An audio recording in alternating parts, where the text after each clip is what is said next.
On the calm rock, the old warrior plunged into a deep meditation next to the ancient sword, the last gift from his dying teacher before leaving this world.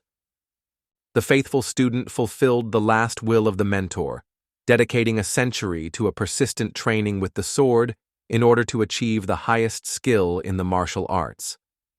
The sudden flow of blood escaped from his mouth, forcing the warrior to realize the bitter truth. Even decades of persistent training could not protect him from the inevitable death. The old swordmaster was lying on the cold earth, bitterly regretting that he spent all his long life on improving combat skills, remaining in complete solitude. The dying warrior remembered his distant childhood and quietly pleaded with heaven about a second chance, an opportunity to live a simple life among ordinary people. The brutal boy from the clan continued to beat the little hero mercilessly, mocking him from his words and calling them the meaningless yawn of the slight, blown. The offensive screamed loudly at the beaten guy, reminding of his mother, who allegedly brought the misfortune of their mighty clan. He stated that the guy should be grateful at least for being alive. Ancient Tang genus from Sichuan province has gained worldwide glory thanks to its ability to create deadly poisons and secret weapons for hidden battles. The great clan was defeated after the brave woman dared to violate the ancient laws of 9, the most powerful families of martial arts. The legendary owner of the demons of the heavenly glow appeared on the lands of the Tang clan, bringing with him the destruction from which no one was able to escape. The terrible warrior became famous for his cruel attitude. He destroyed whole clans if someone dared to reject his proposal or refuse marriage. The owner of the demons drew attention to the beautiful warrior named after the nickname Phoenix, the mother of the main character of this sad history. The bold soldiers of the Tan family fought bravely against the master of the demons and won. However, this battle has exhausted their strength and resources, leaving the clan on the verge of decline. The older boys continued to beat the young hero and made fun of his helplessness, noting that he looks too pathetic even under simple blows. The attackers mocked the little hero, prophesying many suffering and humiliation, and argued that he should only blame his mother, who destroyed their lives. The boy has experienced difficult trials because his beautiful mother attracted the attention of the cruel prodigation of the demons, becoming an involuntary cause of the death of the clan. The caring Tanjahi met her son at home with a deep anxiety in her eyes, seeing his beaten face and torn clothes after another beating. The excited mother immediately rushed to her beloved son Tanjonaman, trying to find out the truth about what happened and the causes of his terrible condition. Little Tanjonaman did not want to upset her loving mother, so he tried to hide the truth behind a wide smile, assuring her that everything was fine with him and nothing terrible happened. Blood suddenly began to drain from the boy's broken face, exposing him to lies and showing his mother a true truth about horrible beating in the clan. Tanjich could not hold back tears, looking at her injured son. He lied bravely as if he fell during the game to protect her from bitter truth. The loving mother was worried about the possible scars on her son's face, but the courageous boy smiled again and promised to be careful in future games. The tired boy was gently released from his mother's arms, gave up dinner, explaining that he had no appetite at all and only wants to relax in his room. The little hero, lying lonely in his bed, thought of a difficult life that fell on his fate because of the cruelty of other people, despite such a young age. The sad boy understood his mother's innocence, but could not share his suffering. He knew that any complaint or resistance would lead to new punishments. The hero's father died, desperately defending his dear wife and children from the cruelty of the clan. This left the family without protection, forcing them to face constant humiliations and beating. Young Tanman realized that even if they escaped from the Tang clan, no one in the world would want to support and protect a woman with a disgraced name and a young child. Setting up to sleep, the little hero dreamed of what his life could be if his father remained alive and was able to protect the family from troubles. A new day brought familiar suffering to the hero. Ruthless tribesmen began to mock the defenseless boy again, continuing their daily torture. Evil boys laughed loudly at the pain of the little hero, stating that it was only the beginning of their entertainment and promised new suffering and humiliation ahead. The beaten hero lay on the ground, thinking about his worthless fate, not knowing how much time he would still have to bear these endless abuse and beating. A sudden female voice stopped the beating. The girl from the clan suggested that the boys stop beating the hero because she had a new idea for entertainment. The young Makeover got a set of sharp needles and announced to friends that she came up with a new, even more interesting game for abuse of defenseless Tanjonaman. The girl asked her friends not to hurt the boy in advance so that she had time to start her experiments. The boys were looking forward to a new fun from her. Tanjonaman shared with friends who planned to test a new poison on Tanjonaman on the eve of an important competition for the post of young head of their mighty clan. The mighty guy grabbed the hero and pressed him to the cold earth, preventing him from escaping and disrupting the ominous plans of the young poison. Tanjonaman ironically noted that an incorrectly inserted needle could harm the boy, so he should thank them for being so tightly kept. The rigid Tannon came closer and promised not to kill the hero, noting that she would give him an antidote as soon as she was convinced of the effectiveness of his new poison. The girl raised a poisoned needle to the boy's head and asked him not to die before, because she needs to complete her experiment. After the injection, the skin of the hero rapidly changed the color under the action of poison. Meanwhile, cruel children laughed fun and argued how long he could withstand this torment. The horrific suffering lasted until the evening, and from the unbearable pain of the hero in the eyes of the blood vessels burst, giving them a terrifying bright red color. The exhausted hero lay on the frozen earth and noted that the pain subsides a little when he closes his eyes. The thoughts of death were surprisingly reassured by the boy, but the memories of a defenseless mother prompted him to fight for life in order to protect and save her. Bitter tears flowed on the face of the hero when he realized his own weakness and helplessness to the cruelty of others, unable to protect himself and his dear mother. The little hero dreamed of becoming stronger to be able to resist his tormentors one day and protect his mother from all the misery who met their family. The wounded boy whispered softly with his humble request to the night sky, dreaming only to find enough strength to protect himself and his beloved mother. The little hero did not seek wealth or glory, but only dreamed of a simple and peaceful life in a family, like all ordinary people. Heaven heard the boy's sincere prayers, and in the night darkness a mysterious shining sword appeared in front of him, hanging in the air just before his eyes. Young Tanjonaman has been surprised to view an unusual weapon that he had never met in these parts before. However, for some reason, he felt a strange connection with this sword. The trembling fingers of the boy touched the cold handle of the sword, and at the same moment he was filled with memories. This sacred blade really belonged to him. Memories rode as a flow of images. He remembered the teacher's guidance about 100 years of training with the sword and how he fulfilled this testament, achieving incredible skill. The power of the ancient sword exceeded all the expectations of the young warrior. His sharp blade could cut any objects so easily as it passes through soft oil. All years of persistent training and improvement of combat skills had one noble purpose: to protect the weak and ensure the safety of loved ones. The young sword wizard looked at the cut stones of a huge rock and tried to calculate how many thousands struck in many years of training. The bitter disappointment enveloped the soul of the warrior. Even reaching the pinnacle of combat skills, he remained powerless before the inevitable approaching his own death. The little boy held an ancient sword in his hands, remembering two different fates: the past life of a prominent sword master and the present reality of a defenseless child from the Tang clan. The awareness penetrated the hero's heart. In his past life, he was an invincible sword master, and now revived as a Tannon, having a chance to change his destiny. The morning sun flooded the room with light when the rest and determination of the young man told his mother about his intention to leave his home for a while. The concern of Tanchi could not believe that her wounded son was planning to go somewhere after yesterday's horrific beating and abuse of abusers. The young hero gently hugged his excited mother and assured her that he would definitely return whole and unharmed. His confident voice left no doubt. The brutal abusers gathered together and discussed the long absence of their beloved sacrifice, assuming that the cowardly Tanjonaman decided to escape from punishment.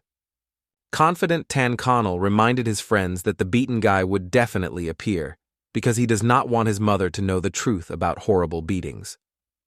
The evil guys planned to give a good cheat as soon as he appeared, and if he did not come, they planned to gather the crowd and arrange public humiliation. The cheerful laughter of the bullies immediately broke when they were a familiar figure of their beloved sacrifice, Tanjonaman, personally. The charming and ruthless Tan was easily descended from a tall tree, hearing the voices of her friends and noticing the approach of a hated boy. The young Makai was concerned about the prolonged absence of her victim and powerfully called Tanjonaman to come closer to the collected group. The surprised Tanjonaman carefully examined the boy who approached and did not see any trace from yesterday's beating on his clean, healthy skin. The calm voice of the renovated hero was rushed over a quiet lawn when he explained to his former tormentors that they were now unable to harm him again.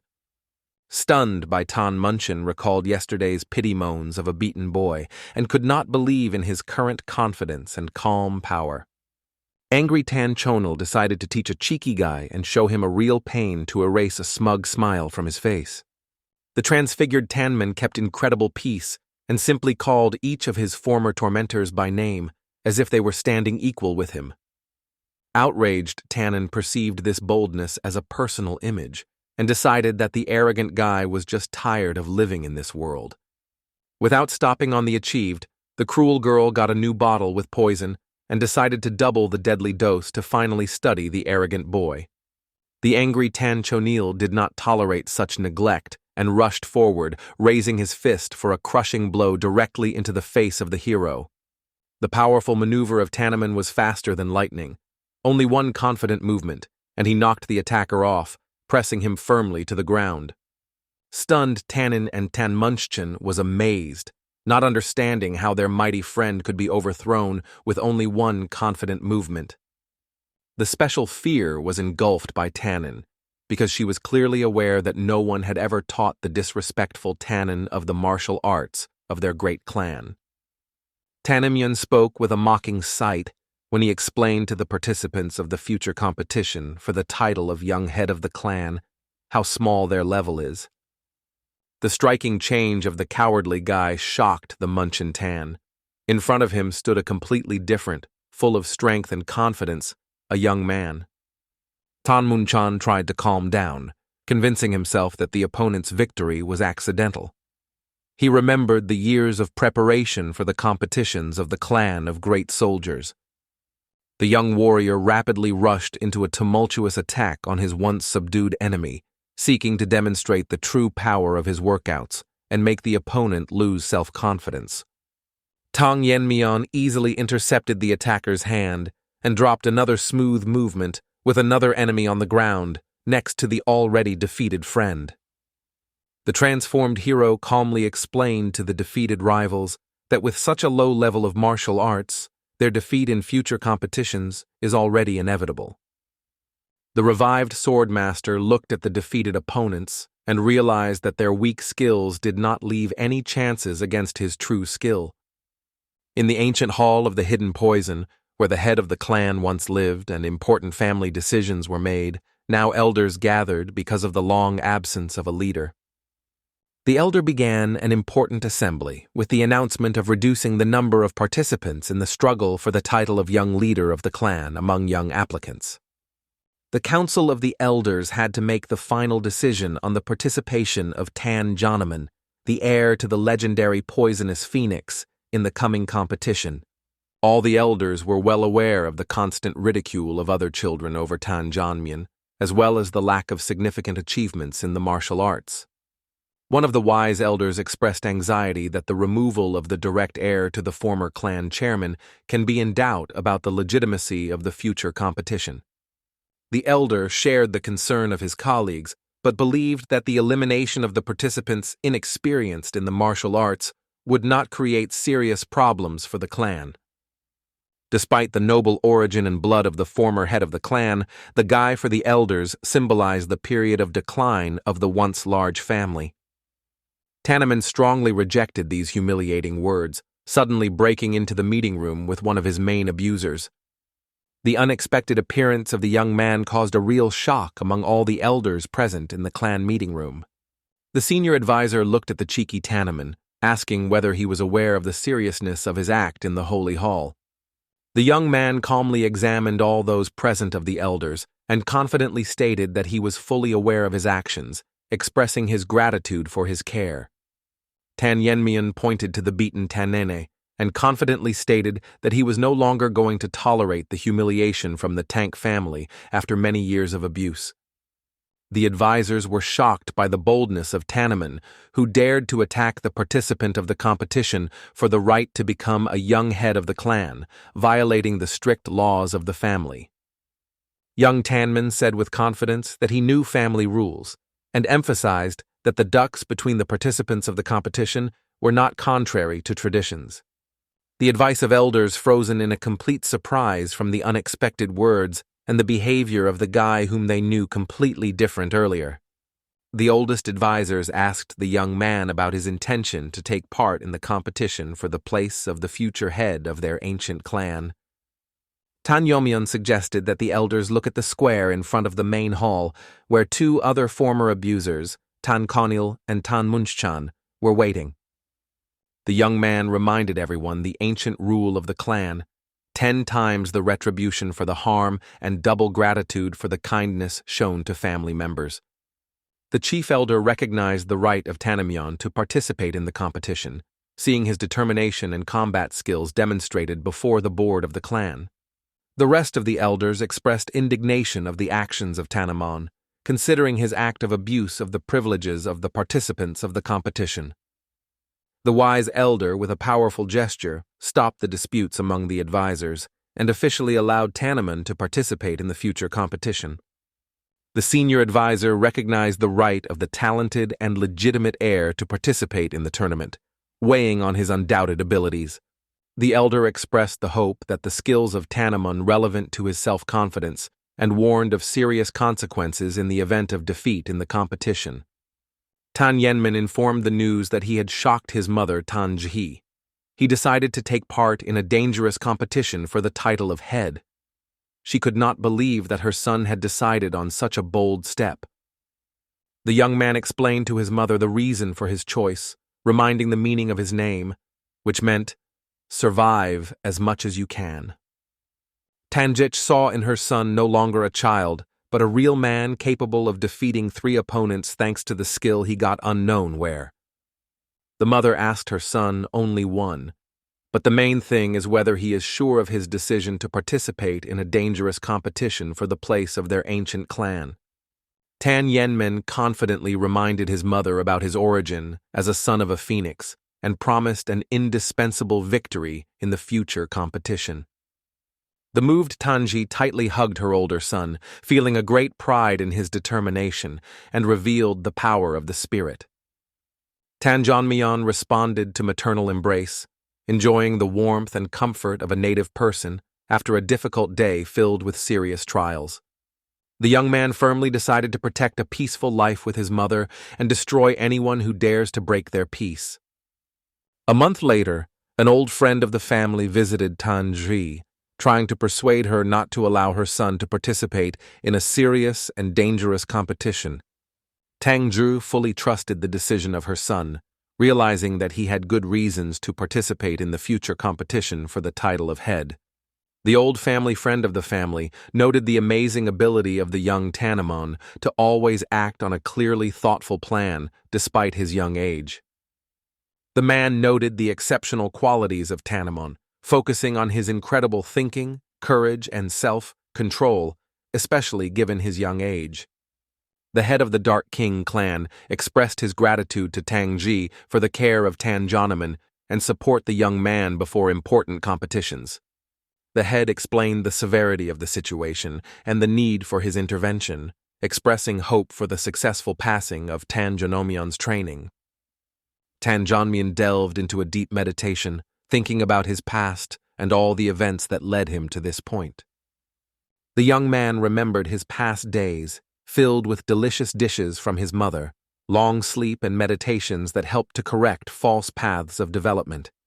Tannon realized that at this stage of preparation, there is no need to improve his strength and combat skills. The person who reached the level of the sword master in the past life and returned to the present could apply accumulated knowledge and skills at any appropriate moment. The 12-year body of the young man needed special attention since the meridians at this age remain pure and flexible, contributing to the development of strength.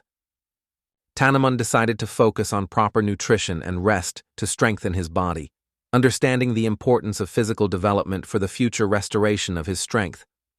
On the decisive day of the competition, the excited mother gently said goodbye to her son, asking him to be careful and take care of herself during the trials. Tansy also warmly said goodbye to the secret, who was to accompany her son, and together they went to the venue. Watching the departed son, Tanchi, turned to the late man, is convinced of his pride for achieving their boy. In the majestic hall of the Dark King gathered many young participants of the competition together with the arriving Tanjonaman. Calmly looking at the participants, the young man noted that he had come earlier than others and noticed the absence of the leader of the clan, who was engaged in preparation for the competition. Suddenly, a group of young men came to Tannon, who recognized in him exactly the person who brutally beat Tanmunchin. The young people discussed the participation of Tanman in the competitions, believing that he could not skillfully possess the martial arts. One of the boys arrogantly said that the level of competition fell through the admission of unworthy participants and promised to give order after his victory.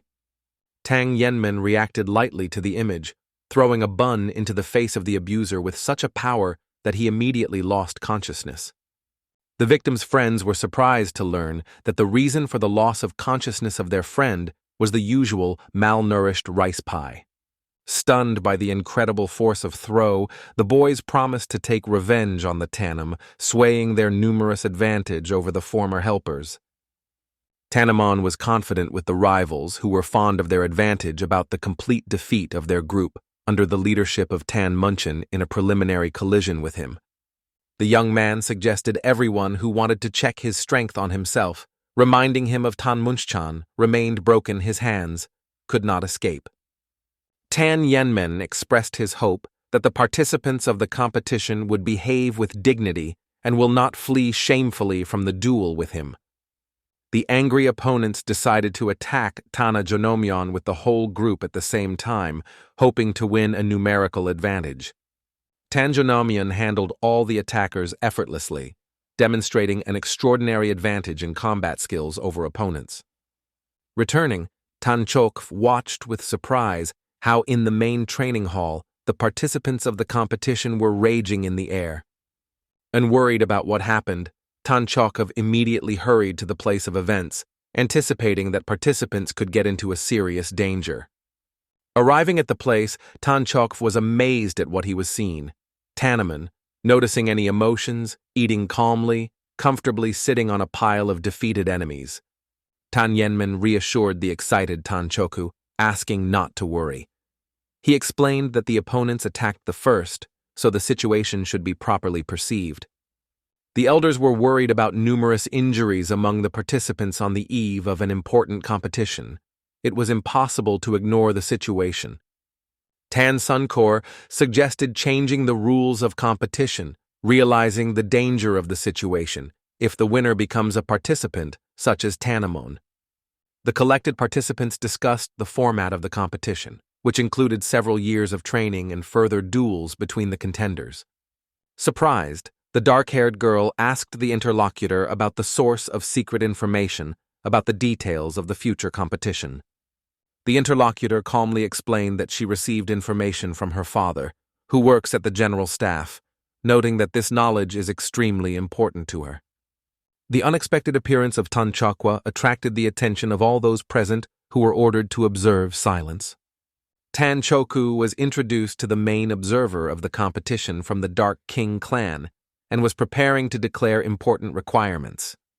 The participants of the competition were genuinely admired by the young leader of the Tang clan, inspired by his achievements and high status. Tan has announced that the competition will last 4 years, of which 3 years will be devoted to teaching the art of throwing and having hidden weapons. The training program included a year to search for their own training methodology and 2 years of comprehensive training led by experienced soldiers. After the training period, the participants belonged to come together in a special competition called a duel with GU poison. The participants of the Trembling, having learned about the ancient method of creating the most powerful poison through competition of different toxins in one dish. The peculiarity of the competition with the poison of the GU was the continuous confrontation of the participants, until the only winner determined. Tan explained the change in the format of competitions due to numerous injuries of participants that occurred before the tournament began.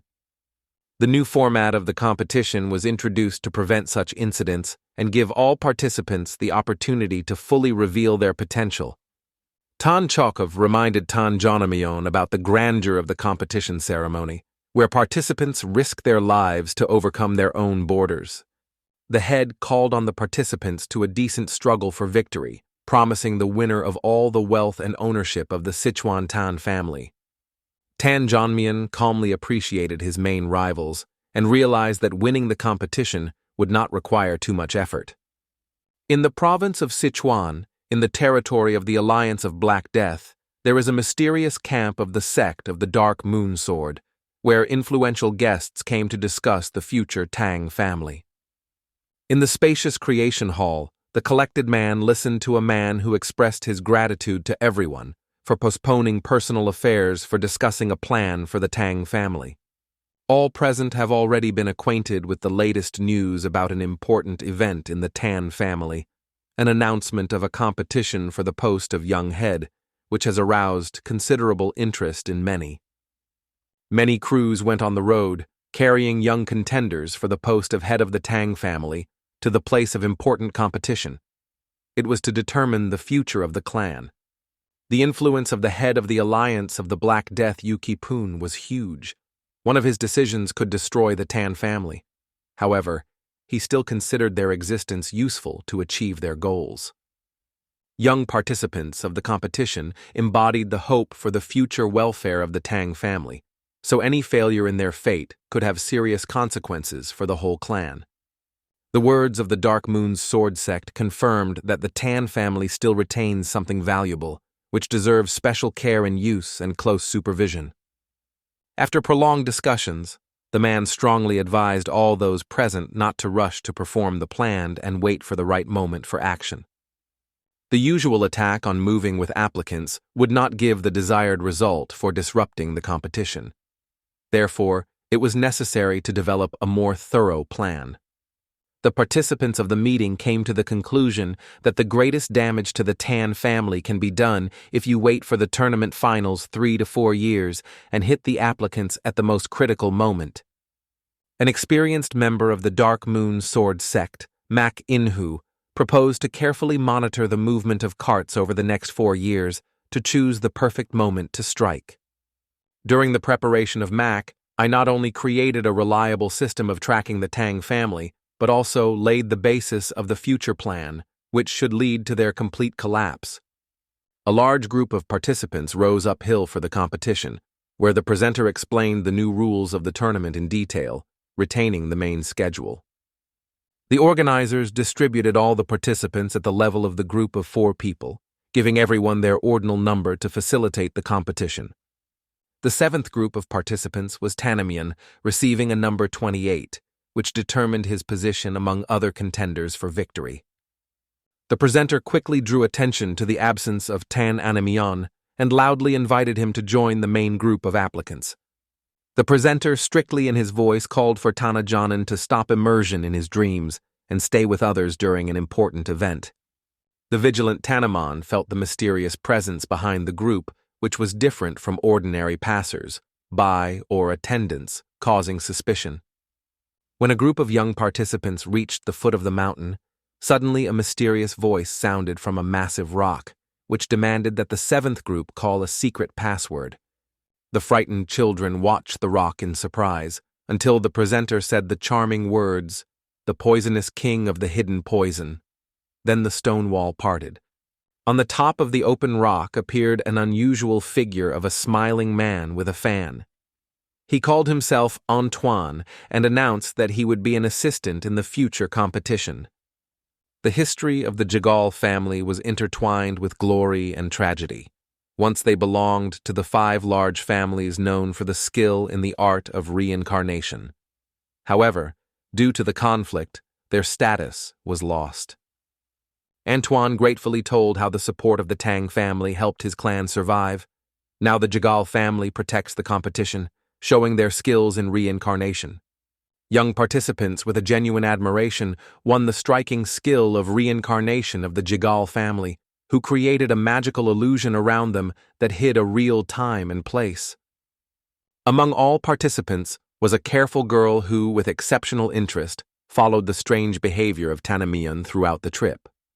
The observant girl remembered a similar situation in the van when the accompanying person spoke about the importance of the coordinated work of all participants over the next 3 years. The decisive Tang Yuri took the initiative, and the first began to get acquainted with other members of the group, seeking to create a friendly atmosphere among future rivals. Turning to Tanjonaman, Tang Yuri noted his wide popularity among all participants of the competition, which spread after recent events in the Tang family. The young participant named Tan Ichjon joined the conversation and remembered the famous victory of Tanjonaman over Tanjona, who brought him glory among family members. The insightful Tang Yuri warned Tanjonaman of the dangers that can wait after the competition, especially given the high position of his great-grandfather. The embarrassed Tanjonaman tried to find out whether his girl was accused of changing the rules of the duel with the poison of NGOs, which significantly influenced the competition. Calm Tang Yuri hastened to explain that she did not make accusations, but only expresses surprise about recent changes in the rules of an important match. The prudent Tanjon reminded everyone about the importance of teamwork, but the dark-haired girl openly expressed her dissatisfaction with this approach to the competition. The insightful girl noted that Tanman has a habit of creating problems for others. This caused him only a mocking smile, which was even more annoyed by a careful observer. After prolonged preparation for this important day, the girl decided to closely monitor every step of Tanjonaman to prevent any surprise. Absorbed by anxious thoughts, the girl suddenly came across the surprised Tan Ichjon, which unexpectedly interrupted her reflections on possible problems during the competition. Suddenly, the whole team was concerned about the mysterious disappearance of her experienced trainer Giggle, who was nearby. The worried young participants looked around, looking for a Jagal trainer who stood in front of them and shared important advice. Among the participants began to increase anxiety because of the opportunity to get stuck in a dangerous spatial fault, even taking into account the skill of the Jagal trainer. The prudent Tang Yuri suggested that the whole group stay in place and wait quietly for help, instead of risking and trying to find a way out. The concerned Tan Ichjon was clearly not satisfied with their forced inaction, while Tanjonaman, with amazing peace, approached one of the trees that grew nearby. The surprised girl closely monitored the unusual actions of the calm Tanjonaman, trying to understand the cause of his atypical behavior in such a tense situation. Experienced Jugal Chanshin on the side watched closely at the events, waiting for panic among children. He was well aware that it was simply impossible to get out of the phantom dome of 7 locks without special. The embodiment master was amazed at the trifle of the Tan family, who decided to capture a whole group of participants only because of one undesirable child. The secret agreement between Tan Sunchova and Jagal Chanshin envisaged double support for the Jagal family in exchange for a 28 number. The clever plan looked profitable for the Jagal family, because the dishonest competition could only hurt the reputation of the Tan family, while bringing the benefits of their allies. The unexpected strange sound broke silence, and the space around suddenly split due to the amazing abilities of the young Tanim.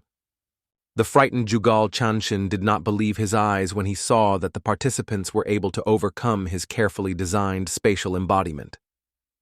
The frightened master of the embodiment of punches from panic, while the calm Tanjonaman, with a smile, asked about the possible consequences if the group is left trapped. The experienced trainer tried to explain the situation of inexperiences of participants and promised to be more careful, although it was deeply struck by what had happened. The master of embodiment could not understand how Tanjonaman ended up with him, because in his flawless creation there should not be a single hole. The surprised participants of the Tanjonaman group simply explained that he was able to cut the embodiment, which raised even more questions from his peers.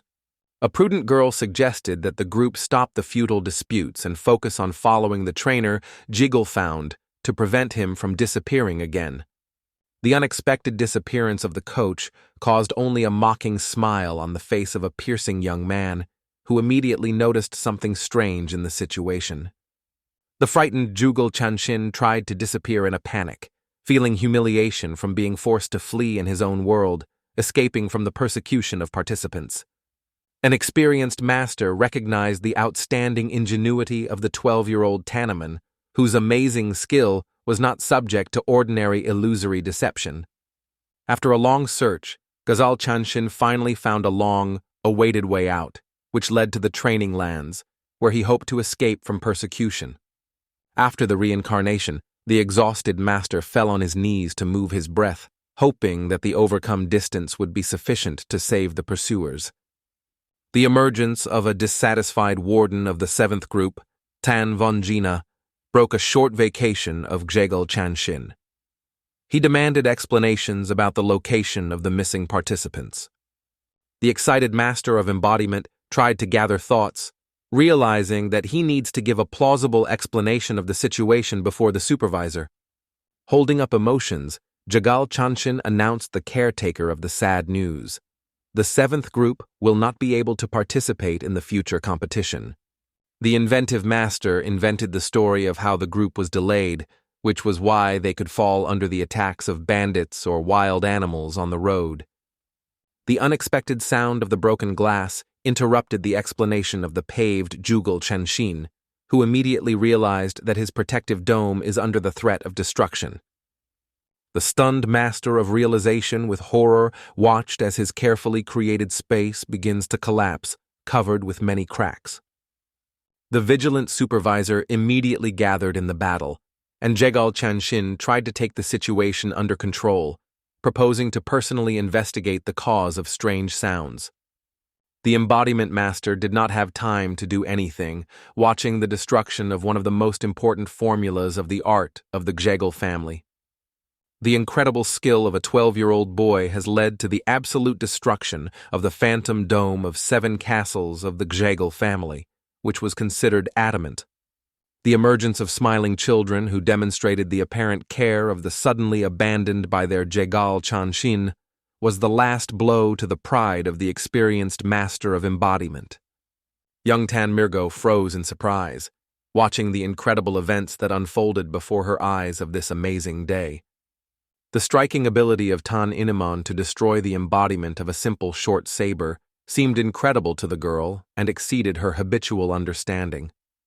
A calm young man explained to other participants that he had only created a temporary passage in the embodiment and advised to hurry until the path was closed. The careful warden examined the children who appeared with a clear interest, trying to determine whether they belonged to the 7th group of participants in the competition. The participants saw a familiar coat of arms of the Tan family on the man, which immediately explained his belonging to the clan and the role in the competition. Tan Wonjin felt sincerely relieved by learning about the safe arrival of children. After the trainer's alarming message, he was very worried about their fate. Looking at the frightened face of Jugal Chanshin, Tannoman decided to dispel the misunderstanding that arose in this situation. The story of how lost children found the way, thanks to the marked entrance to the embodiment, seemed quite convincing for anyone who was present. The participants silently agreed with the obvious lie of the young man, realizing that he said a serious reason to hide real events. Tanjonaman suspected that the embodiment master had a connection with the elders of the Tan family, but so far he decided not to disclose his conclusions. The decisive intention of the young man to destroy the Jagal clan in case of confirmation of their conspiracy with the elders testified to the seriousness of his ideas. Jagal Chanshin apologized to the children for a misunderstanding and quickly went to check the condition of the damaged magical structure. The warden welcomed the undamaged participants, apologizing for the temporary lack of proper support on the road. Tanjonaman, having introduced himself to a member of the legendary detachment of Manhwa, stated that he would be responsible for the preparation of participants for future competitions. Tanmiro kept in memory of fascinating stories about the mysterious disappearance of this elite detachment many years ago. The Manhwa squad, which was directly subordinated to the young former head of the clan, consisted of powerful soldiers whose power was equal to the grandeur of the Tan family. A careful girl immediately linked the former young leader known as a poisonous phoenix with the origin of Tannoman, who stood nearby. The direct question of the young man as to the reason for the supervisor in the Tang family seemed inappropriate, but an experienced warrior understood his motives. The story of the last battle of the detachment against the mighty lord of the demons of the heavenly glow showed the tragic fate of the defenders of the poisonous phoenix. The words of the warrior that he is unable to protect the hostess were filled with deep pain and repentance, which he has retained for many years of loneliness. The official part of the acquaintance ended, and the warden began a detailed explanation of the rules of future competitions for all participants. The first year of the competition was declared a period of independent practice, during which participants were able to train at their own request and receive valuable manuscripts.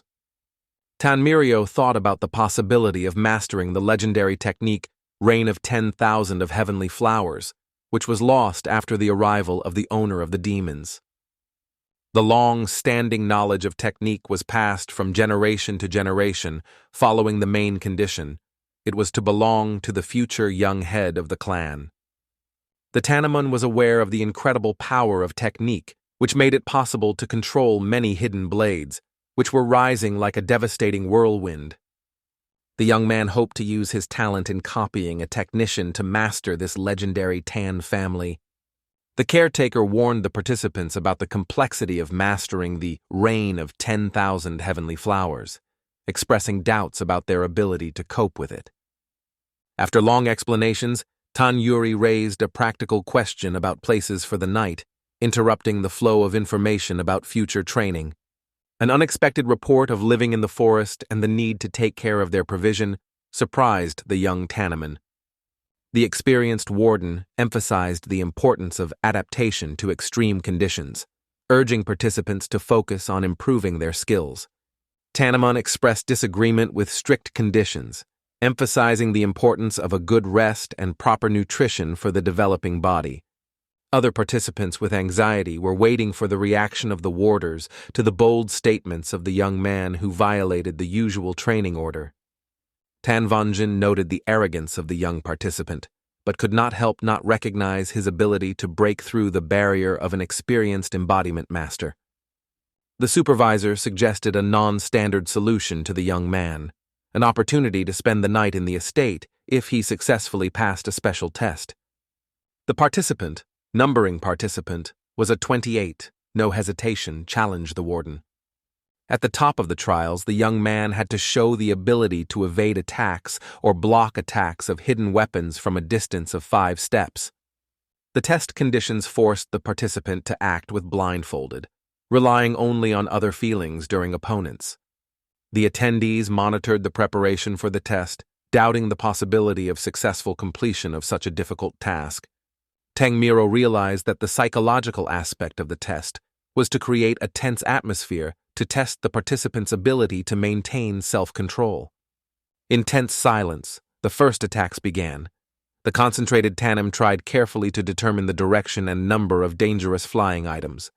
Instantly overcoming the problem of determining the number of volatile blades, which was 167, the young man appreciated the scale of attack as a significant, but completely overcome for his level of skill. Tannoman used a complex binding technique, showing a deep understanding that the true martial art is not only in technical performance. The basic art of the ascension contained 5 key principles: destruction, scattering, binding, cutting, and sharpness, requiring perfect mastery of each of them. Thanks to experience from past life, this challenge seemed simple, although for beginner soldiers, this skill remained unattainable, the pinnacle of martial arts. The unusual skill of the young warrior allowed him to repel and reject all the coming blades, which he struck even an experienced caretaker. The rest of the participants were numb by silent surprise, unable to believe that such a number of deadly weapons can be neutralized with only one blow. Keeping amazing calm, Tannoman simply removed the sighting bandage and, turning to the affected warden, asked the results of his test. The deep shock of Tanjonaman was passed to other participants who were looking forward to his evaluation of unusual skill. After noting the outstanding test result, the warden allowed the winner to relax in the estate, noting the appearance of a real combat monster among children. Tang Yuri's envy and Tan Ichson's uncertainty were supplemented by the emotional question of Tan Miro on the fairness of the sole use of privileges. The sly smile of the winner clearly conveyed his thoughts, without needing any additional explanations for the audience. The opinion of the young man was already transferred to future exquisite dishes in the estate, which were unattainable for those who remained in the harsh conditions of life in the forest. Although Tang Mir was clearly outraged by the winner's behavior, the girl realized that in such a situation she had no choice. The experienced caretaker was pleased that the morale of all other team members remained unchanged, although the result of the competition, in his opinion, was already resolved. Watching the extraordinary abilities of the young warrior, Tanjonaman saw in him the long-awaited hope for the revival of the former glory of the Tan family. Turning on comfort, the young winner insisted on adding meat to every meal, covering his desires for taking care of the growing body. Meanwhile, while the carefree Tannoman enjoyed the comfort of the estate, the other participants watched a fascinating sight. A flock of huge wolves attacked their victim, a great forest bear. The sudden change in the behavior of predators attracted the attention of observers. The wolves suddenly began to cough and fight in convulsions, as if under the influence of unknown force. Waiting for the right moment, the children, with their arms in their hands, rushed to paralyzed wolves, hoping to get the long-awaited food in the tight conditions of the training camp. After a successful hunt, the group returned to the camp where Tan Yuri rejoiced in the effectiveness of the paralyzing poison, and Tan Ichson expressed confidence in their survival through a successful hunting strategy. The passionate comrades discussed the impressive technique of creating a poison developed by Tang Ichson.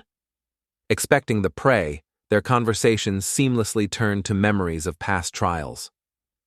In the 4 months of staying in the training camp, participants went a long way. Let's remember the first day when they had to flee from a huge bear that suddenly appeared on their way. The first days of survival were particularly difficult. Without finding a decent prey, young participants were forced to eat grass and roots of wild plants. Memories of joyful tears after the first successful hunt were forever etched in the hearts of young soldiers, reminding of their traveled path and reached peaks. Despite all the difficulties and deprivation, the team not only survived in harsh conditions, but also managed to build a safe shelter for its small detachment. The curiosity of Tanjonaman in the life of Tanjohon in the estate was strictly stopped by Tan Mirgo, who forbade even to mention the name of their privileged friend. The perception of the angry Tan Mirio about their former friend was such that he undoubtedly spends time in inaction and laziness, enjoying the comfort of the estate, far from the difficulties of forest life. The girl firmly decided to take revenge on a stubborn comrade at the first meeting, so that he answered for his superficial attitude towards other team members. Reflecting on the incredible abilities of Tannoman, which he showed earlier, Tanjonaman concernedly imagined how stronger he could become in a period of intense training.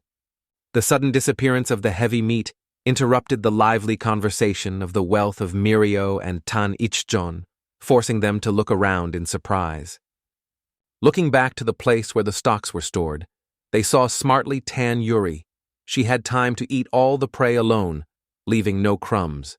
Outraged by such selfish behavior, Tan Mirio and Tan Ichzon took up the blades, preparing to study a greedy friend who did not suspect the danger that she was coming. Tanem's training, which took place in a fortress with the dome of 7 castles in the mountains of Hondog, different from the harsh trials that his comrades in the wild were faced. Daily training with experienced warders showed outstanding abilities of a young man who easily overcame any opponent on his way. After a series of continuous victories, Tanjonaman, tired of the usual protective techniques, decided to demonstrate his new skills using unique combat rings. An unexpected attack with the use of battle rings turned into a deadly action. A blowing blow immediately dumped an experienced warrior, causing him a serious injury. The rapid attacks of the rings moving faster than ordinary surikas were suddenly caught by the opponents. The use of the technique of frantic dance of rotating blades allowed Tanjonaman to win an instant victory.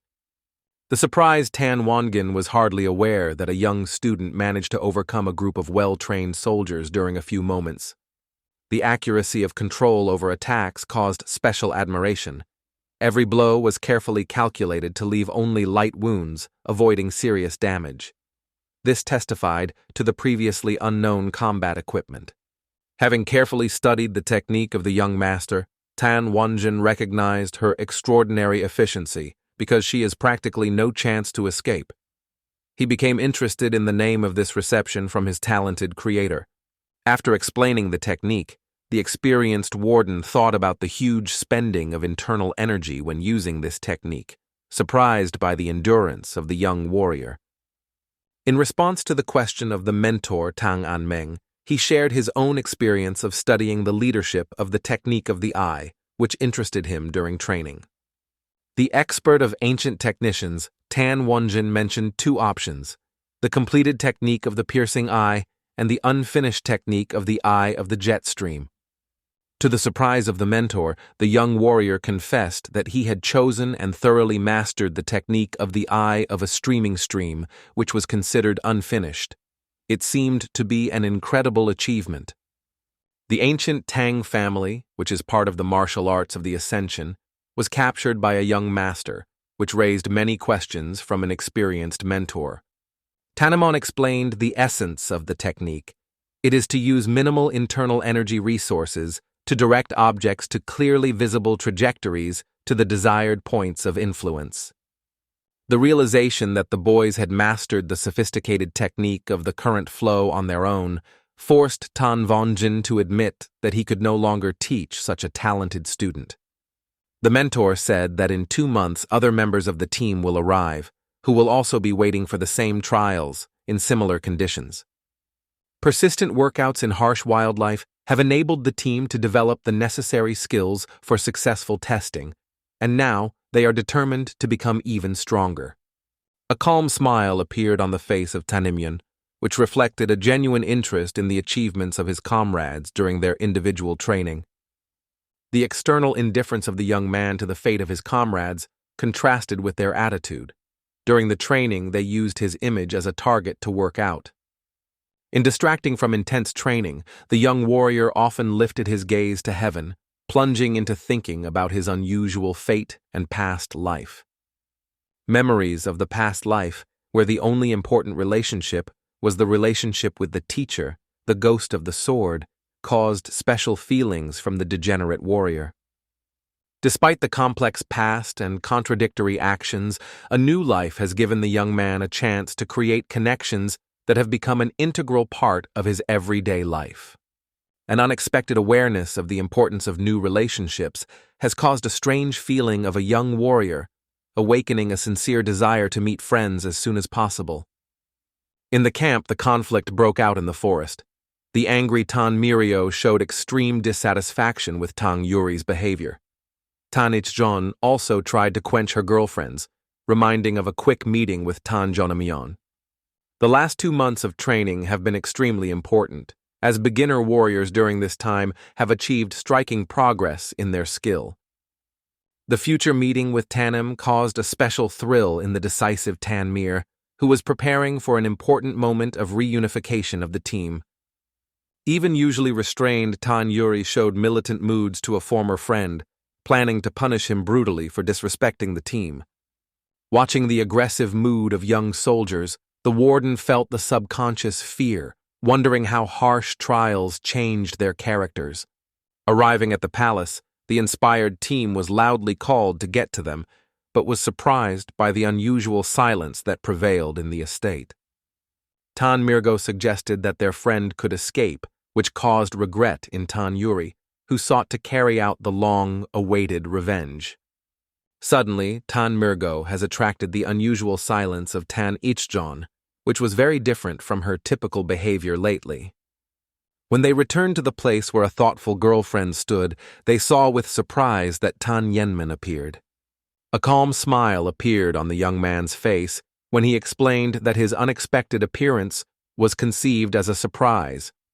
Heard threats to his address aroused special interest in him. Watching the embarrassment of his comrades, Tanman with a light smile reminded them of recent threats to break his skull, proposing to check the seriousness of their intentions immediately. The young man offered to start a duel so that friends were able to show what they achieved for half a year of training in harsh forest conditions. After Tanjonaman boldly suggested that the fight first start, Tan Mirio rushed to discharge the tension, explaining that their previous threats were just jokes. Tan Mirgo engulfed internal anxiety when she realized that all experienced warriors did not notice the appearance of Tanjonaman. Life in the wild significantly exacerbated the sense of the team, but the difference in the level of skill with Tanjonaman has become even more obvious, raising questions about his training. In recent months, the appearance of the Tanjonaman has changed significantly, giving it the features of the face of a more noble and sophisticated look. Tanmira suddenly swept away unexpected embarrassment when she saw a changed friend.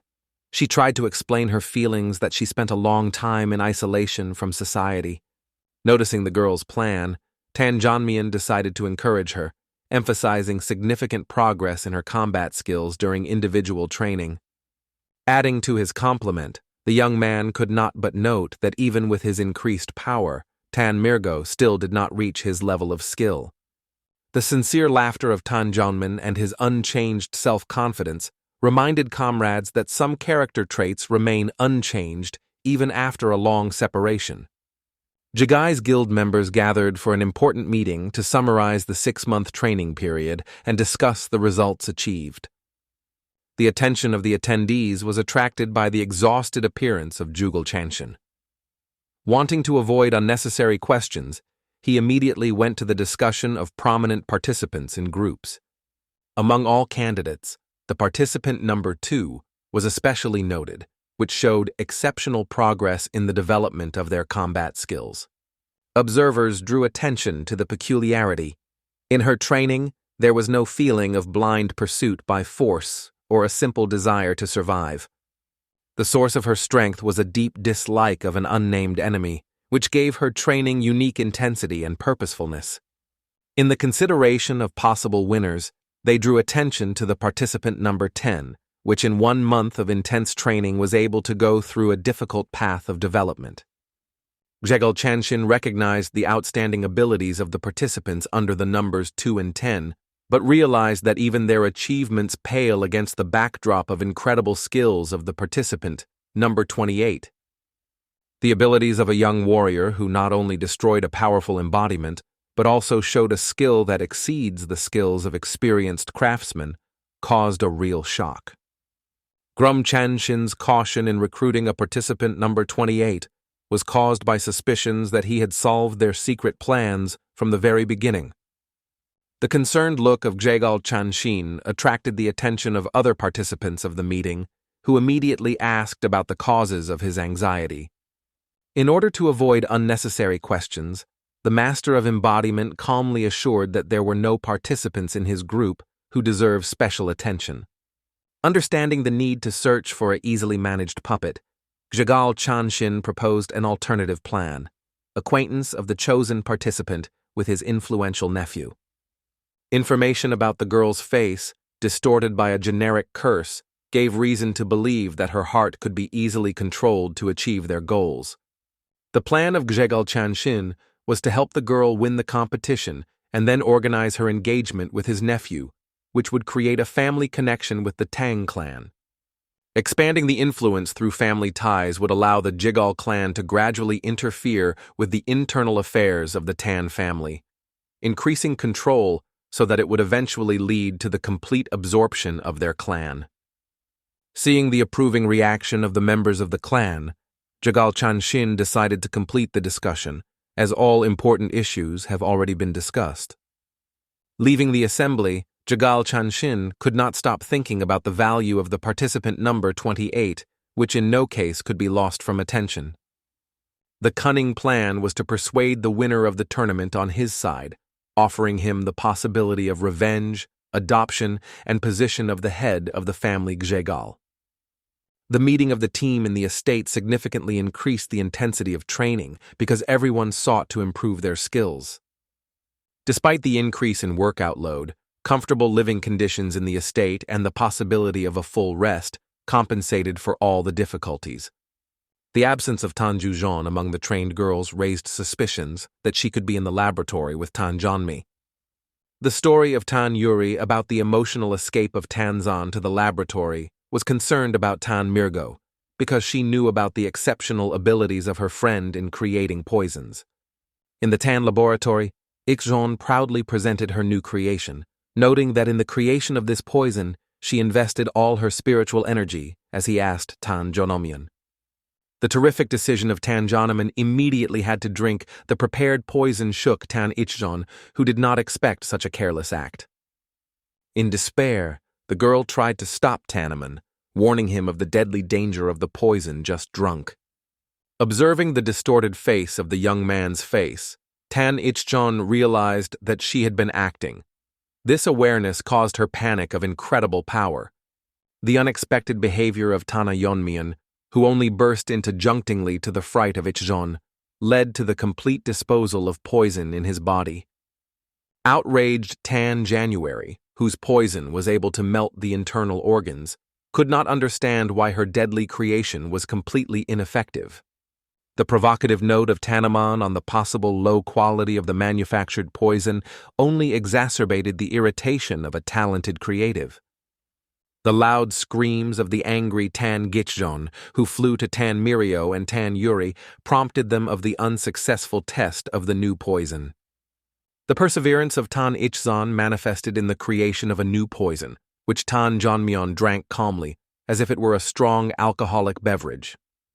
The calm request of Tanjonaman for even stronger poison, as the previous one did not give any effect, only increased the annoyance of the creature. Angry with failures, Tan Jishon expressed indignation due to the waste of poisons, assuming that the Tannoman had full immunity to any toxic substances. The real cause of immunity to the poison was the legendary technique of the Tan family called poisonous cleaning of madness, which was passed down from generation to generation. The logic of technology was that real masters should have full control over the poisons in order to turn them from deadly substances into a source of force. The unique ability to turn poison into internal energy enabled the Tan Ionman the opportunity to use toxins as a kind of elixir without going beyond certain limits. A deep understanding of the essence of the poison distinguishes true masters from those who perceive it only as a weapon that is not capable of affecting the spirit of experienced practice. The increased immunity of Tanjonaman demanded the use of more powerful poisons to further disclose its internal energy and improve the equipment. Awareness of the need for serious preparation before returning to ordinary life did not allow the young man to relax even in clashes with weak opponents. The real threat of attack by the Alliance of Black Death, or Lord of the Demons of the Heavenly Glow, was forced to constantly be prepared for unpredictable events. Tanamon, although he had no personal problems with the Alliance of Black Death, was aware of the threat of their leader Yu Gun, known for the destruction of 3 major factions. Comparing himself with the past embodiment, Tanman was aware that for a peaceful life in the new world, he needs to reach the former level of strength. Tannoman's reflections on the more powerful poisons were interrupted when Tan Izon mentioned a mysterious 10 poison that the young man had never heard before. Tanzon was indignant when he found that Tanmian did not know the ancient recipes of poison that they got from their ancestors. These recipes were numbered from the 1st to the 10th by force. The story of 10 ancient poisons of the Tan family, most of which were lost in time, contained a legendary 10th poison capable of impressing even the most outstanding masters of martial arts. The mention of the poison, capable of piercing the protection of even the highest masters, was of particular interest in Tanman, who was looking for ways to enhance his abilities. Tanjonaman, who was fascinated by the prospect of using the legendary poison, addressed Tan Ichjon to the possibility of reproducing the 10th poison. Tan Ichjon was surprised by the question of the creation of poison, the formula of which was permanently lost by many generations ago. The obvious disappointment of Tannon and his indifference to existing poisons caused severe irritation in the talented craftsman of deadly substances. Tanjonaman reminded of the ban on the use of the 10th poison because of its extreme danger, emphasizing that even Tanjonaman would not be able to survive after its use. During the next duel, the opponent of the second room suddenly suffered strange symptoms. His eyes began to tear and tremble, causing growing panic. The unexpected effect of the poison caused a powerful panic from the enemy, accompanied by uncontrolled tremor and lacrimation. Watching the torment of the enemy who spit the flames, the second in importance ruthlessly ordered him to repeat the abusive words about her appearance. The deadly action of the poison was manifested in full when the body of the enemy began the ward from the inside, depriving him of even the opportunity to utter a word. Satisfied with the instantaneous death of the enemy, the girl was surprised to mark the unexpected power of the poison she received from her grandfather. Awareness of the strength of the 10th poison of the Tang family caused a deep pleasure in the girl, nourished with memories of the pain and the thirst for revenge. In anticipation of the future duel with Tanjonaman, the girl swore to apply all her knowledge of the poisons to take revenge on this decisive fight. During the year of intense preparation for the competition, all groups significantly improved their skills in the martial arts and strengthened the weaknesses, approaching the decisive test of abilities. The warders gathered the participants for an important announcement of the choice of the team captain, which will represent their interests in the upcoming trials.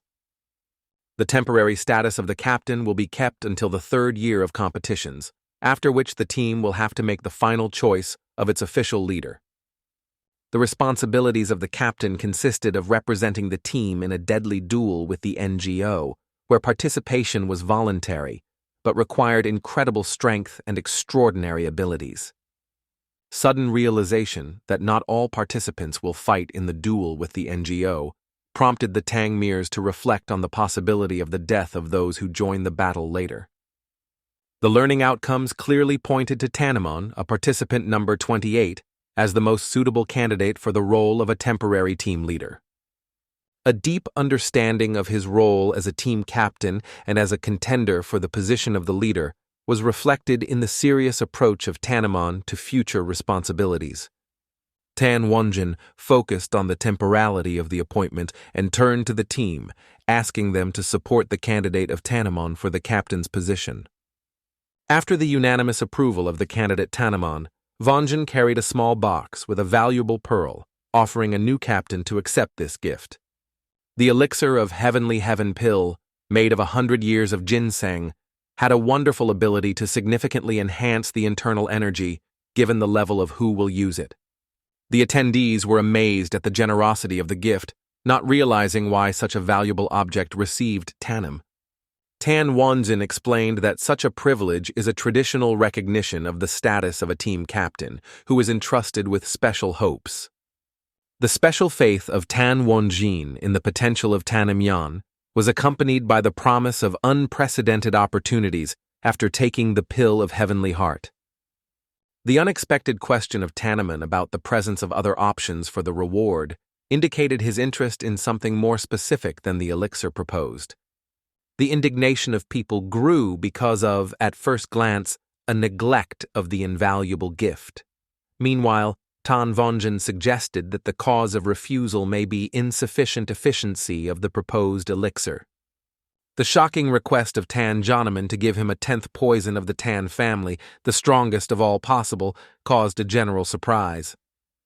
Later, Tang Yenman showed the weapons received in replacement, explaining his choice by the fact that receiving the desired 10th poison of the Tan family did not happen. Outraged, Tan Mirio tried to blame Tan Mian for giving up the elixir, but Tan Yuri urged his choice, given his natural power. The insightful Tan Ichjon noted that the elders are likely to be glad that the valuable pill of the heavenly heart remained at their disposal. The unexpected confession of Tana Yenman that the pill remained in his possession caused a new wave of surprise among those present. A few hours ago, a meeting took place between Tanamyan and Tan Wongin, during which the young warrior was handed over the weapon he had previously ordered. An excited question of the mentor about the equivalence of replacing the pill of the heavenly heart with a weapon caused a sad reaction of Tannoman, who still regretted the absence of a powerful poison. The unusual request of Tanamon for weapons instead of the elixir intrigued Tang Vonjin. He wondered if the young warrior had any wishes. The mentor's response about the need to return the pill to the drug hall surprised him. The sudden interest of Tanamian looked like an unexpected change in the solution. The real cause of interest in Tanamian was an unexpected idea that needed a quick practical test. The proposal to reward the winner in a duel with the temporary captain of the team of the mighty pill Heavenly Heaven significantly increased the motivation of participants to develop skills. The announcement of a 3-day term for possible duels for the possession of the pills of the Heavenly Heart emphasized the desire of Tanamon to develop the potential of the Tan family. The rapid reaction of the girls who immediately rushed behind the Slicens to fight the Tannaman demonstrated the effectiveness of his motivational strategy. The solid decision did not give up in duels accompanied by the promise to reward each participant with a pill of Heavenly Heart after appointment to the post of chairman of the clan. The seasons passed, spring, autumn, winter, and spring again, did not bring any defeat. This made him think about the need to strengthen the hierarchy. The next failure of Tanichon was 173rd defeat in trying to defeat the invincible captain of the team. The observant Tan Mirio could not mention the striking endurance of Tanjonaman. Even after many days of continuous battles, he maintained calm breathing. Even the decisive Tan Yuri, having lost interest in ordinary competitions, existed only for the opportunity to face a duel with the invulnerable Tannaman. The recognition of Tan Mirio, watching the duels, is a fascinating exercise, coincided with the moment when Tanjonaman reached the help of the defeated Tanjani. The moment of recognition of defeat was accompanied by reflections on the possible leadership of Tanjonaman in the struggle for the position of the head of the clan, despite the opponents not yet met. Tan January, recognizing the inevitability of Tanjonaman's dominance, expressed his hope to maintain a friendly relationship when he became the head of the clan. The timely appearance of Tan Wonjina coincided with the summary of the annual progress of the team and the official appointment of the participant under the number 28 captain. The warning of the supervisor about the beginning of a real duel with the poison of the next day was accompanied by a call to complete all the preparations.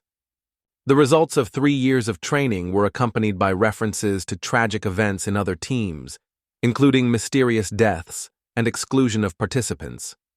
Achieving the level comparable with the professional team caused well-deserved pride in the work done and the results achieved.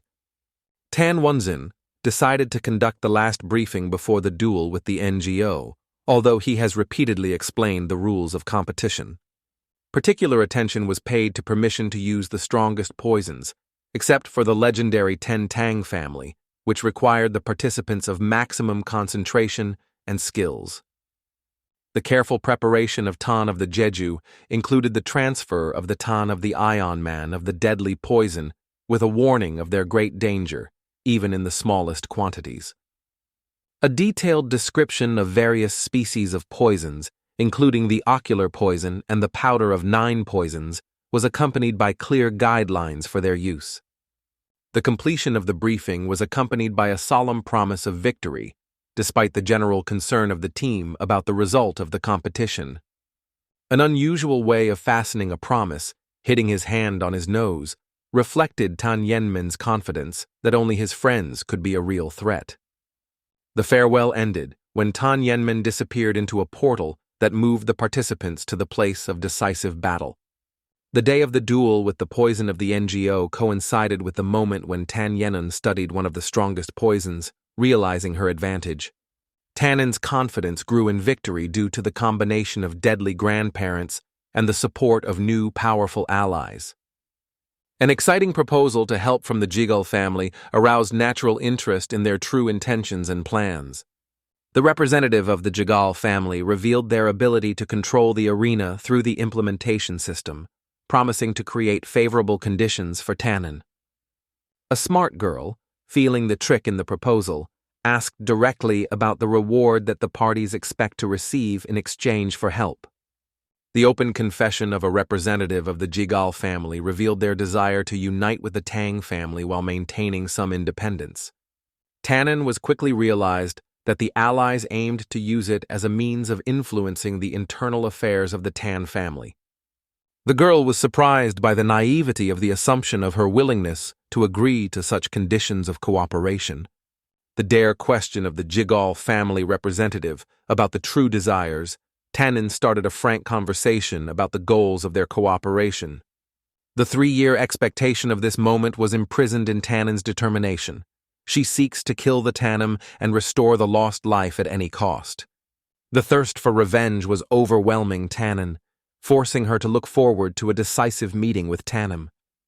The teams that participated in the duel were struck by a variety of powerful leaders, from the unwavering Tannon to the ruthless Tan Kinlan, ending with the 7th team under Tannon. The exit from the portal on a wonderful spring day caused a gloomy irony in Tannon, just the ideal conditions for the future deadly duel with the poison of NGOs. The ancient arena for matches has impressed with its considerable size and age history, forcing Tannon to think about how long it will have to look for an opponent in this large space of combat lands. The careful attention that the Grubel family paid to the participant number 28 from the 7th group of particular interest to them. This was supported by their years of experience in conducting such competitions. Watching the actions of a young warrior, the elder was increasingly worried about the waste of his enormous potential. However, the need to fulfill the initial plan for removing the hero remained unchanged. The desire of the elder as soon as possible to eliminate the Tanjonaman grew with every minute observation. However, his intentions were threatened when the young participant suddenly felt someone's presence and looked directly at the elder. The secret observation, through numerous protective layers of magic, seemed reliable shelter for the elder, but the exceptional skill of Tannon made it possible not only to detect it, but also to destroy magic masking. Unpleasant reflections on the constant intervention of the Jigul family in the event forced Tannon to recall the significant warning of Tana Wonjin. Any third-party interference with a sacred duel is strictly forbidden. The obvious conflict between the official ban on interfering and the actions of Jigul Chanshin, who constantly influenced the course of the competition, became increasingly noticeable for every participant in the sacred duel. A peaceful decision to allow the Jigul family to continue their intrigues before the end of the competition came to Tannon, along with a firm intention to hold them accountable for all violations after completion of the match. Jigul Chanshina overcame a deep shock on the verge of magical space when he realized that the young warrior was able to detect his presence. Only the instant retreat wrested him from complete loss of vision. The extraordinary art of possession of the sword allowed to cut the magical spatial canvas to the very base. This caused a real admiration for Jigul Chanshin, who had never seen such a skill before. A complete awareness of a serious mistake in assessing the abilities of the young participant gradually swept Gri Changshin, forcing him to urgently change his initial plans for an attack on a more cautious strategy. The growing awareness of the inevitability of revenge on the part of the number 28 when exposing the true intentions of the family forced Jagal Chanshin to look for any opportunity to stop a dangerous opponent. A seriously wounded Capitan woman slowly moved the territory of the arena, looking for a safe shelter to restore strength and think about a further plan of action. The bitter misunderstanding of the causes of such a tragic sweep of events was tormented by a wounded girl who always sought to achieve high results in her military service. The devoted service in the army to support the widowed parents particularly complicated the current position of the captain of the detachment, who never sought to take a high position in the clan. The initial hopes for the peaceful resolution of the conflict completely defeated the sudden invasion of the ruthless Tannon, who mercilessly destroyed all who stood in his way without entering the dialogue. The condition of a seriously wounded girl forced her to seek rescue in an immediate surrender to any counter-participant, because she still hoped to come across living captains of other teams. The sudden appearance of Tan Kinlan, who secretly followed his victim, was accompanied by mocking remarks about the loud words of a girl who barely stood on her feet. The rapid light technique of the girl seemed to be completely ineffective, because he effortlessly caught her into a deadly trap. The frank disrespect for the weakness of the enemy's internal energy was manifested in the larger words of Tan Kinlan about the absence of any special qualities in his new victim. The last moments of life were accompanied by bitter tears and a genuine misunderstanding of the cruelty of Tan Kinlan to members of their own family. However, the killer just smiled indifferently before causing a deadly blow. Careful study of the territory of the arena led to the Tanjonaman to the system of ancient caves, which were ideally suitable for the implementation of his secret plan for the development of force. A thorough examination of the surrounding area confirmed that there is no one nearby, which allowed to safely begin to implement the planned plan of strengthening force. The favorable atmosphere of the cave and the absence of external threats gave the Tanjonaman the opportunity to delve into meditation, seeking to achieve a new level of internal skill. Proper development of the body gave the Tanjonaman the confidence that during the future transformation of internal energy due to long-term meditation, there would be no dangerous consequences.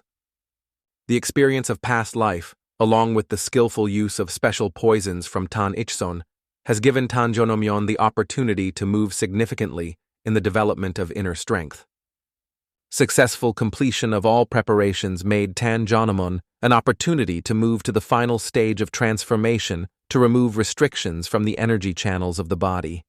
Powerful explosions of internal energy accompanied the transformation of the body, during which the joints were repeatedly broken and restored, causing unbearable pain. Previous experience through such a transformation has helped Tanjonaman easier to transform repeated transformation, maintaining the required focus. The constant practice of purifying energy channels has produced positive results while completing a difficult transformation process. The need for regular purification of energy channels has become especially obvious to Tanjonaman when he imagined probable problems during degeneration through contaminated energy. Having reached the desired level of development, Tanjonaman went to the open space to test his new abilities for the first time. Particular attention to maintaining health before the competitions was significantly reflected in the appearance of the Tanjonaman, causing significant physical changes. Now only one of the moving of the finger of Tanjonaman could easily cut the solid rocks, clearly demonstrating the incredible growth of his inner strength. Achieving the necessary level of development of internal energy has finally enabled the ability to act at full capacity without any restrictions. The obvious boredom from the duel with Tan Chanel has prompted Tan Kinlan to be lazy in questioning about 3 years of preparation of the rival for the struggle for the post of head of the clan. The bitter pity, because of meeting with a ruthless enemy, swept Tan Chonil. He was aware of his complete helplessness in the face of predominant power. The special situation of Tan Kinlan as an orphan, brought up by the great elders, turned him into the main contender of the Tan family and caused many rumors about his strength. In vain hopes for the preference of the first blow were dispelled when Tanjonal could not even get closer to his formidable opponent. Despite the awareness of the inevitable death in this uneven duel, a strange smile appeared on the Tankanila's face. Unexpected relief filled the heart of Tanjonil from the realization that he would not meet a much more dangerous rival, Tanjonaman. The mysterious smile of the doomed opponent caused deep suspicions in Tan Kinlan, forcing him to suspect the existence of a secret plan. The unexpected discovery from Tan Konyel about the existence of an even terrible enemy has become a real shock for self-confident Tan Kinlan.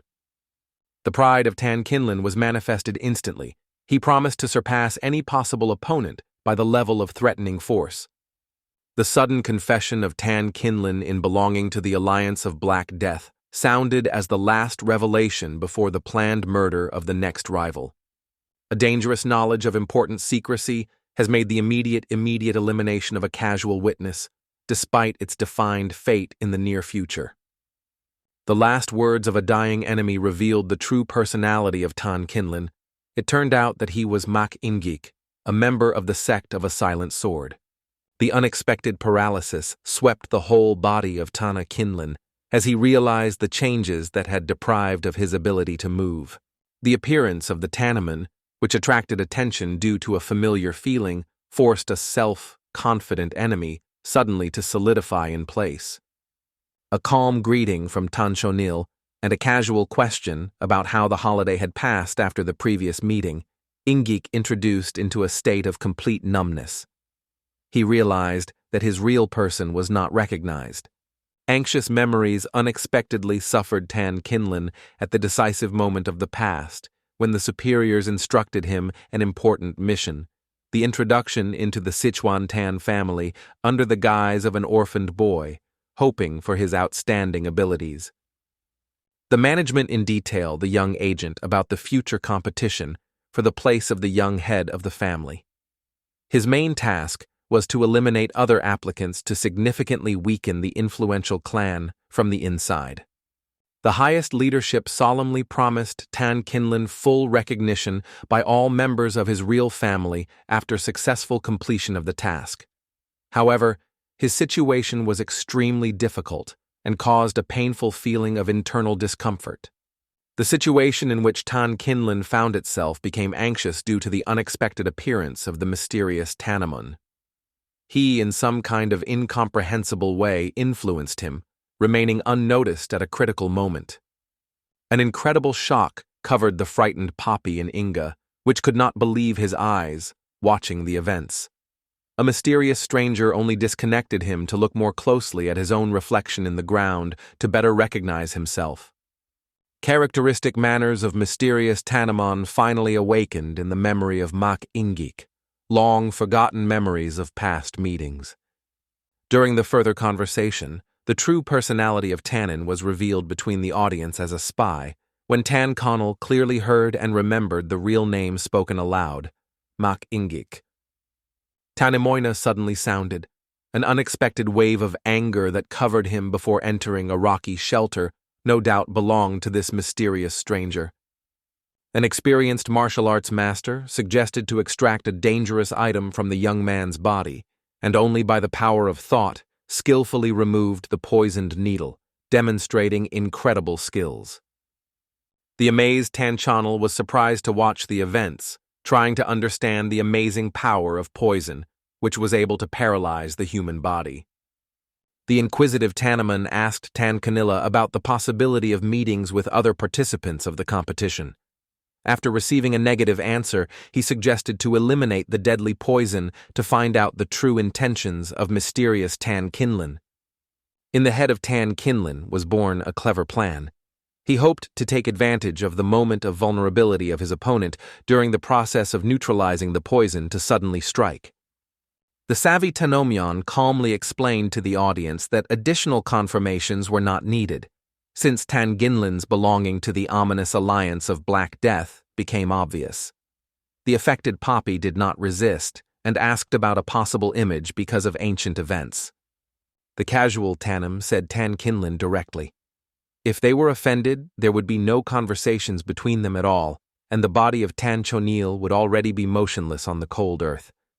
Having realized the truth of what was said, Tan Konyul, full of repentance, bowed deeply, expressing his sincere regret for past unfortunate events.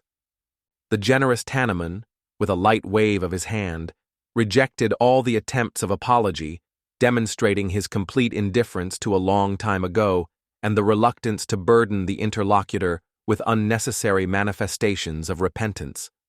The deep awareness of the irreversibility of the cruel abuse which has been experienced by Tanjonaman in the past was a heavy burden on the heart of Tan Konyul. Tanjonaman sincerely sought to apologize for past mistakes, but the calm Tanjonaman again assured that ancient events no longer relevant.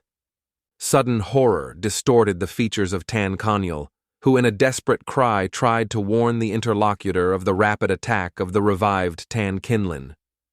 Despair filled the heart of Tan Kinlin, who, aware of the inevitability of his own death, intended to take with him a hated Tanjonaman, not believing in his ability to do worthy resistance. The powerful blow of Tan Kinlin came into the void, struck only by a ghost silhouette, having nothing to do with the elusive Tanjonaman. Tan Kinlin was genuinely surprised because his sharpened feelings accurately captured the presence of the enemy in the place where the blow fell. The lightning movement of Tanjonaman allowed him to be behind the enemy's back.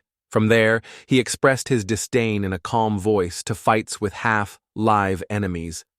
The immovable Tanjonaman suggested that he immediately destroy the annoying opponent, leaving no trace if he still seeks to continue the confrontation. The touch of Tanjonaman's hand was accompanied by reflections on the benefits of a body for a worthy burial over without a trace disappearance, which marked the last moment of Tan Kinlin's resistance. The last moments of consciousness before the inevitable death gave Tannon the awareness of the true cruelty of their enemy. Life left him, and the amazed Tan Konyul was thinking about the incredible skill of the dead spy, who perfectly mastered the legendary art of paired blades of the black and white sword. Tanjonaman was amazed at how incredibly easily Tanjonaman escaped a deadly blow, leaving them the only ones who survived in this competition. Now the end of this event has become a mystery. The prudent Tan Konyul clearly expressed his desire to voluntarily recognize the defeat with the consent of the powerful Tanjonaman. The generous winner did not intend to kill a fallen opponent, but he was seriously concerned about Tanjonil's inability to leave a mysterious place on his own. This prompted Tanjonaman to cut the space and invite the satellite to enter. The sudden disappearance of the mysterious winner interrupted the last attempt by Tan Konyul to apologize, leaving him with only sincere wishes of luck in future trials. The mighty elders, gathered in the main hall of the faction, immediately felt their supernatural abilities the moment of death of Tan Kinlin, despite a considerable distance. The ominous words of one of the elders about a small worm introduced into a younger child terminated the skillful severity of silence in the hall. The tragic fate of the younger descendant, born after the war as a result of a random connection with the simple service of the Tang, ended his premature death. The exceptional abilities of the unlawful son caused serious concerns about the possibility of transferring the inheritance to bypass the legal wife. Multiple attempts to get rid of the younger descendant ended with his secret penetration into the Tang family under the guise of a spy. The bitter awareness of his inability as a father pushed the head of the family to seek comfort in the bloody revenge for the death of a rejected son. The decisive order of Maka-in on the preparation of all participants for the decisive Battle of Gons was accompanied by a categorical requirement of the complete destruction of the Tan clan, taking advantage of their lack of command. A quiet evening found the main character for cooking at the fire, where he was covered with strange thoughts that he had not met any sign of life throughout the day. The striking wasteland of the vast world at such an important moment raised suspicion of conscious separation of participants. Logical considerations have led to the conclusion that others who survive belong to the Jaegel family, given their clear lack of cooperation with the Tang clan. Far-sighted calculations indicated the possibility of giving the Jaegel to a significant political influence in exchange for assistance in organizing the competition. The insightful Tanjonaman well aware of the situation, was certain that Gjegal Chanshin soon stumbled on his severe punishment for his arrogance. Saduped, the traveler, settled on the soft grass, admiring a soothing night sky, and dreamed of sharing this charming picture with his most expensive mother. Sweet drowsy, inspired by warm memories of his mother and the past 4 years of her life, did not prevent him from noticing the careful approach of Tannon. An unexpected confusion swept a girl who was unable to recognize in an attractive stranger of the same vulnerable Tanjonaman to the meeting with whom she was so waiting.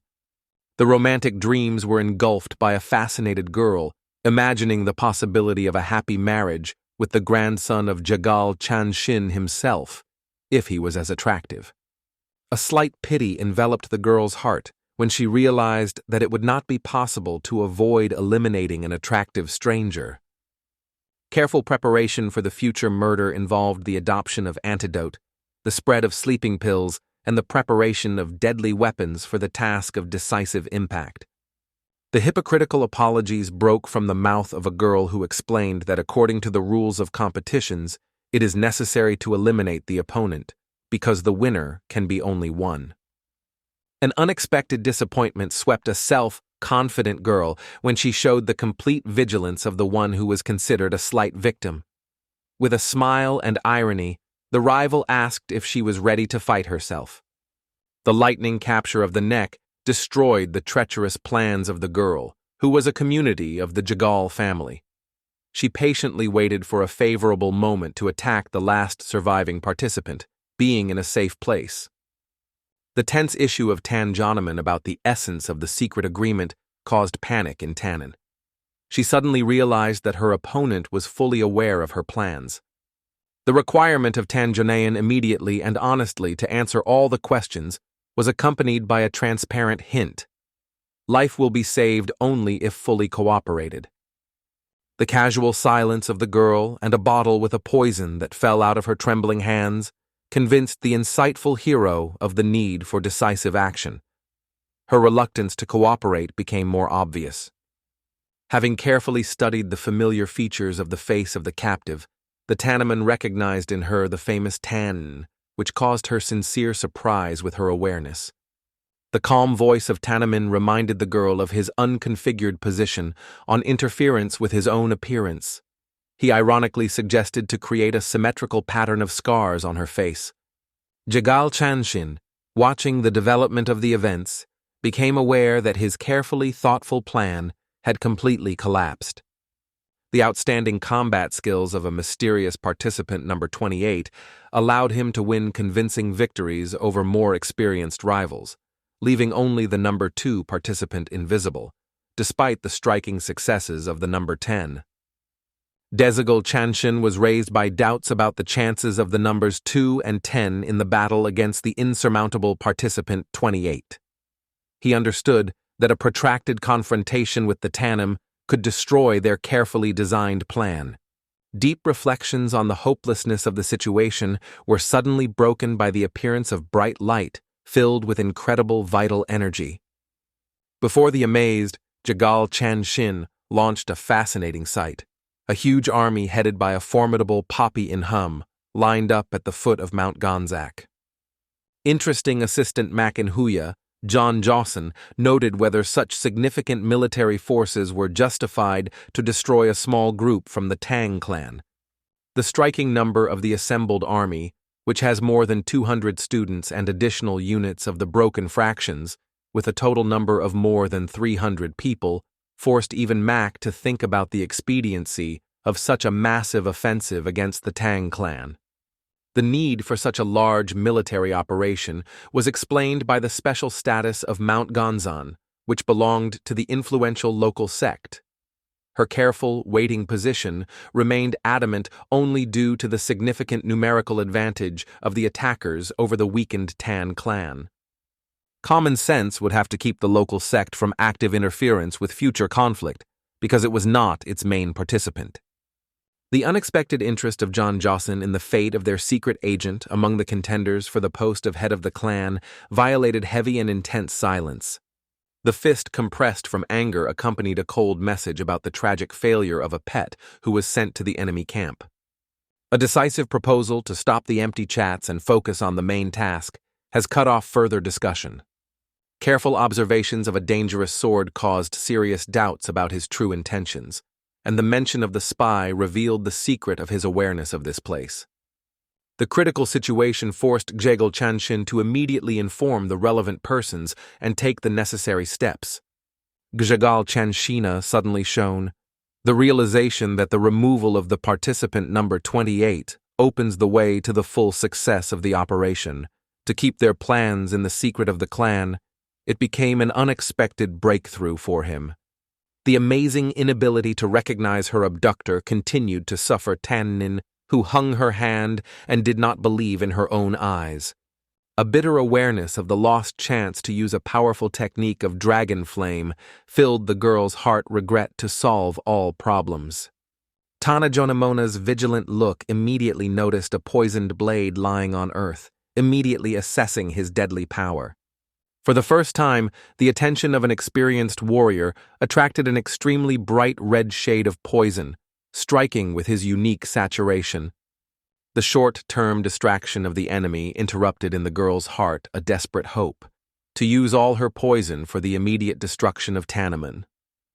The lightning reaction of Tannoman made it possible to intercept the girl's hand and take possession of dangerous poison before she had time to put her plan into life. Careful study of the captured poison enabled the hero to establish its identity with the substance that the blanket found. Sincere interest in the reserves of poisoning in the girl prompted Tannoman to make her kneel. He wanted to know how far she is ready to remain silent if you make her use poison. Unexpected verbosity swept Tannon, which begs her life in exchange for the complete disclosure of all her information. The loss of interest in the girl's words was accompanied by a desire to introduce her to the action of his poison. The forced confession revealed the true nature of the special poison of the Tang clan, known as Varian Ho, which was very popular with its participants.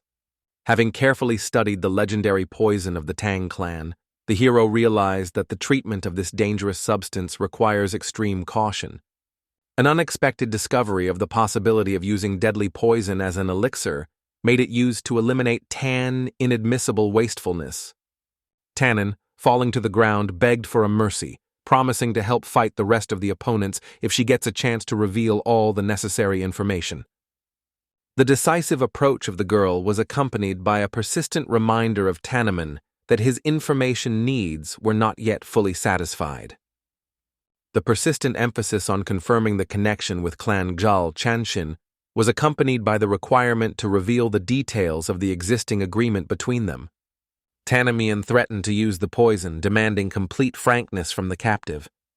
The forced confession revealed the promise of a profitable marriage in exchange for the promotion of the unification of Jegal and Tan families to restore mutual trust. The obvious benefit of the marriage of the future family leader to preserve the effects of Jegal's prompted the trusting Tannon immediately to agree to an attractive proposal. Tanjonaman faced an insurmountable dilemma, to choose between murder and punishment for stupidity. At that time, shocked Tannon watched how he used the main poison. The girl's persistent questions about strange behavior were given a calm explanation. He simply did not want to share valuable poison. An unspeakable horror gripped the girl when she witnessed an incredible act, the voluntary use of the deadly Varian Ho.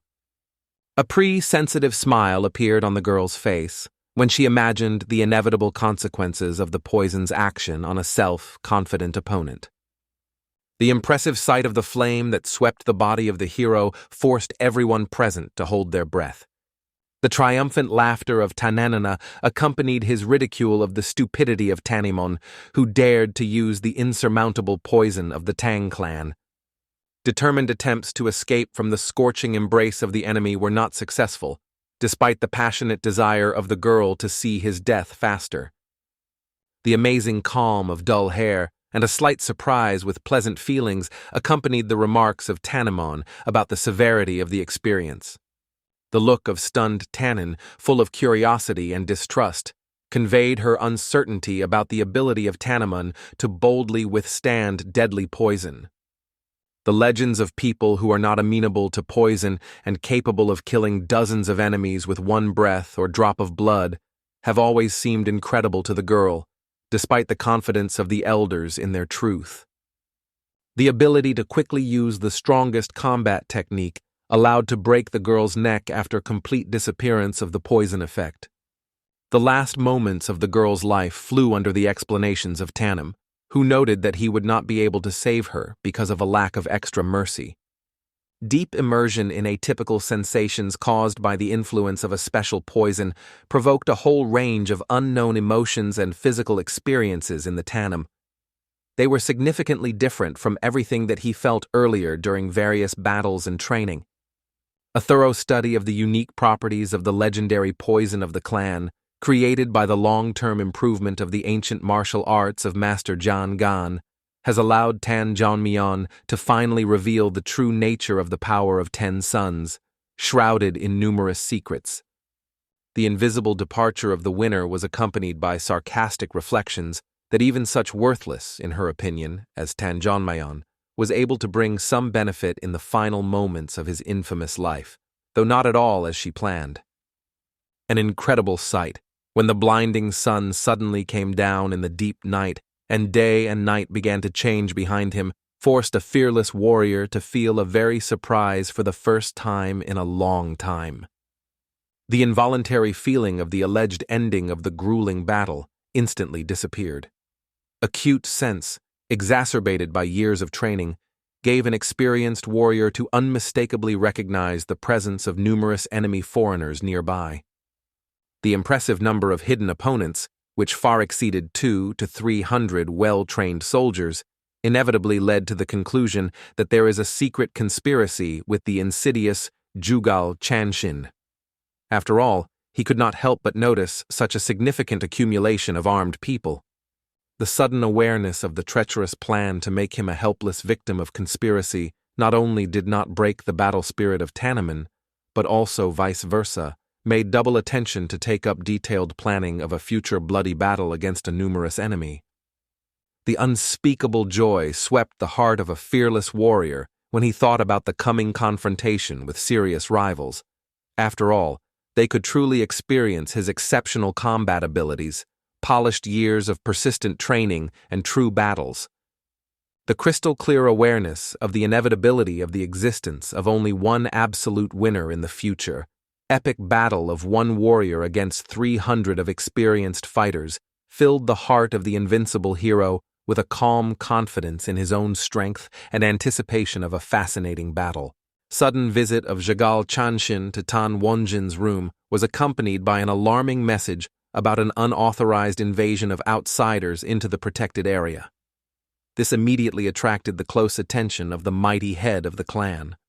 Tan Wonjin's alarmed mind could not accept the stunning news of the presence of mysterious Ganja's mysterious detachments in the holy territory. This has made him repeatedly ask the concerned Chanskal about the accuracy of the data obtained. A careful investigation of the situation, which was vigilant, Changgel, helped to establish that the number of unknown guests reaches about 300 well-armed soldiers.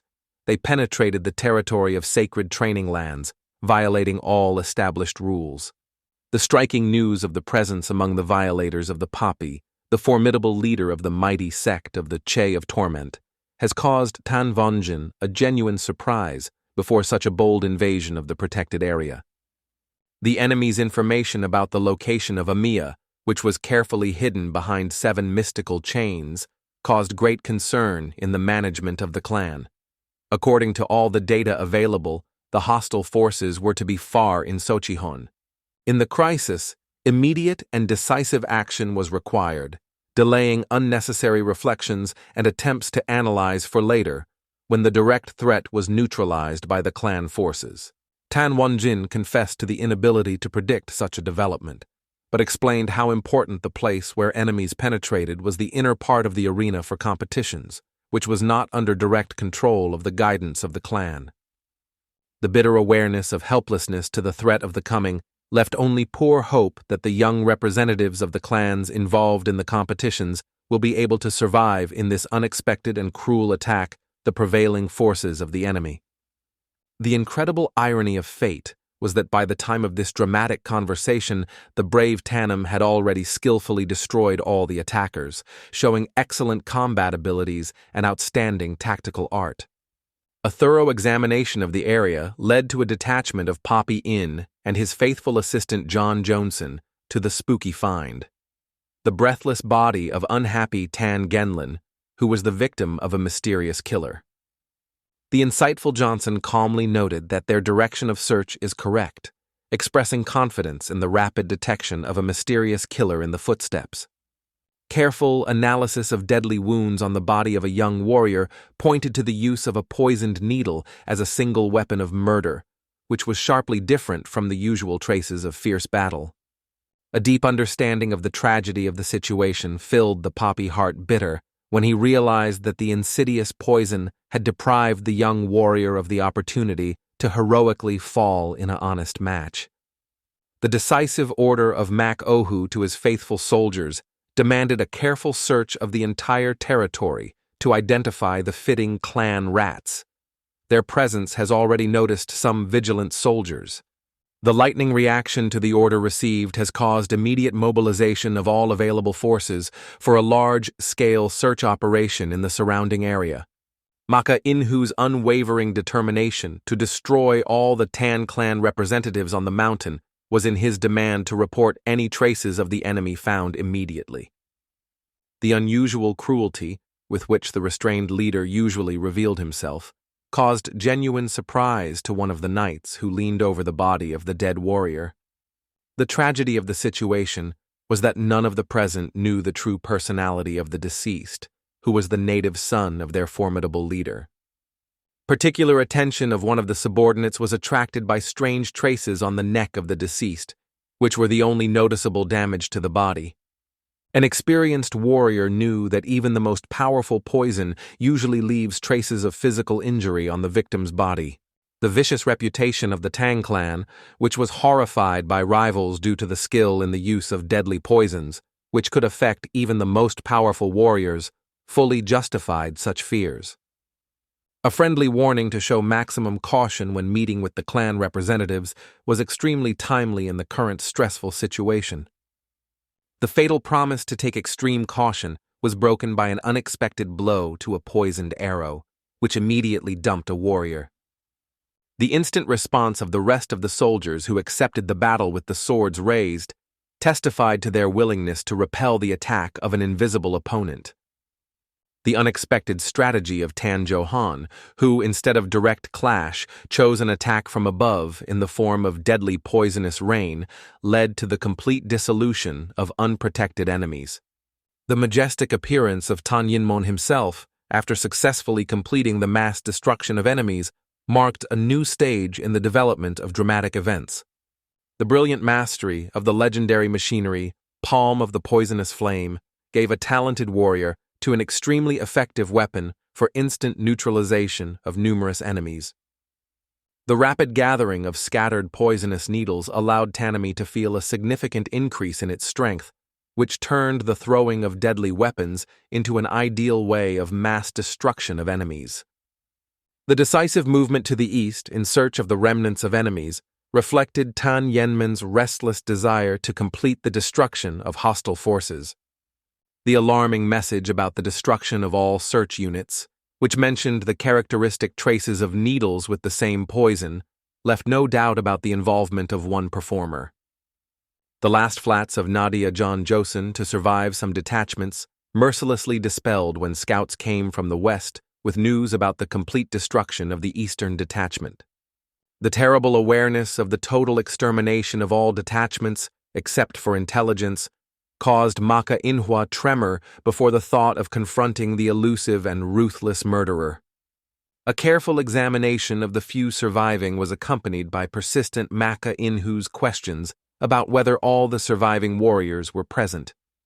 The awkward explanation of Johnson's John about the death of almost 100 experienced soldiers per hour from the probably one killer who applied the same method of removal seemed almost incredible, The internal resistance of the poppy induction of the shocking truth was accompanied by a gloomy realization that the presence of several killers would make the situation even more catastrophic.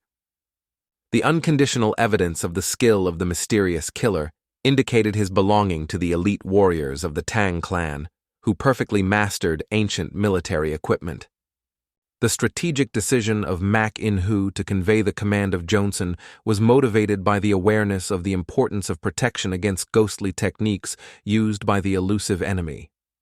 The doubts of Johnson about the correctness of the decision were dispelled by the emotional explanation of ManhwaCapped that losing even more students is unacceptable and how important it is to support it in this difficult situation.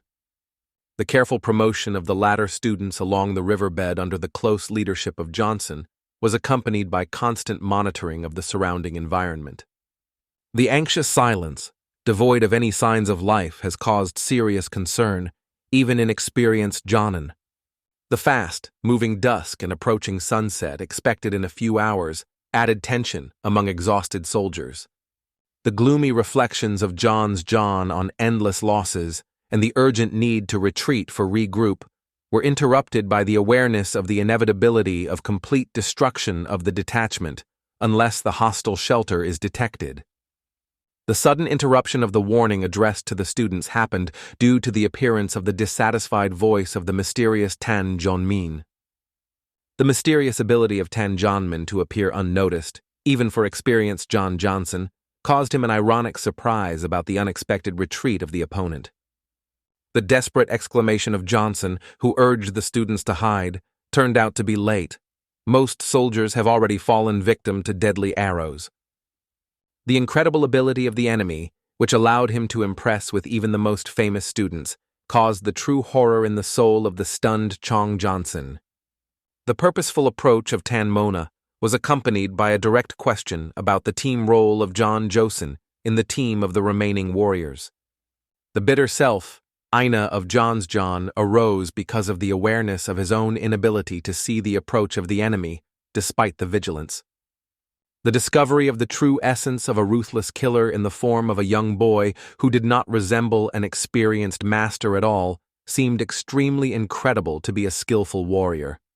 The lightning attack of the enemy with deadly rain of poisoned arrows did not give Johnson any chances to defense. The enemy's vigilant monitoring made it possible to detect the use of legendary void absorption technique.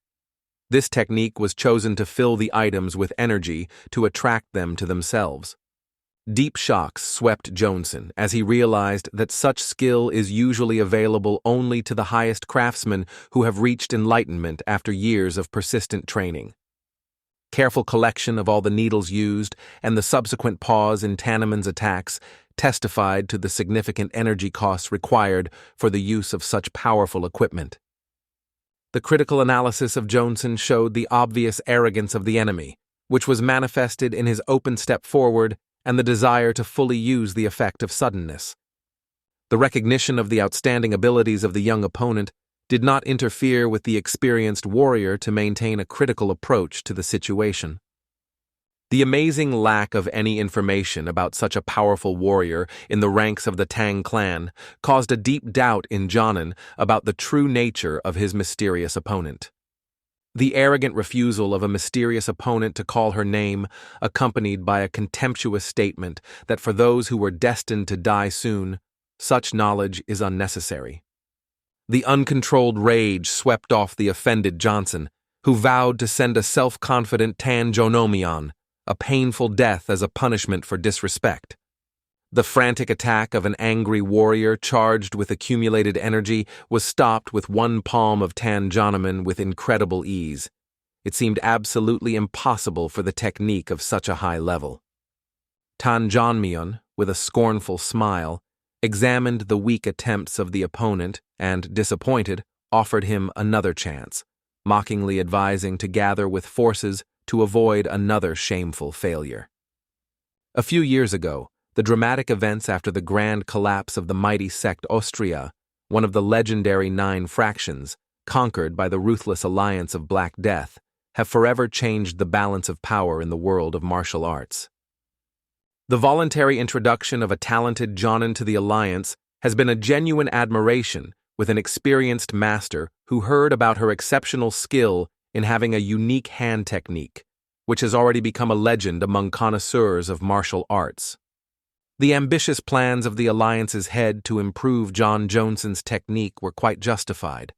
Her legendary technique, Ladoni, which hundreds of peaks, reached an unprecedented force capable of shifting even inaccessible mountain peaks. Important changes in technology have become possible due to the mentoring of the great master Yu Kiljun. He personally engaged in teaching John Jensen, giving the technique a new majestic name, one that creates heaven. The outstanding art of John Jossen in the use of advanced technology received the highest praise from the head of the Alliance of Black Death, which called it palms that hundreds of heaven.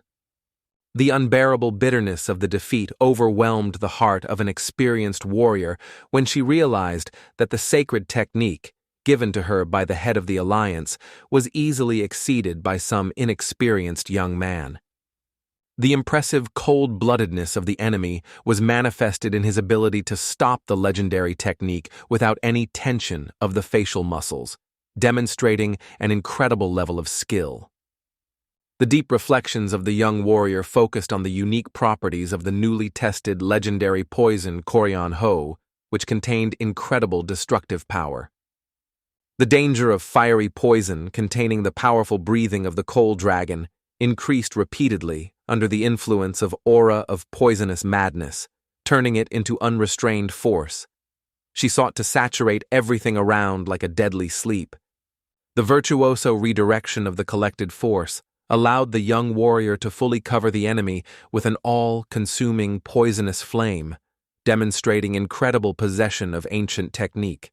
True astonishment was swept by John Jossen as she saw the extraordinary power of Yang's energy and the all-consuming flames, the nature of which, despite her experience, could not understand. The stunning defeat of the legendary technique of shaking the heavens under the pressure of the young warrior ended with the complete destruction of the body of John Jossen, which turned out to be powerless against the all-consuming flame. Careful observation of the transformation of poisonous force into a pure flame pushed the Tannoman to create a new technique, which he called the Fire River Poison. The lightning appearance of the poppy with the rest of the surviving warriors marked the beginning of a new stage of the battle, to which the winning Tannoman was completely prepared. Tannoman calmly reported the inevitable death of all present. At the same time, he was generously suggested to surrender to provide them with a more merciful end. The painful awareness of meeting with the brutal killer of her students, the commander and his younger brother, lit the heart of the poppy with unbridled thirst for revenge, which cannot be quenched by any threats. The solemn promise to destroy Tannoman without a trace was accompanied by a sinister glitter in the eyes of both opponents who drew power from the mastered secret techniques. The decisive order of Maka-in to form a wheel was accompanied by clear instructions on the enemy's environment and warnings about the possible use of poisons and hidden weapons. The relentless narrowing of the battle circle around the Tannoman was carried out under the guidance of Mac, which tried to deplete the enemy's strength with the coordinated actions of his soldiers. The deep sadness of numerous students and allies overwhelmed the poppy heart, but the pain of losing your beloved younger brother was most unbearable. The inspired promise to take revenge for fallen friends has added a poppy of new strength to the future with a self-confident young man who dared to challenge an experienced warrior. The striking tranquility of Tannoman was explained by the fact that he immediately recognized the familiar training model of building an opponent who reminded him of the creation of the technique of madness of winding lines. The unexpected disappearance of Tannon after the energy concentration around them caused a real panic among the soldiers who surrounded him, because they could not predict the next step of a mysterious opponent. The rapid movement to the center of the enemy detachment gave the Tan the opportunity to methodically destroy the opponents one by one, leaving them the chances of resistance or escape. The incredible speed of the movement of a young warrior, who went unnoticed even for the experienced look of Mac-in, forced him to doubt the enemy in the human nature. The terrible awareness of the true essence of the enemy as a small demon forced the surviving soldiers to rush into a desperate attack. They were filled with the desire to take revenge for the dead comrades. The decisive order Maka-in stopped the thoughtless gust of subordinates who could not withstand the incredible power of the mysterious enemy. The stunning demonstration of the destructive force, which completely destroyed the weapons of opponents, finally convinced even the most fierce skeptics among soldiers in the demonic nature of their enemy.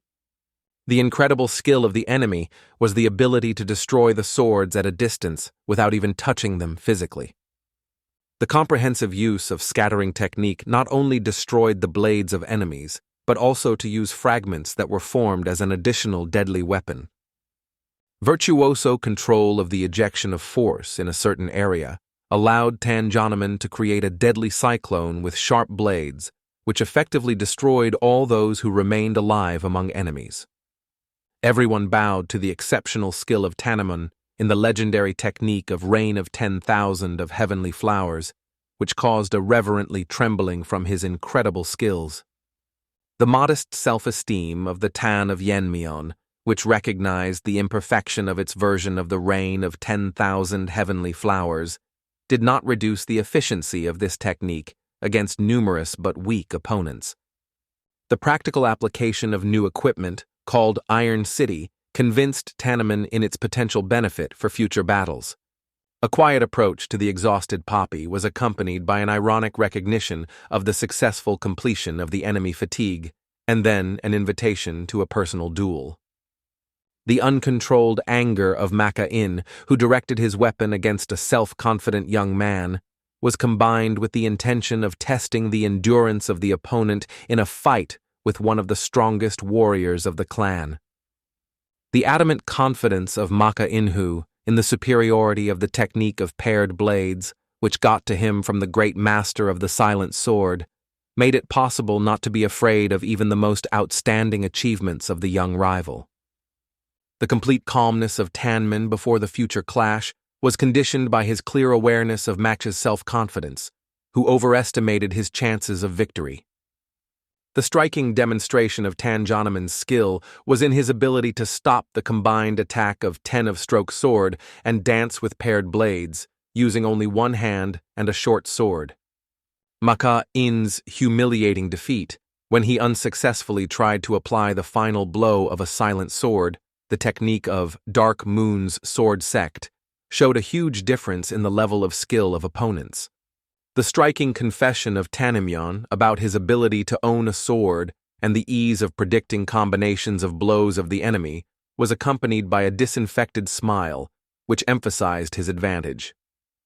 Maka-in's complete surprise because of the enemy's ability to withstand an unnecessary technique of a silent sword emphasized the incredible skillful level that a young warrior reached.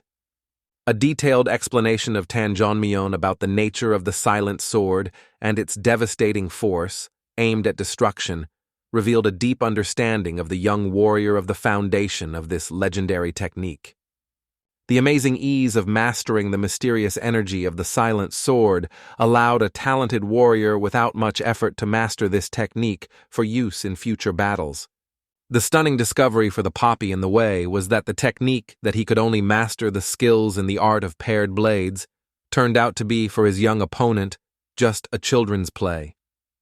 The striking recognition of the young warrior that he had mastered the technique, watching a Spion, killed a few hours ago, who used similar techniques, testified to his amazing ability to instantly master the complex martial arts. Tannon had only limited knowledge of Poppy grouping, in particular, that they were subordinated to the powerful alliance of Black Death. The well-known reputation of the alliance as a master of adaptation of martial arts to the unique features of each ally has been confirmed by numerous evidence and achievements of his followers. The amazing diversity of the alliance's followers, which united people from all social strata, from ordinary peasants to influential rulers, caused a genuine admiration for the Poppy of the inn, who tried to understand the true meaning of the words of his young opponent. Tannon, ruthlessly criticized, called the opponent's technique worthless, and one that is accessible to everyone. He reproached the opponent for underestimating his own abilities and not appropriate choice of such primitive tactics. The apt remarks about the low expectations of the alliance's chairman regarding the Poppy's ability, confirmed by the limited tactics, caused a serious blow to the ambition of an experienced warrior. The rapid reassurance of the angry Poppy was accompanied by the explanation of the Tanjonaman. The skills shown are sufficient for battle with small opponents, and there is no point in using excessive force. The great decision to show true abilities to a significant opponent was accompanied by a warning that even this was not the limit of the possibilities of a young master. The righteous indignation of Manhwa from the superiority of the words of the enemy gave way to the awareness of their truth when he saw the incredible energy of the young warrior, which argued as the unimaginable length of the blade for the true advantage. The striking creation of the energy blade was preceded by the activation of mysterious ability, which emphasized the true power of the young master. For Manga, the direction of the impact, which seemed like a blunt, proved to be a good hit. This left a deep crater behind him and touched his ear. A stunning awareness of the true scale of the destruction came to Mak Yin only after Tanjonaman invited him to turn and see a kilometer strip that cut the mountain itself. The striking advantage of the shown technique over the legendary silent sword left Poppy in a deep shock. The unquestionable achievement of Tannon in the final stage of skill was confirmed by his unsurpassed ki energy and the ability to control the flow of blades. The indifference of Tanjonaman to his own achievements was reflected in his desire as soon as possible to end the battle to rest. Panic fear engulfed a man, forcing him to rush into a hopeless escape from a merciless enemy. Talorda Tanjonaman evaluated the futility of attempting to escape, realizing that it was impossible to leave the competition zone. The initial desire to quickly end the persecution with the sword, from which the enemy would not escape, gave way to a more traditional approach. An unexpected decision to apply family weapons, a sulfur river, is conditioned by the awareness of its role as the heir of the clan. In hiding Mak, I was tormented by thoughts about the incredible abilities of his enemy. The question arose, who in their clan could bring up such a powerful warrior? The unspeakable achievement of the highest skill from a representative of a declining dynasty seemed impossible for an experienced warrior. The intervention of the alliance leader became inevitable after receiving information about the incredible power of the Tang clan. It was clear to all participants in the conflict. The continuous persecution with the Surikans, who swept the trees in their path, deprived the Poppy of Yuhu to report what happened. The impressive ability of the tiny rings to cut out powerful trees, like a soft tofu, and gain an unspeakable speed, striking the imagination of an experienced warrior. Changing tactics from escape to evasion was a forced step, as it became clear that it was impossible to surpass the speed of deadly Surikans. The desperate resistance of Mak In, who tried to repel the attacks of rings with boundless rage, was explained by his unwillingness to put up with such a humiliating death. The unexpected loss of all the skills of quiet equipment after another attack by Surikan has significantly weakened the defensive capabilities of an experienced warrior.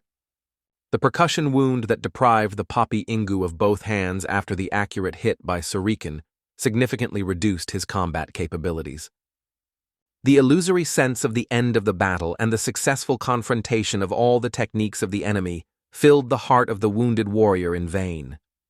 A desperate cry about the unwillingness to die and maintaining hope for the future, despite the loss of the hand, reflected the indomitable spirit of an experienced warrior. The false assumption about the enemy's energy depletion after the use of complex equipment gave rise to hope for a successful escape. The ironic interest of Tanjonaman in anticipation of praise for the successful reflection of attacks was combined with the demonstration of perfect endurance after the use of complex equipment. The perfect ability to manage energy to return and re-launch the Surikan has finally convinced Mak Inhu in the futility of resistance. He was bitterly regretted about the Tan clan for the sake of ghostly glory in the alliance of Black Death. The tragic awareness of his own helplessness to the young member of the contemptuous Tang clan was the sad finale of the poppy way to the poppy. Satisfied with the estimate of a recent battle as a great opportunity to check the effectiveness of his techniques, the young master demonstrated a practical approach. The ambitious decision to become the head of the clan to convey the accumulated knowledge to future generations determined the further path of the young warrior. The solemn promise of giving the elders who oppressed his mother and Jagel's families who encroached on power in the clan testified to his determination to restore justice. The unwavering confidence in the inevitability of the punishment of all the perpetrators was accompanied by the creation of a spatial crack to exit the competition zone. Diplomatic report of Chizegal Chanshin on the impossibility of interference in the competition was voiced with a strange surprise due to an unexpected turn of events. The general shock and distrust of what is happening was filled with the audience after receiving stunning news. The conscious concealment of the truth by Chizegal Chanshin was motivated by the need to wait for the completion of the plan. The inaccessibility of the sealed entrance guaranteed that no one would be able to survive in the competition area. The official recognition of the invasion of the invaders under the leadership of ManhwaCapped and the commander of the John Johnson confirmed the seriousness of the situation. Chizegal Chanshin regretted that I had to sacrifice a talented young man to prevent interference with their plans.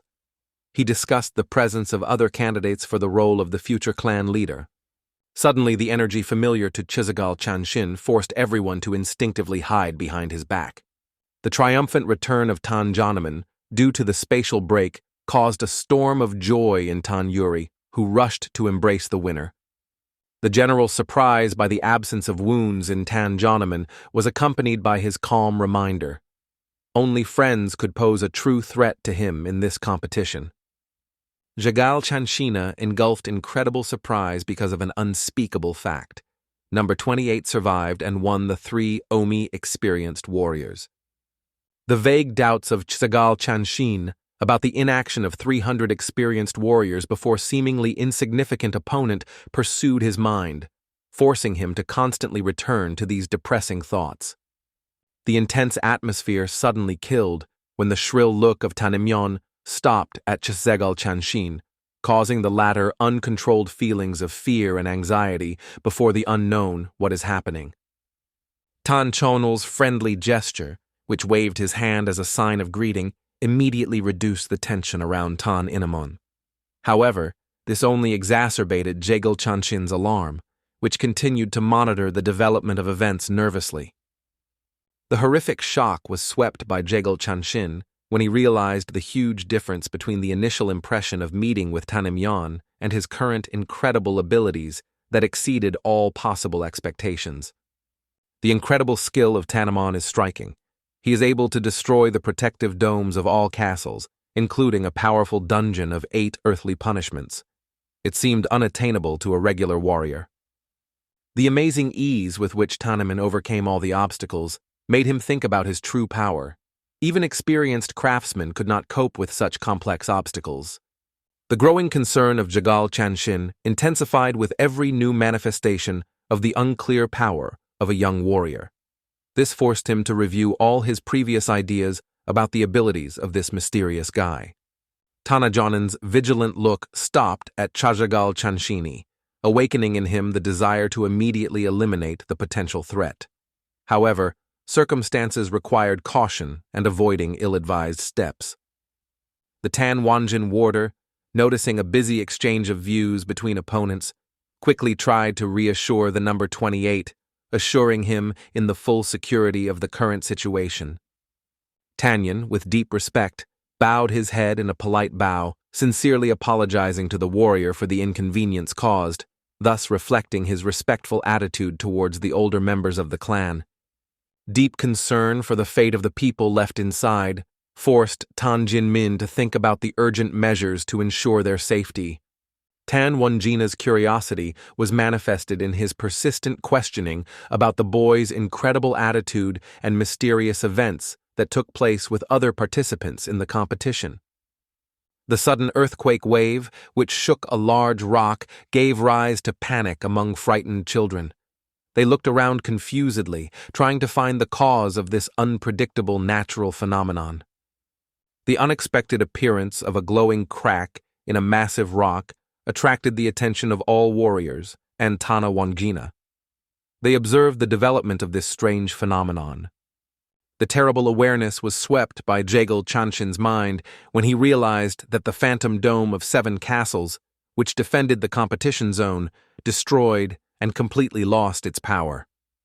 Before the eyes of the audience appeared a gloomy picture. Many soulless bodies that covered the field of competition.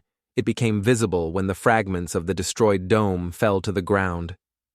The calm voice of Tannoman broke the depressing silence when he explained to the audience that they could now see the true picture of what happened on the battlefield. The stunning opening shocked the warriors. Most of the dead belonged to the school of the Dark Moon Sword. This was confirmed by their suspicions of the attack of troops under the command of Maka-in. The inappropriate laughter of Tanjonaman echoed when he doubted the ability of Tannoman's on his own to defeat such a large number of opponents. The boundless honesty of Tanjin proved to be recognized that even he could overcome no more than 30 opponents in such a situation. Sudden anxiety of warriors forced the Master Tanjonaman to get to them quickly. There was a beheaded body of an unknown man before his eyes. The stunning discovery of the truth about the death of the poppy itself, recognized by the characteristic double vagina for the swords on the back, seemed incredible even for the experienced soldiers of Tanjonaman and Jagal Chanshin. A calm explanation of Tannoman that a large number of opponents only reduced their chances was surprisingly logically in the context of a recent battle.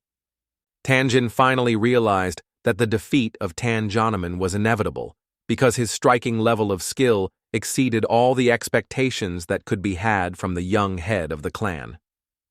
The crowd was amazed when he realized that one person was able to destroy hundreds of experienced soldiers and the most legendary head of the Dark Moon.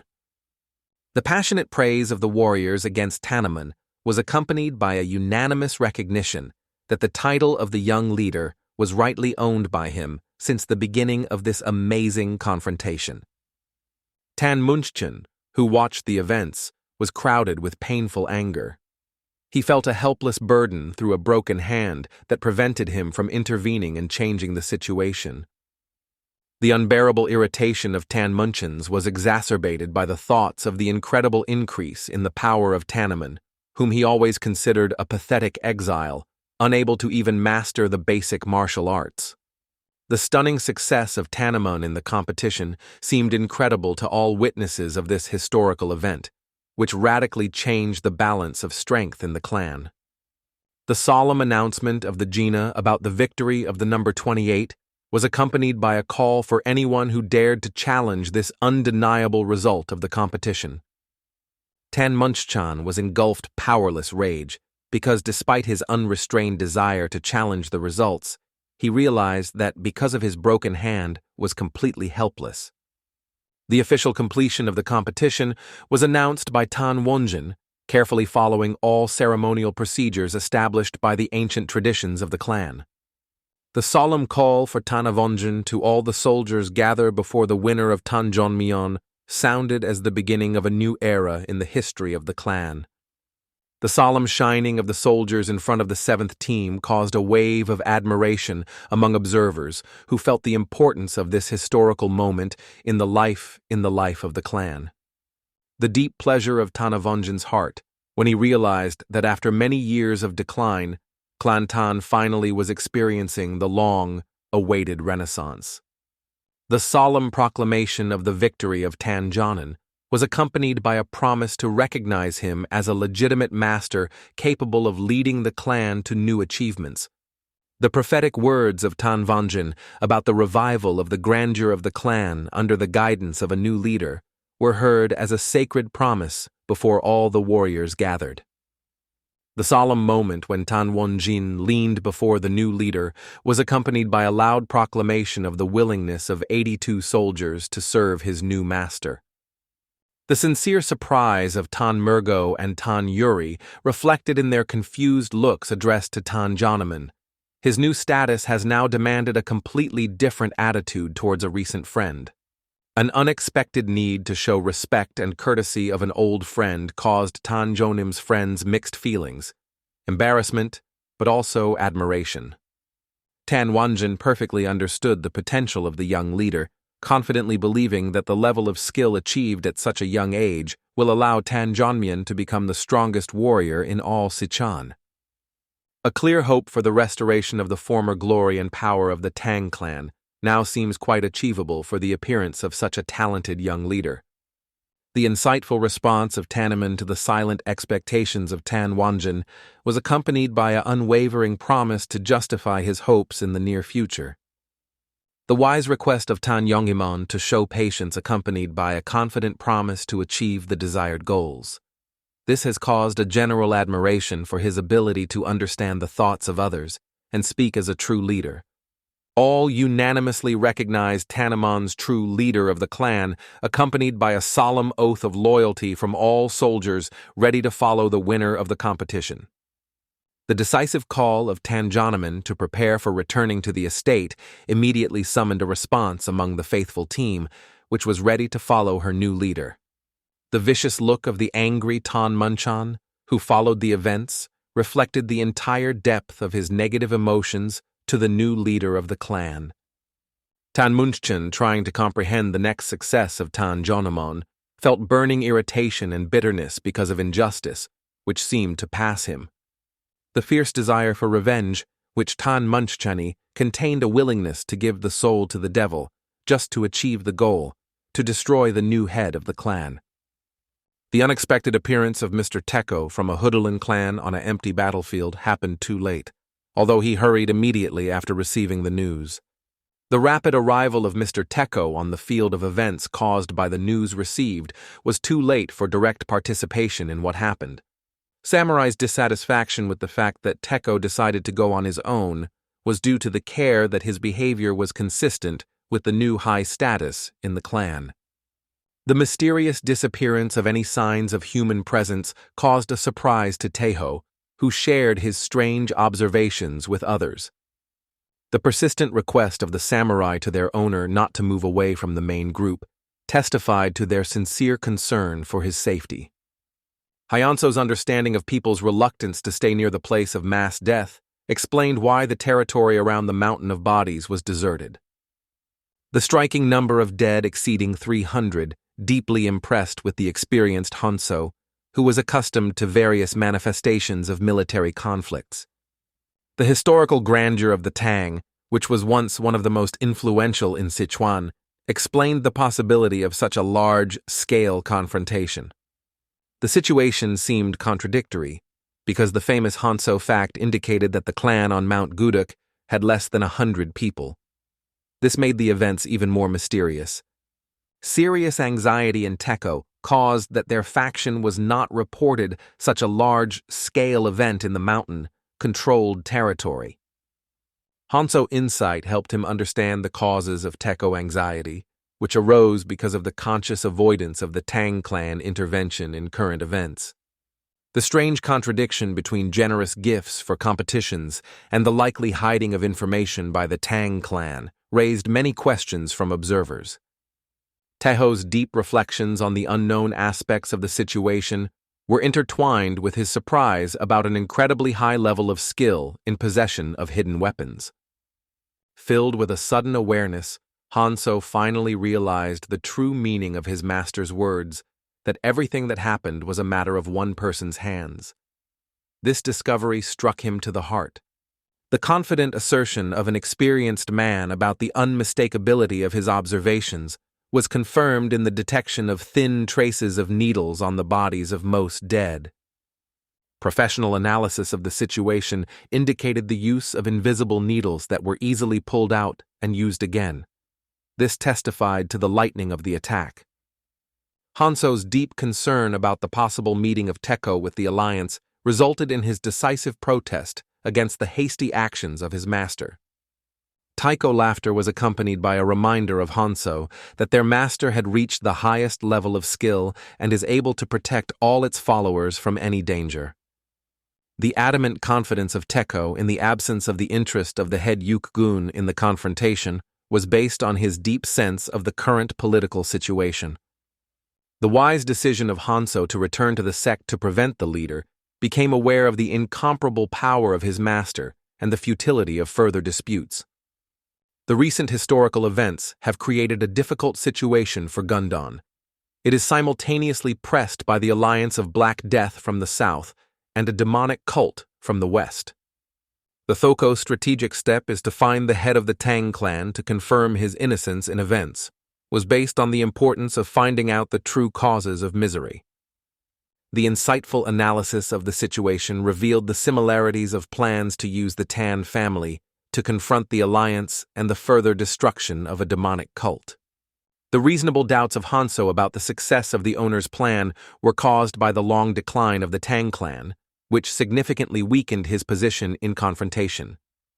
Honey Hanso's sincere hopes to avoid the use of a sword technique that discloses demons reflected his deep awareness of the destructive consequences of this ancient art.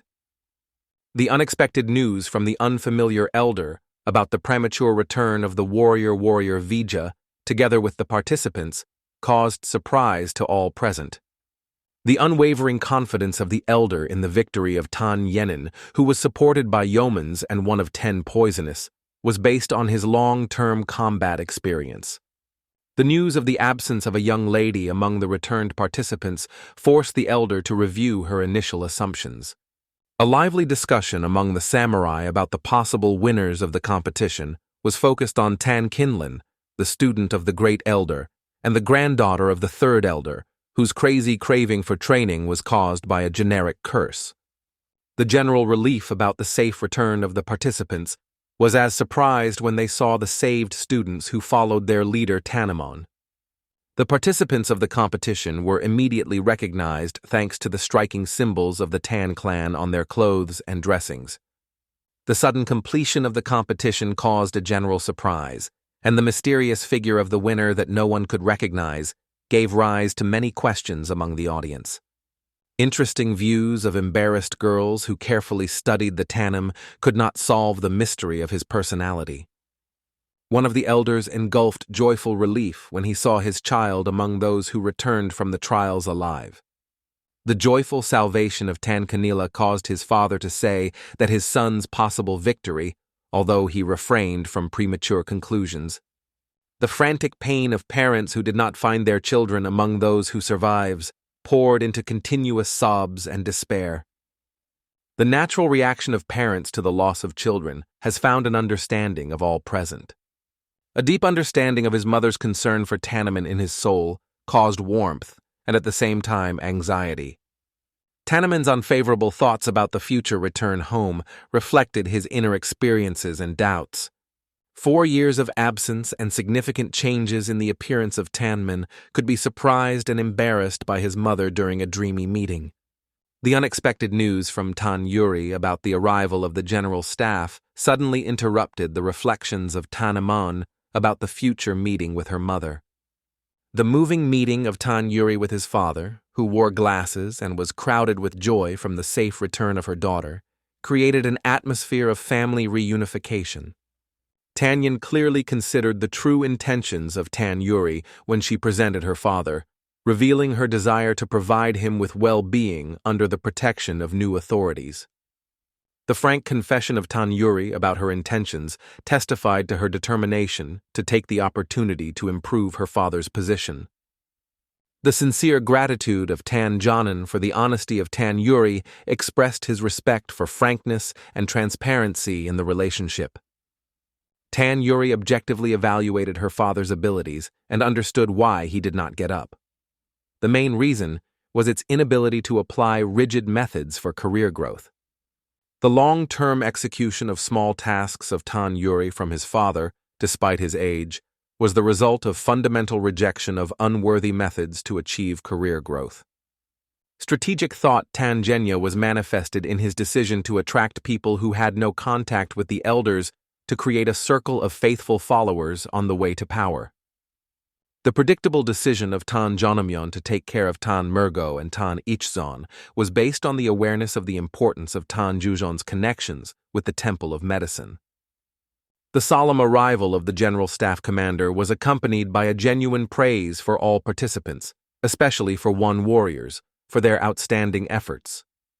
The bowing of Jegel Chanshin, who was a response to the praise of the commander, clearly testified his deep respect for the high status of the hostess.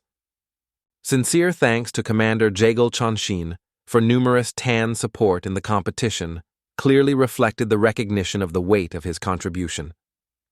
The commander expressed special gratitude, emphasizing the importance of a phantom dome with 7 locks created by Jegel Chanshin to ensure the safety of participants during their departure. The polite smile of Jegel Chanshin in response to praise hidden his awareness of the complete destruction of the protective dome created by him.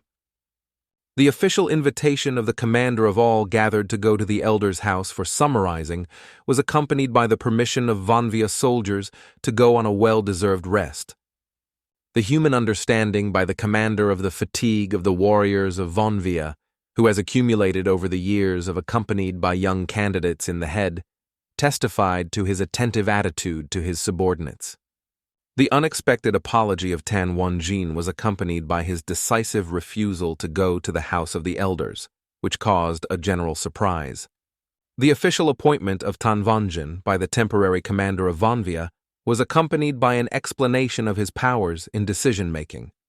The shocking behavior of Tan Wonjin, who, while remaining in common sense, refused to go to the House of the Elders, contradicted all the established traditions. The quiet explanation of Tan Wonjin about the need to comply with the conditions of competition, which indicate the Hall of Secret Weapons, contradicted the desire of the commander to visit the House of Elders.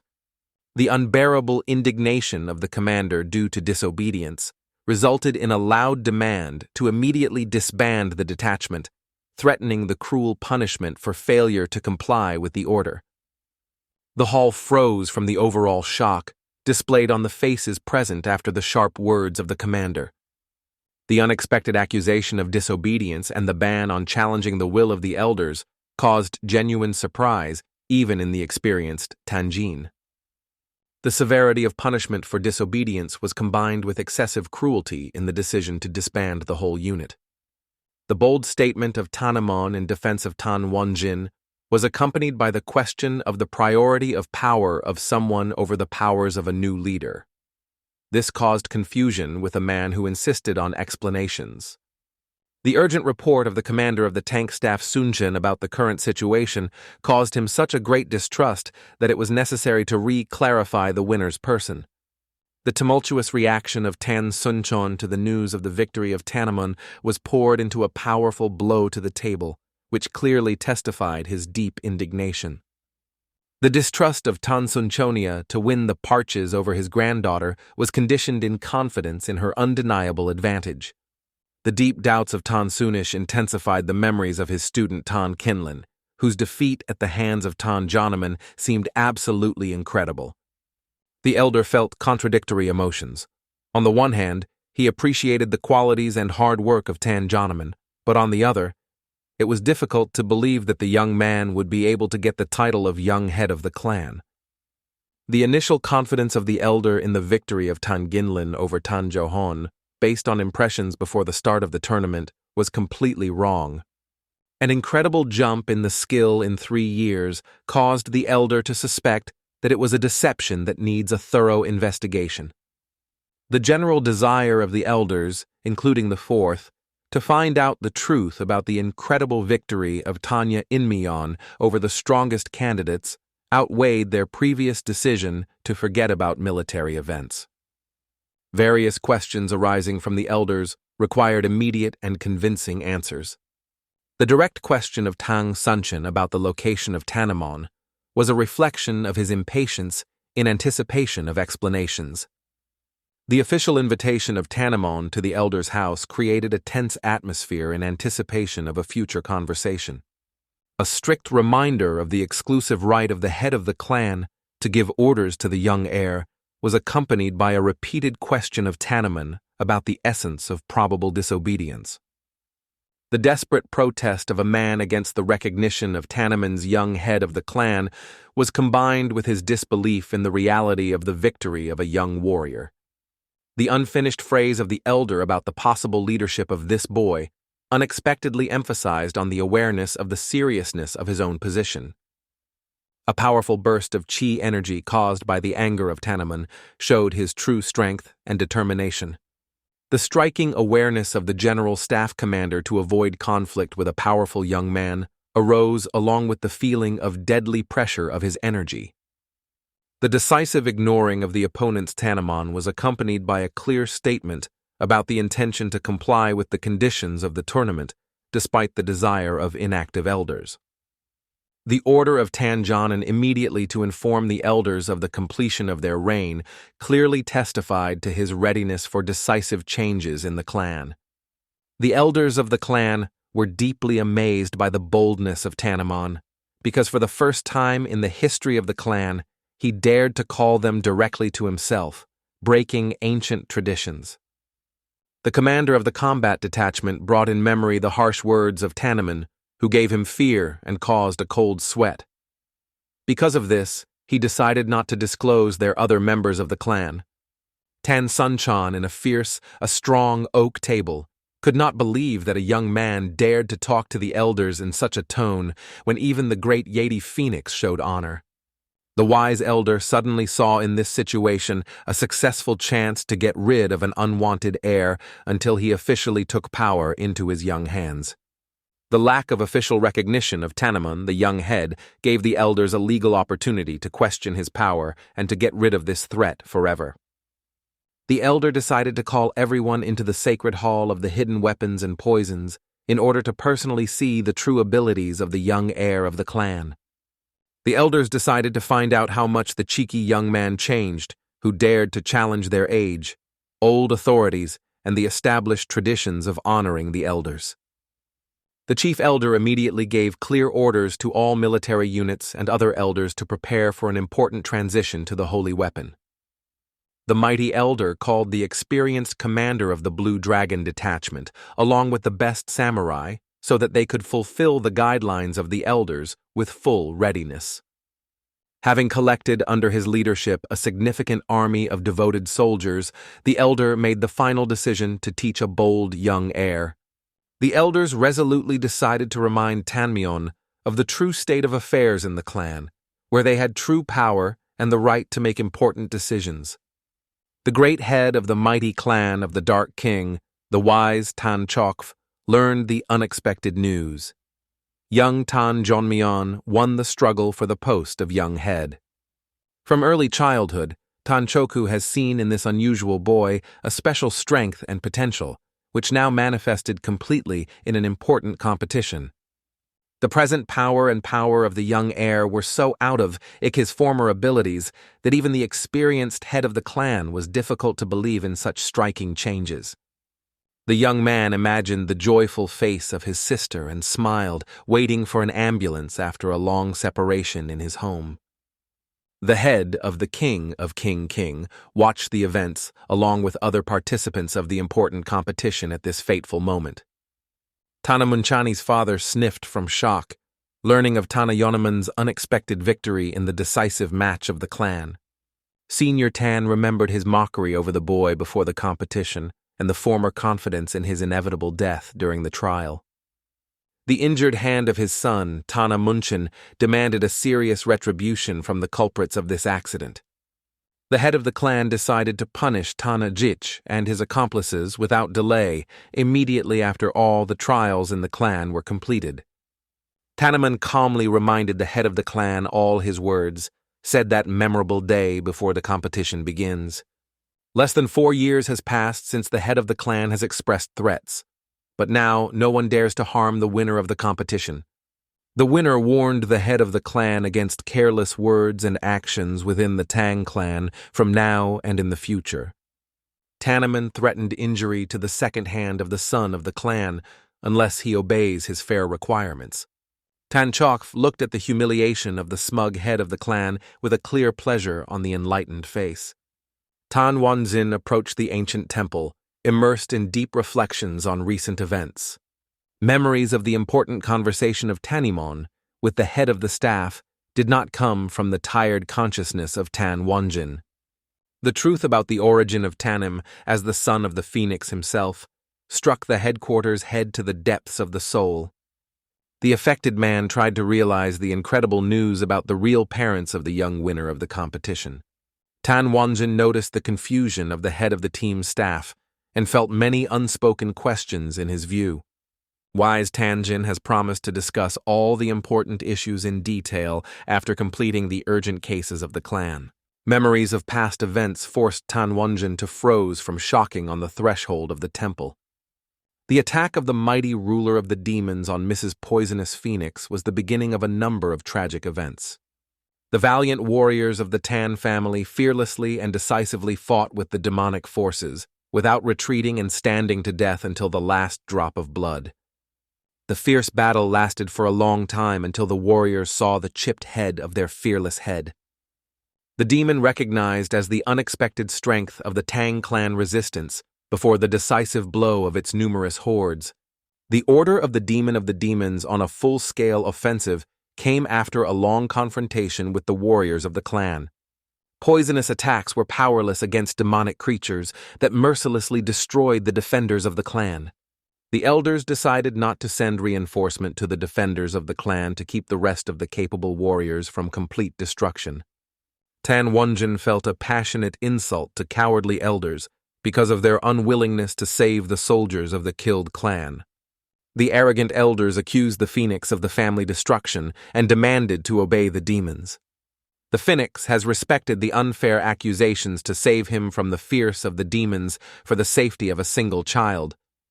Tan Wanjin believed that other devoted warriors of the Tang clan understand the true nature of the owner. Fate gave the warriors a second chance so that they could protect their owner again after the last failure in a decisive battle. The unexpected sound interrupted an important conversation with Tanimon from Tanchokov in the main hall of the clan. Tanimon immediately rushed to find out the cause of the unexpected noise in the walls of the sacred temple. The elders led a large army of warriors to the place of important competition of the clan. Tan Sunchan demanded that Tannon immediately appeared before the outraged elders of the clan. Tan Wanjin was amazed at the accuracy of the Lord's predictions regarding the mandatory appearance of the elders in the competition. The mobilization of all the military forces of the elders testified to their deep fear for their position in the clan. Frightened, Tan Sunchan threatened Tan Wanjin with a severe punishment for delayed Tanim. The calm voice of Tang Yenman stopped the fussy elders when he announced his voluntary arrival at them. Tanchokov realized that Tanamion was not in the house of the elders when the third elder appeared with his retinue. Tan Songchan was angry because Tanamion was arbitrarily declared by the head without the consent of the Council of Elders. The winner of the tournament emphasized the legality of his claims for power, referring to the ancient laws of the clan. Tanjonaman was surprised by the additional requirements of Tan Sunshan to recognize his legal right to power. The elders were indignant at the bold behavior of the young contender, confirming rumors of his difficult character. The concerned Tan Wanjin tried to reassure the young owner who was not disturbed by the dissatisfaction of the elders. Tan Sunchan demanded a detailed description of the events of the competition in exchange for the life of the young contender.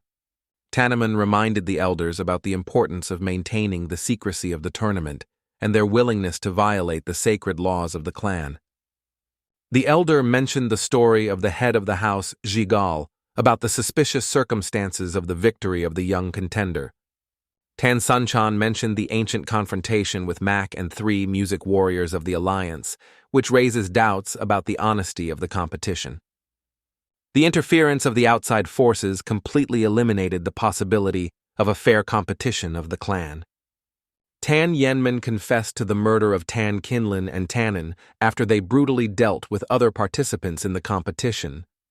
The young winner emphasized the equal conditions of the struggle, despite the constant intervention of outsiders in his life. Angry in the death of his favorite and granddaughter, the Dan Dream of Chong has demanded a bold contender to repeat the confession in the murder. The fearless Tanjonaman suggested that the elder personally climb the mountain Hudak to confirm her words. The bodies of the dead participants will remain in the former place, unless the Gonuk clan has not time to erase the tracks. The elder ordered his soldiers to immediately attack the bold young contender on power. Observers have condemned the reckless decision of the elder, who lost common sense, to attack the winner of the competition. Tannon could easily avoid the awkward attack of the angry warriors of the elder in the main hall of the temple. The young winner explained to Tang Sunfish that it was his personal actions that led to the tragic development of recent events. The distrust of the elder to defeat his wards was surprised in the audience in the holy hall. Tanjonaman decided to demonstrate his true strength to confirm the truth of the story of victory over Tannon. In the eyes of the man reflected a true horror when he realized that the young Tannon was able to stop his most powerful reception, a blow that kills demons, with one hand alone and seemed to be without much effort.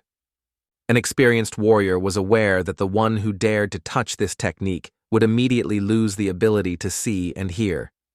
However, the young man with amazing ease was hit. The sudden realization that the inner strength of the young man was far superior to the one that the elder accumulated for decades of persistent training struck Tana Sunshin to the depths of his soul. Outraged by the fact that the new moon dared to neglect the respectable elder, Tan Sunchon decided to immediately give the daring boy a lesson and began to prepare for a new attack. Tanjonaman decided to act unpredictably. Instead of defense before the approaching attack, he pulled a small bottle with a mysterious poison.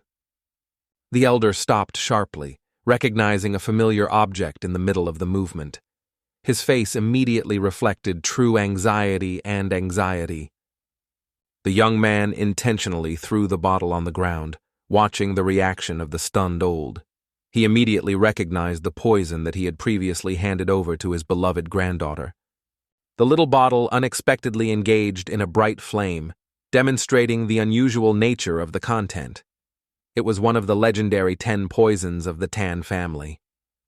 Stunned, Tanjin quickly asked the young owner whether the vial contained the legendary poison of the fire dragon. What was confident confirmation has received. The collected warriors began to talk quietly, discussing the incredible fiery energy that escaped at the time of the ignition of mysterious poison. The warriors in attendance mentioned an important detail. It was the third elder of the clan that always managed all the 10 sacred poisons of the Tan family independently. Tanjonaman addressed Vanvia warriors with a simple question. Is it allowed to use the sacred poison of the Tan family to resolve personal issues and conflicts? The warriors were well aware that the use of these extremely dangerous poisons was strictly forbidden, because their deadly action was so powerful that even the most experienced fighters could not resist them. 10 sacred poisons were considered to be the most valuable treasure of the Tang clan. Their value was repeatedly exceeded the cost of any precious metals and stones around the world. The rest of the elders were angry because someone boldly threatened one of them. In fury, they ordered the melting to destroy the Tannon. The new moon just smiled in response to threats, reminding the elders that even their high titles did not give the right to violate the ancient laws of the clan. Tanjonaman surrounded the elder with the tongues of fire, suggested that he or she reunite with his granddaughter in his next life. The fire completely absorbed the body of the elder, turning it into ashes. The light breeze dispelled the ashes, leaving no trace. After the massacre, Tanjonaman calmly explained that the elders were stuck in corruption, turning into rotten roots of the clan. He stated that he would now determine his fate. The unexpected turn of the events stunned all those present, causing silent numbness, because what happened before their eyes seemed incredible. The history of the clan was not yet known when someone dared openly to oppose the elders. However, now everyone realized that major changes were approaching. The surviving elder was outraged to his warriors, expressing his inability to the obvious threat to their ancient traditions. The elder could not understand why his warriors still stand still, without the permission of the thief to threaten the life of a high-ranking member of the clan. Tanjonaman cut off the outrageous speech of the elder with the question, Did he know about the attempts of his student to destroy the ancient clan from the inside? The elder looked at the young man with surprise, not understanding the essence of his questions, trying to understand what he heard.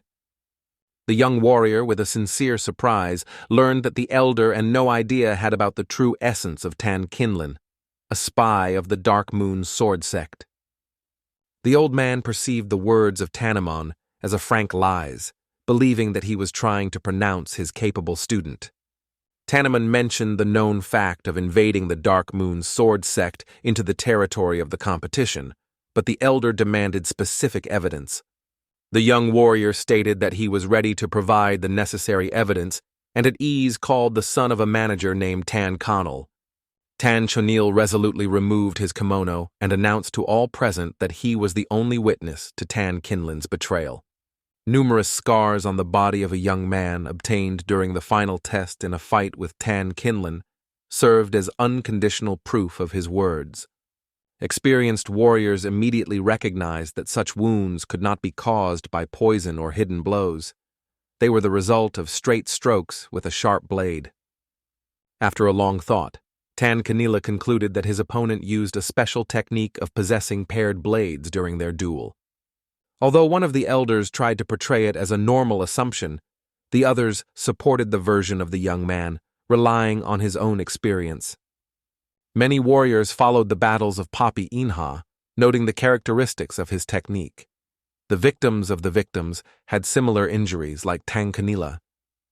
Tanjonaman confirmed the assumptions of the elders, adding that before trying to kill Tan Ginlin MCC, Egik had revealed his real name. When they mentioned the name of the famous bastard born of a simple maid, everyone in attendance was finally convinced of the truth of the accusations. Tanjonaman sincerely thanked Tanjonaman for her unexpected support, confessing that he was about to attract him as a witness later. The young man, smiling, explained his act that he wanted to answer the good for his saved life, which greatly facilitated the task of Tanjonaman. The elder could not put up with the betrayal of his beloved student Tan Kinlan, but now he was more concerned about his own destiny. Awareness of the severity of the situation, the elder ordered the guards to immediately detain Tanjonaman, hoping to prevent further developments. The desperate elder called the elite detachment of Blue Dragons to take revenge for the death of the third elder, entrusting other soldiers to join the battle. Tanjonaman quietly advised the elder to stop a senseless fuss, noting that the evidence revealed had already caused irreparable damage to the reputation. The elder began to justify himself, loudly assuring the actions of the third elder, who applied his influence to win his granddaughter. The young warrior strongly stated that simple ignorance is not an excuse because the victory of Tanjonaman brought the clan under the control of the enemy sect. Tannon categorically rejected attempts to justify ignorance, well aware of the seriousness of the consequences that could have encountered the clan because of such negligence. Understanding the hopelessness of the situation, the elder fell to his knees, beginning to be pleading about forgiveness and mercy, hoping to avoid severe punishment. Instead of answering the pleading, the lightning movement, the elderly left his left hand to the shoulder, demonstrating his true strength.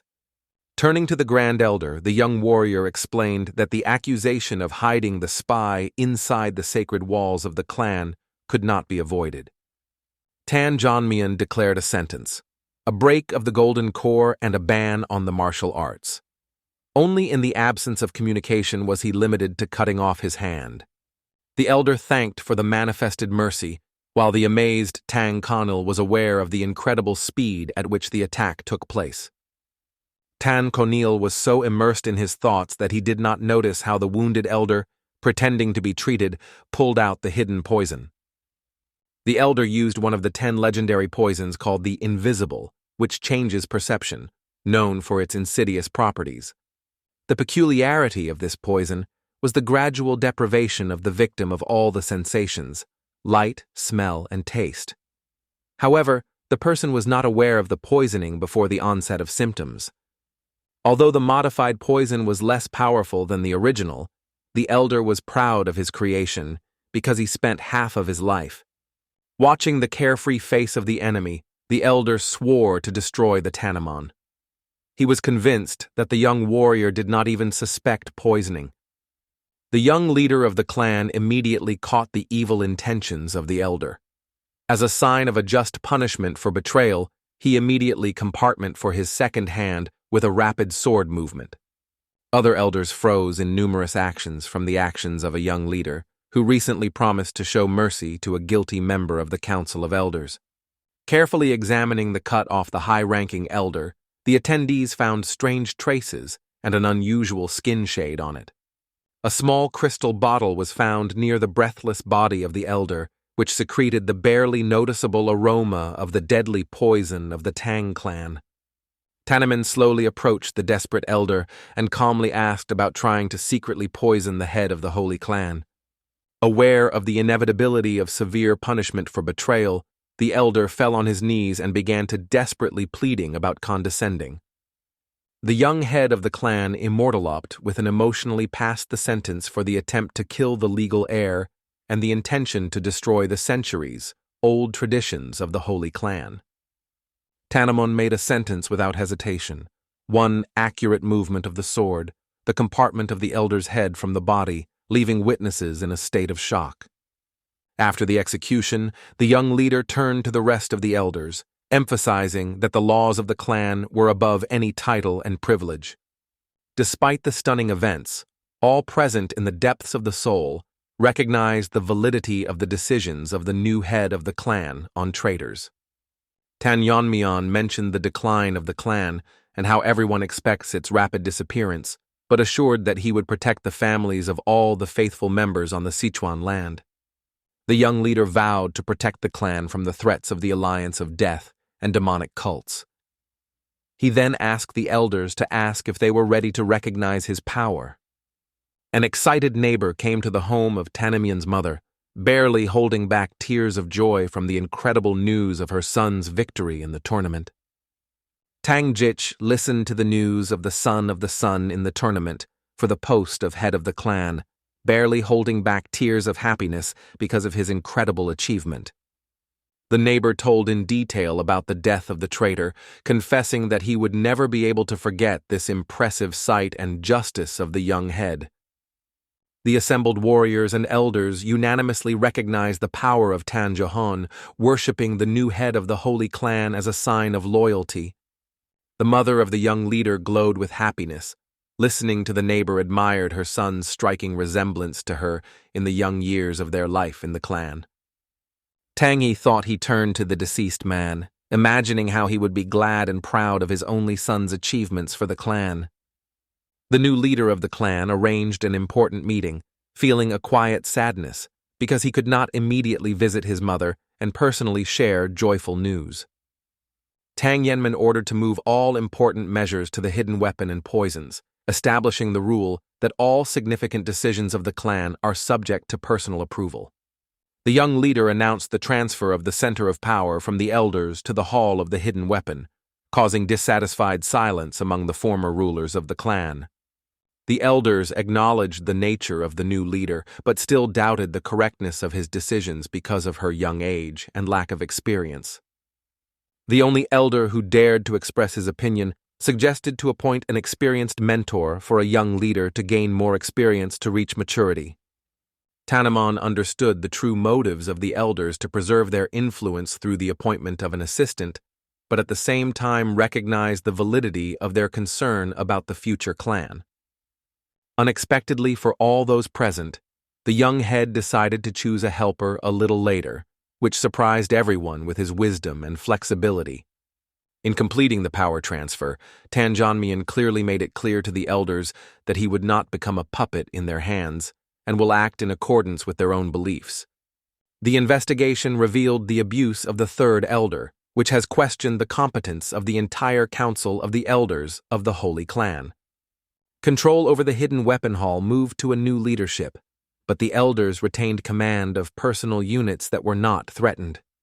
The young leader allowed the elders to maintain control of military units, provided that the full provision of these troops would occur at the expense of the personal funds of the commander. Tanjonaman announced the cessation of financing the personal armies of the elders from the general treasury of the clan, introducing a new order of distribution of resources. The elite detachments of the Grand Elder and the Third Elder were left without leadership because no one wanted to take responsibility for their maintenance. Former elite detachments united under the name Homion and passed under the leadership of the Hall of Secret Weapons.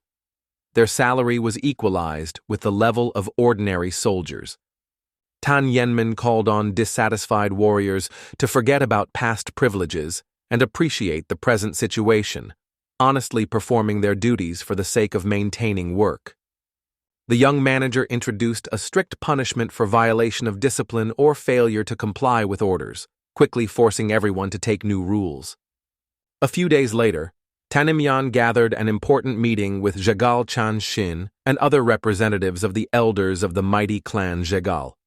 Jegal Chanshin was in a lot of anxiety, learning of the decisive action of Tanjonaman against the elders, who were based on the strength and loyalty of duty. The head of Jegal's clan was aware of the seriousness of his mistake when he did not inform the elders in time about the results of the most important competitions. Although the details of the tournament remained unknown, all those present felt anxiety because of the unexpected victory of Tanjonaman. The new leader of the clan possessed such an all-consuming aura that everyone was afraid to say something careless, not to cause his righteous anger. Tanjonaman began meeting with an apology for the temporary neglect of the clan affairs. He explained that he gathered everyone to discuss an important personal request. The attendees barely recognized in the majestic figure of the new head of the clan of the same modest participant of the tournament number 28. Noticing the general surprise because of his appearance, the young head explained that he decided to consult and now wears the traditional clothes of the ruler of the Holy Clan. Although the process of transfer of power has not yet been completed, the speech and the Tannoman manners fully corresponded to the status of a true clan leader. The first elder tried to settle the tense atmosphere of the meeting, politely asking about the essence of the request of the young leader of the clan. Tanjonaman praised the protective dome of the Jegal clan, capable of keeping unwanted guests, and expressed a desire to establish such protection. The elder carefully explained how difficult it is to install a protective dome without the consent of the change of Jegal, and also emphasized the importance of using sacred artifacts for this purpose. The experienced elder emphasized the impossibility of maintaining the protective barrier by the Tang clan for the lack of enough skilled craftsmen. Sudden anger of Tanjonaman sprouted into a lightning attack by poisonous needles that struck everyone around, except for a frightened Jegal Chanshin. The stunned Jegal Chanshin did not immediately realize what had happened until he heard a deaf knocking of the body of the faithful helpers who fell on the stone floor.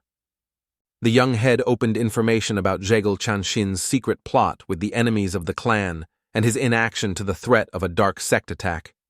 Tanjonaman was surprised by the naivety of Jegal Chanshin, who believed that the plot of traitors would remain hidden from the new leader of the clan. The grandeur of the generosity of Tanjonaman was manifested by the proposal of forgiveness of betrayal in exchange for the protection of the Jegal family in the main garden of the clan. It looked like the last chance. Jegal Chanshin first wanted to deny the requirements of the young head, but quickly realized that it was not a request, but a direct order of the new ruler. Tanjonaman recalled the ancient law of tenfold retribution for hurt, explaining the brutal fate of the executed elders of the Holy Clan. The young leader put an ultimatum to count up to 3, warning that he personally visited the Jegal clan if his fair demands are not fulfilled. Tanjonaman advised Jegal Chanshin not to imagine the consequences of refusing to fulfill the order of a new head of the Holy Clan. Hearing the first figure of reference, the fear-filled Changjel Changsin was in a hurry to fulfill all the requirements in exchange for the salvation of his family. Tanjonaman accepted the terms of the agreement, but insisted that Jegal Chanshin fulfilled the task as soon as possible without wasting time to delay. Gathering his team, Tanjonaman apologized for the posting of the meeting, explaining that many urgent cases prevented from gathering earlier for an important conversation. Tan Mirio, unusually officially, turned to the new leader of the clan, interested in the purpose of the meeting and the opportunity to be useful for the common cause. The sincere laughter of Tanjonaman dispelled the official atmosphere of the meeting when he reminded his friends about the opportunity to communicate freely in his circle without outsiders. The words of the young leader instantly relieved tension, allowing everyone to return to the usual manner of informal communication in the circle of friends. In response to Tan Yuri's calm question about the cause of the meeting, Tanjonaman announced that her father was appointed to the high position of commander-in-chief of the clan troops. Explaining his unexpected decision to be surprise to friends, Tanjonaman reminded the words of Tan Yuri about the abilities of her father, who deserve the highest position.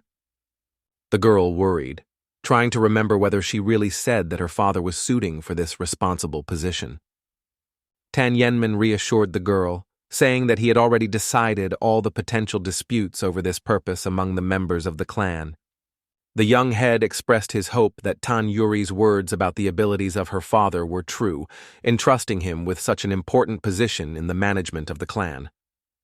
Tanjonaman categorically warned that any abuse of trust or excess of authority with a new commander-in-chief will entail a death penalty without hesitation. Tan Yuri, with a passionate confidence, assured the young manager of the reliability of her father and quickly began to help in performing new responsibilities in a high position. After the departure of Tan Yuri, the young leader paid attention to the remaining friends, asking their business and worries in the clan. Tannon noted that there are many talented people in the clan whose abilities go unnoticed due to lack of ties with the elders. The young leader has expressed an opportunity to give themselves the opportunity to show themselves to unknown talents instead of supporting the protege of the elders. However, Tan Mirgo could not offer any candidate. Tanjonaman turned to Tanichjan because he was aware of his strong connection with the revered clan of the King of Medicine and hoped to receive valuable recommendations from him. Tanichjan hesitated before the answer, realizing the importance of the information he intended to share with the young head of the clan. The friend of the young chapter decided to report that he had valuable information about the tragic circumstances of the past Father Tannon. The unexpected mention of his father caused a wave of anger in the soul of the young leader of the clan, sharply changing the atmosphere of a friendly conversation. The terrible truth about the murderers of his father, connected with the King of King Medicine, forced the Tannon to squeeze his fists, barely holding back anger. The news of the true culprits of the death of the father of Tanimyon struck Tan Mirgo and Tan Yuri, immersing them in deep shocks and horror. Tanjonaman, trying to hold back a storm of emotions, the gesture suggested that Tanjonaman continue the story of the events of the past in the King of Medicine. Tanichjan called the king's estate of the King of Medicine an impregnable fortress, which is closed even for the influential elders of other clans. The territory of the Medicine clan was the center of development of medical knowledge, where key studies of healing drugs and dangerous poisons were carried out. The basis of the well-being of the King of Medicine was professional medical care and distribution of effective medicines. History has preserved the important role of the King of Medicine in the rescue of the Tang clan from the destructive attack of the mighty lord of the demons of the heavenly glow. Tanichjan told a bitter history of his grandfather, who once headed the Medicine clan, but was subsequently forcibly removed from the management. During the reign of Grandpa Tanichjan, he was remembered by the frequent visits of his father, the current chairman of the Tang clan, who was constantly looking for help and support. The father of Tannon showed great nobility, defending the honor of the Phoenix from many detractors after the attack of the demons. The ordinary student, devoid of internal force, has experienced serious health problems due to the consequences of conflicts experienced in the past. The lack of the ability to manage the internal energy made the father of Tanjonaman particularly vulnerable to the attacks that used the strength of the spirit. Numerous internal injuries obtained in past contractions caused constant pain and suffering to the father of the young leader of the clan. A serious deterioration occurred after an open confrontation with the influential assistant of the head of the clan, in the name of Tanil. The father of Tanjonaman directly accused the assistant of the head of spreading abusive rumors about the mighty phoenix among the members of the clan. The fair accusation grew into a fierce conflict after the father of Tanjonaman used martial arts. Only Grandpa Tan Ichzon was able to stop this fight. Due to this conflict, Tan Ilya was expelled from the list of contenders for a leading position in the Holy Clan. The hidden insult led to horrible revenge. Tan Il cold-blooded poisoned his father Tannoman, taking advantage of his knowledge of poison. Tan Ichzon confirmed all the facts told, based on his memories of tragic events in the medicine clean. The cruelty of Tan Ilya reappeared during the seizure of power in the clan, when he mercilessly killed Tan Ichzon's father, who stood on his road.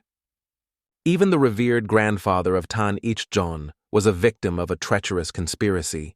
He was poisoned and imprisoned in the clan's prison chamber.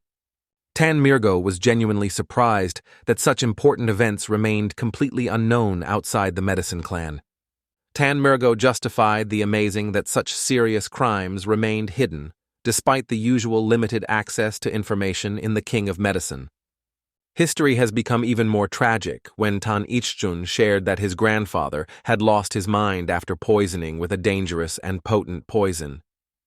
The madness of Grandpa Tan Ichzon became a great cover for the conspirators, because no one would believe the words of the person who lost his mind. Tan Ichzon confessed that participation in the competition became a protection for him for 3 years from possible revenge for the possession of dangerous knowledge. Deep longing for Grandpa was combined in the soul of Tan Ichzon with a paralyzing fear of returning to his native clan, which turned into a place of horrific crimes.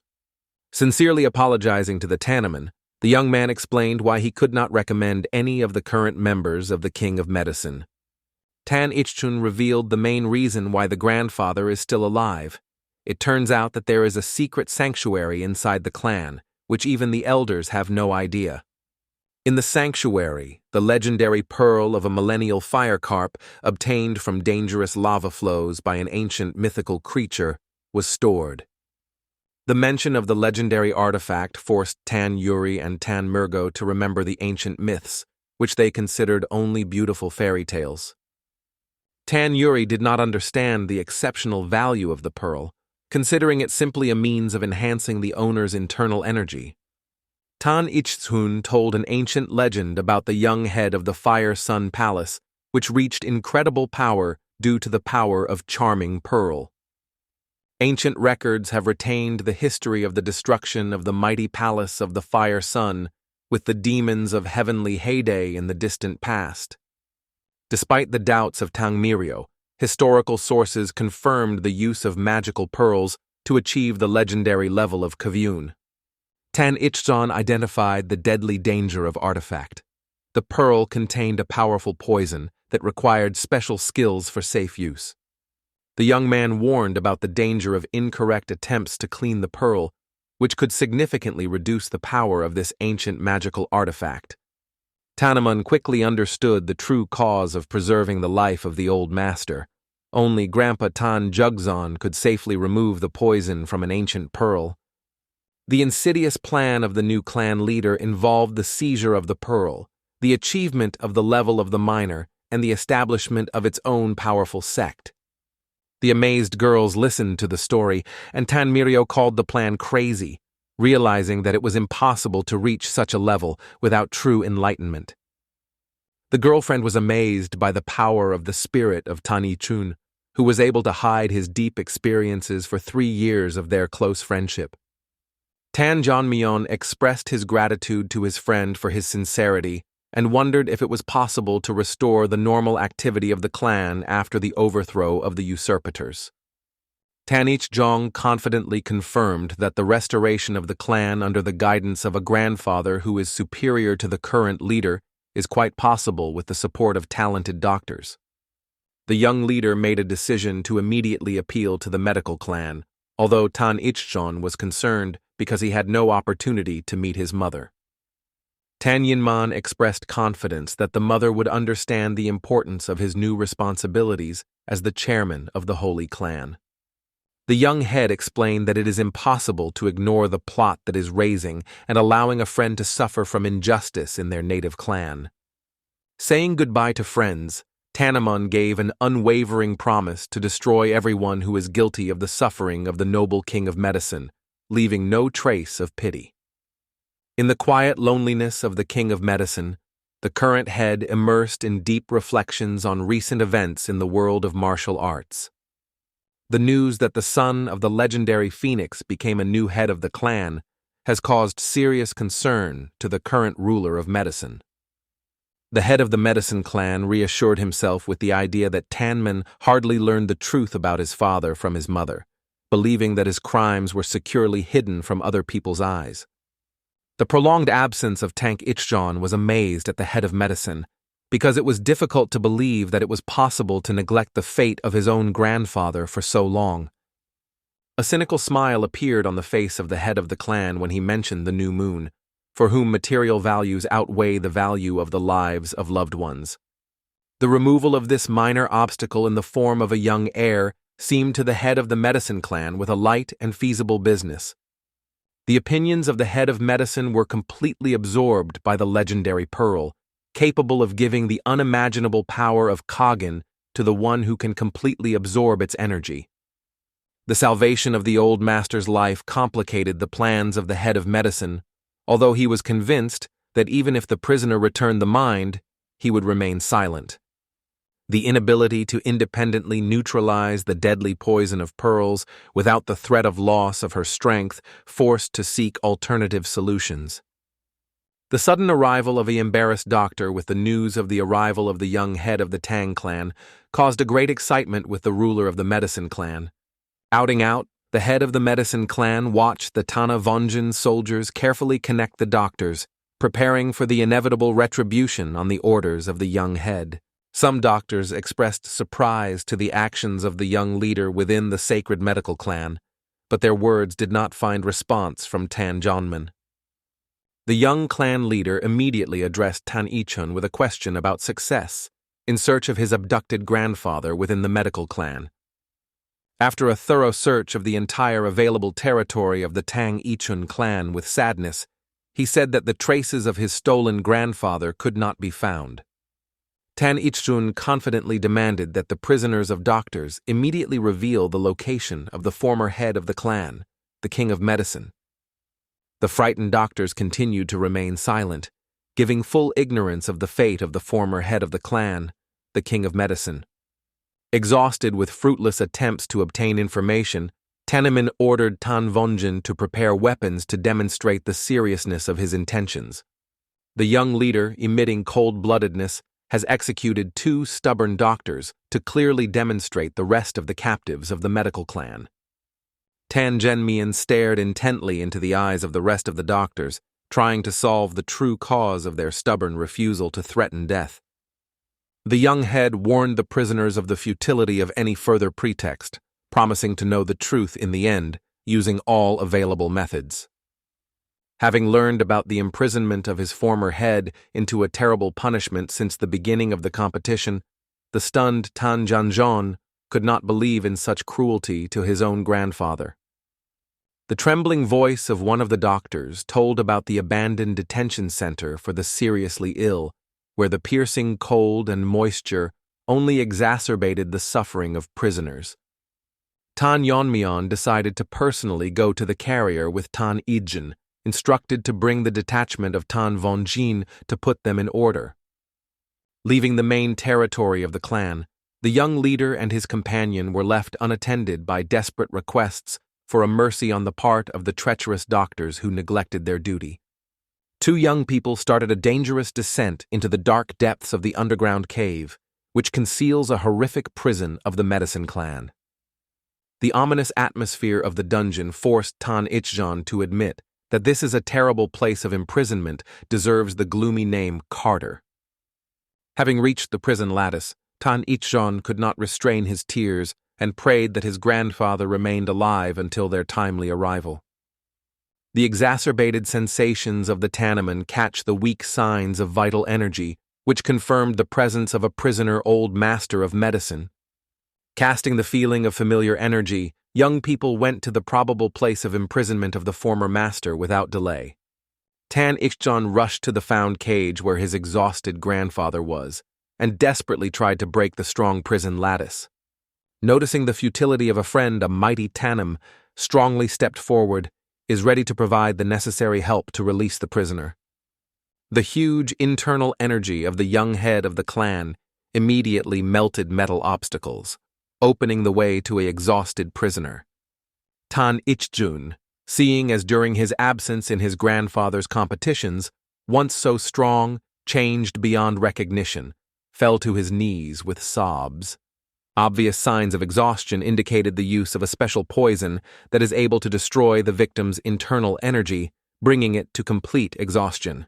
Tang Yenmian reassured the friend who was rushing, reminding him of the purpose of their mission, and began to consider the possibility of using other poisons other than the famous Sangon. Tan Ichjun suggested using a dangerous poison for the brain, envison, known in the medical clan with its destructive influence. The insidious poison spread slowly throughout the victim's body, penetrated into the brain, and turned the person into a madman. Ordinary antidotes became absolutely useless. Tan Jainmian confidently stated that he was able to neutralize both poisons, despite the pessimistic predictions of Tan Ixzon about the late stage of poisoning. The young head asked Tan Ixzon to hold his grandfather firmly, preparing to apply his mighty inner force to heal the old master. Tan Yenmion activated a special power, a poisonous rage of absolute absorption, which is able to completely remove any poison from the victim's body. Tan January, watching the process carefully, noticed the obvious improvement of his grandfather's condition, especially restoration of clarity of his consciousness. The unique capacity of the dance of Tanmeni was safe to neutralize even the most terrible poisons that are known in the martial arts world. The young leader decided to absorb the remains of poison, avoiding risky neutralization methods that could harm the weakened body of the old man.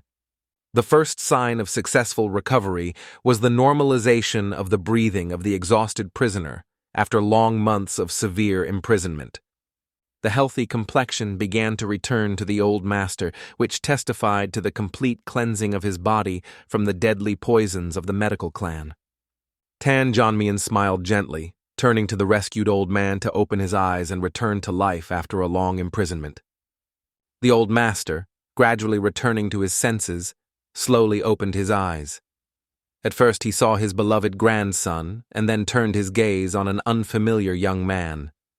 Stunned by the old man in the young rescuer, a striking resemblance to a long-standing friend, the father of the current head of the Tang clan. Having restored the strength, Tanman introduced himself as the son of a dead friend of the old master and a new head of the mighty Tang clan. The young head sincerely thanked the old master for his care and support given to his late father in difficult periods. The moved old cried, realizing the incredible turn of fate, which led to his rescue by the son of a person who died due to his indirect guilt. Memories of Tanjonaman have awakened in the old master's confidence that his father would be proud of his son's outstanding achievements. The old man sincerely regretted that his friend did not live to this day, hoping that the joyful news would find him even in the celestial lanes. Calling himself a simple old man, the former head of medicine asked permission to serve the clan. In response, he was presented with an honorary sign of respect. They threw a mantle on his shoulders. Tan Jonmian told about the true purpose of his visit, to ensure a decent life of an ancient master and his grandson, proposing to leave a gloomy dungeon immediately. The current manager of medicine and his subordinates was surprised to follow the return of the former head, who suddenly recovered after prolonged poisoning. Suspecting the intervention of Tannon, the usurper with indignation demanded explanations for such bold treatment of representatives of the Holy Clan of Medicine. Aware of the futility of resistance against a young man who was ruthlessly dealt with the powerful elders, the head of medicine felt he was more and more fearful. A desperate attempt to remind the merits of the medical clan in the rescue of the Tang clan was accompanied by the accusation of Tanjonaman in the intention of destroying the ancient union. Tang Yenmian sharply pointed out the obvious release of the prisoner from the punishment, expressing dissatisfaction with the disgusting of the situation by the head of medicine. The powerful internal energy of a young leader who broke out at the request of the last word forced the usurpus to tremble from unrestrained fear. Tang Jan politely asked the rescued relatives whether they had farewell words for the traitor, preparing for a fair punishment. The lack of a desire to communicate with the traitor and the victims forced the head of medicine in a panic to rush to the side, trying to save her life desperately.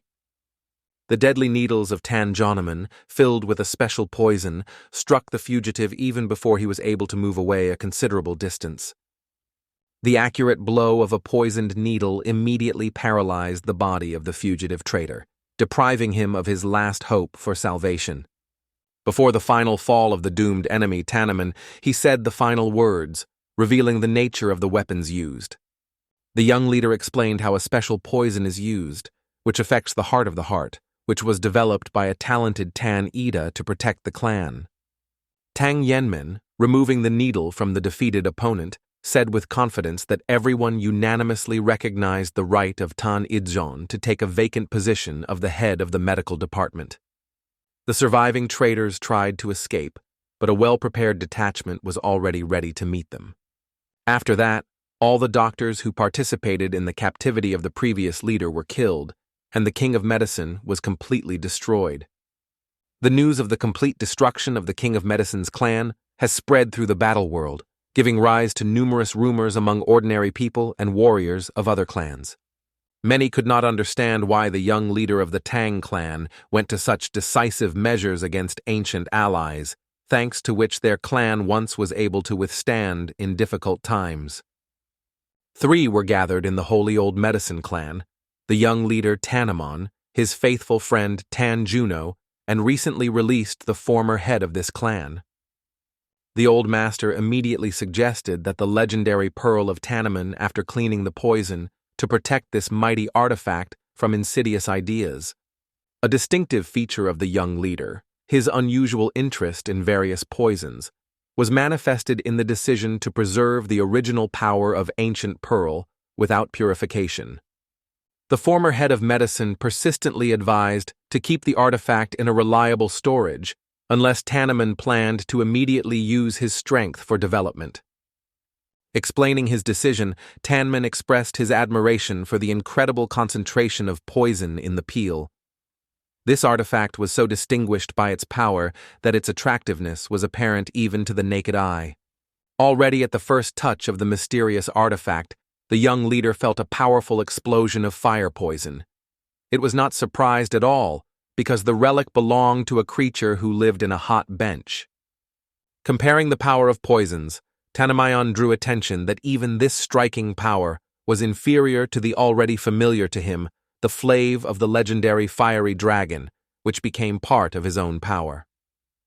The young leader was aware of the deadly danger of such a poison for an ordinary person capable of destroying anyone, but his unique nature allowed him to interact safely with this threatening force. An in-depth study of the incredible power of ancient poison has opened Tanjonaman's new awareness of the true power of such substances, awakening in it the desire to explore their nature more deeply. After Tannoman successfully cleared the sheet of deadly poison, he explained how the pure force of the inner spirit could be extracted, so he completed his work with ancient artifact. After completing important things with Jemchujina, the young head hastened to visit his mother. It was already settled in the luxurious rooms of their ancestral estate.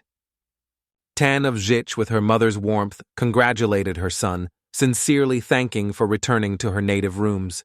She noted his concern and attention to her well-being.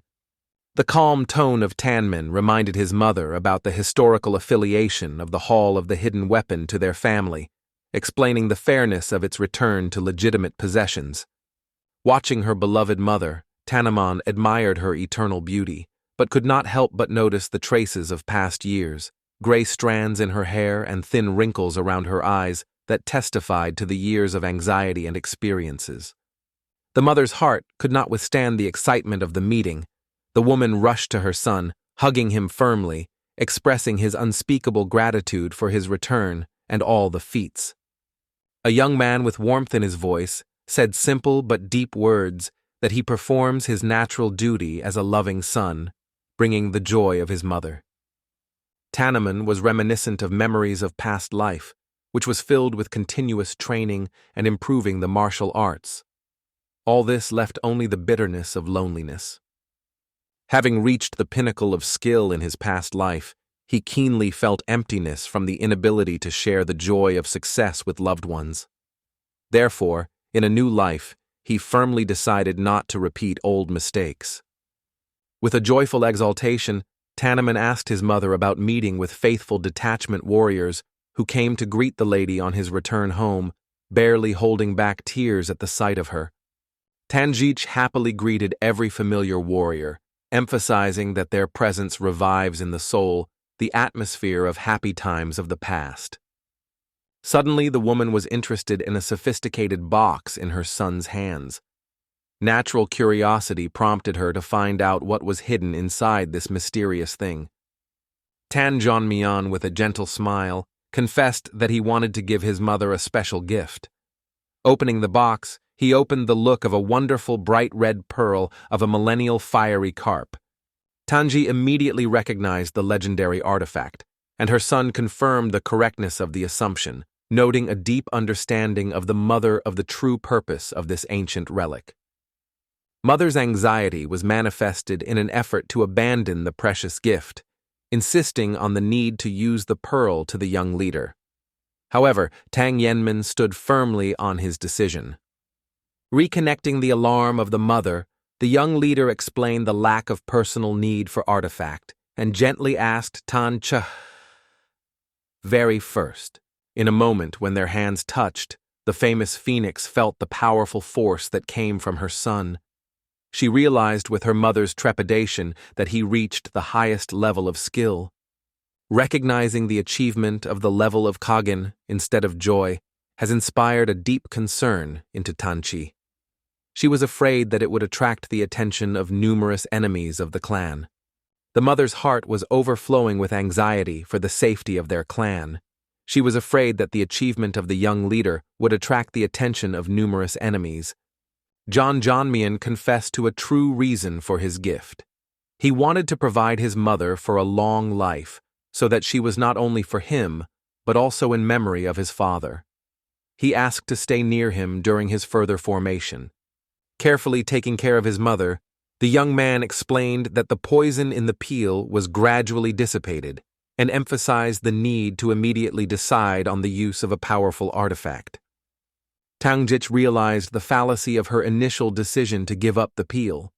She realized that without a significant strengthening of her own abilities would not be able to protect the son who reached the level of Kagen. The woman made a wise decision not to give up a precious gift, realizing that her maternal role remains important even after her son was appointed head of a mighty clan.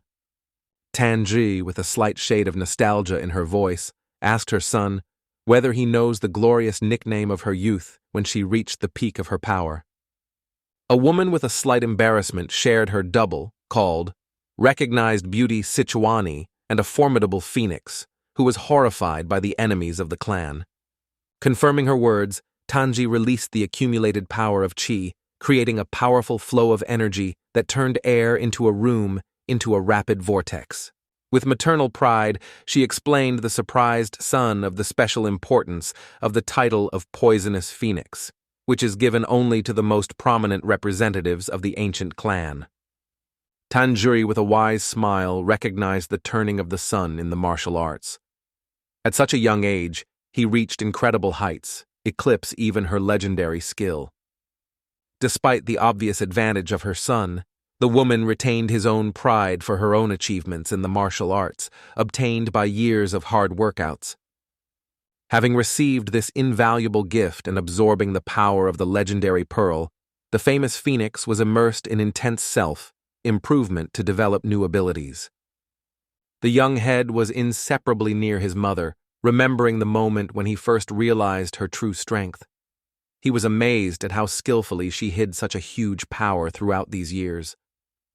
The sincere admiration of the Tannoman caused the fact that the mother reached a striking level of skill solely thanks to her own efforts, without the help of ancient artifacts. The masters of the level of Hargan have the ability to feel the slightest fluctuations in internal energy, which makes it meaningless any attempts to hide true force from their attention. The incredible skill of the Phoenix was the ability to hide his true level of strength even from a son who reached the highest level of martial arts. Observing her mother's progress, Tanjonaman noticed how she was approaching the critical limit of liberation of force, after which the full absorption of the energy of the sacred pearl should occur. In the heart of the young leader, Nadezhda was able to overcome the existing limits, but at the same time he was worried about achieving a dangerous critical development point. The ancient manuscripts of the clan contained a detailed description of a simple way to produce a powerful force from the legendary pearl of a millennial fiery carp. The process of absorption of the energy of the artifact involved the gradual release of the inner power of the pearl, its penetration into the body of the cultivator, with the subsequent repetition of this cycle until complete development. Tanzi, although she had a deep knowledge of the ancient technique of absorption of force, still doubted in her ability to fully master such powerful energy of the artifact.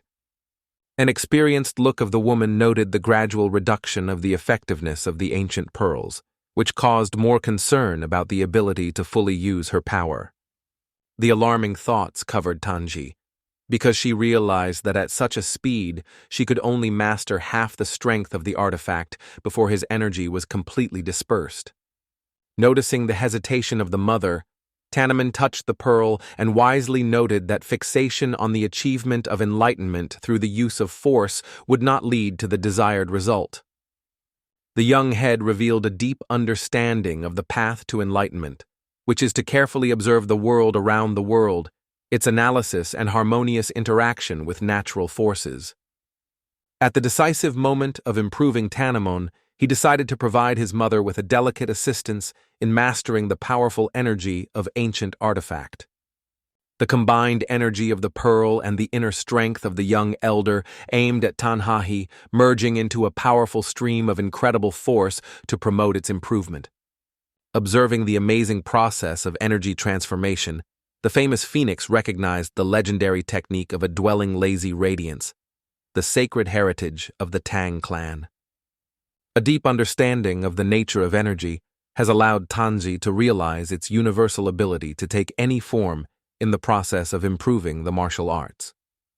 This discovery allowed the woman not to gradually conquer energy, but to focus on giving her familiar forms, which made it possible to absorb the artifacts more effectively. A new approach to mastery of energy has released Tanhahi from the need for long-term self-improvement by traditional clan methods. Thanks to the wise advice and support of the son, the famous Phoenix reached the legendary level of Kagen, significantly increasing her strength. Feeling the incredible success of the mother, Tannoman was overwhelmed by the pride for her achievements and was pleased to promote her new heights of skill. In the large room of hidden weapons in the morning, influential members of the clan began to gather, waiting for an important announcement from their young leader. The glorious head of the king's clan was annoyed by the behavior of a bold son, who gathered everyone at dawn, but did not appear for an important meeting. The concerned elders turned to Tanjonaman, known for their proximity to the young leader, hoping to find out why he did not appear for the meeting. Tanjonaman expressed a clear dissatisfaction with the situation, noting that forcing the entire higher composition of the clan to wait without explanation of the reasons for such an early assembly is disrespect.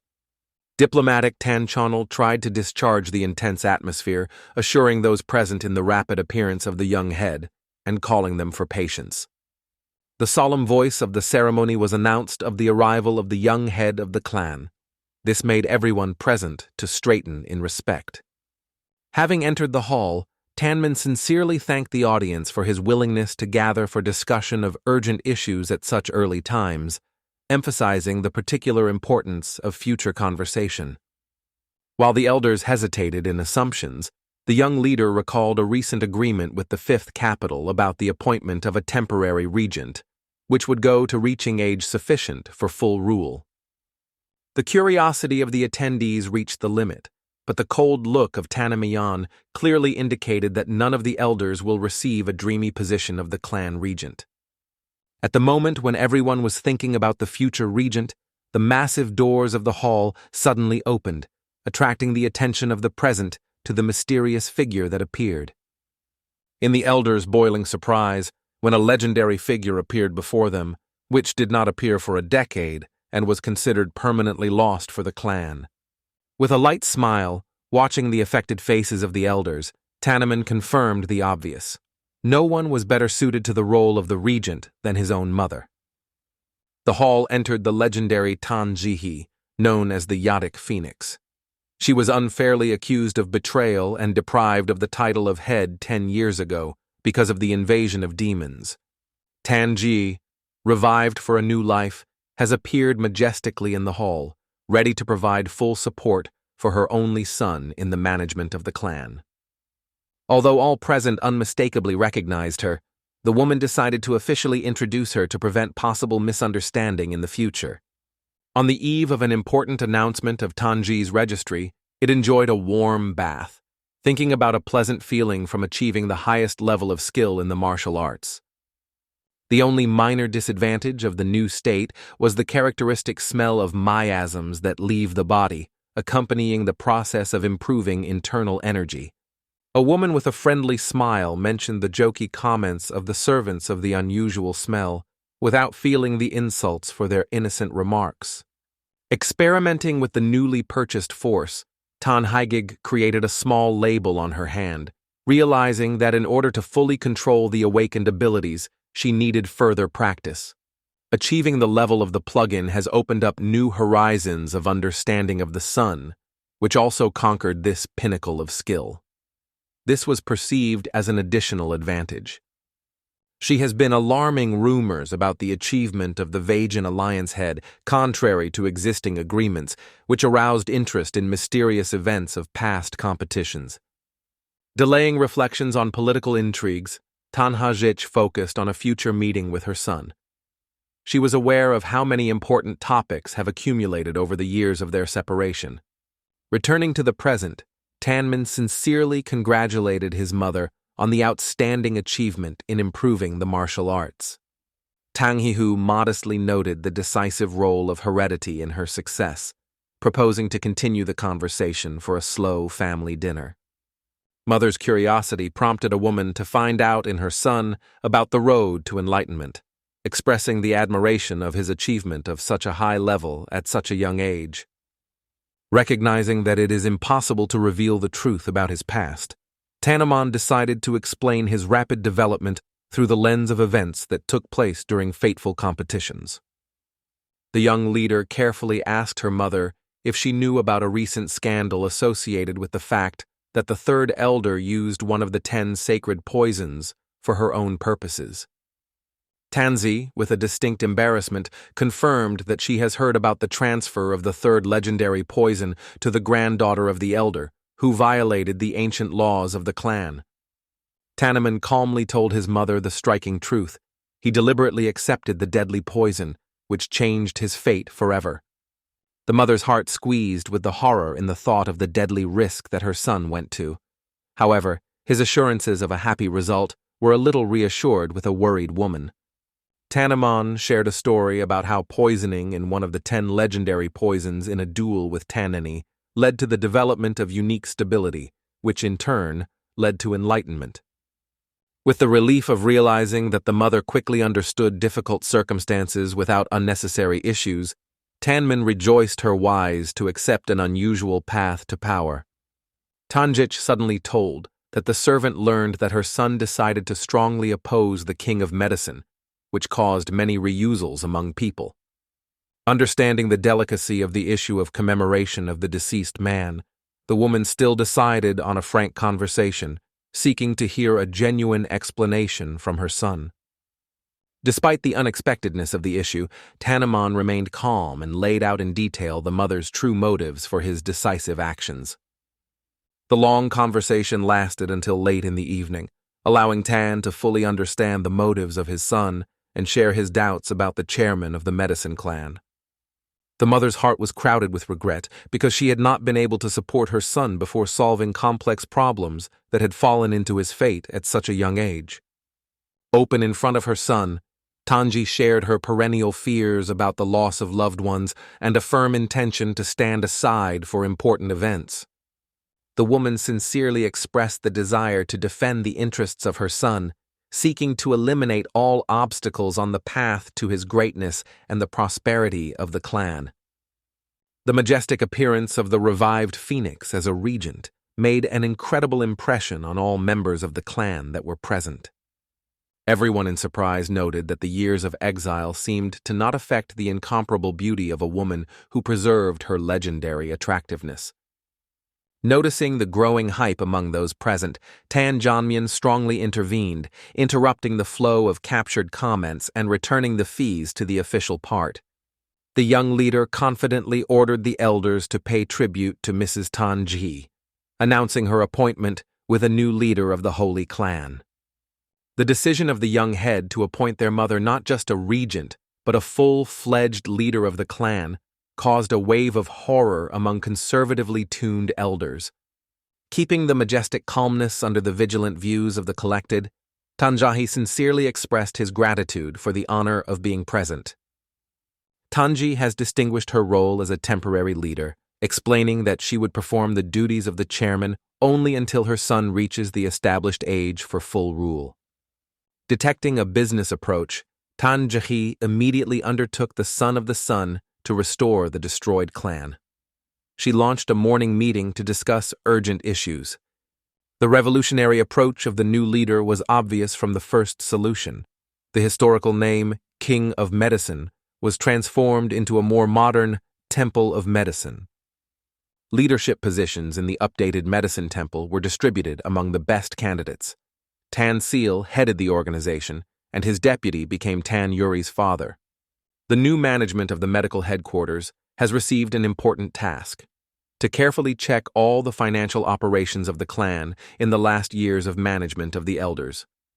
A thorough investigation revealed numerous facts of appropriation of funds by the elders, but the money returned to the treasury ensured the stable existence of the family.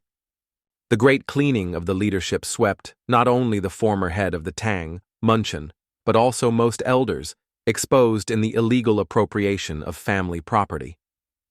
The decisive actions of Mother Tannoman to overcome corruption and abuse of power ended in just a few days, emphasizing her outstanding management abilities. Considering from the top of the mountain for changes in the clan, Tanjonaman felt pride in his invincible mother, who immediately brought order in an internal organization. The young leader, reflecting on the changes, realized how his simple desire for a peaceful life next to his mother turned into something much more important. Tanjonaman was unspeakably realized that there were devoted friends and faithful warriors who are ready to follow him without any hesitation. The incredible changes have once turned a weak young man who cursed his birth into a powerful leader who protects the interests of hundreds of Tan clan members. Tanjonaman firmly decided to continue to strengthen the clan so that neither the alliance of Black Death nor the rulers of the demons of the heavenly glow could not threaten his family. At the same time, the mighty Yu Kiljun received intelligence on the appearance of a new young leader in the Tang clan, which was quite predictable. The experienced ruler understood that the events unfold logically, because the clan cannot exist for a long time without a legal leader. An unexpected message from the informant girl about the defeat of the famous alliance Maka Inhu and Johnson's alliance soldiers from the young leader aroused great interest. The defeat of the two prominent representatives of the alliance's main school from an unknown young man was concerned about the organization. Warrior Sonrayon suggested that Yu Kligen immediately destroy the revived Tang clan before he became more than his former son and influence. Yu Kiljun responded with surprise to the need for such decisive action against the revival of the Tang clan, which surprised his supporters. The persistent attempts of Zhou Sonrayon to convince the lord of the seriousness of the threat only exacerbated his annoyance because of, in his opinion, unfounded fears of his subordinate.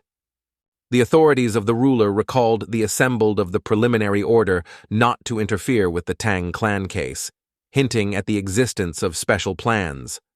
Yahello emphasized that disobedience John Joinson and the poppy of his direct order was the reason for their deserved death at the hands of a young leader.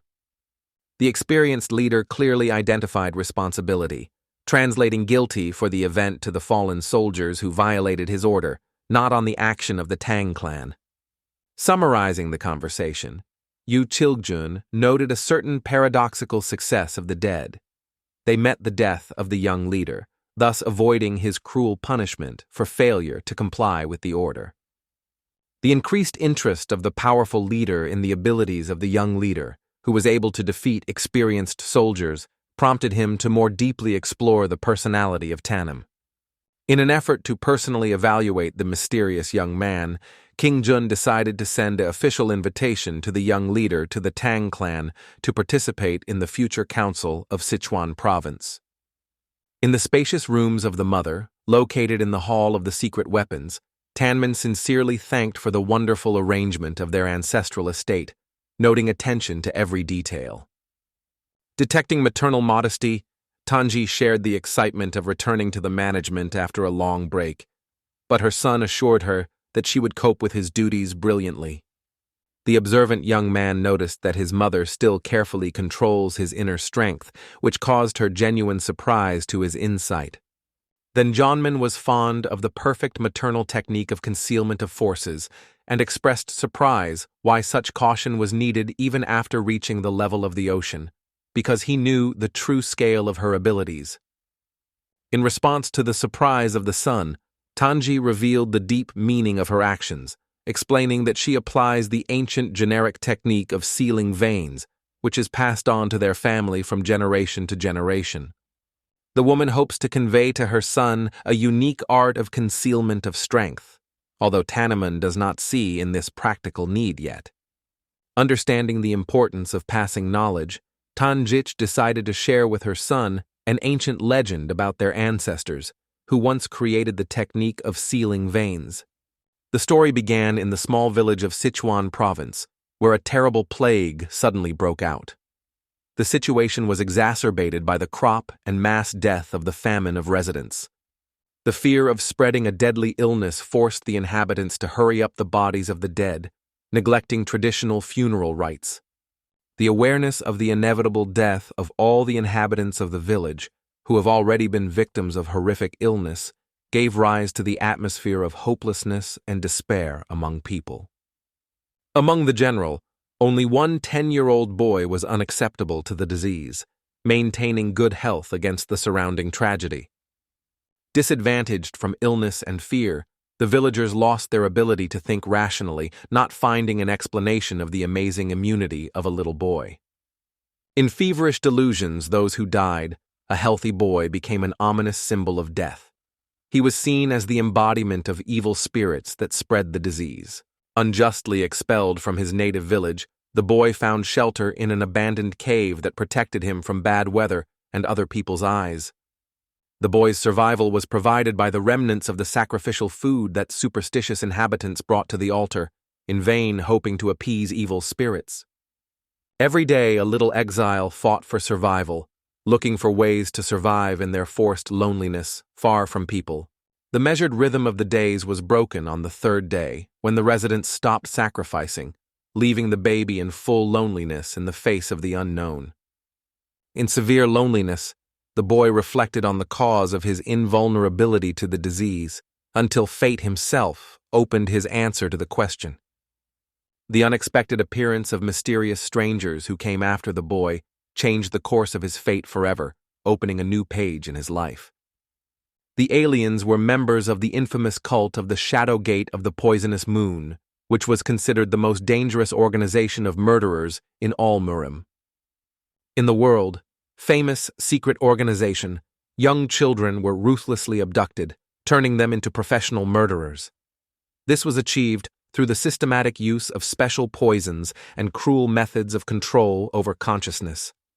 After years of grueling training and regular use of poisonous substances, the young student of the sect has achieved incredible skill in the art of silent elimination of any goals. One day, the young student witnessed the painful death of his friend in the sect. He did not have time to take the necessary antidote in time and died in terrible suffering. Observing the death of a friend, he suddenly swept the awareness of the cruel truth. The epidemic that destroyed his native village to the ground developed a sect of the Shadow Gate.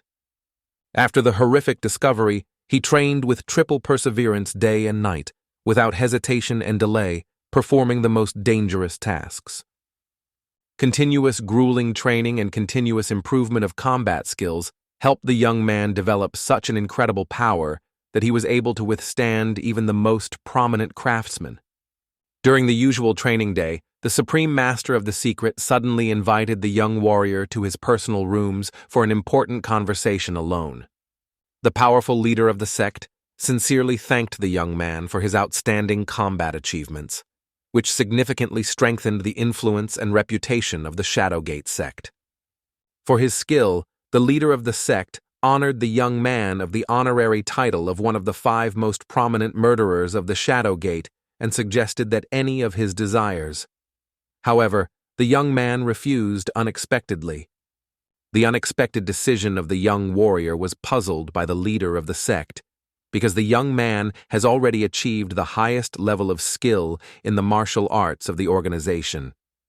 During training and clashes with the most powerful craftsmen, the young man created unique military equipment, which were later embodied in the legendary reception Rain of Heavenly Flowers.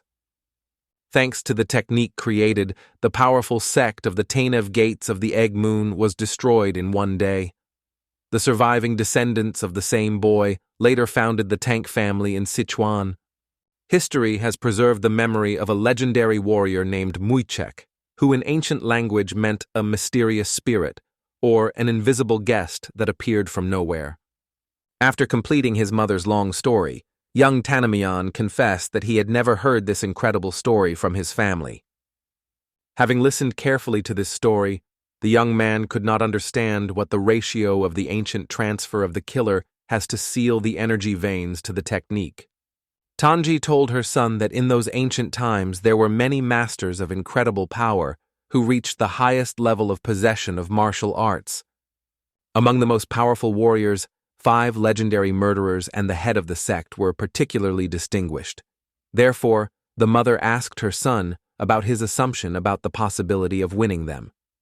The young warrior believed in his knowledge of ancient history and was convinced that the key to unraveling lies just on the surface of the whole story. According to the young man, the victory was won due to the technique of Rain of Celestial Flowers, which effectively operated against any number of opponents. The mother explained that the son's guess was partially correct, but the Rain of Heavenly Flowers was not related to hidden weapons, but was a complex art of energy management. At this point, Tannon survived a real insight. He realized that the legendary technique actually controlled the flow of internal energy, not physical weapons. The events of the past now have emerged in a new light, and the mother added valuable information. The battles at the highest levels are actually the clashes of energy flows. Tanji explained that a powerful energy attack can only be reflected with counter-energy, since ordinary weapons are powerless against protective armor. The young man first learned of the existence of energy protective armor, a special technique that creates a non-protective barrier of pure energy around the master. Suddenly, everything became clear. The protective armor reflected any physical weapon, but under the pressure of numerous energy attacks, a real destructive storm unfolded.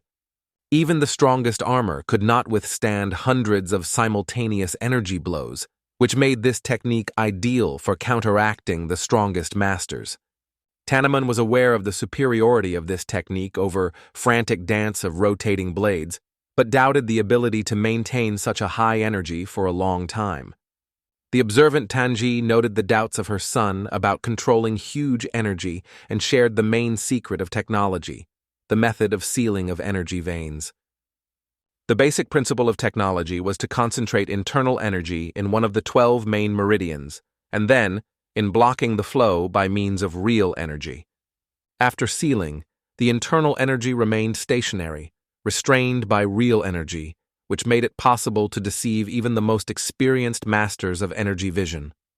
The use of only one type of energy was temporarily weakened by the warrior, but constant training and experience helped to quickly restore the lost potential.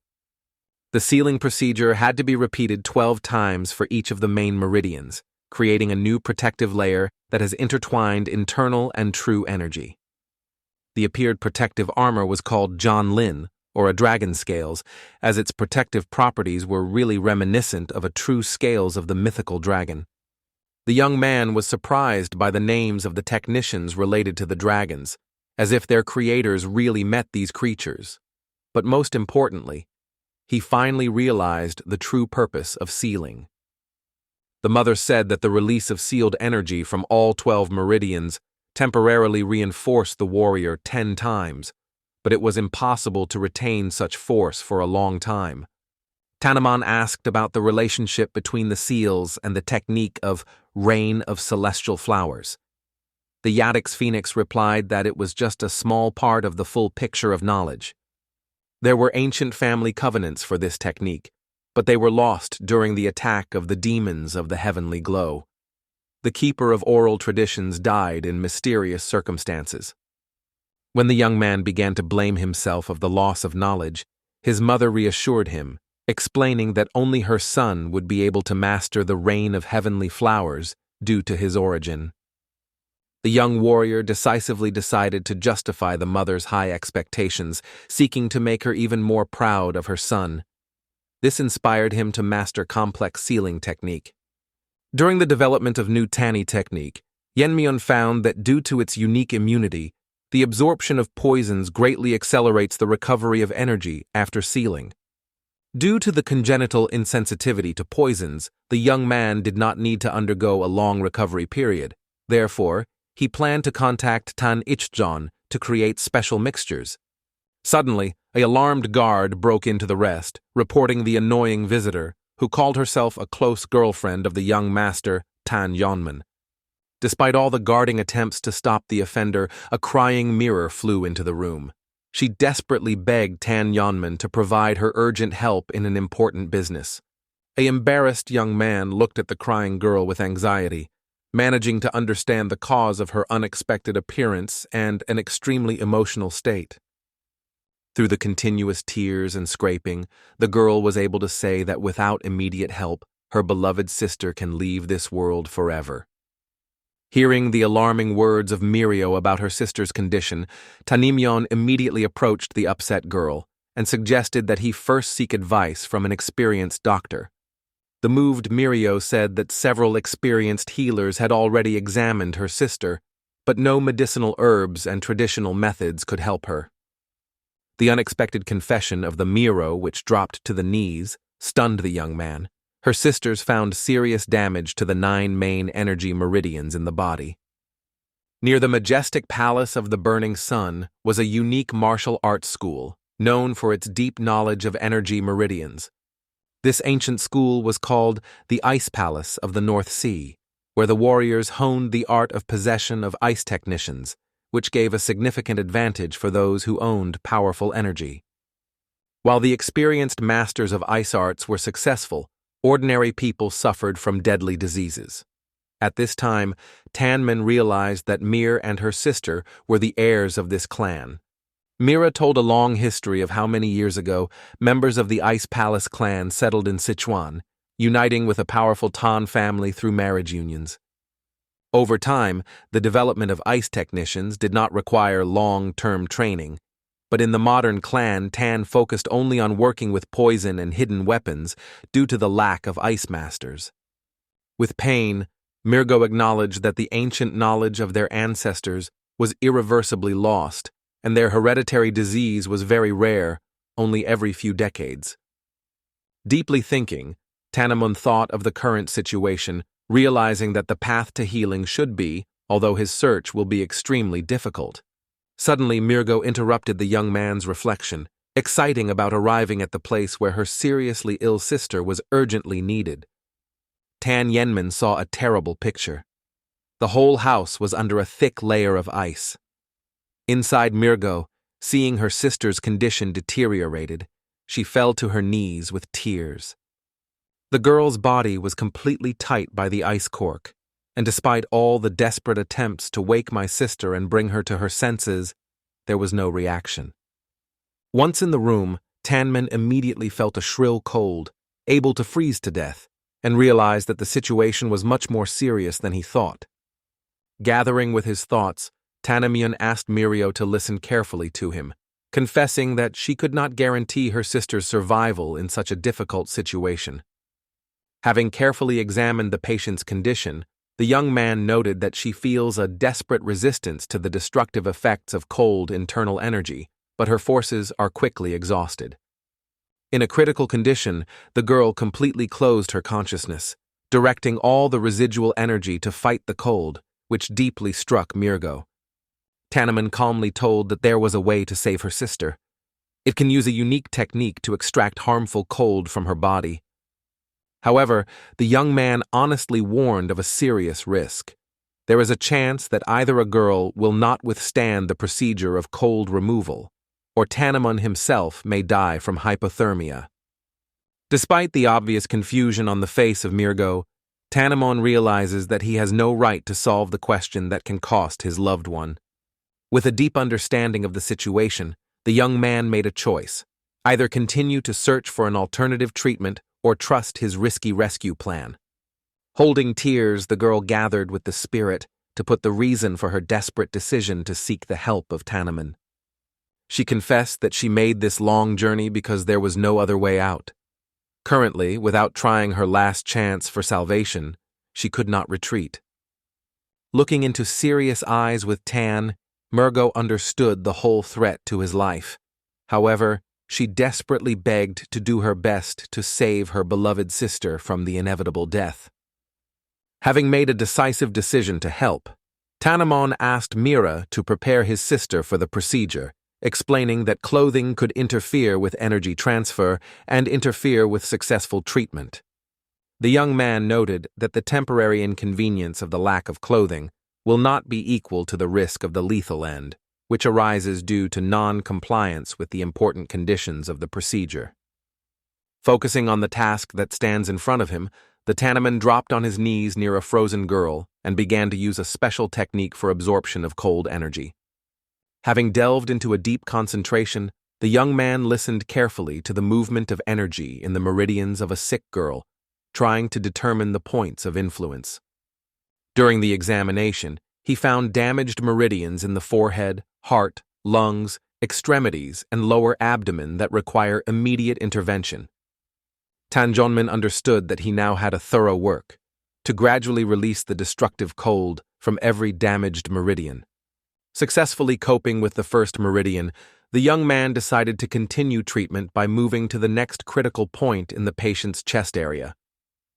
Having overcome the natural embarrassment, Tannon strongly touched the girl's body and began a difficult process of liberation of the accumulated cold from her meridians. To his surprise, the young man was not ready for such a powerful concentration of cold, which suddenly began to spread rapidly over his own body. The resistance to cold energy became more and more, and soon the whole hand of Tanjonaman began to be covered with ice, threatening with full icing. Despite the rapid spread of cold throughout the body, Tanjonaman demonstrated the unwavering determination to complete the treatment started successfully. When the young man's body plunged into the ice, he reported Mirio of successful elongation of energy from the 6 upper meridians, but also noted that it is increasingly difficult to resist the growing cold. With anxiety, Tannon realized that, in the present development of events, there is a true threat to his death from hypothermia before the end of the course of treatment. While fighting the cold, the young man suddenly realized that he would have coped much easier if he had poison instead of cold. Sudden opinion gave him a memory of an important conversation with Tan Seal from a clan of healers, which once shared a considerable knowledge of the nature of poisons. The wise healer explained that there is a thin limit between medicines and poison. Even a healing remedy can become deadly if its concentration exceeds the body's ability. This gave a Tanny ability to make an important discovery. Even the life-giving energy of Yang can become a destructive poison if its volume exceeds the natural capacity of the body. The unexpected lumen made the young man understand that the shrill cold that hammers the body to the bones can be a special form of cold poison. Understanding the true essence of the problem, Tanjonaman changed his approach to treatment and used a special technique for cleaning the body from poisonous substances. Shortly after changing tactics, the young man felt the first signs of a positive reaction, which strengthened his confidence in the ability to withstand the devastating effects of cold. After the successful removal of much of the cold energy, the rest of the cold began to actively resist, seeking to maintain its devastating effect. Now that Tanjonaman has learned to perceive cold as a special type of poison, its impact is no longer a serious threat to carrying out medical procedures.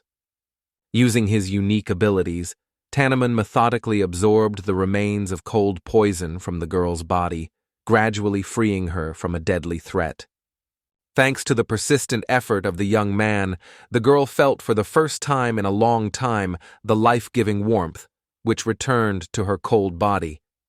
Suddenly, having regained consciousness and noticing the touch of an unfamiliar male hand to her body, the girl was frightened and ashamed, giving a shrill cry. Tanjonaman, immersed in the completion of the procedure, continued to focus on contact until the girl noticed her sister Mira, who watched the treatment process.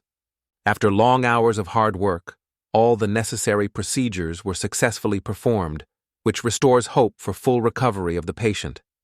The joyful smiles shone on the siblings when they realized that the worst was behind, and their family's life returned to the usual channel with the help of Tanjonaman. I continue formatting all paragraphs in one message, following the requirements of 150 to 180 characters for each. When Tanjonaman remained immersed in deep meditation, restoring strength after a complicated procedure, the sisters were quietly talking, watching him. At this point, Mario finally was able to share with her sister that it was this young man, who is now in a state of trance, became her rescuer from the inevitable death. Mira understood the importance of concentration and restoration of strength, but could not help not to ask herself why Tanjonaman was holding physical contact with her sister for so long. During deep meditation, Tanjonaman clearly felt a powerful cold, which resembled deadly poison by properties. This cold concentration was so strong that his body barely kept it.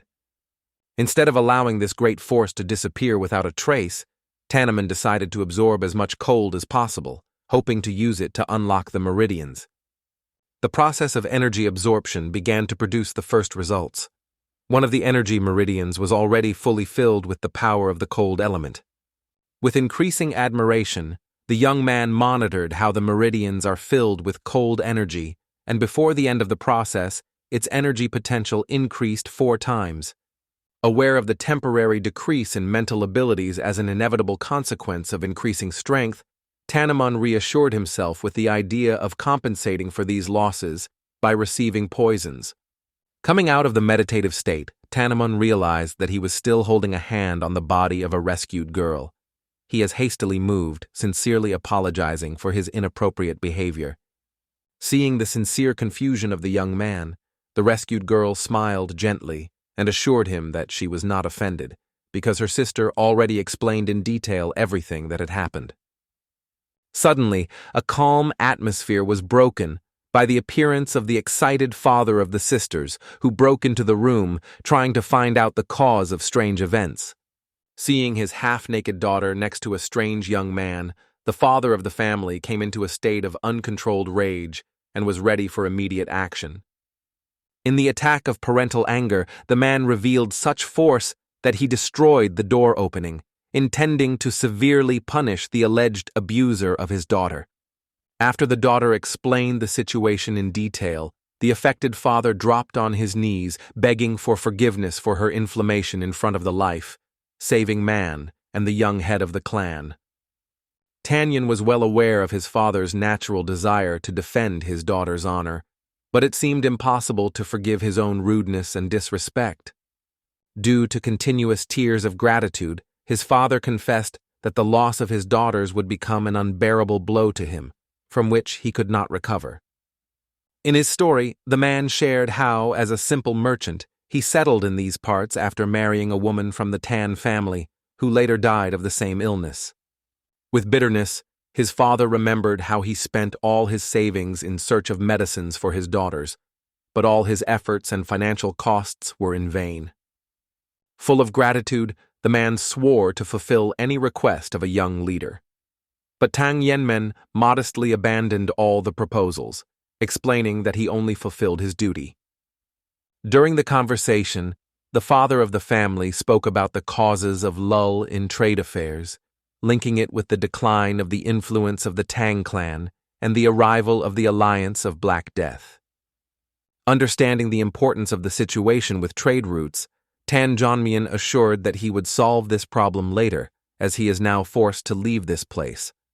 When Tanjonaman tried to leave the house, he was stopped by the excited voices of the sisters, who were begging to stay for a conversation. Meanwhile, a rescued girl, already dressed, sincerely expressed her gratitude for his help. Seeing the unusual beauty of the girl in the bright light, Tanjonaman was so impressed that he lost the gift of language for a moment, looking fascinated at her. During the farewell, the whole family once again expressed gratitude to the young head, and peacefully promised to thank the good for the support provided. Walking his life savior, the young girl could not get rid of his alarm, noticing him some confusion. Watching her sister's reaction, Mirgo smiled cunningly and charming, hinting at her desire to detain a young man in their home longer. Initially, the girl tried to deny the obvious, but quickly realizing the transparency of her feelings, immediately felt even more embarrassment from her own reaction. Mirio began to reassure the embarrassed sister, explaining that such feelings were quite natural and assuring that any girl would feel similar emotions in a similar situation. Trying to cheer her sister, Mirgo sincerely said she did not meet the girl more beautiful than her sister after that wonderful healing. With a tricky smile, Mario noted that although Tanjonaman did not say a word, his passionate gaze when meeting with her sister spoke for him. On the way home, Tanjonaman's thoughts were filled with joyful reasons for family happiness and future, which now seemed extremely light. In his dreams, the young man clearly saw himself next to the charming Miso, planning their common future and family life. His imagination painted paintings of the wedding, the upbringing of children he would teach the martial arts, and the peaceful old age where they would depart together. Own romantic thoughts caused a sense of embarrassment in Tanjonaman, because earlier he could not think that someone was able to ignite such deep feelings in it. At this point, the young man realized the true value of simple human happiness and concealed the hope of a new meeting with a charming Miso in the near future. However, the current situation demanded a more urgent problem, the activity of the Alliance of Black Death under the leadership of Yahello, which blocks important trade routes. Despite the fact that the Alliance was not directly responsible for the attack on the Tang clan, unlike the Lord of the Demons of the Heavenly Glow, their actions caused serious concern. Particularly alarming was that after the invasion of the Alliance's subordinates into the arena, their constant stay caused an atmosphere of tension. Tanjonaman was clearly aware that the future confrontation with this clan is inevitable, as the territory of the Sichuan remains under their power control and influence. At the same time, in the main hall of the residence of the Alliance of the Black Death, the Rising Flames, Zhou Sanrian carefully questioned the arrival. The spy reported on serious changes in the structure of the Tang clan, which, according to him, began to emerge from the usual control. Although the interest in events increased, Zhou Sanrian remembered the strict order of the owner not to interfere with the affairs of the Tang clan, mentioning the discussion with others approximate. The rest of the approximate advised them to show restraint and humility until the anger of the head, whose orders were considered absolute law. However, Yungan did not agree with such passivity, especially learning of the perfection achieved by the head of the Tang clan and its regent. She was amazed at the inaction of the kitchen. The inability to take revenge on the Poppy and John Johnson did not rest with Zhou Sanrian, forcing her to look for any ways to bypass the ban.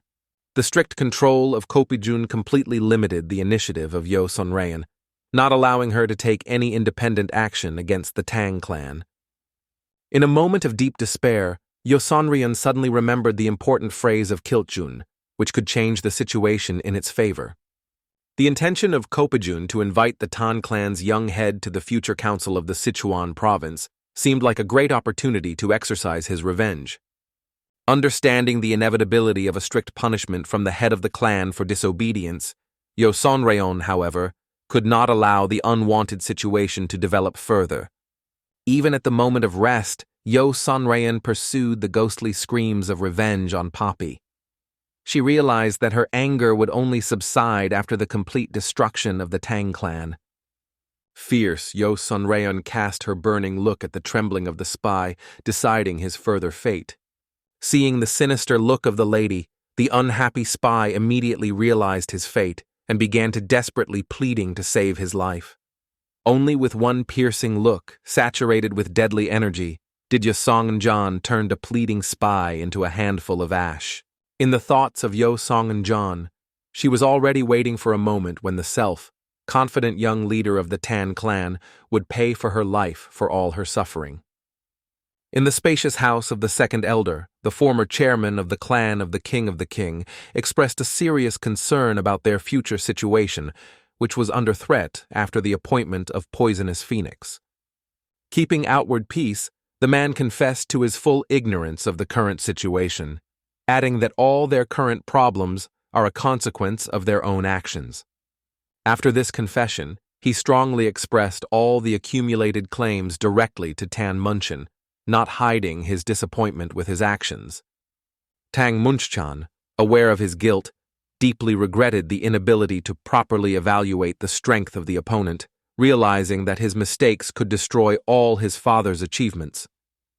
Despite the obvious anger to the old man who could not resist the head of the family, Tan Munchan felt even more hatred of a young successor.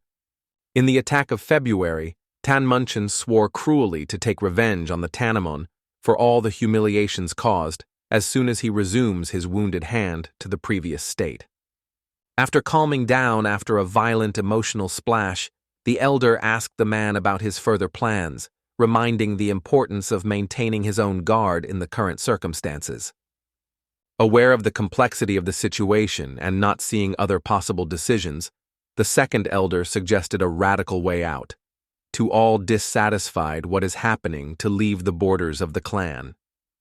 At the same time, not knowing anything about the plot of the elders, Tanman, together with the faithful warriors, went to the secret storage, where the most dangerous poisons of the clan were stored. With an unconcealed interest, the young leader considered a huge repository that was previously under the strict control of the third elders of the Tang clan. After a period of homeless management, the storage was transferred to the direct control of the hidden weapons and poisons, which significantly changed the order of access to dangerous substances. Before the young owner got permission to enter the repository, one of the experienced guards presented him with a special protective artifact in the form of a small ball. The warrior told in detail that this magical artifact, known as the Pearl of Protection against poisoning, is able to prevent the harmful effects of toxic vapors in storage. Detailed instructions for the use of pearls provided it in the mouth for effective filtration of poisons. However, Tang Yanmin abandoned this protection while remaining calm. The young man, with a distinct disgust, drew attention to the problem of hygiene that arose because of the use of a common pearl used by many people, including the third elder. Despite the assurance of the warrior that the pearl was thoroughly cleared after each use, Tan Mian categorically refused protection, relying on his natural immunity to poisons. The concerned guards insisted on the use of a protective artifact, believing that even if there is immunity, additional protection would not be superfluous. Annoyed concern, Tanamayan gave an educator to a particularly stubborn warrior and decisively ordered the repository gate to open immediately. Once inside, the young head was satisfied that the repository is maintained perfectly and clean. Particular care in maintaining the order was explained by the fact that the legendary 10 poisons of the Tang family were stored here, which needed the most handling.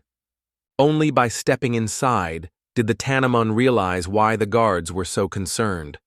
The concentration of poisonous vapors was so high that it was able to kill an ordinary person instantly. After applying the technique of sealing veins, the internal forces of the young man's meridians decreased significantly. But thanks to the mastered technique of poison absorption, the poisoned air seemed clean and safe. Inhaling the air saturated with poison, the Tannoman felt the forces gradually recovering. However, this was not enough to fully use combat equipment. Recognizing the urgent need for recovery, the young man realized that he should find a poison that would be equal to the legendary 10 poisons of the clan. The strict laws of the family forbade the use of 10 sacred poisons, so the only hope was to turn to Tan Ichjon to create an equally powerful formula. Suddenly, Tannoman pierced a sharp sense of danger, which made him alert and focus the internal energy on a careful examination of the surrounding space. A close study of the room revealed a strange distortion of the airflow, reminiscent of the manifestation of some mystical embodiment. The young man was extremely surprised by the appearance of a mysterious phenomenon in the sacred storage of the poison of the Tan family, which, contrary to all the rules he knows, make sure that the phenomenon revealed in the sacred storage of the Tang family is different from the famous phantom dome of the Haige family. Tannoman decisively dissect the space with its sharp blade. After the scattering of the distorted space, a wonderful surprise appeared in front of the young man, a secret passage, the existence of which was carefully hidden from prying eyes. All the walls of the mysterious passage were generously covered with numerous mascots with formidable inscriptions, forbidden and sealed, which formed a powerful barrier. Carefully examining the talismans found, Tanjonaman came to the conclusion that it was not a work of Hugai's family, but a unique embodiment of mysterious bonza. Tanjonaman mentioned Thime, powerful magicians, sorcerers, and masters of occult arts, whose knowledge and skills were undoubtedly involved in creating this hidden place. The young man remembered the stories of his former master of personal acquaintance with the speakers who, like his passion for the sword, were completely absorbed by magical skills. These mysterious practices sought to master the extraordinary forces, surpass ordinary human opportunities, and achieve the desired immortality through the deep knowledge of the mysterious arts. Reflecting on the find, Tan Yenmyeon wondered why the masters, known for their selfishness, showed interest in Tan's clan and left traces of their magical art here. The teacher often emphasized to his student that the mockers are inherently quite selfish creatures, enthusiastic search for immortality and contact with the other forces. The young man remembered how surprised when he first learned that his master managed to find a common language with such complex and closed persons.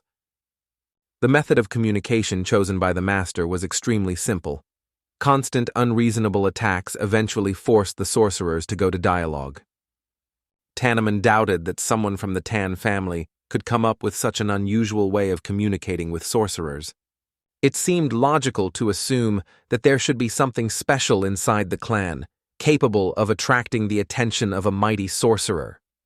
Given that the poisonous evaporation even penetrated through numerous sealant mascots, the young man suggested that the barrier is an extremely toxic substance. The initial search plan for the 10th of the legendary poisons was now less attractive than a mysterious find. Therefore, Tang Yenmen decided to explore the mysterious passage. In a moment, when the young man crossed the barrier, the unknown creator of the seal immediately felt a violation of the established protection. The charming barrier was a mysterious creature, the nature of which was to find out. The mysterious creature, sharpened by the seals, absolutely did not consider the offender, demonstrating only a fervent desire to gain freedom. Moving deeper corridors, Tannoman finally found an ancient jug, which was considered a lost 10th poison from the legendary collection. The surface of a mysterious pitcher was littered with protective mascots, which suggested a sinister sense of a particular danger of its contents. When the young man tried to open a jug to explore his contents, an invisible force suddenly emerged that rejected him for a long distance. Feeling the power of the repulsive barrier, the Tannoman realized that to overcome this obstacle, it would take much more effort than in all previous trials. Carefully analyzing the situation, the young man concluded that the only way to achieve the goal is to consistently overcome every level of protection. With determination to take the task, Tanjonaman methodically destroyed the protective mascots in Kuvshin, seeking to reach his contents. After completing a complicated procedure, the young man noted a significant decrease in his ability to seal, as such a call was usually solved by one wave of the hand. Despite the exhaustion of forces, the main goal was achieved. Access to the jug is open, and the concentration of poisonous evaporation has increased significantly after the removal of protective mascots. Guided by an irresistible desire to know the truth, Tannon carefully began to open the jug cover, seeking to understand what his contents concern. The imprisoned inside of the snakes immediately felt the disappearance of the restraining force of the mascots and awakened from a long captivity. Having bored for light and freedom for many years of imprisonment, an impatient snake, without waiting for the full opening of the lid, escaped outside a powerful explosion of energy. The sudden burst of such an incredible force forced the young man instinctively retreat, trying to maintain a safe distance. Rodding the situation, Tanjonaman drew attention to the incredible speed of the creature, which clearly tried to escape from the storage. Instantly reacted, the young man concentrated the energy in his hand, preparing to strike a rushing blow on an instantaneous goal. However, his attempt was in vain. The snake, with extraordinary agility, managed to wrap the hand of Tannon, raised for impact. Amazed at the speed of the young man's reaction, the snake decided to express his gratitude for his release, promising his rescuer with an ambulance and painless death. Ignoring the threats of creatures, Tannon showed a genuine interest in nature and the origin of his unusual opponent. The creature proudly represented itself as a senrology, a white serpent with a higher level of poison, showing its contempt for ignorance of Tannon, who knows nothing about him. The wise snake watched with the unusual skill of Tannon. He not only lightly identified all the acupuncture points of his body, but also immediately blocked them, stopping the spread of deadly poison. The alarming thoughts flooded the consciousness of the snake because he understood that such protection was short-lived. Soon, his powerful poison will start to destroy the young man's hand, turning it into shapeless mass. The air around was filled with mysterious energy from the body of a young warrior. The snake was surprised to realize that he had revealed the rare ability of absorption of poisons, which he had not met for several centuries. Trying to unravel the mystery of the origin of this ancient power in the young man, the snake plunged into thinking about the great master of mangacap. Feeling a strange connection between them, he tried to understand whether this young man could be connected with the legendary warrior. Holding the snake behind his neck, Tannon, in a calm voice, told an ancient creature the story of how the great mangak was his direct ancestor, inheriting his unique power through generation. Having realized his vulnerability, the snake began to desperately ask the enemy about the mercy.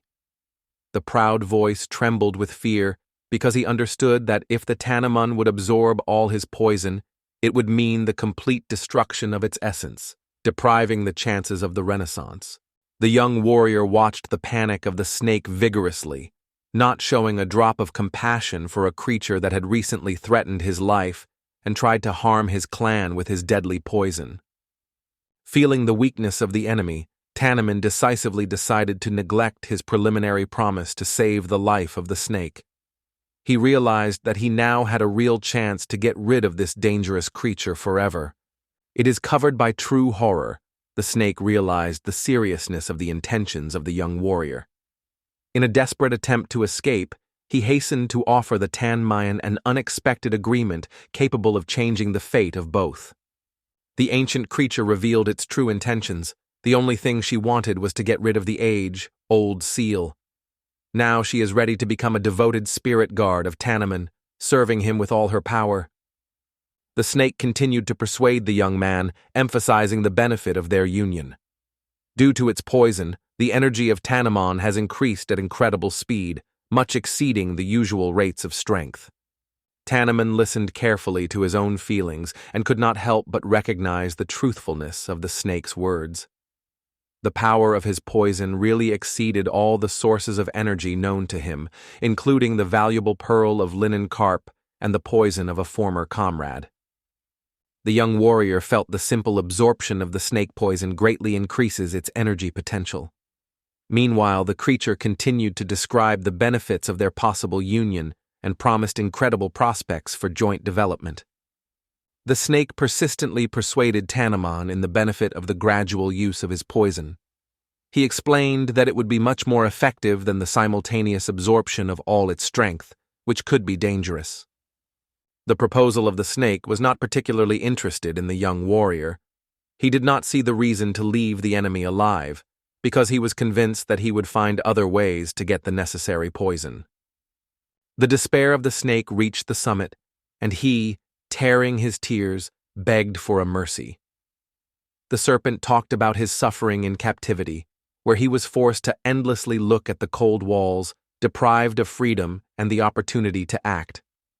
The snake's statement of the face gained a tint of pleading when he solemnly promised unconditional obedience to all the orders of Tanim. He pleaded to allow to become a guardian spirit to escape from the bitter fate. After long thought, Tannoman, moved by a sincere repentance of the snake, decided to give him the last chance.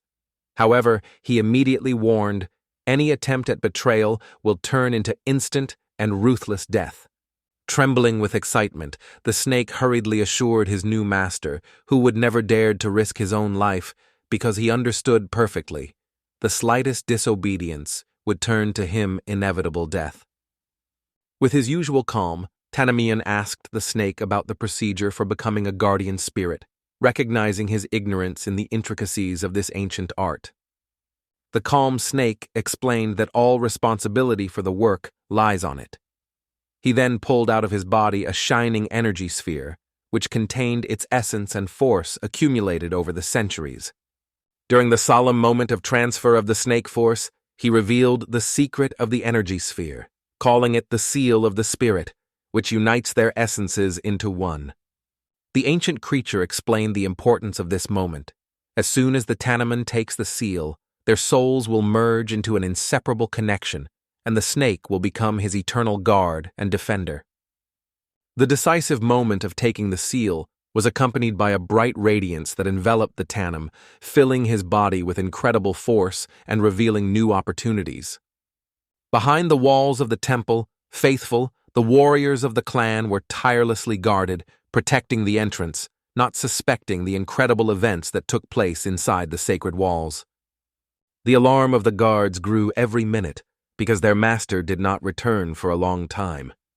They feared that even his extraordinary abilities could be powerless before deadly poisons. Despite the deadly threat that came from poisonous vapors in the temple, the devoted soldiers were ready to sacrifice their lives to guarantee the safety of their young owner. One of the most removed warriors, having received a protective capsule, was ready to take the risk for the sake of saving the future head of the clan. Understanding the importance of his life for the whole clan, he was ready to accept any punishment for violation of the order. Unexpectedly, when a decisive warrior was already going to enter the storage, everything suddenly flooded the brightest light that none of the attendees had never seen before. The mysterious phenomenon was accompanied by a powerful vibration, which forced the earth to tremble under the feet of warriors, increasing their anxiety for the fate of the young owner. Carefully staring at the source of the unusual glow, the guards realized that the light came from their young owner, who turned into an inexhaustible source of amazing energy. Returning home, Tanjonaman found with surprise that his body would now be surrounded by a special aura of the ghost spirit, which is a testament to the successful completion of the ritual. An unusual combination of a dragon scales with the aura of the gritter was formed around Tanjonaman, a noticeable protective cover, which was significantly different from the usual manifestations of spiritual power. The young warrior understood that such a result made it possible due to an alliance with a poisonous snake. His strength filled all the 12 meridians of his body, creating the perfect balance of energy. The joy of acquiring such power was overshadowed by the need to constantly monitor its manifestations. The unusual glow has attracted undesirable attention to his face. The snake, which appeared unexpectedly, was genuinely surprised by the care of Tannon about people of less status, comparing him with the previous master, who did not worry about the opinion of others at all. The light but expressive movement of Tanjonaman reminded his new guardian's spirit of a strict ban on appearing on people and the need to always be inside his body. Wiping the affected place, the snake hastened to explain to his master, which only those whom he himself can see it. So he tried to reassure the worried young warrior. Despite the assurance of the snake that such power would expel any enemies, Tanjonaman believed that the guardian spirit was drawing too much attention. He dreamed of life without unnecessary risks and dangers, seeking more peace and harmony. Deep reflections filled the consciousness of the snake after the words of the Lord, because they felt an echo of past experience, as if Tanjonaman had already encountered similar trials in another life. Watching his new master, the serpent was increasingly convinced that the extraordinary power of Tanjonaman got it by chance, but was appointed to him by the fate, as well as by his legendary ancestor, creating an invisible connection between them through the generation. Memories of service with the ancestor of Tanjonaman caused contradictory feelings in the serpent.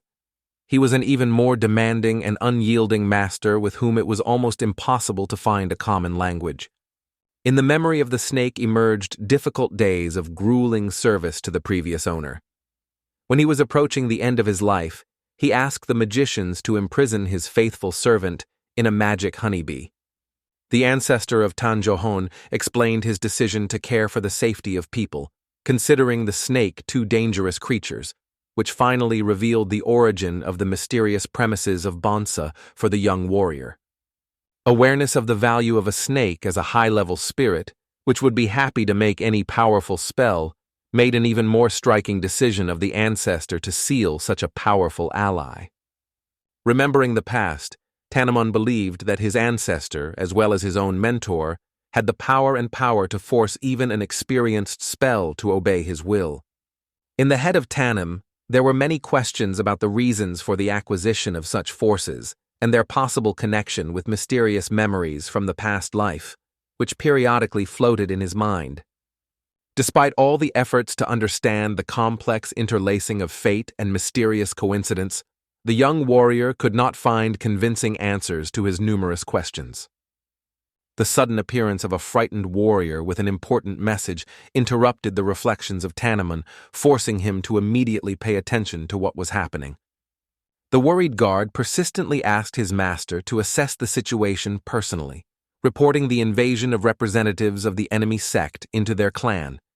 At this intense moment, Honeso was carefully moving forward, supporting the wounded Teko.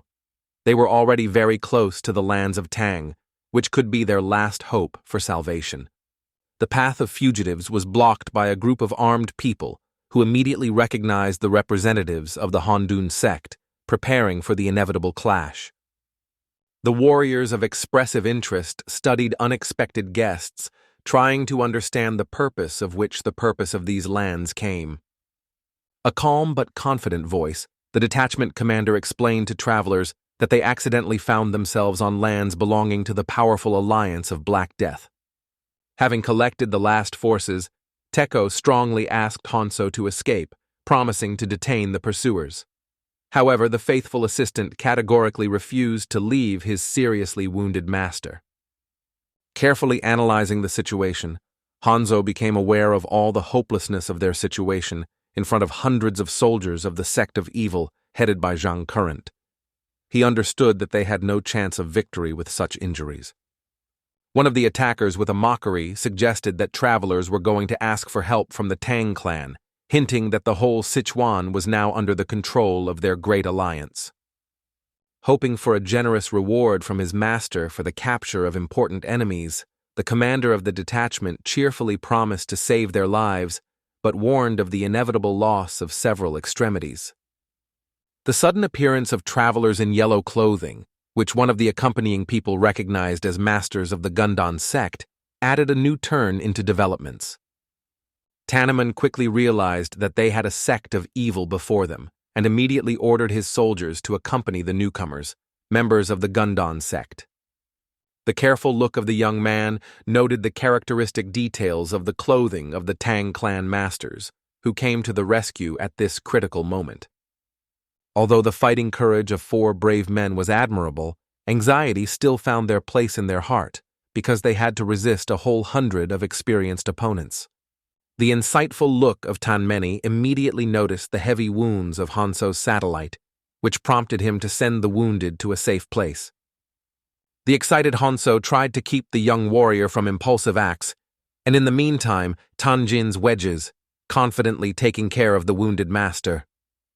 Hanso's concern about the future battle with 200 pursuers caused only a confident smile of Tanjin, who assured that there was no reason to anxiety. The distrustful Tanjin invited his own eyes to see the abilities of his defenders, demonstrating the undeniable confidence that everything would end successfully.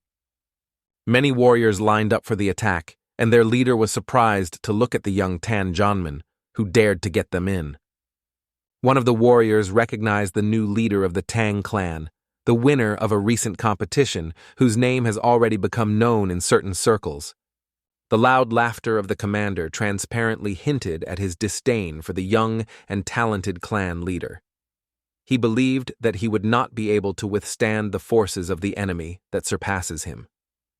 The commander regarded the actions of Tannoman as a manifestation of unreasonable courage and arrogance, emphasizing the generosity of the alliance's head, who preserved the life of a young warrior.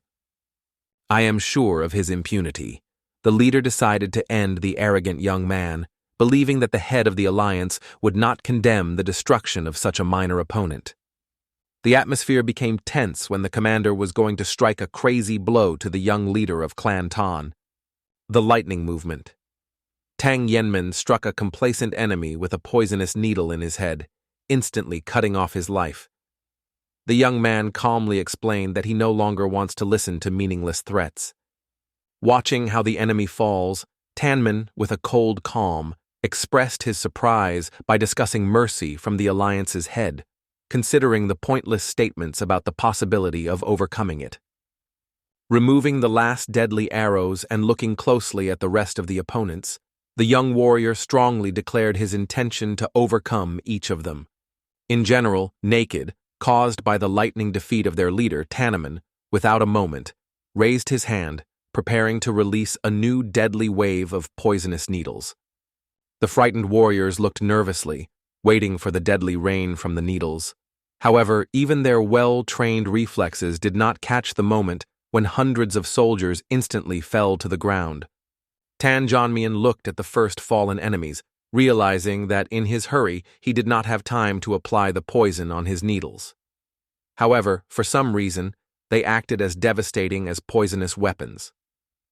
The materialized side of the serpent proudly explained to his new master that his powerful poison herself soaked all the needles of the young warrior, turning them into a weapon capable of overcoming almost any opponent. A new awareness of the importance of his guardian spirit was illuminated. This caused a slight annoyance in Smeya because recognizing his outstanding abilities and potential came so late. With his breath, Hanso could not take his eyes away from the striking spectacle that the young warrior showed, exceeding all the known limits of human opportunities. In the memory of Hanso, Mr. Thoho's stories about the legendary warrior who had overlooked 300 soldiers from the mighty sect of the Dark Moon's sword. The remaining alive soldiers were unable to believe their eyes. More than 100 of their comrades were in an instant. Horror was exacerbated by the realization that the Tang clan, which was considered weakened, hid such a powerful power. The decisive voice of one of the surviving warriors urged others not to panic in front of a young opponent, assuring that without reaching a higher skill, the guy would not be able to use his deadly equipment again. The air opened the sound of a powerful blow when the attacker reached his goal and struck the young hero with his weapon. To the general surprise, the powerful combat towport, meeting with the body of Tannoman, crumbled on many sharp debris, without causing the young man any harm. A satisfied smile played on the face of Tannon. He finally was able to test the protective properties of his dragon scales in a real battle, which exceeded all his expectations. The attacker froze in full surprise, unable to believe that someone was able to stop his bare hands, not only to stop, but also to destroy his hardened combat weapons. All who watched from the distance were rich in horror when the fragments of the destroyed Topora, like the petals of deadly flowers, were circulated in the air. This spectacle resembled the legendary technique of tens of thousands of heavenly flowers. A calm smile shone down the face of Tanjonaman as he announced his attack. Meanwhile, the excited Heinz was closely monitored for the development of events. Heinz's previous perceptions of the complete loss of the secret technicians of the Tang clan after the devastating attack of the demons of the heavenly glow were dispelled on the powder before demonstrating the true power of the ancient clan. The hope of a successful resistance to a demonic cult as the master of Teko strengthened in the heart of Hanso when Tan Wonjin, noticing his careful look, asked the reasons for their delay. The sincere admiration for the abilities of the young warrior escaped from the young man's mouth, forcing Tanjonaman to get lost for a moment. He then proposed to go to a more appropriate place for detailed discussion. Following the young mistress, Hanso cast the last look at the battlefield and finally convinced the importance of maintaining friendly relations with the powerful Tang clan. The events carry us a few days ago, when Heineso and Tiho stopped their breath and snack in a small roadside tractor on the outskirts of the Sichuan province. Hanso's reflections on the amazingly calm atmosphere in the region, despite the rumors of the separation of the Tang clan and the power of several hostile clans, suddenly stopped when he noticed the tension of his companion. The unexpected appearance of their spins of Kiltjun, who asked the quality of local cuisine, explained the unusual tension of Mr. Techo, which immediately attracted the attention of the vigilant Hanso. Despite the small size of the restaurant, he attracted influential guests such as Yu Tsilgan. His invisible approach to their table testified to the exclusive possession of the martial arts. The curiosity of Hanso about the stranger's personality was quickly satisfied with the owner's explanation. There was no other than a young head of a mighty family Y. The awareness of the personality of the interlocutor forced Hanso to shudder. He removed the hat with exquisite courtesy, introduced himself as the head of the severe alliance of Black Death. In giving a prominent interest in the goals of the visit of dear representatives of the Gundan sect to his province, Kingun forced Hanso to shudder from the realization that their attempt to avoid the attention of local sects had failed. An unexpected meeting with the head of the alliance in the remote tavern was concerned about Hanso, while the King Hun, with an unbelievable interest, began to ask for the possible cases of Teko with his organization. The insightful look of Yu Kaguni has caught that Teko reached a level of higher skill, which further exacerbated his curiosity to the true reason of the arrival of such a powerful warrior in his possession. Tycho's calm answer that he has no business with the alliance of Black Death was accompanied by a counter question. Why did the Kingun arrive himself without the usual accompaniment of his subordinates? The mocking smile illuminated the face of Kopijun when he suggested that Techo was preference for a possible fight. However, he greetings to the dear guests, provided that they show prudence in their behavior. In the voice of Teko, irritation was performed when he reminded a self-confident young man of twice as much life experience and strength accumulated over the years. However, the Kingun only sarcastically asked if he had to show respect. A calm but confident voice, Teko explained the basic principle of higher-level fights, where a decisive role is played by prolonged accumulation of internal energy. He hinted that the Kingun could not withstand his long-term workout. Watching the unusual manifestation of the annoyance of his master, Hanso, with anxiety, understood the inevitability of conflict. Meanwhile, the Kingun Pihiato recalled his previous victories over the Sekensan, Ami, and Chomchan sects. Yu Kingun, with a relentless peace, noted that the Gundun sect only escaped the destruction because of its distance from Sichuan. After that, he confidently put on a hat and invited those who wanted to join him for a quick duel. The excitement of Hanso about the outcome of the future fight came across decisive resistance to Teko, which could not tolerate the abusive statements of a cheeky young man. Taking his legendary blade, Teko decisively ordered Hanso not to interfere with the future clash. He intended to show a self-confident enemy the unsurpassed martial arts skill of the Gundam sect.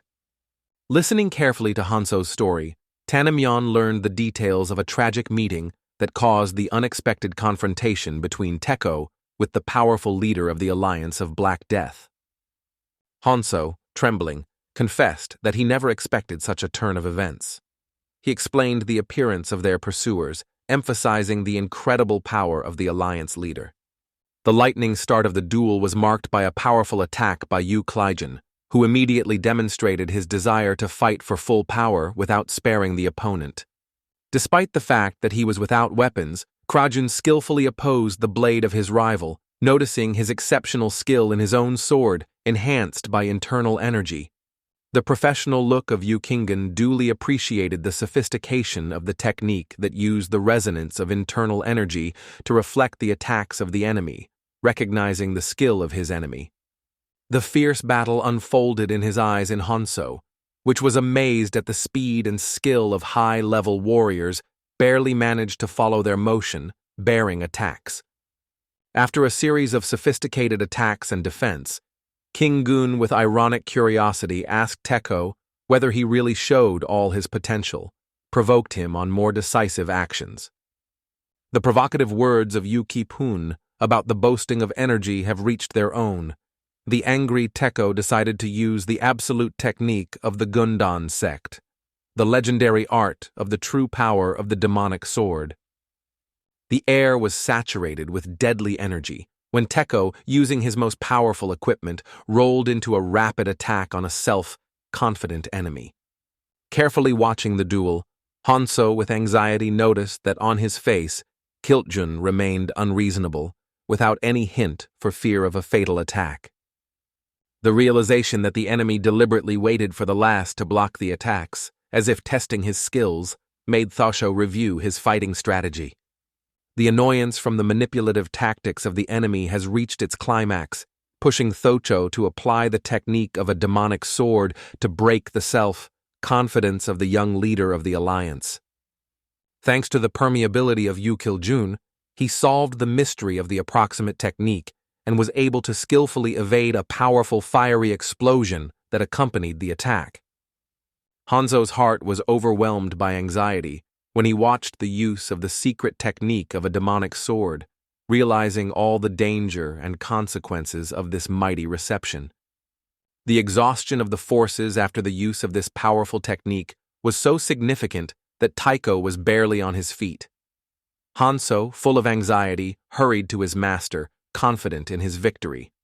The admiration for the epic ending of the battle in the soul of Hanso was mixed with increasing anxiety because of the need for immediate retreat to avoid undesirable attention to the rage they have caused. The unexpected appearance of a living and intact enemy stunned everyone around, particularly amazed when Yu Klijun noted the high accuracy of the applied equipment. An in-depth analysis from Yu Klijun revealed the true essence of a demonic sword technique as a powerful martial art based on the manipulation of internal energy.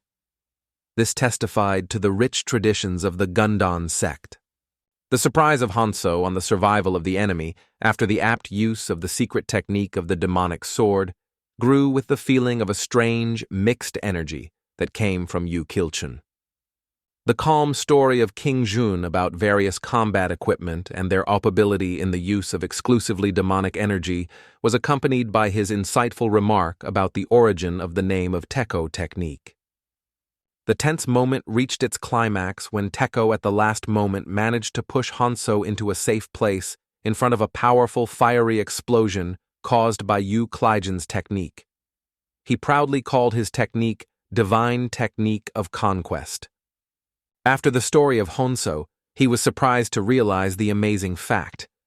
The mighty head of the Alliance of Black Death, Yu Klijun, used modified martial arts in the battle. Henso, with professional accuracy, emphasized the unique changes that the Kingun made into the traditional style of the Gundam sect, adapting ancient techniques to their own features and preferences. Careful analysis of Hanso confirmed the undoubted resemblance to a demonic sword technique.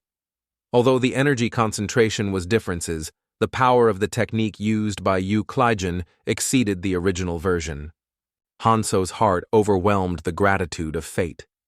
He was aware that both of them had saved them from the inevitable death, only timely use of the residues of the internal energy of Teko to block the impact.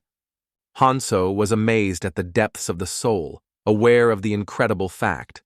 Despite the many years of experience of the feasibility study in reaching the highest level, the young Yu Klijun managed to master and adapt complex equipment after only one battle. The unexpected return to reality was due to the words of Hanso, which recalled the main purpose of their trip to the Tang clan. The decisive voice of Hanso clearly expressed an important request. He asked the Tang clan to support them in the future of the great martial arts tournament, which depended on the fate of their sect. The history of the religious military group of the Cult of Heavenly Demons, which was located in Xinjiang, reaches ancient times. Once upon a time, their power was able to compete with all the clans and factions of Marima. Even after many changes in the world of martial arts, the sect of the old school did not dare to challenge the demons of heaven. All their incredible force was concentrated in the hands of one legendary master. Radical changes in the structure of cult power began with the advent of the son of a master, a talented Ion Chanhawk, who, with his innate shake to the martial arts, attracted the attention of numerous faithful followers. Aware of the threat of split of cult due to the growing influence, the young leader made an important decision: to leave his native home along with loyal followers and to establish a new unification, a cult of heavenly radiance. The unexpected split seriously weakened the elite units of the cult of heavenly demons, giving opponents the last opportunity for its complete destruction. The greatest concern in the souls of Hanso and his master caused a growing threat from the mighty alliance of Black Death, which strengthened its position in the southern territories. The strategic assessment of the situation indicated the inevitability of significant losses if the alliance moved north. Only the outstanding skill of one of the leaders could resist this threat.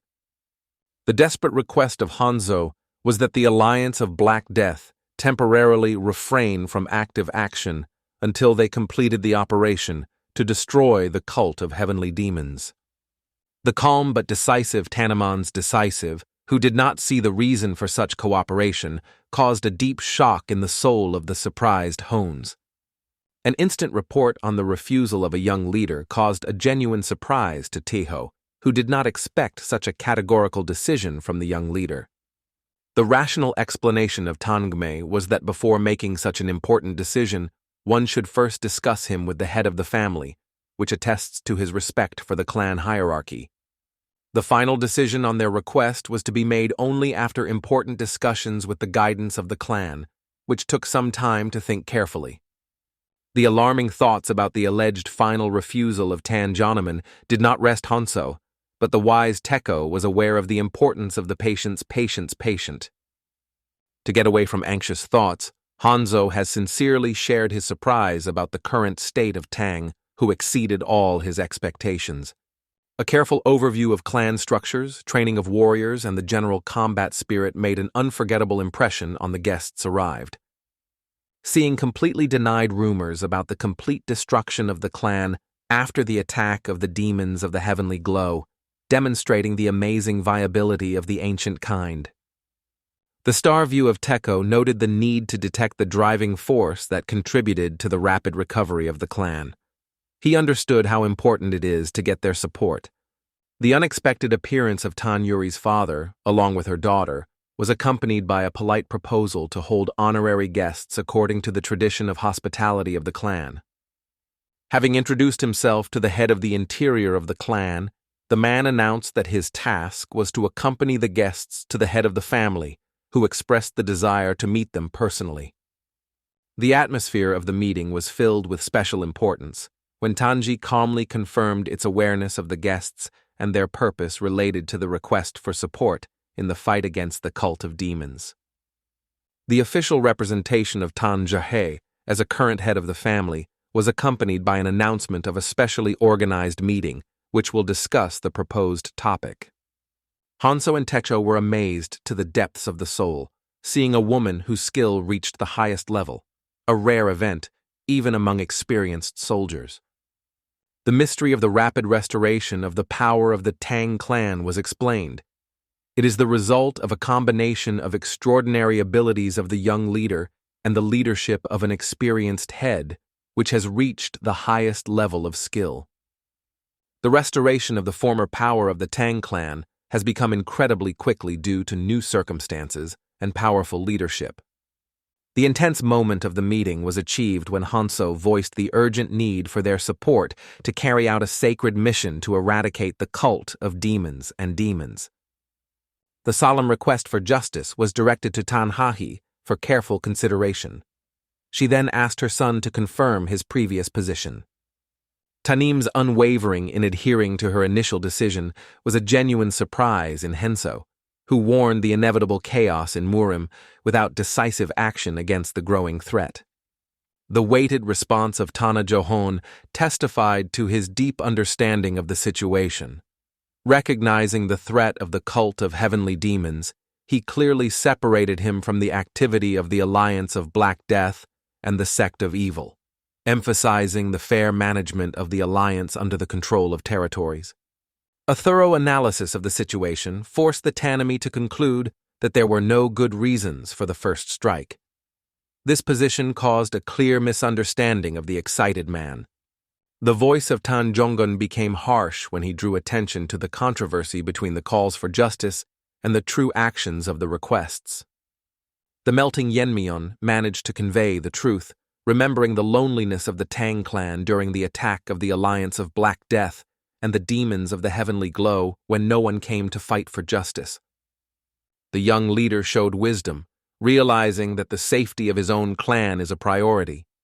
He did not condemn others for a similar choice in the past. The insightful look of Tana Yenman recognized the true motives for helping help. He assumed that after the fall of the Kunun clan, their own clan would inevitably become the next target. The fair words of Tanjonaman forced Hanzo look away from shame, recognizing the justification of reproach in the hypocrisy calls for justice that were only a cover for their own interests. Sincere repentance sounded in the words of Techo when he recognized the right of the young head and apologized for insufficient attention to the position of the Tang clan. The awareness of his recklessness and the fairness of refusal to help, which was based only on calls for sacrifice, was deeply impressed by Techo. The practical proposal of a fair remuneration for the help of the clan was heard from the mouth of Techo, sincerely asked to review the decision in connection with the extraordinary need to support them. The position of Tanjonaman changed when they mentioned a fair payment, which caused genuine joy in Hanzo. He suggested that the military potential be discussed immediately. The smart approach of the young leader was manifested in the desire to first determine the exact amount of remuneration for the assistance provided before starting detailed planning. The impression of Hanzo reached its climax when he realized that one-time payment exceeds the long-term costs of their sect. But Taiko philosopher noted that such price is quite justified for the sake of salvation. The confidence in the power of the Tang clan justified the high cost of their services, especially impressed the combat skills of the young head, who had the opportunity to observe in person. Thanks to permeability, Taho was able to assume that the head of the clan is on the level with him, or even exceeds it. This caused a surprise to Hanzo, who was accustomed to the accuracy of his master's assessments. Important observation. Techo revealed the ability of both leaders of the Tang clan to hide the true level of their strength from outsiders. The awareness of the ability of Tanamon and Tanjihei to hide his true strength, even from an experienced master, made Hanzo review the idea of their capabilities. Tanamon, unnoticed with a relief, noted that the maintenance of open meridians helped hide their secrets, recognizing the unusual insight of Thocho. The mother's intuition of Tanhaihi helped to understand that the sudden change of the son's decision is not related to financial benefits. Instead, Tang Yenman explained his distrust of the alliance, despite their visible good deeds. The rational opinion of Tanji confirmed the fact that the Sichuan remained order, even after the main sects of the region came under the control of the alliance. The Tanjonaman was extremely concerned about Yu Kiljun, as his behavior and character caused serious fears. The inclusion of the alliance in the list of malicious sects was explained not only by their unwillingness to join the old school, but also to neglect the basic principles of justice and cooperation, which made their actions similar to bandit methods. Tannon conducted a deep analysis that revealed the true essence of the temporary system in Sichuan. The alliance supported it through the spy network, intimidation, and undermined competing clan. The fears of the young leader in the future region were associated with the possible loss of Yu Kiljun. His disappearance could cause chaos, as there were many evil sects during his reign. The wisdom of Tanhaihi was the ability to understand that the problem should be solved immediately. The delay in this is similar to weed care. If you do not intervene in time, they will become insurmountable. The mother's interest in the plans of the son was manifested in the question of specific actions to distract the threat. The simplicity of the strategic plan of Tannon was to prevent the enemy's advancement in the northern territories. The realistic assessment of the Phoenix of Phoenix indicated that their present forces were not enough to completely stop the alliance. The unexpected decision of Tana Johan to destroy the enemy's organization from the inside instead of a direct collision opened the depth of his strategic thinking. The mother of Tanghi felt anxiety and distrust of the risky plan of the son secretly to penetrate into the main camp of the alliance, although she recognized the rationality of this approach. A successful coincidence gave a Tanny official invitation to the provincial congress, which turned into a tournament of young masters of sex. It was there that he planned to expose the true nature of his opponent. The determination of the intentions of Tannon was ready to immediately destroy all participants of the council as soon as their sinister plans were confirmed. Meanwhile, the story is switched to the journey of Jegel Chanshin. The strict guidelines of Jegel Chanshin emphasize the importance of respectful attitude towards the young head of the Tang clan on which their family fate depended. Her self-confident smile supplemented the promise to overcome an unusual young head in all circumstances, showing the determination to achieve the goal. Taking care of Mr. Techo Thoko, Tan Ichjon brought specially cooked healing decoctions and nutritious food to restore strength faster. A warm meeting took place when Mr. Teko, recognizing Tana Ichjon, joyfully invited him to enter the house and shared a great news about a significant improvement in his well-being. Sincere thanks flew from the mouth of Teko, noting the incredible efficiency of therapeutic broth created according to the long-standing recipe of Tan Jr.'s grandfather. The young healer captured his unique approach to treatment, skillfully combining healing and poisonous plants to create a wonderfully effective potion. The initial fears of Tana Ichjon about the use of poisonous components were completely dispelled due to the convincing arguments of the wise grandfather. The unreasonableness of the former fears was confirmed by the striking results of treatment. The wounds healed at an incredible speed, which was noted even by an experienced head of the medical temple.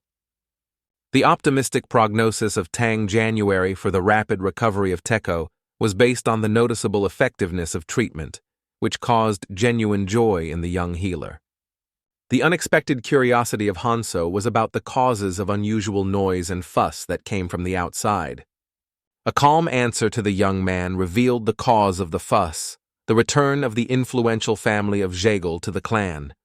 Tan Ichjun explained in detail that there is a long history of close cooperation between the clans, especially in the competition. They are currently working together to create defense barriers around the estate. Hynessa was amazed. realizing how large the scale of cooperation between families that go far beyond the usual friendly relationships. Practical issues of financing a large-scale protective formation project were even interested in Teho. He asked how the costs between the clans are distributed. The amazing revelation of Tan Ixon that the Shegal family is ready to fully take on all the costs of creating a protective formation sincerely surprised the audience. A deep analysis of the situation led Teko and Hanso to the conclusion about the existence of a certain vulnerability of the Tang clan, which is connected with the personality of the young leader and who was able to take advantage of Jegel's family. Changel Chanshin has been alarming doubts about the decisive moment, the presentation of his niece by the head of the Tang clan. The unbreakable confidence of a young girl in her own forces was based on a deep understanding of her abilities and talents. The special pride of the girl was given her undeniable success in the enchantment of men, who still did not find the strength to resist her attractiveness. The external similarity of the niece with the legendary sister of Jegal Chanshin, known as the first beauty of his time, only increased his confidence in the future success of the plan. The tragic events of the 10 years ago, when the noble self-sacrifice of the sister saved the family from the destruction of the demons of the heavenly glow, ended in her tragic death. The unwavering determination of Chizagal Chanshin to protect his family from the repetition of such a tragedy became the basis of all his further actions and decisions. The strategic plan for strengthening the family's position through a probable union of nieces with the young leader of Clan Tang seemed to be the most promising way. In a hard expectation of the invitation to meet Jegal, Chanshin prayed for the success of the mission laid on the shoulder of his niece. An unexpected meeting with the legendary Pocket Phoenix caught guests by surprise. He expressed his gratitude for his support in the competition for the role of the young leader. Sincere thanksgiving from the head of the family for help in organizing the competition and consent to the construction of fortifications around the estate made in the words of a phoenix. The news that the mother of Jegal Chanshin became the head of the family made a deep impression on him and explained his unusual abilities. The powerful aura, which came from the woman, struck Jegal Chanshin so much that he was confused and immediately decided to express his respect, bowing to her deep. The polite apologies of Jegal Chanshin for the missed greetings met the understanding from Tanji, who explained it with his prolonged absence. To create the atmosphere of hospitality, Tanhahi advised to relax before starting work. After that, she asked about the young companion of Jegal Chanshin. The representation of the niece was accompanied by the explanation that its presence was intended to strengthen the friendly relationships between families. The sudden arrival of the legendary Tana Yeonmyeon in a spacious ceremonial hall made an unforgettable impression on a young girl. She frozen in a trembling numbness, first seeing the future leader of the clan in all his greatness and beauty that exceeded her representation. The realization that she faces not just a charming young man, but the future leader of the mighty Tang clan, made her heart flutter from excitement, but a mind to pass new perspectives and opportunities for her family.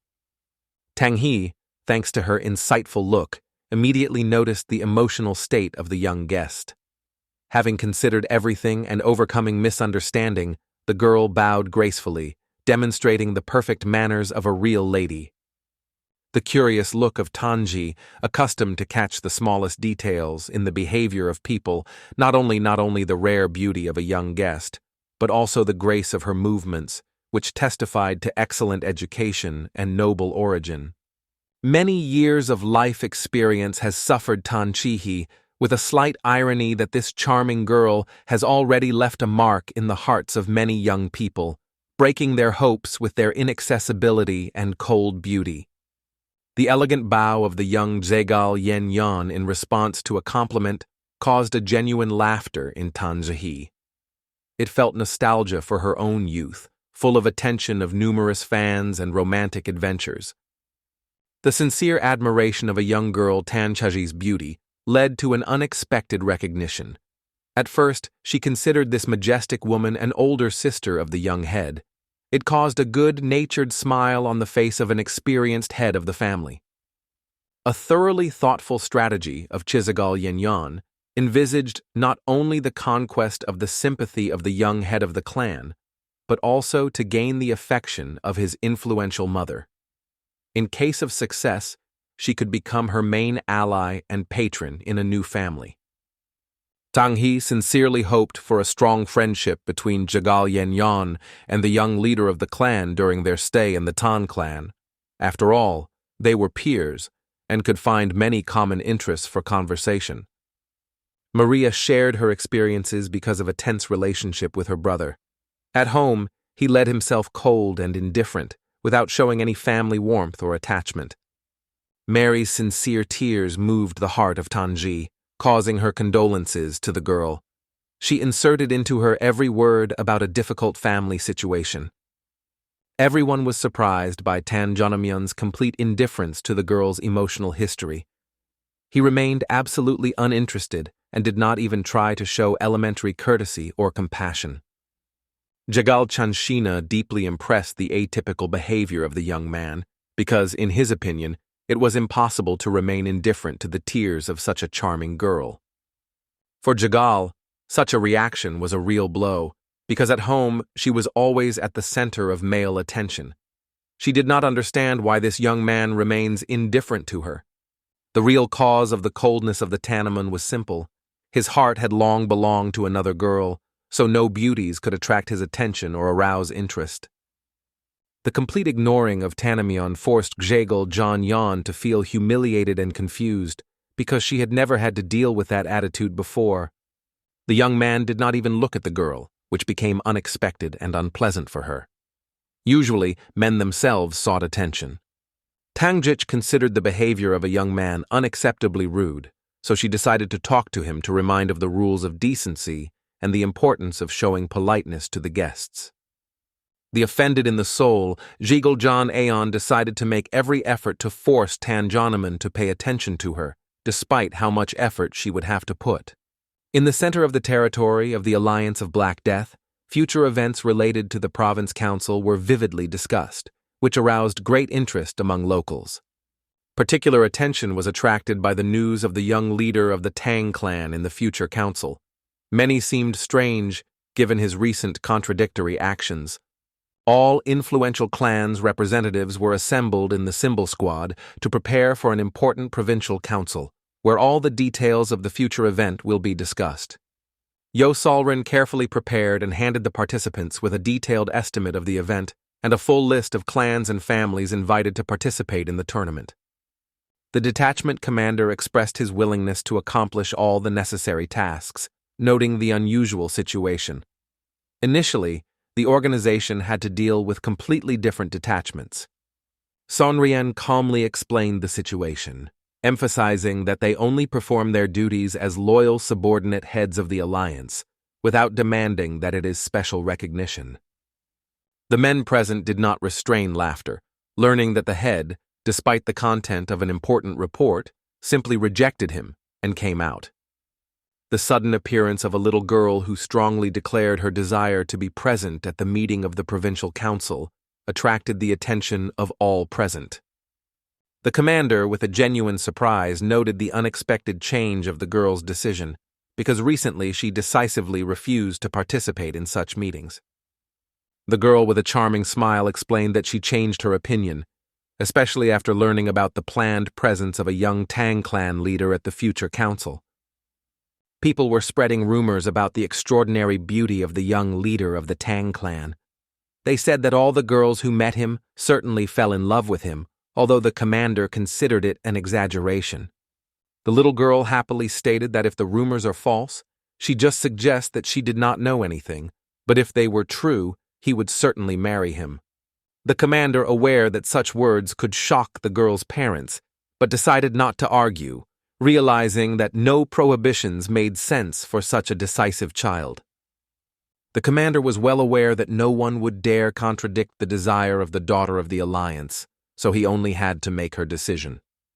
Mirio with special tenderness combed the hair of Miso, which even after illness retained the incredible beauty of her curls.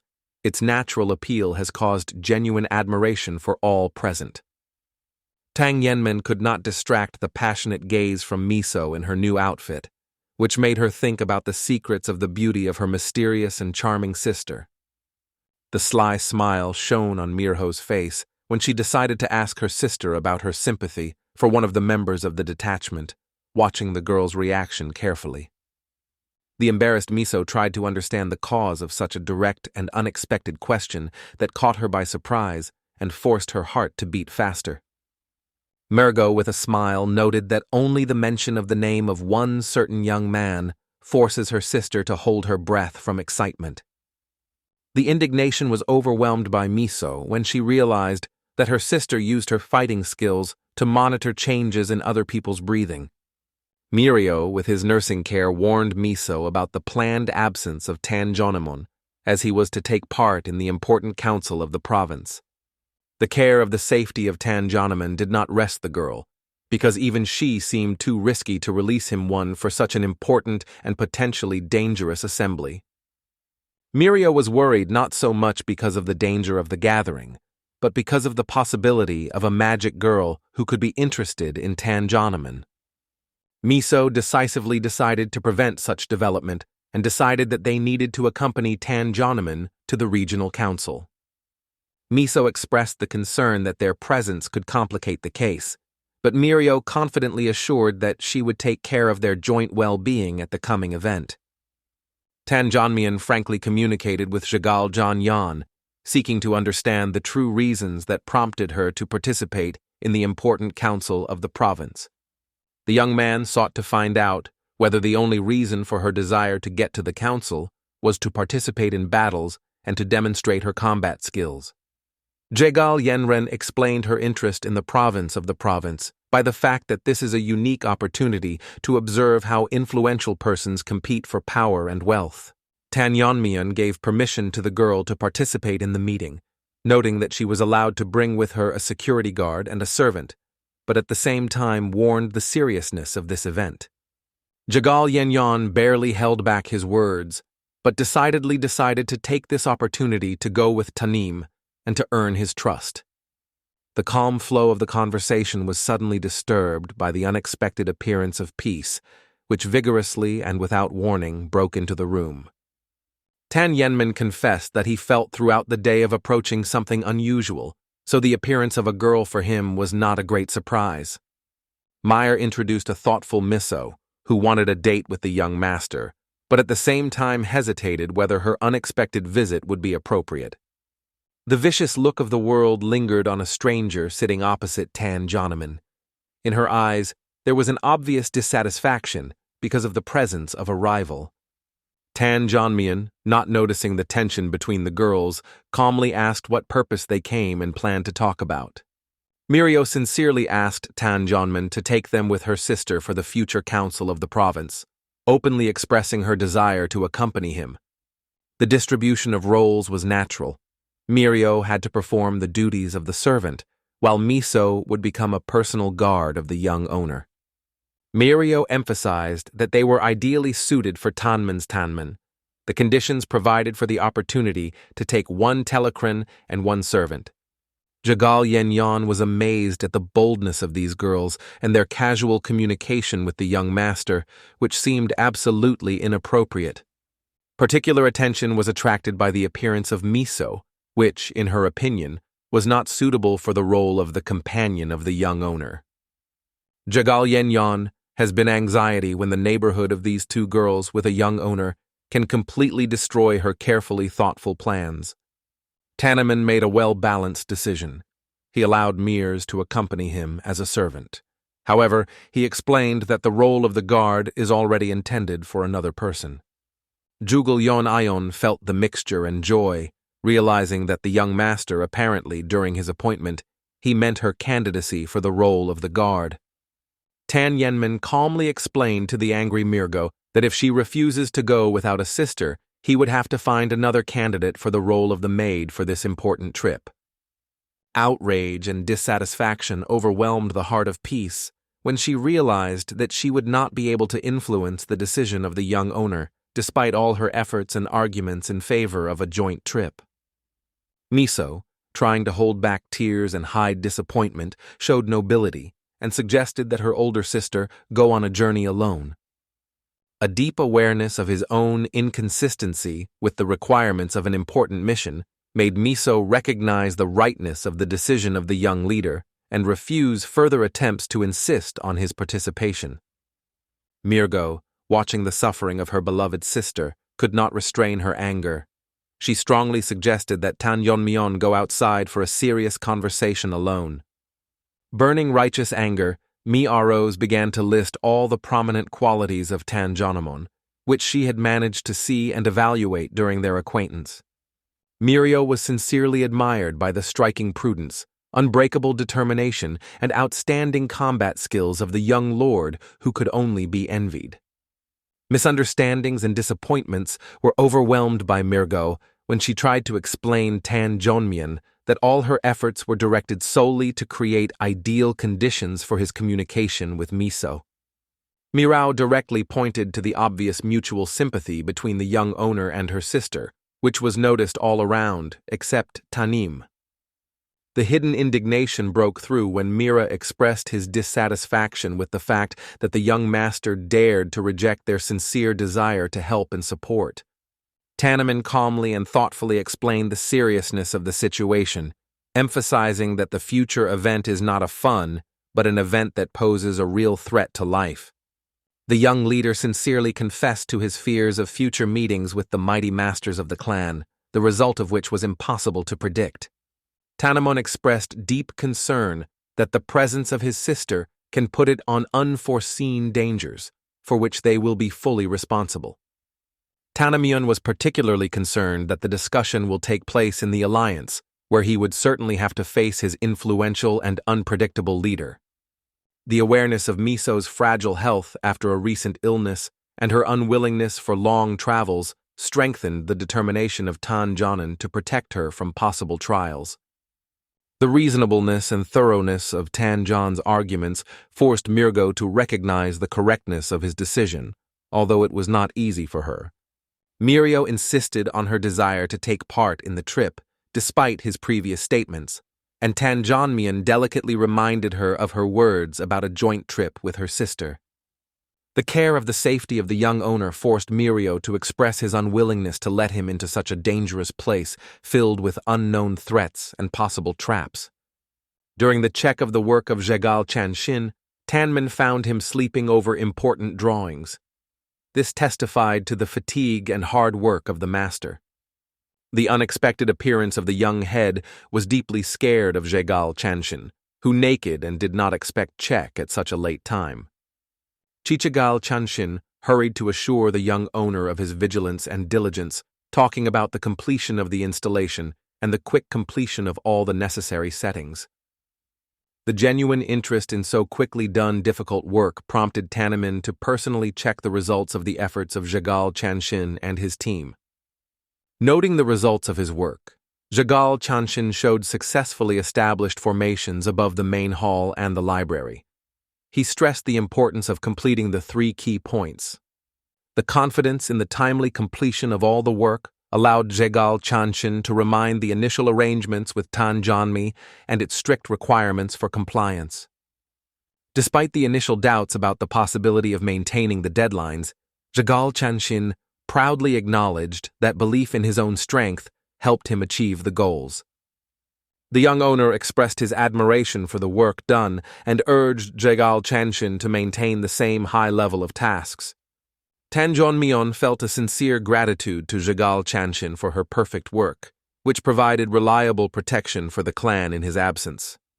The final stage of preparation was an important meeting with the 4th Elder, which Tanjonaman organized to discuss special issues. The 4th Elder was surprised by an unexpected invitation from a young leader, as such personal meetings were rare. Tanjonaman expressed his respects the martial skills of the 4th Elder, emphasized his outstanding skills in his sword, and mentioned his own interest in this art. The elder modestly recognized the advantage of the young master in his own sword, emphasizing a significant difference in their skills. The high score of the 4th Elder's skills prompted Tanjonaman to offer her tips to improve the technique of sword possession. Tanjonaman outlined his conditions.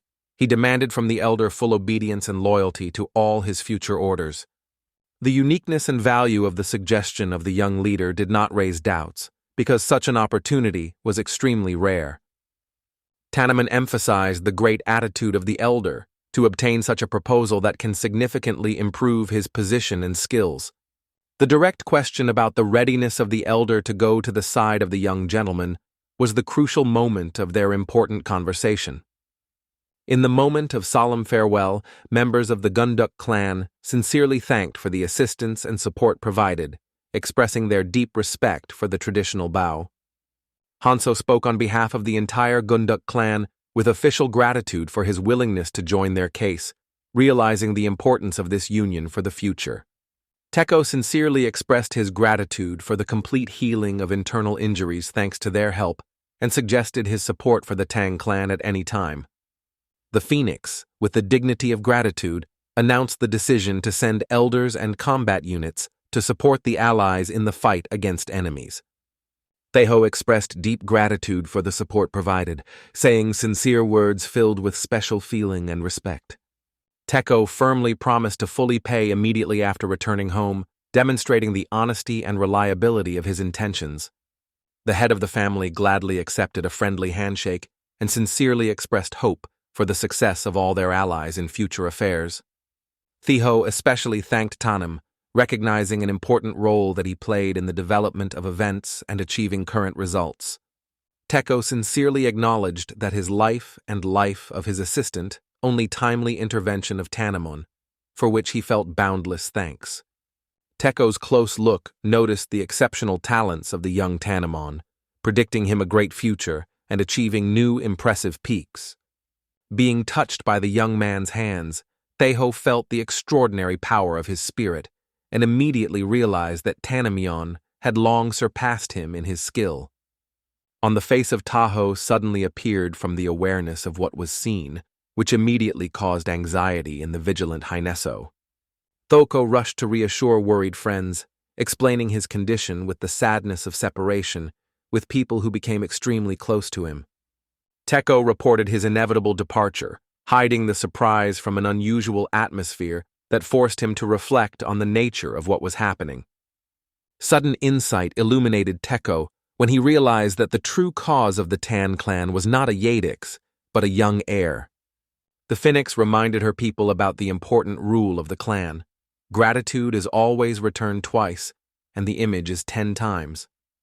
A wonderful speech, the head of the family emphasized the priority of loyalty and the need to maintain allies, fighting them side by side and dividing their fate. The unanimous consent of all present with the words of the lady emphasized the strength of the spirit and the dedication of the joint cause of the clan.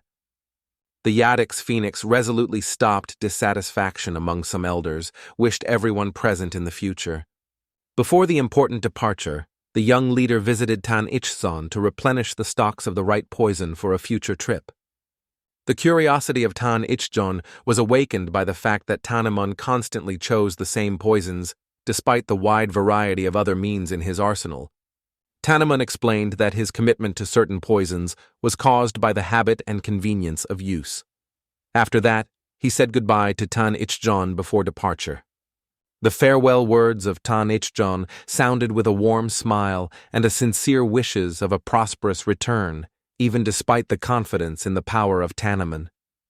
When the snake was left alone with Tannon, he was pleasantly surprised by the young age of the boy, because the young man's skill, surprisingly, did not answer his years. Tannon surprised the sudden interest of the serpent with his age. He understood that the achievement of such a level of skill in such a young age was really unusual. The skill of ownership of the sword of Tannon was equated with the skills of an experienced warrior, as if behind his shoulders for decades of continuous training. Although the skill of Tannon was somewhat inferior to Muinghek, she exceeded the skills of many famous masters, whom the serpent met during the years of his travels. Tanjonaman strongly declared his intention to reach the level of the alliance leader, capable of grasping the martial art of the enemy. The determination of Tanjonaman on the way to the increase in his power was accompanied by a request to the snake to stop asking meaningless questions. Meeting with Mirgo and Jagal Janyan, who were waiting for him, was filled with their greetings and inquisitive questions about the causes of his prolonged absence. A calm explanation of Tanjonaman about why the Tan of Jujan need to replenish the poisons before the long road revealed the secret of his short delay. Suddenly, a warrior named Jung Gil appeared, who was respectfully introduced and announced that he had received the task of accompanying the young owner to the capital, providing him with safety. The appearance of Mother Tanjonaman suddenly interrupted the conversation. With her mother's care, she wondered why her son was going on the road so early.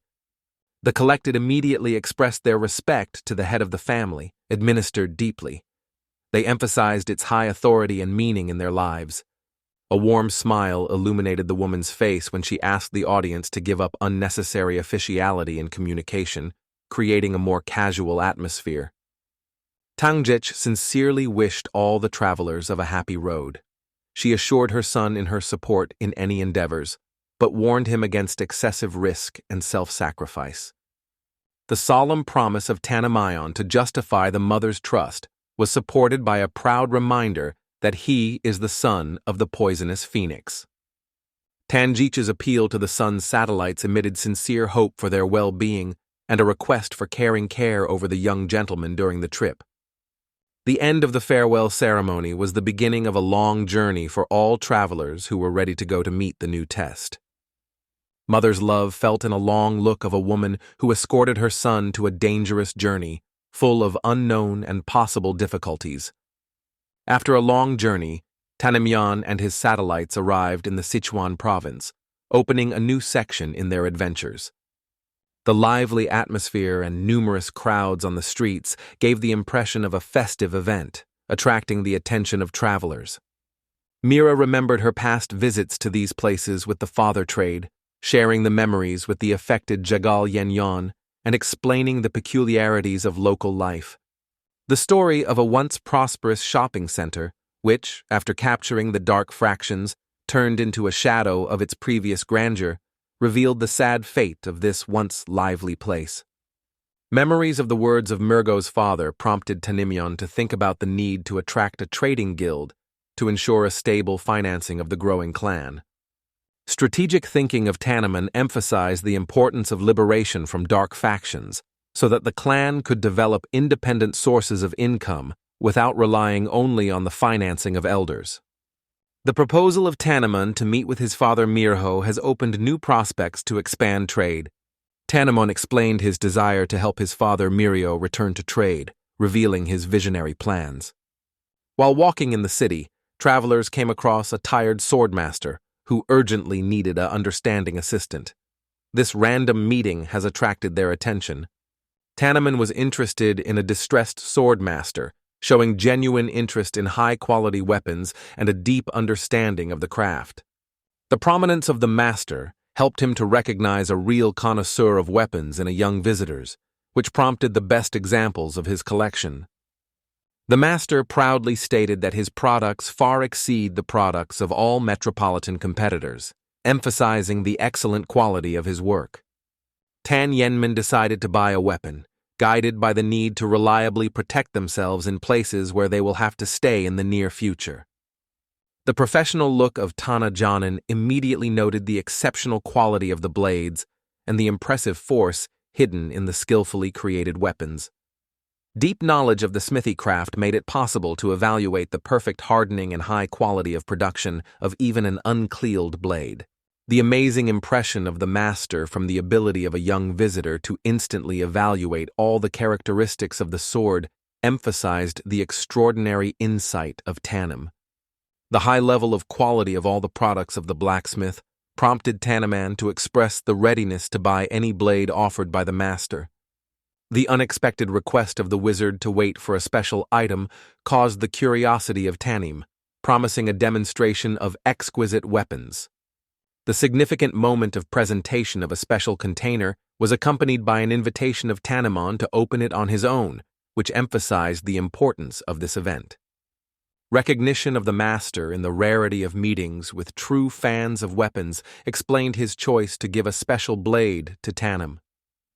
The discovery of the case was accompanied by a demonstration of the legendary masterpiece of the smithy, called Daemonobor, which caused awe of all present. All those present studied an unusual sword, which fascinated with their special beauty and power, radiating unique energy. Even Chizagal Yen Yan, without experience in the martial arts, immediately felt his greatness and significance. This unique blade radiated incredible energy that made everyone feel its special nature. Even those who never kept their weapons in their hands felt an unusual force that literally pierced the air around the sword. The talented master shared with the audience the touching story of the creation of this wonderful sword, which became the last unfinished work of his mentor, who suddenly died due to a serious, incurable illness. The student is faithful to his call, having inherited the workshop after the death of the teacher, gave all the knowledge, skills, and spiritual forces to finish work on the sword, seeking to embody every idea of the mentor in this work of art. The creator of the sword, with an unconcealed nervousness, was waiting for a professional assessment from Tanjonaman. It is important for the master to get the opinion of a true expert, that he is able to evaluate all the intricacies and nuances of the work done. Tanjonaman, carefully examining the blade in front of him, immediately noticed a striking resemblance to the legendary weapon from his past life. He felt the incredible sharpness of the blade and the perfect balance that turned this sword into a true work of art. Carefully examining the blade, Tanjonaman was sincerely admired by his creator's skill and the perfect quality of work. However, he explained that such an outstanding tool does not meet its modest goals and current objectives. The talented swordmaster could not conceal the disappointment, hearing the refusal to buy his masterpiece. He put not only all his skills in this blade, but also a part of his own soul. Tanjonaman hastened to reassure the upset master, explaining that his work really deserves the highest praise and recognition. However, it is the exclusiveness of this blade that makes it unsuitable for current ideas. The young warrior decided to choose a simpler and invisible weapon, knowing that the outstanding blade would definitely attract extra attention. The master, though upset, agreed to offer other options. Their quiet conversation was unexpectedly interrupted by the sharp sound of the rusted door and the powerful voice of a stranger who sounded behind the backs of the attendees, instantly changing the atmosphere in the room. An experienced masterpiece immediately faded away from fear, recognizing a young owner from a powerful family, sadly known for his cruelty and ruthless attitude to the common people. The angry young aristocrat was outstripped by the fact that he was offered a blade of poor quality, while the workshop had a sword of outstanding level and incomparable beauty. The arrogant young man continued to openly insult a talented master. He considered a difficult disdain that a simple blacksmith dared to offer a person his position of weapons, which, in his opinion, was unworthy of his status. Tanjonaman calmly watched the situation, delving into every detail of the behavior of participants in the conflict. He paid special attention to strange soldiers who accompanied the young owner. The sharpened eye of an experienced fighter immediately noticed the unusual features in the energy field of the young aristocrat. It looked distorted and unnatural, causing serious suspicions and anxiety. The faithful satellite of the snake appeared next to his master and shared important observations about the abnormal energy of opponents, finding clear signs of poisoning of their bodies and souls with demonic force. The wise assistant mentioned his previous meetings with dark energy. He was well aware that for Tanjonaman it was a new experience, and sought to share important knowledge. Tanjonaman thought closely about the fact that such mysterious people could be attracted to this distant place. His reliable satellite of the serpent suggested a simple and effective decision: to capture suspicious guests and find out everything through questioning. The High communicated Mr. Settling Tannon, immediately releasing the path, loudly declaring his determination to cruelly punish the forge for a cheeky attempt at deception and insult. The words of the direct threat gained special boldness when the young aristocrat was self-confidently promised to destroy anyone who dared to interfere with his desire. Tanjonaman was a lightning and precise movement to a confident young man to the wall, reminding him of the importance of good manners and respectful attitude towards others, regardless of their origin. Keeping amazing calm, Tanjonaman explained the event of a simple truth with concern. Even the most ideal sword becomes useless in the hands of an unusual and inexperienced warrior. Tang Yanmen gave useful advice to his unsuccessful opponent, recommending that he devote 20 years to hard daily workout before returning here again and showing his combat skills again. The personal protection of the young owner was in an incredible horror from the unprecedented boldness of a stranger who dared to raise his hand at the grandson of the most influential and most powerful person in their edges.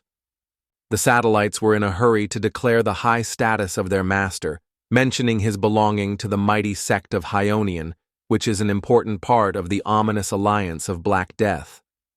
Tanjonaman remained invulnerable to reveal the high status of his opponent, finding more interest in the mysterious connection of his environment with a dangerous and ominous demonic sect. The unexpected, silent appearance of a new participant behind the backs of opponents has dramatically changed the placement of forces in a rapidly developing conflict, adding a new mystery to events. The mysterious warrior suddenly appearing in the workshop rapidly evaluated circumstances and confidently eliminated the likely spies, clearly demonstrating the devotion to his young master. The mysterious defender officially announced the new composition of the heir's protection and immediately gave a clear order to the subordinates to eliminate any suspicious persons in the area. An experienced warrior approached Tanjonaman, sincerely surprised because their carefully thoughtful masking was not perfect enough to deceive his vigilant look. Tanjonaman, answering the direct question of the way they are detected, explained with a slight irony that the demonic energy of these people was felt a few kilometers and advised them to hide their aura better. The wonderful warrior Mario could not hold back the storm of indignation, watching the daring behavior of Tanjonaman. He seemed not to be aware of the dangers of his position to powerful opponents. Experienced warriors were amazed at the unusual calmness of Tanjonaman. Even after the cruel murder of many people, he kept amazing cold-bloodedness, as if he had not felt any threat to his life. Tanjonaman, confidently clamping a wonderful, skillful blade, calmly explained to the audience that the real fear should not feel, but new armor-black warriors who do not differ from previous protection. The angry leader of the demonic warriors did not tolerate the enemy's boldness and ordered the subordinates to immediately remove the young heir from the room, preparing to personally deal with the rebellious Tannon. Tannon, always vigilant, immediately noticed the true horror in the eyes of a young heir when a new guard was approached. This clearly indicated that he absolutely did not know about the existence of these mysterious defenders.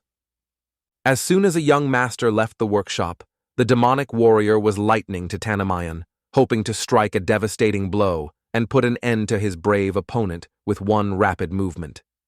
To the huge surprise of an experienced warrior, his opponent, with an incredible ease of his powerful blow, and instantly responded with a striking counterattack, using ancient fiery art.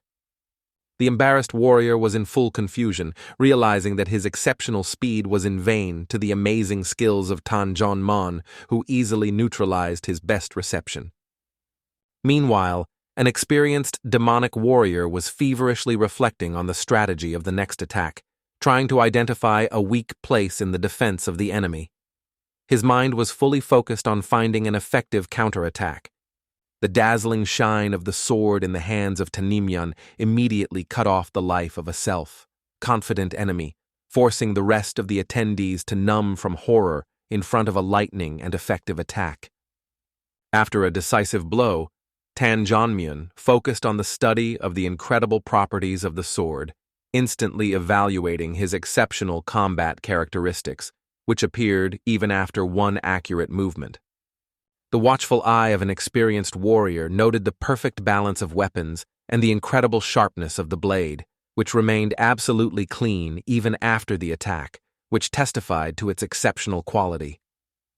Tanjonaman sincerely addressed the talented master, expressing the deepest admiration of his creation, a blade that really deserves a masterpiece title in the world of gunsmithing.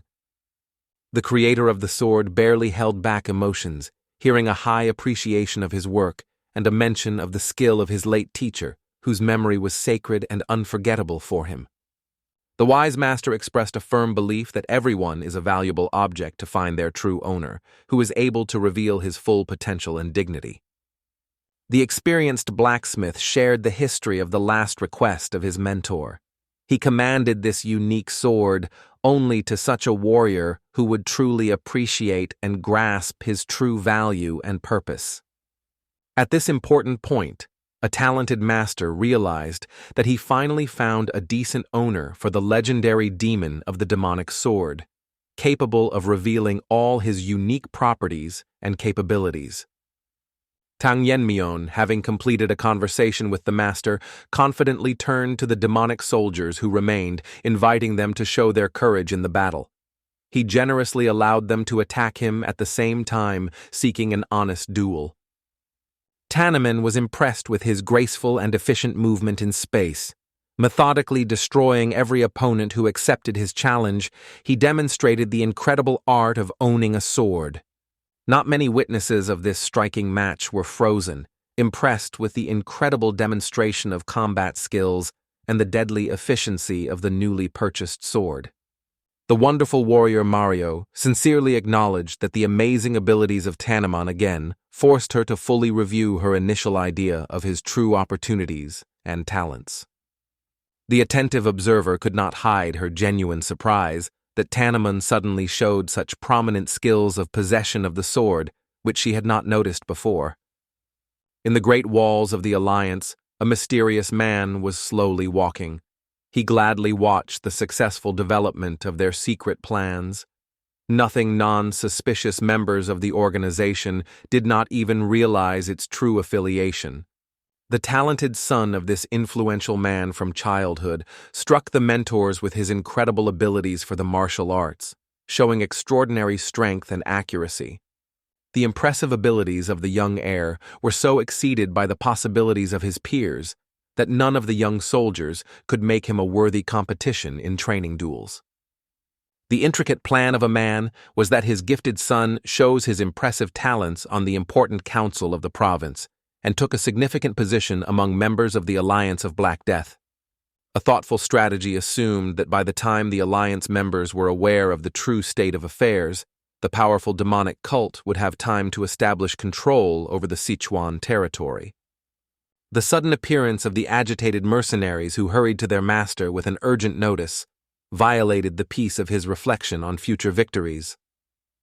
The close look of the man immediately distinguished among the arrivals of a familiar warrior from the elite detachment Heavenly Moon, which was part of the personal protection of his precious heir.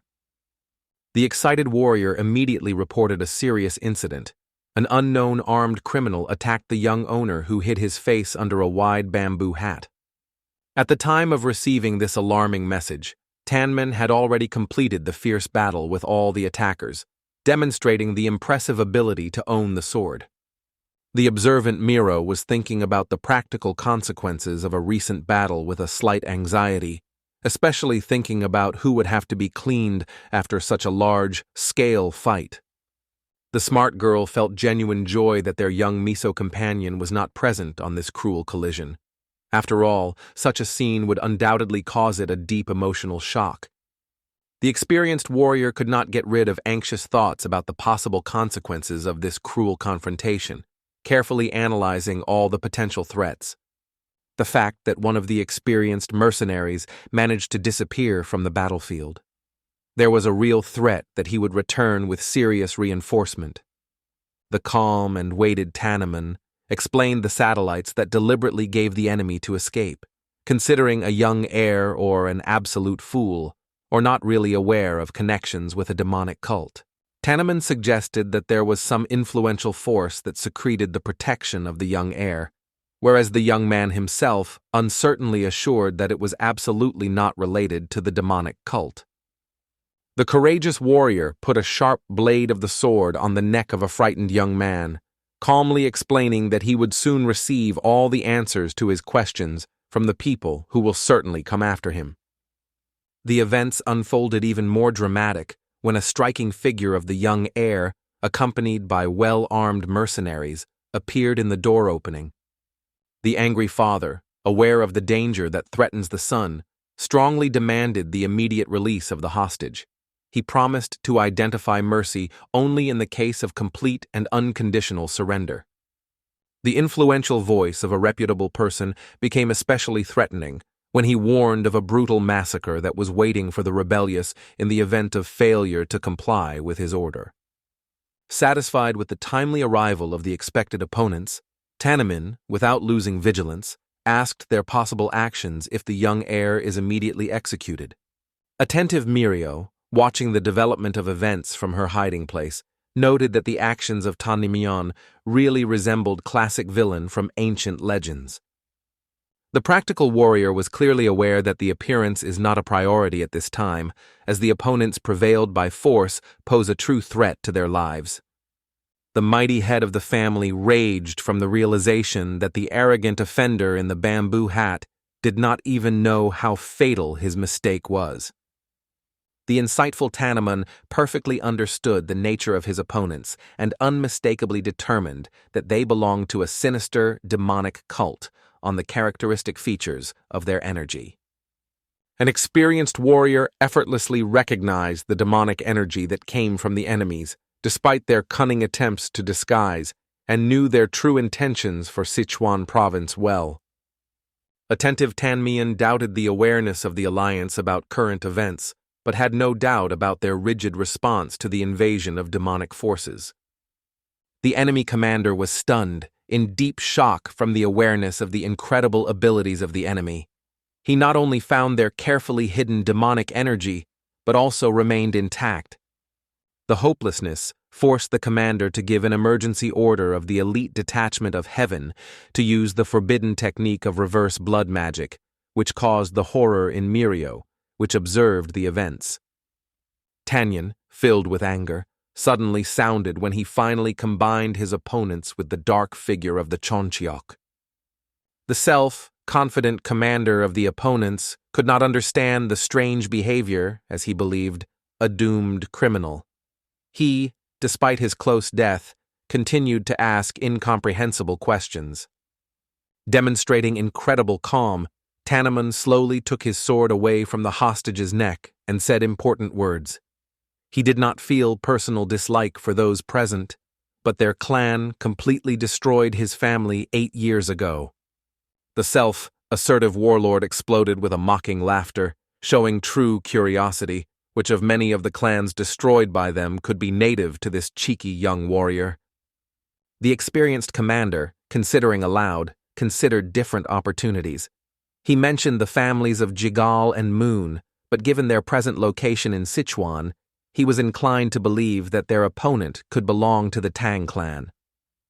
The aggressive curiosity of the husband caused uncontrolled anger in Mirgo, which was observed by the prudent Jigal Yanyan. She, barely holding back tears, reminded of their complete helplessness in front of the enemy's prevailing forces. Passionate Mirio tried to argue against inaction, pointing to the numerical advantage of the enemy. However, the wise Jigal John Aeon insisted on trust in the experience and skill of Tanjonaman. The tense situation reached a critical limit when the commander gave a decisive order to the elite detachment of Heaven to immediately destroy the daring enemy. The vigilant snake immediately realized the seriousness of the enemy's intentions and asked his owner about having a carefully thoughtful strategy to confront this deadly threat. The unmistakable Tanjonaman, confidently lifting his wonderful blade, calmly voiced a surprisingly simple plan: to methodically destroy all opponents in turn. One skillful blow of a shining blade in the hands of Tanjonaman immediately cut off the lives of all attacking soldiers, immersing the rest of the witnesses into a shock state of complete numbness. The enchanted commander could not realize the incredible reality of what happened when the 70 elite soldiers of the famous detachment Heavenly Moon were overthrown. The commander was well aware of the incredibility of such an achievement, because even the most experienced masters of military affairs could not resist the coordinated attack of soldiers who had the technique of reverse blood magic. Bright memories of the time of service in the cult came to life in the memory of a affected man. He remembered the solemn match during the ceremony of the age of the young ruler of heavenly demons. The final of that historical duel ended with an unquestionable victory of a single warrior, who subsequently took an honorary position at the head of a mighty cult. The experienced commander struck a sudden understanding. The energy of their enemy was the same as that the great leader of the cult radiated. The similarity of energy flows was so obvious that the man remembered the moment when the almighty leader at the top of his capabilities overcame the two strongest warriors of the cult. The amazed commander confessed that in all past years he had never felt such a power from a single warrior, but now this power came from a very young opponent. Having realized the inevitability of defeat in this uneven battle, once a proud warlord dropped on his knees, begging for mercy and mercy. The desperate father offered his own life in exchange for the salvation of a single son, sincerely demonstrating his willingness to sacrifice himself for the sake of continuing the kind. The broken man, recognizing his ignorance of the nature of the conflict between Tanjonaman and the owner of the demons, firmly stated that the innocence of the son not dedicated to the cult of cult. The desperate request of the father to save the innocent son has received a strict response from Tanjonaman. He reminded how the guy recently wanted to kill the innocent blacksmith for refusing to give a sword.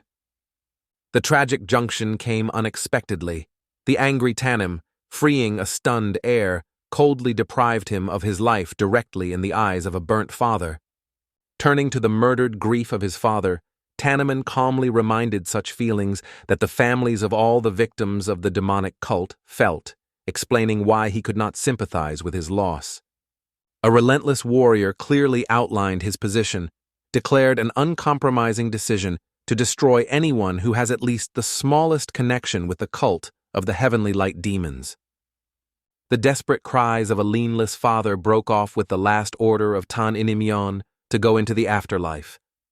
The sword's master's weight completed the earthly path of the commander of the demonic cult.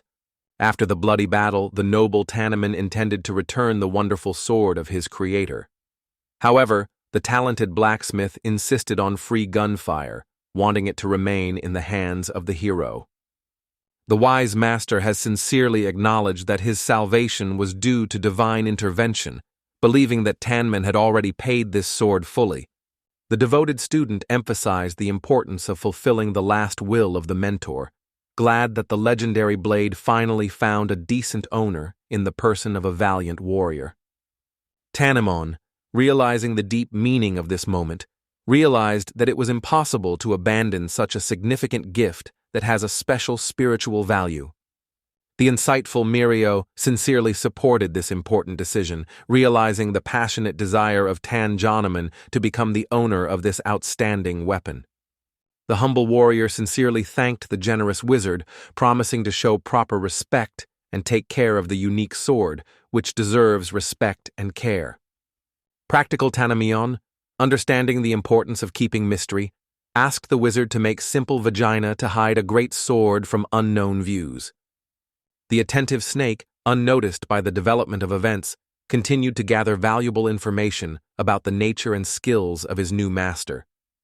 The wise companion felt more and more surprised, watching the unexpected talents and unusual abilities of his young master.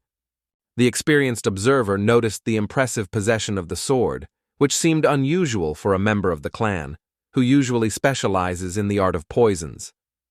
The smart snake assumed that his young master, developing his unique abilities, would undoubtedly exceed the power of the former ruler and would become a truly legendary figure. The long-awaited appearance of Tannon in the competition caused a real surprise among those present. The participants with an unconcealed interest considered the unusual contender, not finding among the heirs of the sects of Sichuan someone similar. The attention of the audience instantly attracted the surroundings of the young warrior, formed exclusively of magic companions. This has prompted many of the hasty conclusions about his preferences in choosing a company. Some of the participants, recognizing the importance of the province council, openly expressed dissatisfaction with the over-self-confidence of the newly arrived contender. They assumed that such boldness could hide his obvious weakness in the martial arts. Irritation among men increased due to the unclear reaction of all women of the city, who showed a great interest in a mysterious stranger, neglecting the attention of other worthy soldiers.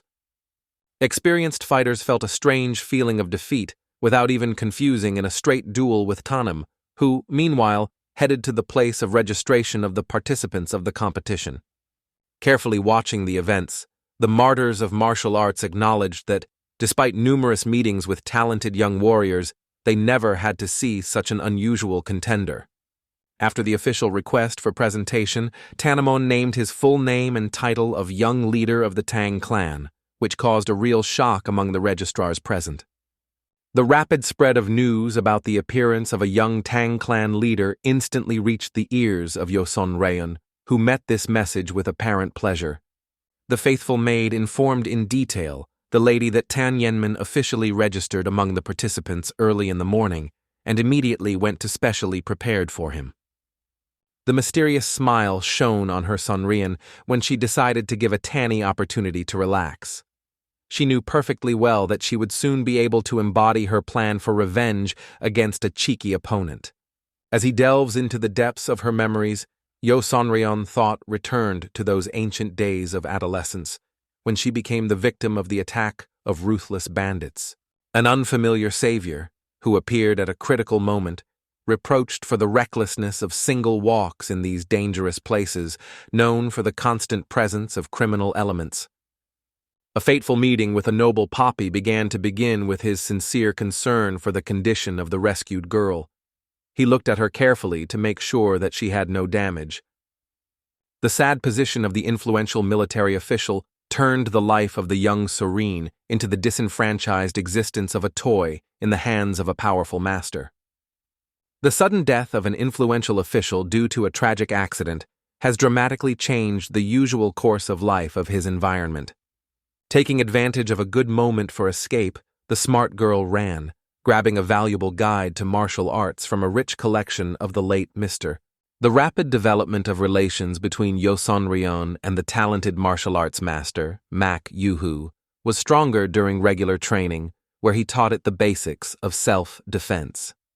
After completing the study of basic techniques, a purposeful student began to master secret knowledge of the stolen manual, which contained the unique art of the flame of red lily. The brutal fate struck the happiness of lovers newly born when the girl's body began to decline rapidly due to a mysterious, incurable disease.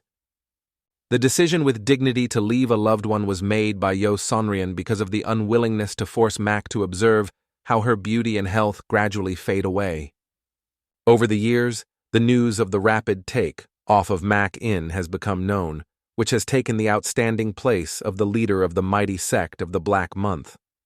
The unbearable physical suffering of the dying Yoson, intensified by the mental torment of inexhaustible longing, which did not allow her to calmly take the end of the end. The only hidden desire of a fading woman was to see her beloved Maka in a time before the inevitable separation. Suddenly, a cherished desire came when Mak led to a powerful alliance leader of a talented girl whose abilities he spoke so much. The insightful Yu Kiljun watched the critical condition of the young woman with surprise, trying to solve the causes of her rapid deterioration.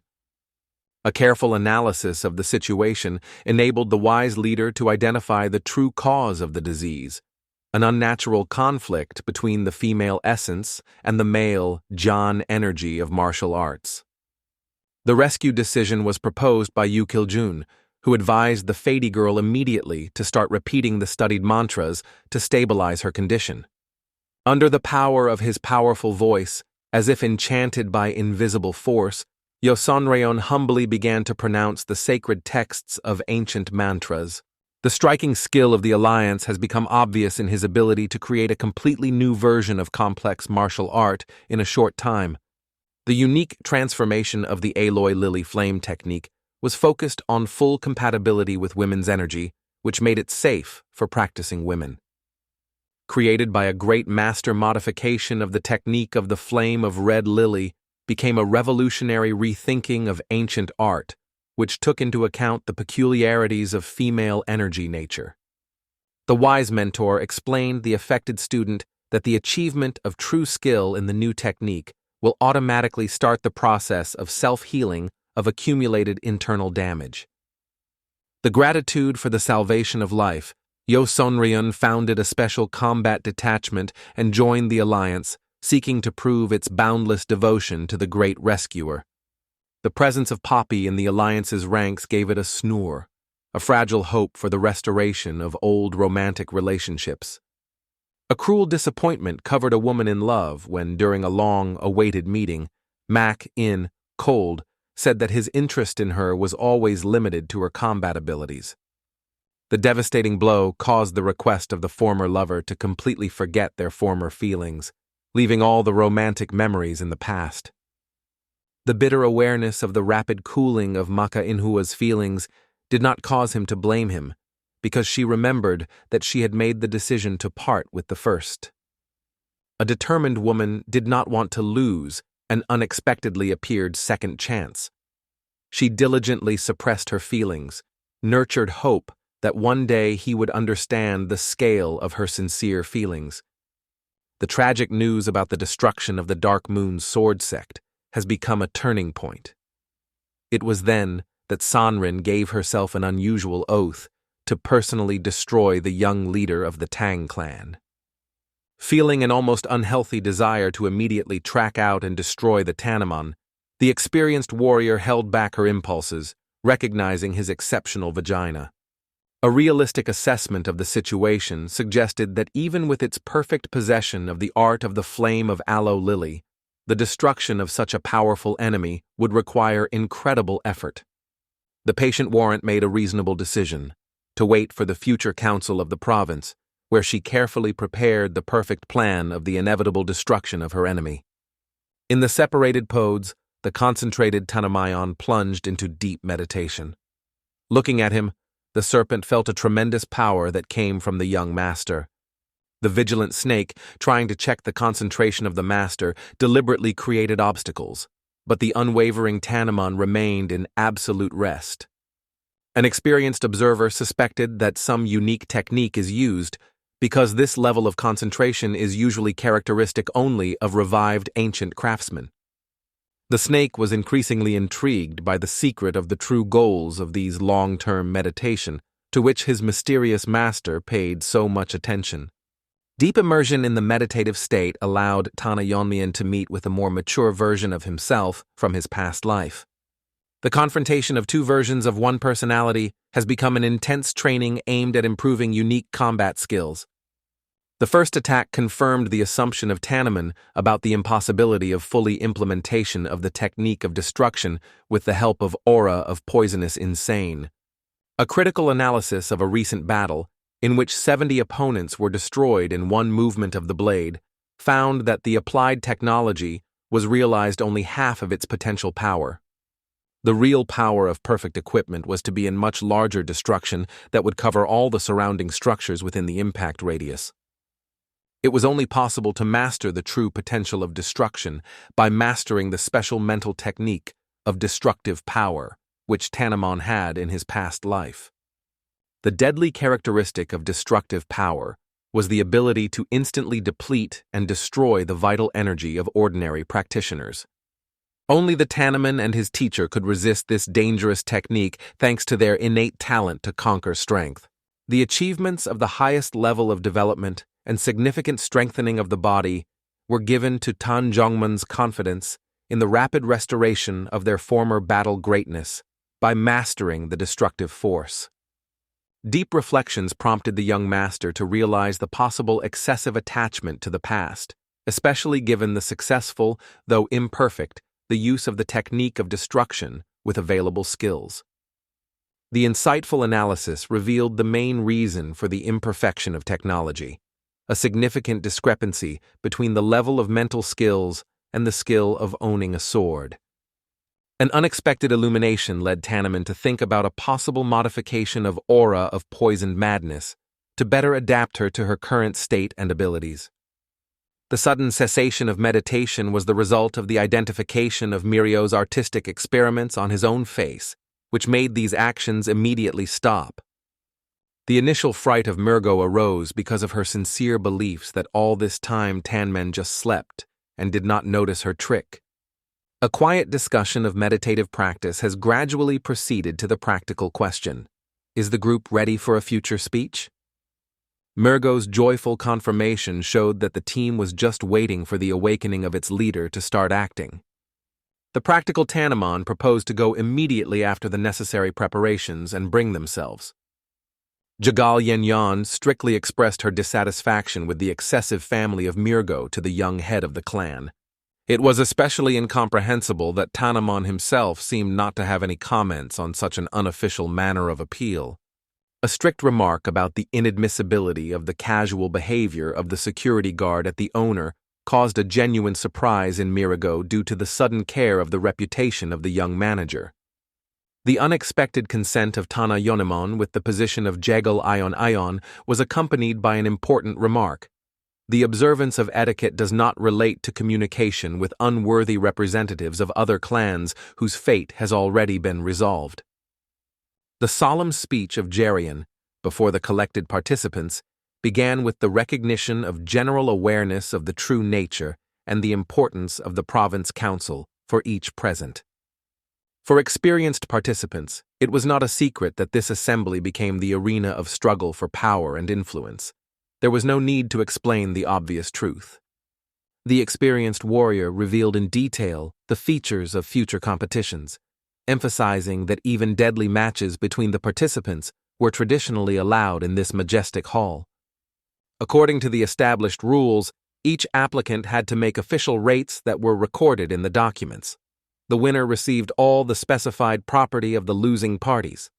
The legal protection of privileges and property won was guaranteed for 5 years after the successful completion of the duel. The seriousness of the organizers' intentions was confirmed by the official rules of the tournament, which provided for severe punishment for violation of conditions equated with the betrayal of the entire alliance of Black Death. Having completed the basic rules for the newcomers, Jorian solemnly announced the presence of honorary guests, especially noting the legendary master San Manil, known as the Sword of 9 Spheres. Satisfied whisper rolled up the ranks of the guests when the legendary Sword of 9 Spheres, recognized as the most prominent master of the demonic path and the most powerful warrior of the whole alliance. Most of the swordsmen present were sincerely pleased with the opportunity to personally meet the legendary master.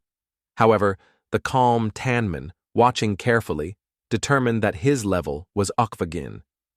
A prominent master presented with dignity to the audience, announcing his arrival with the young Yen, who was the daughter of the alliance's very head. The highly respected guest sincerely hoped for a decent identification of abilities by all participants in future competitions, emphasizing the importance of this event. Yo Sun Rin officially announced the appointment of Master San by the chief judge of all deadly matches, emphasizing the need to obtain his personal permission for such clashes. The solemn moment of beginning of the Sichuan Province Council was announced by the attendees, creating a sense of importance of the event. The unexpected gesture of the young participant who raised his hand and turned to the master for permission attracted the attention of all those present. The attendees recognized the younger son of Maka-in, who expressed his desire to fight to death with the young leader of Clan Tan. The insightful Master San, carefully studying the young man, unmistakably determined his belonging to the Dark Moon's sword sect by characteristic black outfits and paired blades. An experienced observer appreciated the motives of the young warrior as the desire of revenge, remembering how amazingly Mak of Inhu, one of the strongest fighters of the school, was defeated by the young leader of the Tang clan. A decisive young man, having introduced himself as a Papi Chongha, the heir to the sect, openly declared his intention to take revenge for his father's death, calling the young leader Clan Tan leader. The worried Murgo was amazed at the courage of such a statement, remembering that it was Mak the Inu initiated the initial conflict. Dear Master San, listening to the request of the sect of the Dark Moon Sword Sect, agreed to the duel and asked the young leader of the Tang clan to go ahead.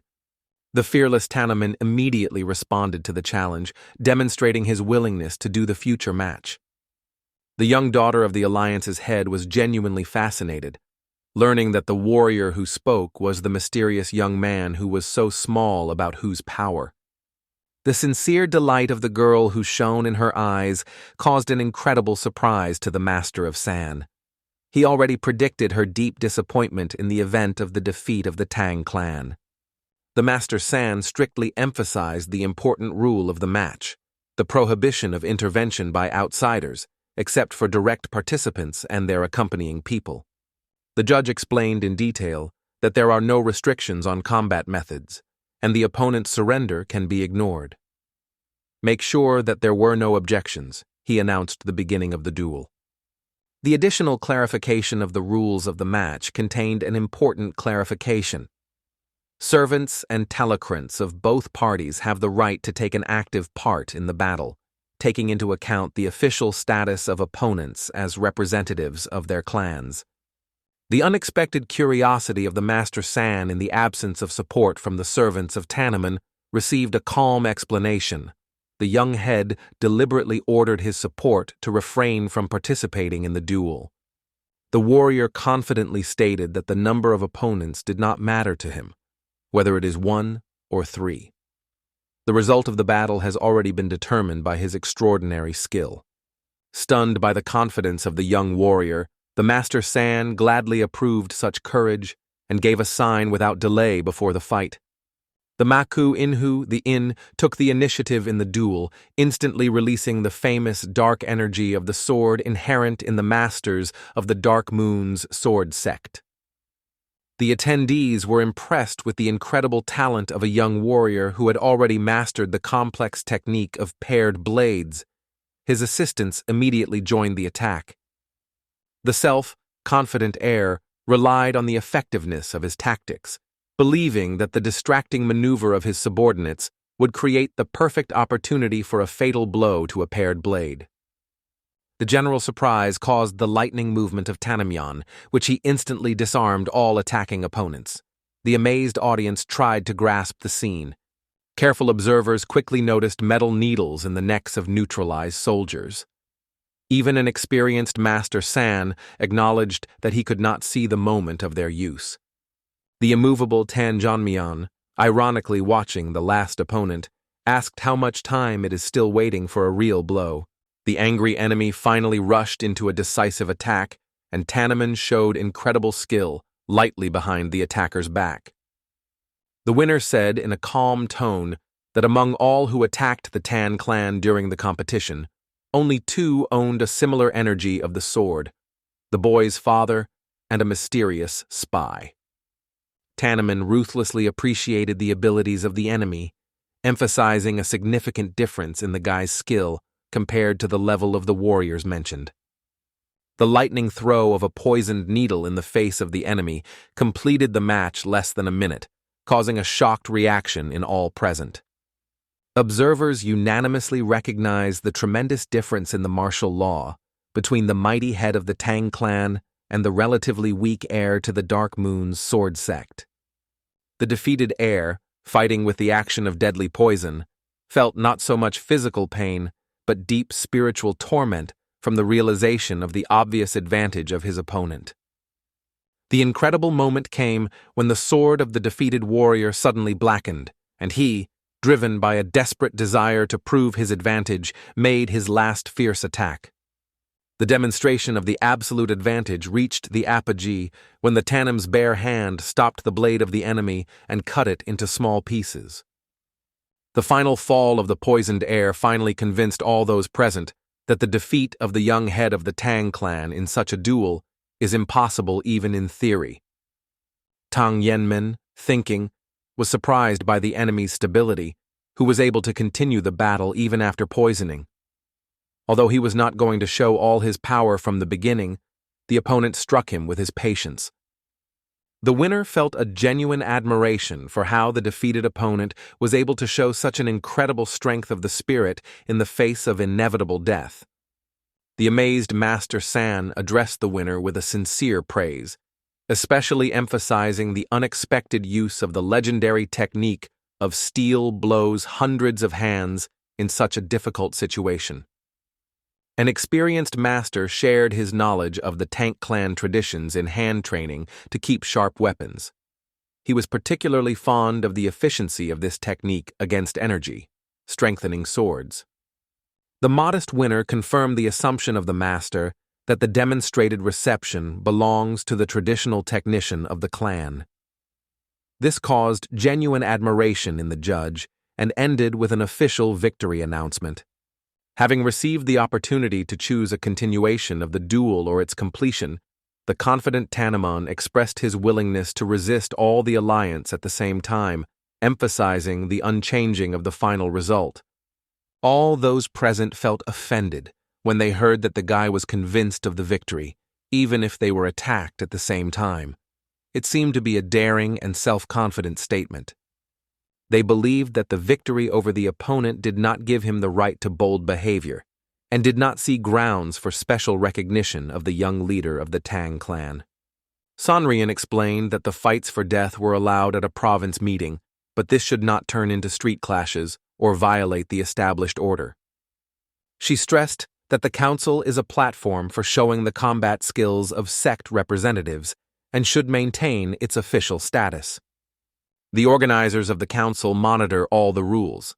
No one is allowed to ignore the established rules of behavior in order not to undermine the authority of the event.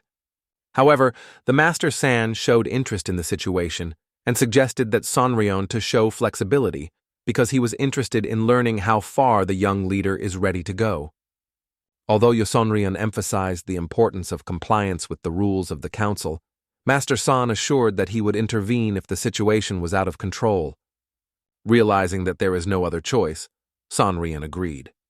Meanwhile, the Master San was thinking that the Tang combat techniques were created for mass attacks. He decided to limit the number of opponents to 3 to avoid chaos in the fight, and allowed Tanjonaman to choose his own opponents for the fight. If the young head did not arrange the proposed conditions, he had the right to challenge them. However, this proposal seems quite satisfactory to him, and even aroused his interest. Master San quickly realized that his calculations were erroneous, because he believed that participants would be able to adapt and find ways to resist the forces of Tanjonaman. His plan was that after several rounds, the rivals would contradatiate, gradually breaking through the protection of Tanjonaman. It could give them a chance to win. But in less than half an hour, most participants have already died, which was a complete surprise for the master and other observers. Tanjonaman used only needles and techniques of grabbing the sword with his palm, but none of the rivals was able to make a decent competition. The master felt that in the level of internal energy, Tanman did not seem so powerful, but he could not explain such a huge difference in skills. If everything goes in the same direction, it can threaten the safety of the entire provincial council, which would be an extremely undesirable development of events. The rest of the participants began to give up and decided to retreat, realizing that fighting with such a powerful opponent is pointless and can lead to death. At that moment, a representative of the sect of a stormy phoenix appeared, who decided to take the challenge of Tanman and try his hand in a duel with him. Other participants decided not to interfere, because they were convinced that Tanjonaman would be able to compete on their own without the support of their allies.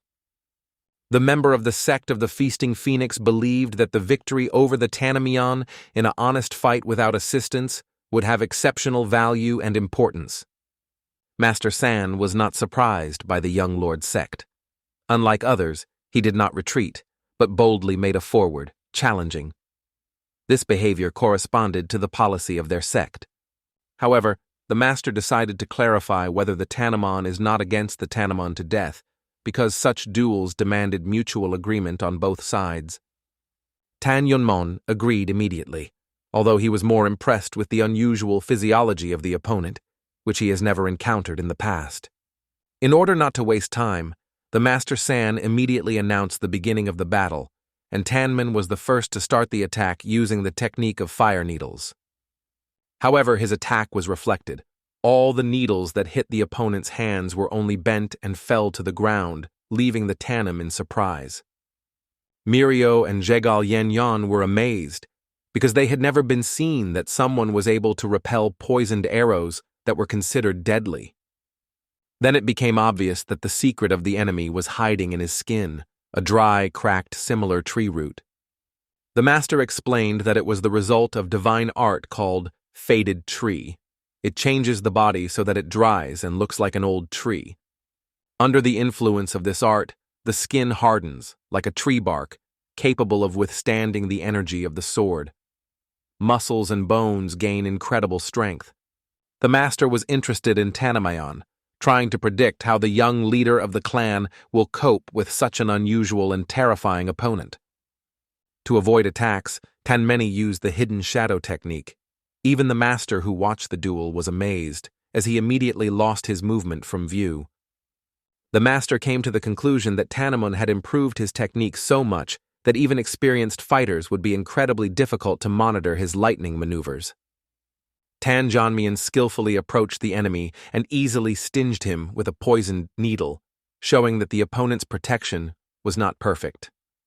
After that, he calmly explained that even the strongest armor can have vulnerable places if you know how to get around them. Another warrior, angry with a friend's wound, rushed to the attack, but Tanjonaman easily stopped him, demonstrating lightning reflexes. Grasping the enemy by his face, Tanjonaman intended to check whether it was as strong as the rest of his body, and to make it as easy as possible. He plunged the needle directly into the mouth of the warrior, after which he instantly fell dead, confirming the perfect Tanjonaman's technique. The last of the three opponents remained, who, without losing a moment, fiercely rushed to the Tannon attack, but he managed to repel the blow in time. Initially, Tannon tried to use internal energy to break the enemy's resistance. Unexpectedly, this technique was ineffective. Understanding the cause of the difficulties, he was able to overcome the enemy with a new attack, recognizing that he had demonstrated considerable strength and endurance. Then Yenmen came to the conclusion that his opponent has already reached the limit of his capabilities and is unlikely to be able to give him a new challenge. He considered it false to think that strong skin could be a reliable protection against the true master of martial arts. Tang Yenmen cold and confidently stated that if this man is no longer able to accomplish, it is time to join his dead comrades. The enemy only laughed back, hinting that the battle was not yet complete, and perhaps Tannon underestimates his capabilities. Earlier than the Tanmian he had to react, his opponent activated a powerful force that rapidly emerged from his body, radically changing the environment.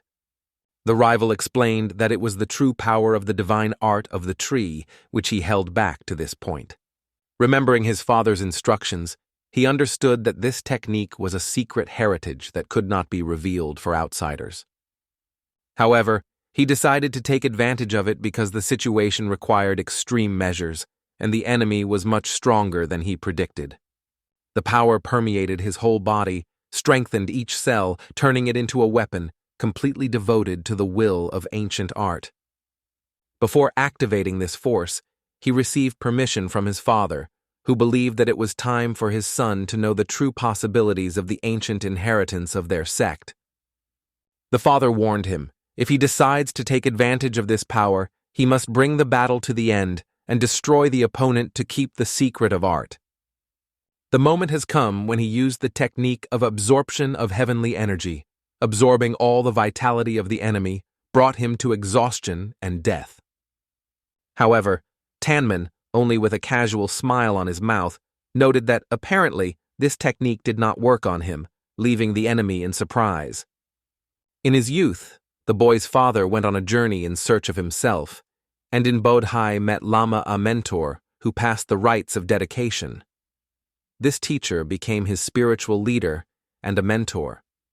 Feeling great potential in a man, the monk taught him the divine art of the faded tree, which combined philosophy with combat techniques. Although the skill of the man was limited only by external kung fu, He chose 100 beats of hundreds of hands with his main technique. However, this technique was not effective in real battles. In an effort to achieve the highest skill, he joined the Alliance of Black Death. There he met a master named Yahello, who greatly expanded his knowledge. Having studied all the techniques, he realized that the name Faded Tree reflected not only external changes, but also the very essence of art, closely related to the nature of internal energy. When the outer shell is dried, the energy in the body, like the roots, is redistributed through the dedge, turning it into a solid tree. The art of the faded tree gave the master the opportunity to absorb the energy of the enemy, just as the tree absorbs moisture from the soil and turn it into its weapon. That is why the guy was amazed when he found out that his technique did not work on Tanjonaman, contrary to all his expectations. Then he felt a strange feeling on his hand and realized that the Tanjonaman manipulated his body, making something incomprehensible to him. There were once 3 people who were given the most evil spirits of absorption, since their martial arts were considered deadly in the world of martial arts. As can be seen from the name, they used the technique of chi absorbing, which pulled the internal energy of the opponents, weakening them and depriving strength, making it vulnerable to the attacks. The Trinity traveled together using this deadly technique to absorb the power of everyone who got in the way. They did not spare anyone until they met a real rival. 2 of them reached the highest level of skill, becoming almost invincible. Such rumors spread among people, and they were confident in their perfectness, believing in their own power. But one day, someone was able to overcome the whole triad of evil spirits of the absorption, which struck everyone around. Seemed incredible to the majority who knew about their power and reputation. Those who received the awards could not believe that someone managed to overcome these formidable warriors on their own. After all, everyone considered them an absolute bishop, invulnerable in battles. They sought to understand how he managed to win, but Master Tannon only noted that he used a new sword technique. Thanks to it, the enemies were destroyed by one blow, not even reacting. He once told how one of them tried to absorb him but died, notwithstanding his inner strength. He considered them weak, incapable of decent resistance. Tannon understood that ordinary warriors could not resist the destructive power of these 3, because their power was based on the absorption of another's energy, not on personal development. He has not yet fully mastered this technique, but now it did not matter. He warned the opponent that he should stop until it is too late, otherwise he would not escape the defeat. Tannon realized that he was taught to absorb almost everything in the sect, but he was poisonous and destructive. Therefore, he used it to instantly destroy the enemy to the ground. Master San could not believe what was happening because he had never encountered similar. He was in full confusion, watching the bold collision with the Tannon. If Tannon continues in the same spirit, they run the risk of losing too many people, which will lead to even greater losses that will be difficult to compensate for. He turned to Yahello to end the competition, putting the end of the clutter. The situation came out of control and threatened not only all participants, but also the advisor himself. However, she, as if ignoring everything that was happening, made another decision. She took the girl hostage and stated that the battle would continue until Tannon died. She was absolutely sure of it. Master San was shocked by her determination and could not understand what made her take this step. However, she calmly explained that her expectations from the young leader were false. She asked the Sword of 9 Spheres to complete the battle and kill Tanjonaman, considering it a threat to all. His abilities much exceeded her understanding of the possible consequences. Master San wondered whether the test should be completed, because the enemy with such skills and strength was able to defeat everyone without leaving anyone alive. One day he heard a strange noise near the judges, though he could not figure out what was happening, but felt that something was wrong, and the situation could have grown into full chaos.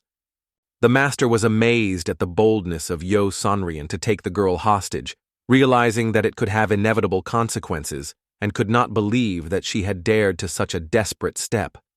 He could not comprehend why Sonren so persistently desires the death of a young student, because even Master Tanman himself was much more powerful and dangerous than they first assumed. Yosunrayan was extremely indignant in such words, realizing that for Master San death, Mak-in probably means nothing. It was of great importance to her, and despite the consequences, she decided to take revenge, even if she had to respond to evil to good. Then the man realized why the woman announced to hold the province. She explained that the Master San is probably aware of her fiery techniques, and the girl is so fragile that she can be easily destroyed. Mirio and Jagal Yanren watched it with confusion, not understanding why these two began to argue with each other, and could not predict what it would end. With every second, the atmosphere became more tense. However, the master became angry with such a threat. He could not believe that Yosunrayan really hopes that because of her desire for revenge, he would remain indifferent and would not punish her immediately. Given the high skill of possession of the sword, it was convinced that the Master San was able to take revenge on her. She exposed his anger, seeking to pay off for the death of Makach. If he loses patience and begins to wave his sword, he can accidentally leave a scar on the face of a young lady, she warned, realizing that it could be another cause for conflict. Master San considered it unceremonious because she covered the girl as a shield, and such a manner was unfamiliar to him, especially when life and death were at stake. He was ready to take extreme events. From time to time, she could do so, but now he decided to go to a meeting. He agreed with her proposal, but made a promise. If she does not stop, he would be responsible for his actions. Yosunrayan explained that if the Master San helps to get rid of the scoundrel, the young head of the Tang clan, she will gladly accept her death, because her existence has lost its sense without the opportunity to take revenge on Poppy. Everyone was frozen when they realized that one of the 6 great masters personally went to battle. It seemed incredible, and no one knew what would happen now. The atmosphere among the audience has become tense. Tang Yenman calmly explained that he did not plan to fight with him today, and he apologized for changes in the circumstances that forced him to revise his intentions and fight. He did not seek the conflict, but could not retreat. Pointing to the girl, the Master San explained that she is more important to him than life. He asked Tanami to understand his motives because he should protect her at any cost. Despite the unwillingness, he had no choice but to do so. Master San snatched his sword, saying that he would try to finish everything as soon as possible so that Tanjonaman did not feel pain. He did not intend to delay the battle because he realized he did not have another choice but to protect the girl. At that moment, the music that seemed familiar. Tannon felt something wrong because the tune could be a cover for danger. Meanwhile, the master did not realize that it was all part of the cunning plan. The Master San came to the rage, not understanding what was happening, and doubted whether he did not use the Solon of sound techniques to bring the heirs crazy. He suspected she was clearly planning to manipulate them. She laughed, not realizing why it was so disturbing.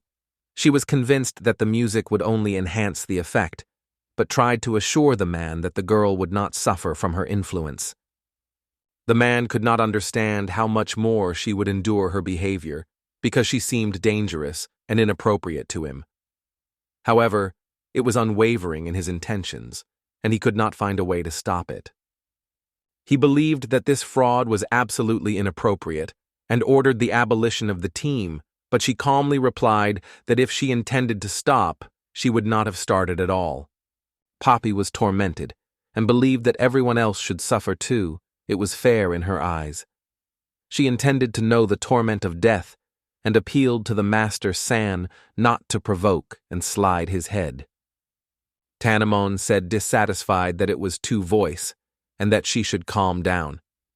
After that, he took out his special rings and began to use the technique of crazy dance of rotating blades. Instead of killing her, Tanman only dispelled her melody, absorbing sound waves. After that, he apologized to the master of the dignity, explaining that he just sought to get rid of unnecessary noise. After that, He called the master to finish he started, because despite all this fuss, he was sure that their battle was not over. After demonstrating this skill, the master was obviously worried. He could not understand how long such talented masters of martial arts appeared in the Tang. It is a real invincible technique of a mighty clan, their talent and the ability to massive. And this brave at this age is so easily demonstrating such a high level of skill. If he continued to develop his abilities, he would undoubtedly surpass even the master of San himself. So the master wondered, should you deprive the life of such a talented young man? Tanjonaman calmly grabbed his sword, which literally stunned the master. He could not believe that the guy really intended to join him in a duel. It seemed to him that he was not aware of the danger of his position. Even the most perfect techniques may be insufficient to win in this duel. Tanjonaman explained that without a sword, all his equipment using hidden weapons is too graceful, and he seeks to master several skills from an experienced sword master. The master wondered, Tanjonaman was really a brawlery. His bold words were so impressed that they caused a smile. He liked the confidence of Tanjonaman, so he decided to give him the opportunity to take the first step in the attack. Snake realized that Tanjonaman seeking to demonstrate his skills, it was obvious, because his opponent was a master of the highest level. Then Yenmyeon promised that in this case he would demonstrate everything he could. At the moment he stepped the first step, all the energy accumulated in his body escaped. Even Sonrayon could not believe in the possibility of watching it. How can so much internal energy be in one person? Watching him, she realized that he was no longer just a person. It was something higher than the human essence. The master was aware that the worst thing was that he did not even know that Tanjonaman was hiding his strength all this time. He already exceeded the skill of Sana that he was scared, and he could not understand how this young man was able to reach such a level. In addition, it was covered by an extremely strange feeling, familiar only in the presence of the alliance leader. Seriously frightened, Master San snatched his sword, and Tanjonaman was not aware of. Did he decide to give up his promise that he would be able to attack the first? The master confessed that he said yes, because he did not know about the hidden power of Tanjonaman. If he retreats now, his niece's life may be in danger. However, if he is full of power, one of them will die, and stand and beat the blows pointlessly. Therefore, he apologized for the deception. The man was aware that he was not in his hand long. It is better to finish everything rapidly. He decided to use the technique that the leader demonstrated to him. Then the man explained to him that at their school the technique of energy flow entering the body was felt differently. He was glad that the beginner managed to finally reach this level.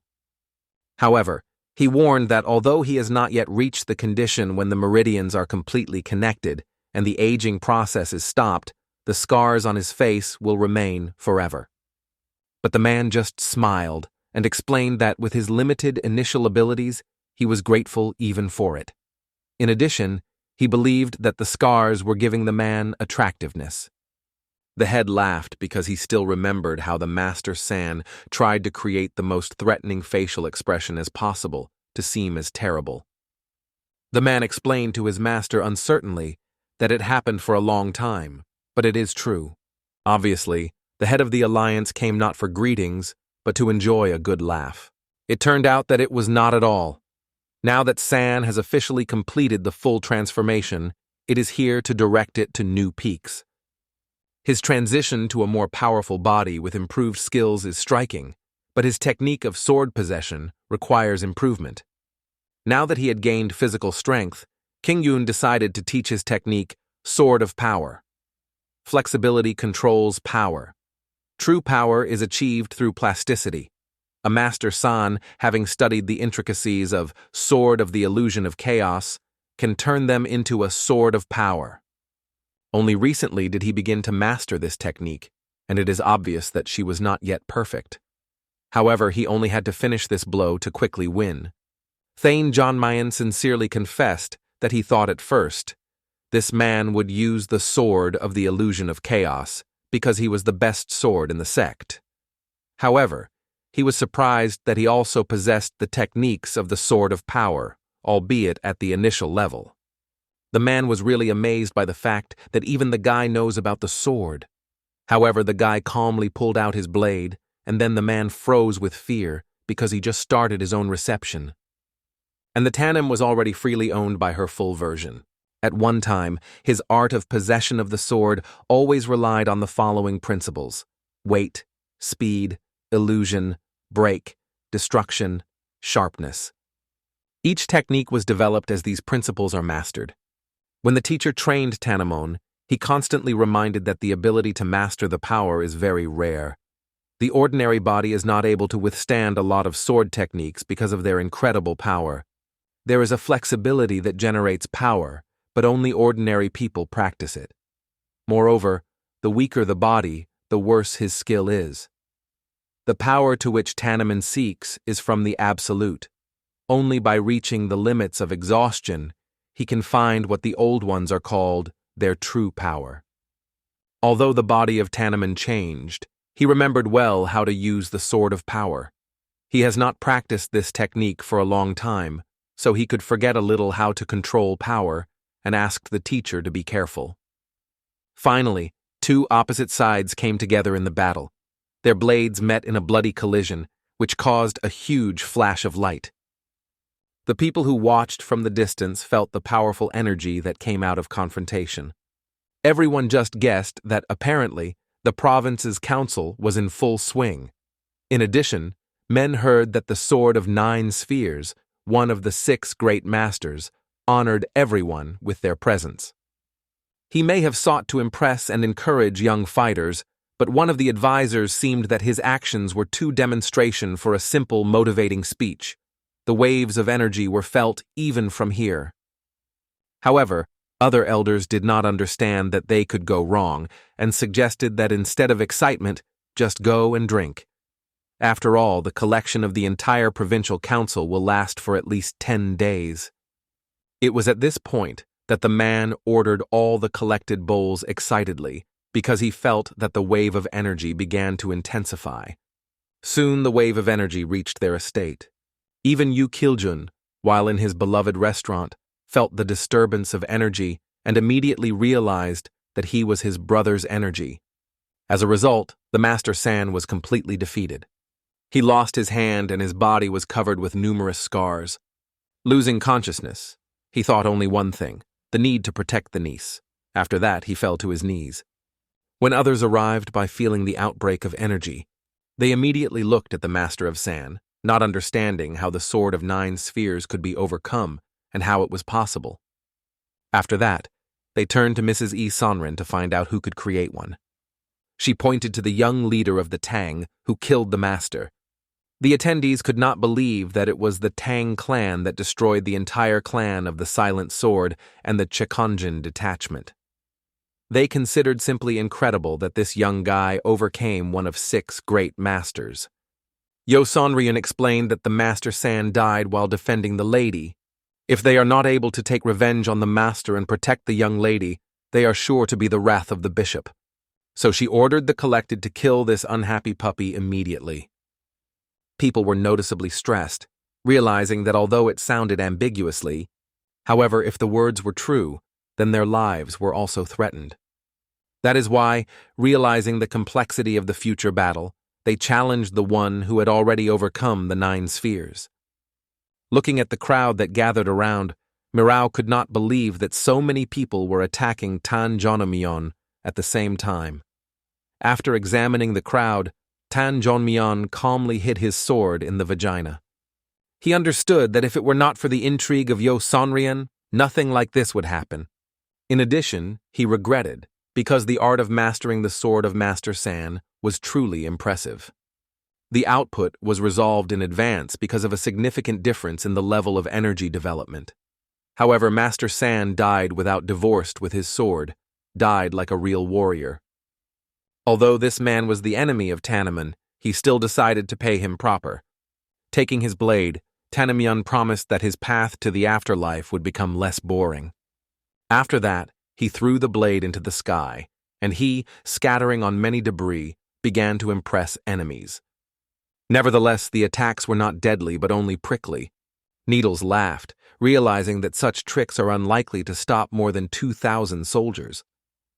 However, Tannon is tired of their mockery. He then used the magic of rotation on the debris. When the men tried to reassure each other, realizing that only crumbs of debris before them, they broke into the air, knocking everyone on their way. The rest of the surviving were aware that they should stop this guy. But suddenly, they learned about the secret technique of the clan. Rain of 10,000 heavenly flowers. This caused panic among them because the technique was considered a long time, and they did not know how to resist it.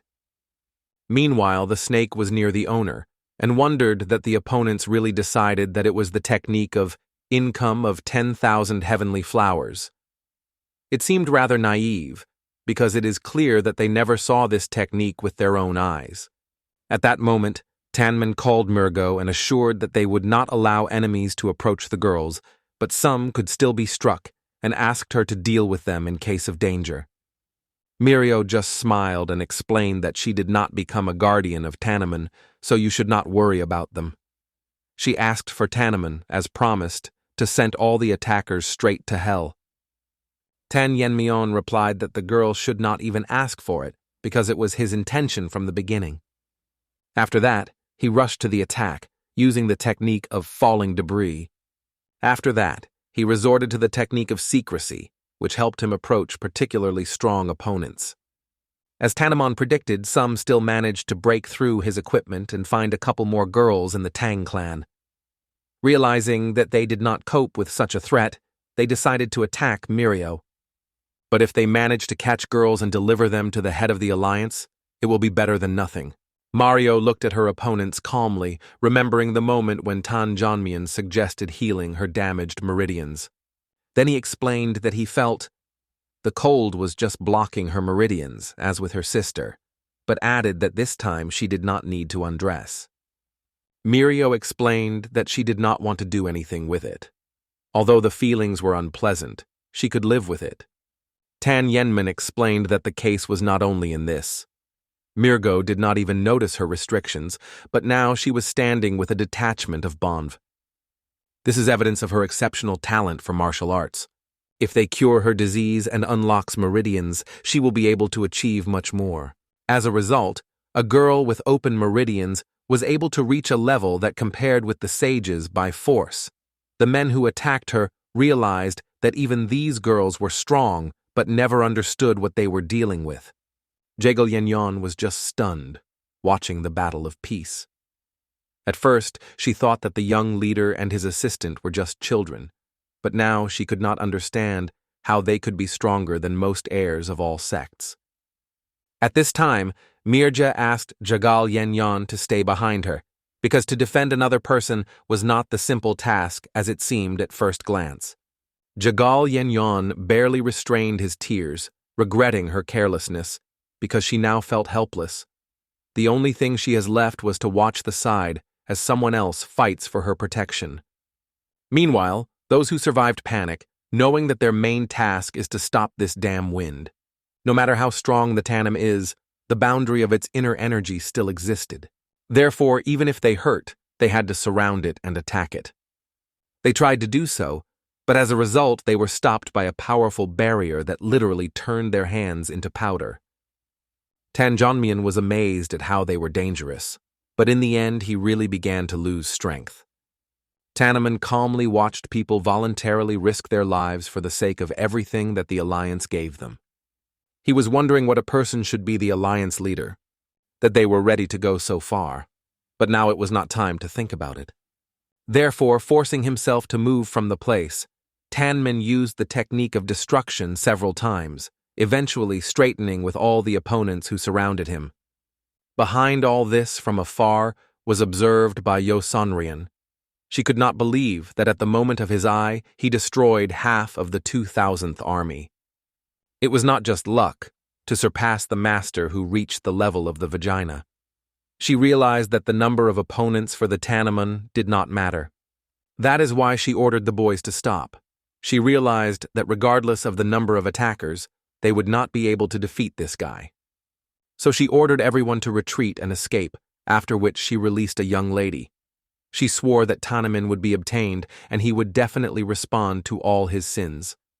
After that, Sonrin personally turned to the young head of the Tang clan and suggested that he finish this game, because she realized that even hundreds or thousands of dead would not stop him.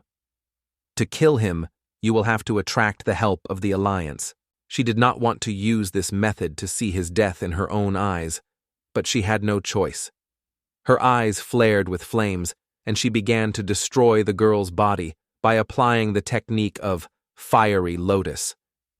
After that, everyone was striking the events, realizing that at such a speed, the young housewife would simply not survive. In this case, none of the attendees will be alive. Sonrian understood that even if he dies first, she would be indifferent. Her only desire was to see the death of Tanjonaman. When she approached, the fiery energy filled everything around. In front of her lay a crushed body that emitted a spooky aura. Observers did not believe their own eyes. Her actions seemed so mad that it seemed to be completely ignored by the horrific consequences. Tears are steadily flowing across her face. Solrin is ready to go for everything to take revenge for Mengchu's death, although she realizes that her opportunities are limited. Its only pity is not to see with your own eyes the death of the young head of the Tang clan. Holding her breath, she carefully removes the sword from the wound on her body. She lifts the blade to the neck, full of faith that the Lord will pay tribute to their sins. At that moment, an incredible wave of power came nearby, depriving its orientation and destroying all the ideas. She does not have time to complete the plan, as suddenly her hands cut off at an unspeakable speed. The shock wave pierces her whole body, filling the heart with paralyzing fear. From unbearable pain, she is aware of the horrific truth. Her wrist is kept, she screams in torment. Meanwhile, the young master was as if lightning, leaving behind a bright flash. He approaches her using the absorption technique to reduce her torment and complete his plan. He uses all the possibilities to extinguish the fire that boils next to it, directing all his energy to the control of the elements. Like lightning, he takes off, directing his fist in her direction with destructive force. She not only attacked a defenseless baby, but also despised the honor and memory of the sword that was much more than just a warrior. Her disregard for the proudness of the opponent who deserved respect caused a deep indignation. He stands with her cold look and declares that she is not worthy of a calm death. However, her master must decide her fate, because he cannot allow the situation to get worse even more. Solrin hoarsely addresses to En Main. "Do you really think that Bishop will forgive you?" "Never in life," she exclaims. "Whatever you do, all this is in vain. Today the young leader of the Tang clan says goodbye," she provokes fervently. These harsh words from the one who is already meant is to be destroyed in place only increase the degree of tension. The incredible aura of red light pierces heaven, hitting it near them. The sudden powerful outbreak scared our hero, and stunned, he stared at the perfect action. Everyone in attendance kept their breath, and it seemed that their breath stopped. Frozen in surprise, the warriors stood, opening their mouths wide from the impressive sight. Solrin exclaimed happily, her ruler finally arrived. At this point, the owner looks carefully at our hero, who gathered all his will and squeezes his sword firmly. His body looked awful. He was rubbed, divided by almost half, without one hand. It was hard to imagine where he could come from. He slowly examines the environment, carefully analyzing the effects of events. His eyes are unexpectedly fixed on a defenseless child who was a victim of the cruelty of Solrin. The Lord, with an icy look, assesses the situation, apparently planning to destroy all the guilty. The hero is aware that the head of the Alliance of Black Death himself is in front of him, and now it all depends on his actions. All the warriors understood that it is better to heroically die in the battle than to meet the frantic anger of this being. Yet, fear paralyzed them. His aura, striking and ominous, wrapped the whole battlefield, bending the horror of everyone around. The weapon fell from the hands of warriors trembling with horror. The feeling of his power was so stunning that the warriors lost their balance of fear. However, the hero was convinced that nothing in the world could be compared to his energy, and if the battle begins, it will only rely on its strength. When the hero waved his sword, the winner of the black sect of the lightning moved past him like the ghost of death. The ruler did not pay herself on the Mina, and he realized it only at the moment when he was running past him. The ruler approached Isolren, and everything else disappeared for him. His face did not reflect any emotions, remaining completely indifferent. Isolren accused the young Tang leader in the murder of a sword of 9 spheres and all the misfortunes that happened to the young mistress. She insists that the ruler punish him for all the crimes because, in her opinion, he is a scoundrel responsible for this chaos.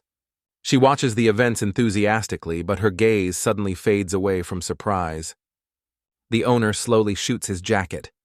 He extends his hand to a girl lying nearby, as if protecting her. Isolren does not understand why the ruler stands inactive, picking up the girl in her arms. She reminds him that it is time to act, because the enemy is here, but her appeal does not cause any reaction. The owner does not pay attention to her, lifts the baby in his arms and moves to the gathered crowd. Continuing the path, he states with indifference that all this is useless. Isolren in despair screams, not realizing that it is illogical in his actions, because it is time to pay for all the dead. The ruler passes nearby, ignoring her presence. Despite all her pleas to get rid of the disgusting head of the Tang clan, the young master ruthlessly presses her to the ground. His patience disappeared, and the forces were exhausted. He is forced to reassure her forces. Looking in her eyes, Men warns, if she says at least one word, then get rid of her tongue. The guy looks around, realizing that the situation has become much more complicated than he was counting. His plan to kill the Sichuan heirs at the province council to draw attention to his intentions now risks growing into a large-scale conflict. The death of the daughter of the leader of the Alliance of Black Death dramatically changes the situation, bringing all the events to a critical limit. It is not only a battle for justice or emotional conflict, it is a way to a higher level of confrontation. The guy is getting ready on the road, and the girls ask why he does not follow the Alliance's head. Men makes a strategic decision. If you go immediately, the Tang clan will be in threat. Therefore, he instructs the girls to return and wait for him. The girls insist that he remains, emphasizing that the head of Black Death is a person who even surpassed the masters of the technician. However, the young master does not plan to fight with the owner, because he believes that he, having a little common sense, will not harm the person who came to him for a peaceful conversation. Everyone understands that if it appears there, the fight is inevitable. Looking at his shabby hands, the hero with force squeezes his fist, thinking about the next step. As a young Tang clan leader, he is obliged to put on his life in order to ensure the honor and safety of the family. Near the altar, under the gloomy sky, tearing lightning, tension is steadily increasing. The old doctor regrets the Lord that unfortunately he did his best to save the young lady but could not. The flames did not only harm it externally, but also internally, strongly burning their hands and damaging the organs. It is difficult for him to admit it, but he completely lost his chance to help. The owner of Black Death recalls the moment when Mrs. Yenhe and other leaders stood next to him. "If you die, I will have to take over the Alliance's leadership," he notes, addressing the leaders. He looked at Jenny with sincere warmth and a request to raise her as a native daughter, putting in this whole heart. His life became unbearable and full of losses, but he hardened so that he would never lose those who love. He contributed to the brothers in raising the martial arts and strengthening of their authorities, making it the dedication of the most prominent soldiers.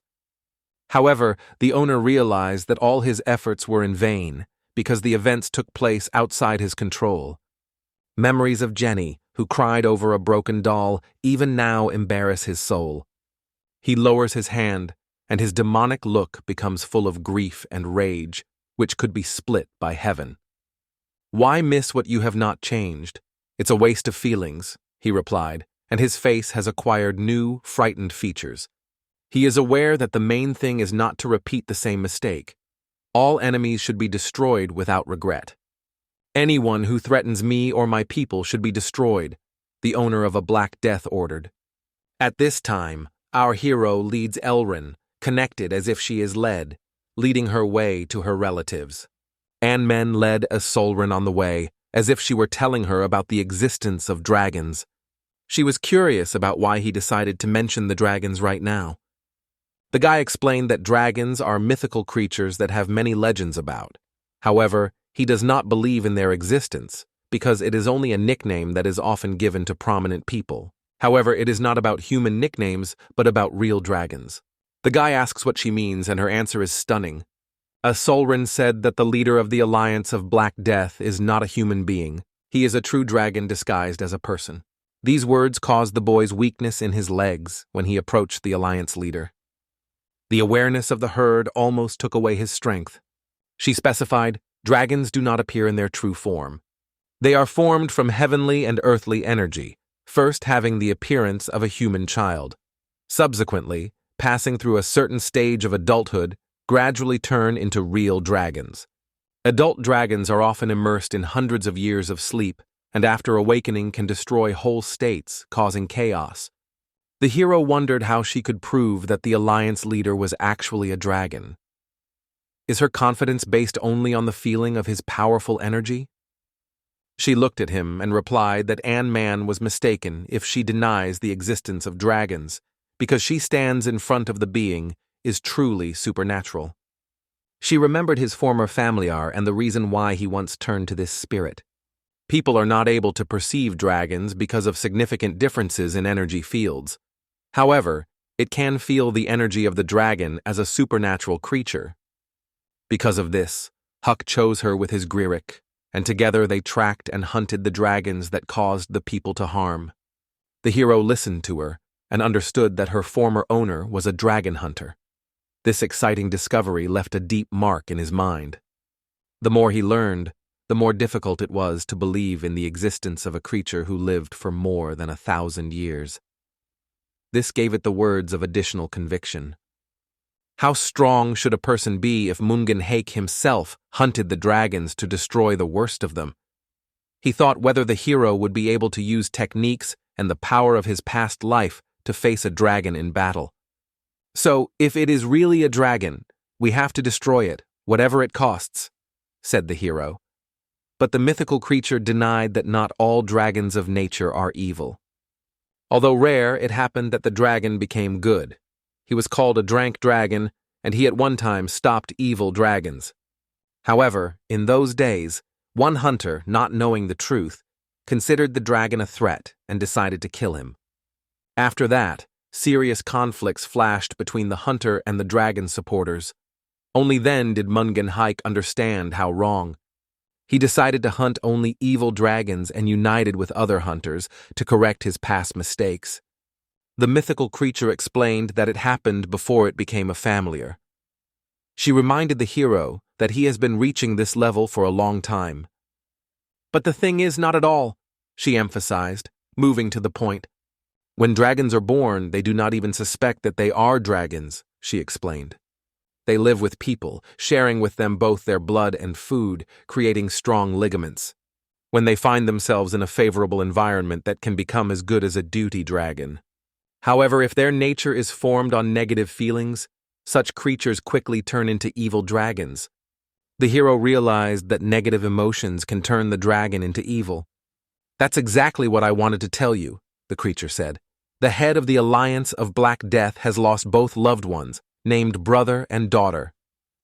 It will be awakened very soon in it, and you will witness this terrifying sight yourself. At that moment, the ruler barely kept his emotions under control, because he was already half man. One of the subjects told Voladar that the head of the Tang clan arrived and asks for audience. The lord, angry, began to squeeze and crack his throne, but eventually said, if he is here to find out the misunderstanding, let him enter. It was obvious that the ruler was angry, but he decided to listen to the young man. If he dared to come and explain, therefore, he has something important to say. Let's see, said the lord. Watching the hero, the ruler saw only a burnt creature who, having collected all the bravery, entered the lion's leg. This made him think, Perhaps this case is really extremely urgent. The hero looked carefully at the ruler, hesitating whether he was really a dragon, and decided to first apologize for the troubles at the province council.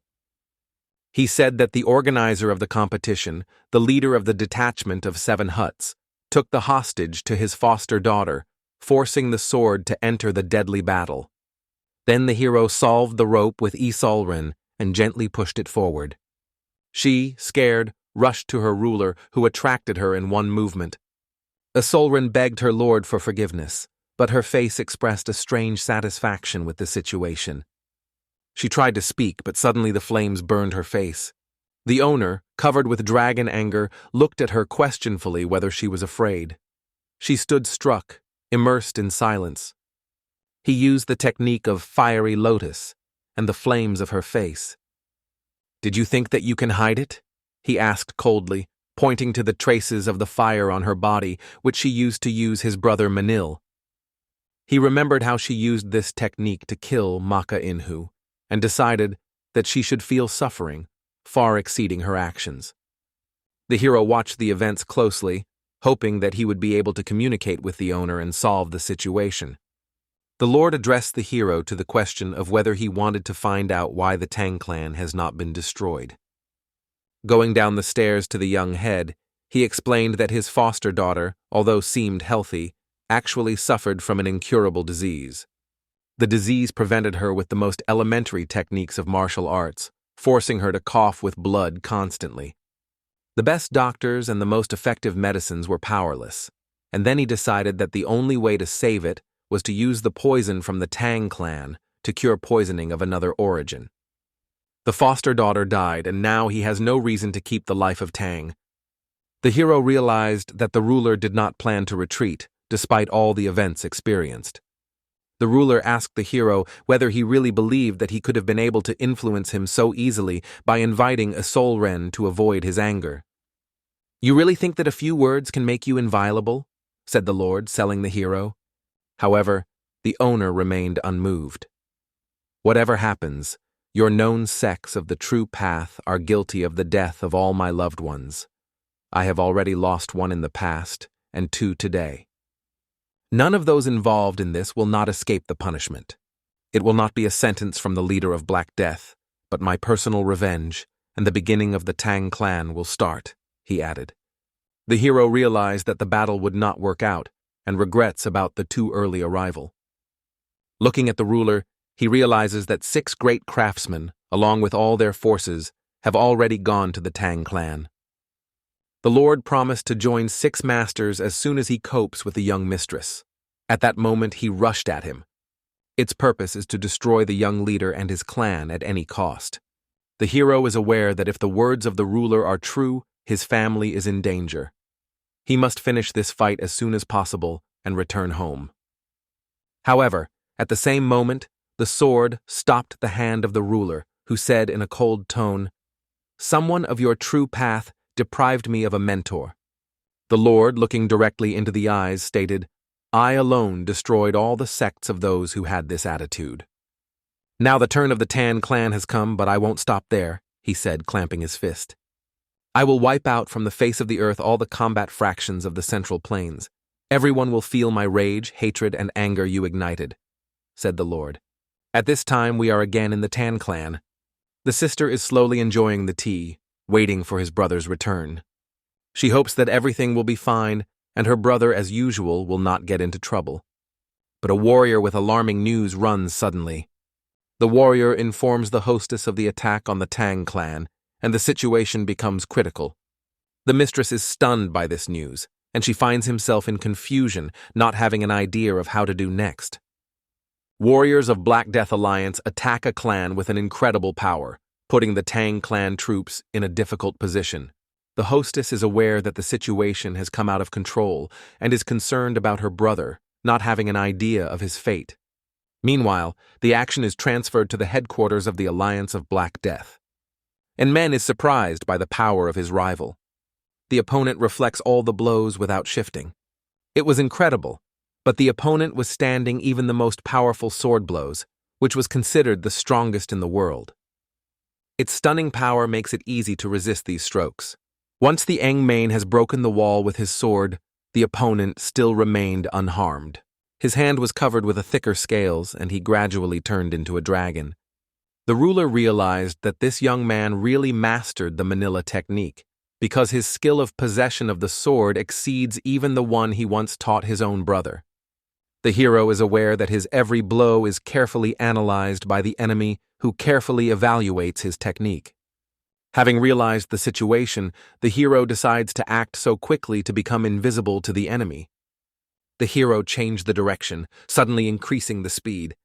However, when the cold blade was already near the enemy's neck, the blow was still missing. However, the black dragon solved the maneuvers of the Inamina and with perfect accuracy parried every blow without losing balance. However, one of the blows came to him, causing unexpected surprise.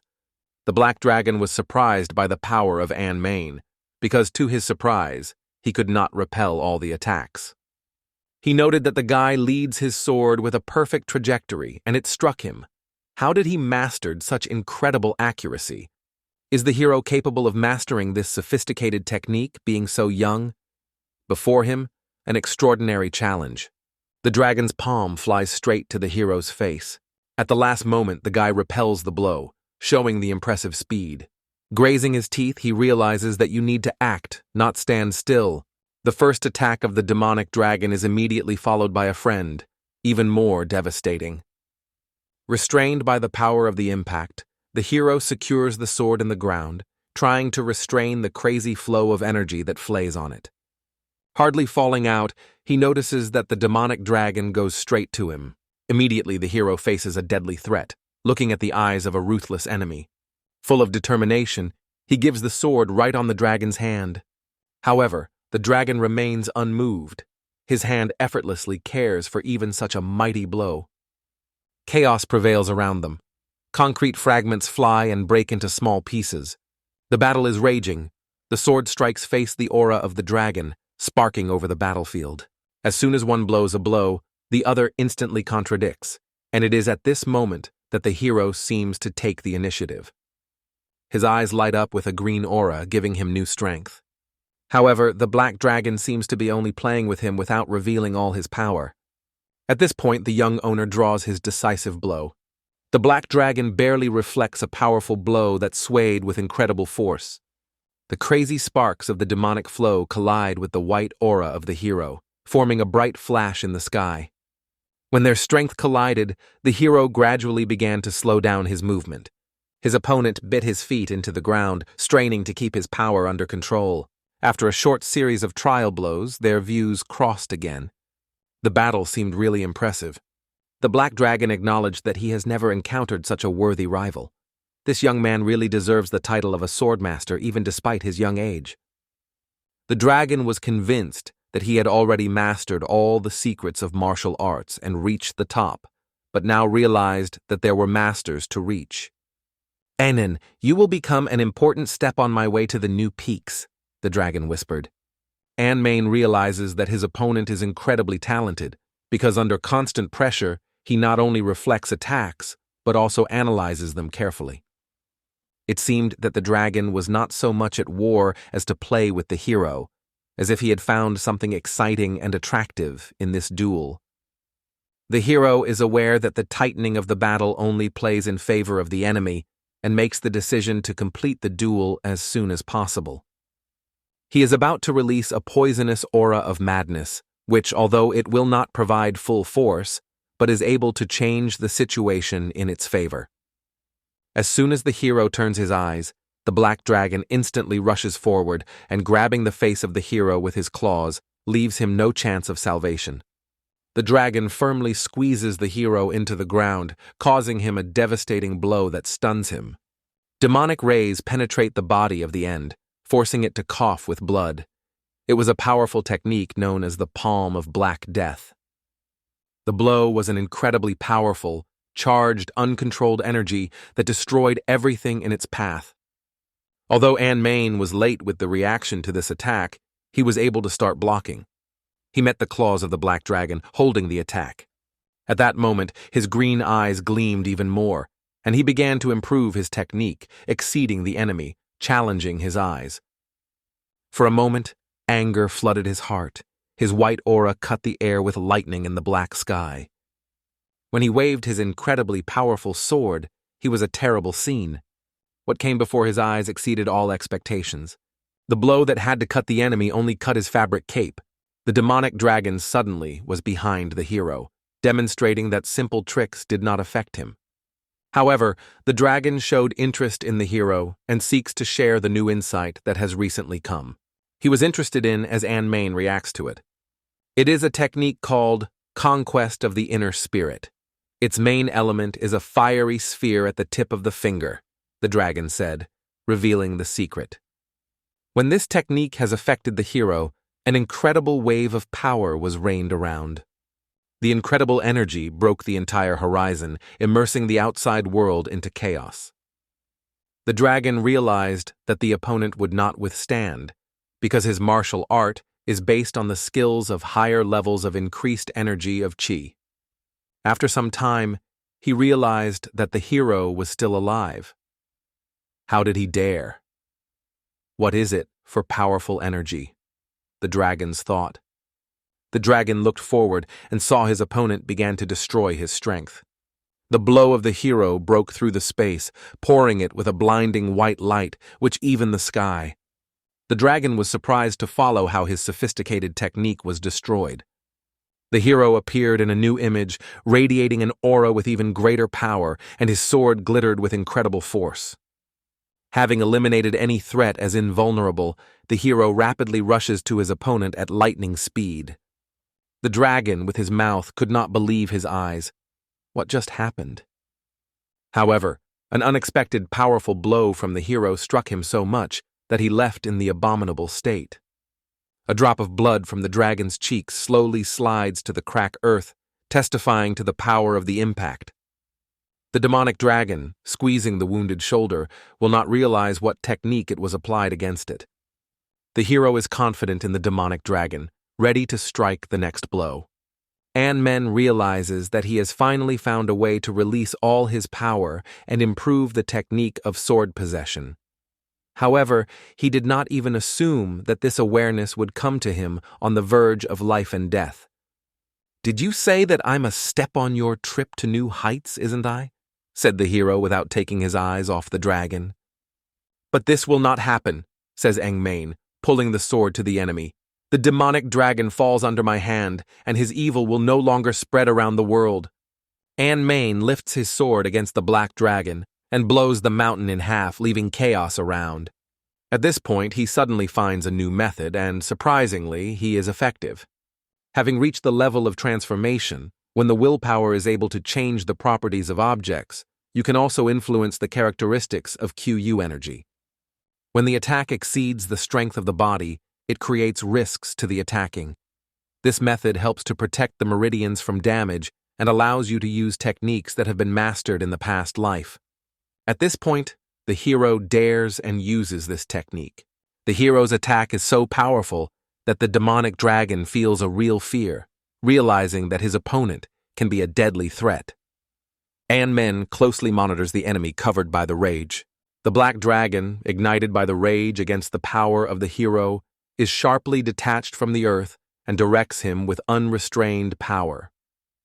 His eyes are burning madness, focusing on how worthless, in his opinion, the creature died in front of him. The demonic dragon rages, surprised watching this cheeky young man is still on his feet. The demonic dragon released its powerful energy, defeating everything around. The stones flew in all sides, and he rose up, threateningly looming over the guy. "No one will be able to threaten the death of a demonic dragon," he said, rapidly approaching his enemy. Despite numerous blows, the guy breaks forward, demonstrating exceptional endurance. It was a battle for death, and the hero realizes that he should act lightly without losing a minute for reflection. The hero understands that it will be extremely difficult to approach the enemy. However, when he finally approached it so much to reach the sword, he was able to start the attack. The demonic dragon raised a piece of earth in response and threw it in the direction of the hero. The powerful stream of dark energy of the dragon struck directly from the hero, almost destroying him. The only thing that saved was his sword, which was able to withstand this cut. A powerful attack pushed the guy sideways, forcing him to fall to the ground. However, the earth under his feet disappeared. Everything around was destroyed, and he plunged into chaos, sliding on the wreckage of stones. The guy notices a flying demonic dragon directly on him. The dragon concentrates an incredible chakra in its palm, preparing to strike a deadly blow. Ant-Man realizes that its existence can end at this moment.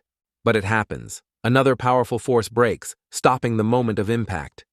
When the hero's sword meets with the palm of the dragon, the space explodes with powerful energy. The dragon believes that the young man has gained enlightenment and now has a chance to win. Looking into the eye of the opponent, an angle is aware that his strength is still not enough to win. The dragon is dismantling that the young man will die right here, and the Tan clan is fully destroyed today. However, the hero suddenly begins to laugh, bravely meeting the gaze of death. Ant-Man says the dragon is mistaken, underestimating his family because the Tan clan warriors are much stronger than it seems. They were carefully prepared from the moment he received the title of young leader. Moreover, his subordinates reached the level of Hangan, and the warriors from the Tang clan surpassed themselves, climbing a new stage of development. During the fierce battle on the lands of the Tan clan, the hostess calls for her warriors not to stop, but to fight for the last breath. She is standing steady, whatever it costs, until the young head returns. Despite the obstacles, warriors rush forward, demonstrating the enemy that the Tan clan will never tolerate attacks. Ant-Man proclaims, "Today you will meet your death, not a Tan clan." Focusing his hand, he reflects the dragon's palm, forcing him to retreat with an expression of surprise on his face. At this moment, a powerful sword filled with blue and white energy moves sharply towards the dragon. The sword pierces the protection of the dragon, forcing him to almost get into the sharp blade. A powerful attack does not leave a dragon to protect. Its barrier is almost broken. The demonic dragon, aware of his proximity to defeat, could not believe that this could really happen. In rage, he looks at the guy as a worthless creature and angrily screams as he dared to resist him. "You, the apostate of the righteous sects! How did you dare to oppose me by killing my brother?" the dragon shouts with indignation. He remembered how he could save Jenny when she was on the verge of death, but did not intervene because he did not want to get involved in dark sects. "And now you, pathetic, seek to destroy me, the most powerful dragon warrior. Forward, try," said the dragon. At that moment, an incredibly powerful blow to the palm of his hand, and Hell, squeezing his teeth, feels that every muscle in his body strains to the edge. Fire energy falls to the ground, melting stones. At the epicenter of the explosion lies a hero whose throat blood flows. He faints. For a moment, the hero completely lost consciousness. However, a mythical creature begins to call him for awakening. Realizing that there is no way out, the creature inhales his chakra into it to save him. The hero's eyes open, emitting an unusual, unknown force. Raising, he looks at the last devastating strike of a demonic dragon. The mythical being is aware that this blow contains the technique of conquest of the inner spirit, which reduces the strength of the enemy.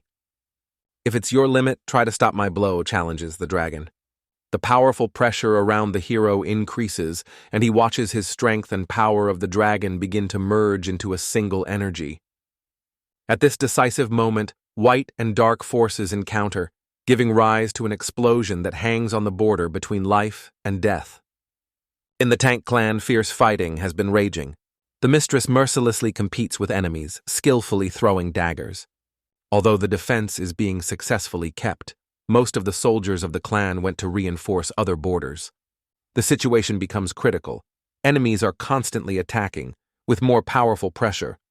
The hostess notices a frightening aura in the distance. Its capacity is so incredible that it seems that it exceeds even 6 great craftsmen. The hostess understands that it is necessary to intervene in order to prevent even more losses among the Tan clan soldiers. The chaos-formed forces her to focus when she suddenly sees something horrible on the side. Her gaze stops on a giant sword that emits demonic force. She was faced with a huge figure of a man with a dagger stuck in her shoulder. Despite the wound, he courageously lifted his head, lodging to the top of the mountain. Everyone directs the views where their leader continues, and suddenly a bright flash blinds all the soldiers. A bright flash suddenly emerged from the fortress of the Alliance of Black Death. They gossip that they are fighting against unhappy force, and the enemy impresses with its extraordinary strength. The hostess is hopeful for her brother to survive and be able to escape. Meanwhile, the Angle, having clasped his teeth, faces a stunning technique of destruction. The power of the dragon attack was striking, in no way inferior to the strongest blows. The hero cannot understand how the dragon has mastered and used such a destructive destruction technique. If I do not overcome this monster, no one else in the world will be able to stop it, the hero thinks. The sound of the dragon's roar echoes around. He was always motivated by battles with powerful enemies that prompted him to invent new techniques. However, even when meeting with a perfect opponent, the dragon is aware of only a deep void in his heart. I always sought to grasp the meaning of death, developing new techniques and passing them to those I loved, he said. But all this lost meaning as soon as those I loved. After all, everyone I loved one day went, sooner or later, said the dragon. In this world, the strong always take everything in the weak. Such a law. But now I won't close my eyes on what is happening, he said firmly. From now on, I become a new law that will complete the era of strong. Becoming a dark dragon, he rose above the earth, spreading in heaven in front of the hero. I will conquer this world and become its ruler, he proclaimed from height. The explosion was so powerful that everything was shining around a bright glow. The darkness of the night dissolved in such a bright light that one could think that the day had come. The explosive waves dispersed around, causing intense vibrations around the perimeter. At this moment, the demonic dragon grabbed the hero's sword and began to put pressure on the blade with incredible force. With one shiny eye, the hero strained all his strength to hold back the pressure. In the end, he could not stand, and rejected him to the side with a powerful burst of demonic energy. The body of the hero broke through the rock, leaving behind a large funnel. He was still breathing, but his body was seriously damaged.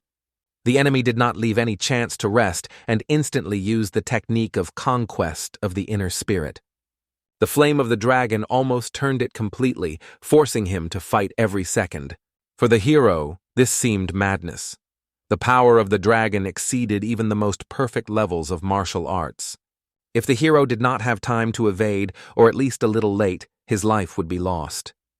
Men realized that the shocks of the dragon are extremely powerful, and because of this he feels confused, not finding the opportunity for a decent answer. The enemy was moving at such an incredible speed that the hero did not have time to follow his location. Mythical creature notes, "Look, boy, in the sky." Looking into the sky, the hero saw a creature that lost the human likeness. She soaked in the air, climbing heaven.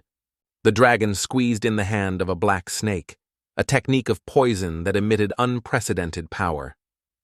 This inheritance from the mentor, along with Jenny, was handed over to him. Although this technique was quite simple, it was not less significant. Proponents of the sinister sex have repeatedly adapted this technique, trying to give it new forms. In the end, their perseverance turned this technique into a powerful force capable of destroying everything in its path. This technique fully justified its loud name and glory. Dark snakes came up, dissolving in a radiant sky. However, they barely flew from heaven as they turned into huge creatures that rushed directly into the hero.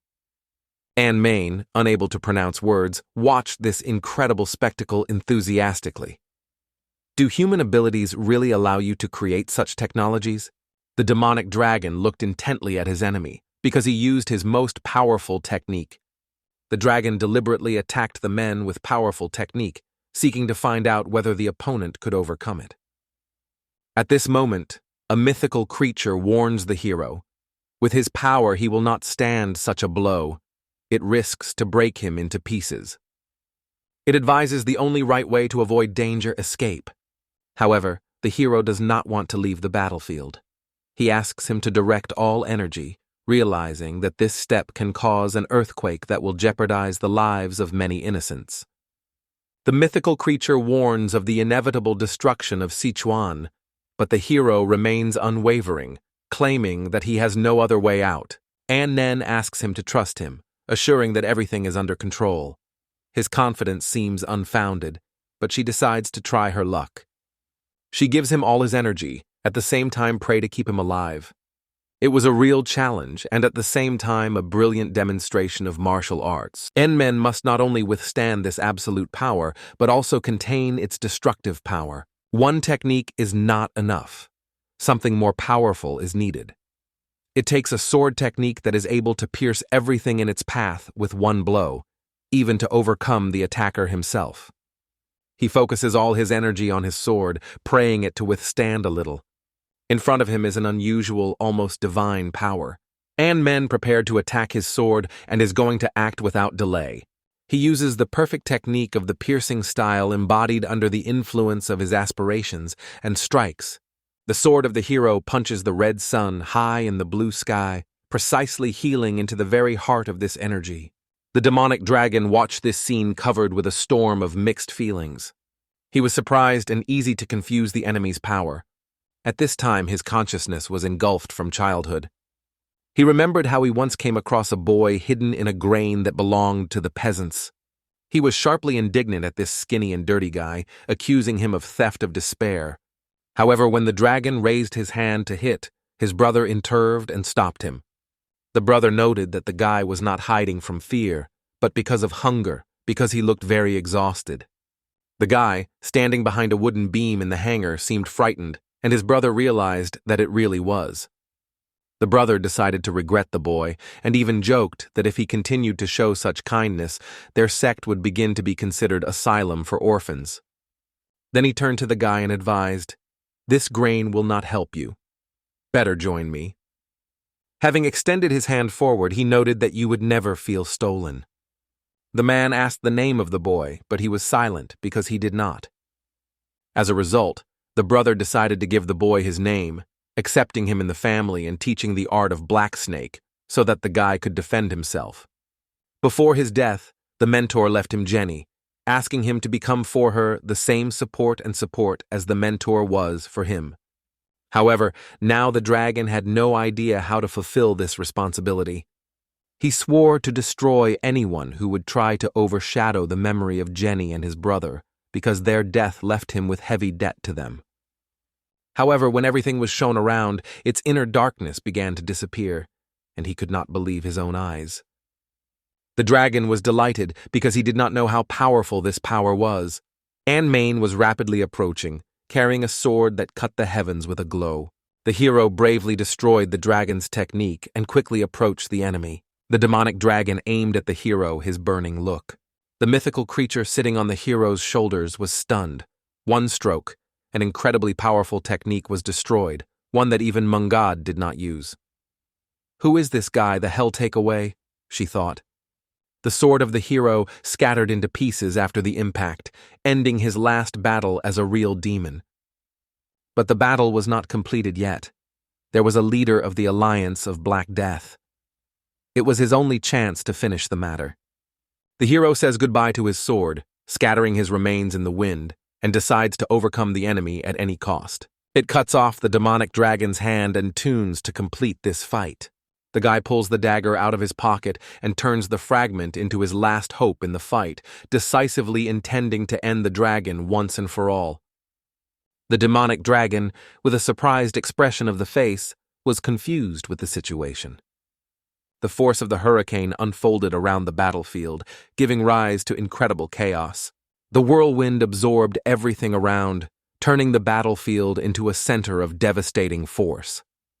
In the middle of the chaos, the hero isolated the enemy in the protective dome to concentrate on the last blow. He strongly rushed to the dragon with a dagger in his hand, ready to strike a final blow. Increasing the pressure on the blade, the hero felt his sword faced with an invisible barrier. It was an energy field that surrounded the demonic dragon and seemed impermeable. He is not able to grasp as it is possible, but persistently stepped. The demonic dragon, looking at him, saw only a pathetic enemy with a tiny fragment of a sword who unexpectedly caused him harm. He realized that death was inevitable, but shouted that he would not leave the world without the exercise of his revenge. Despite the numerous wounds and the exhaustion of vital forces, the dragon shouts that he refuses to die. The hero notices that his angry opponent opened for the attack. This is the perfect opportunity to take the situation. Using its agility, it approaches the dragon closer to the dragon.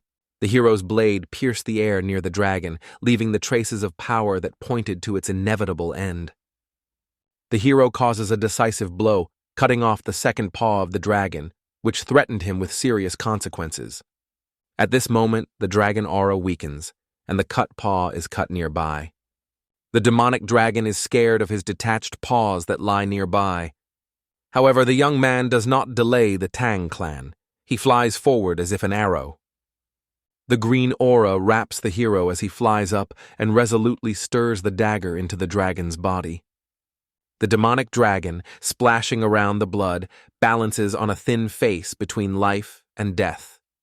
The hero watches his enemy and notices that he, even without his hands, still moves with incredible effort.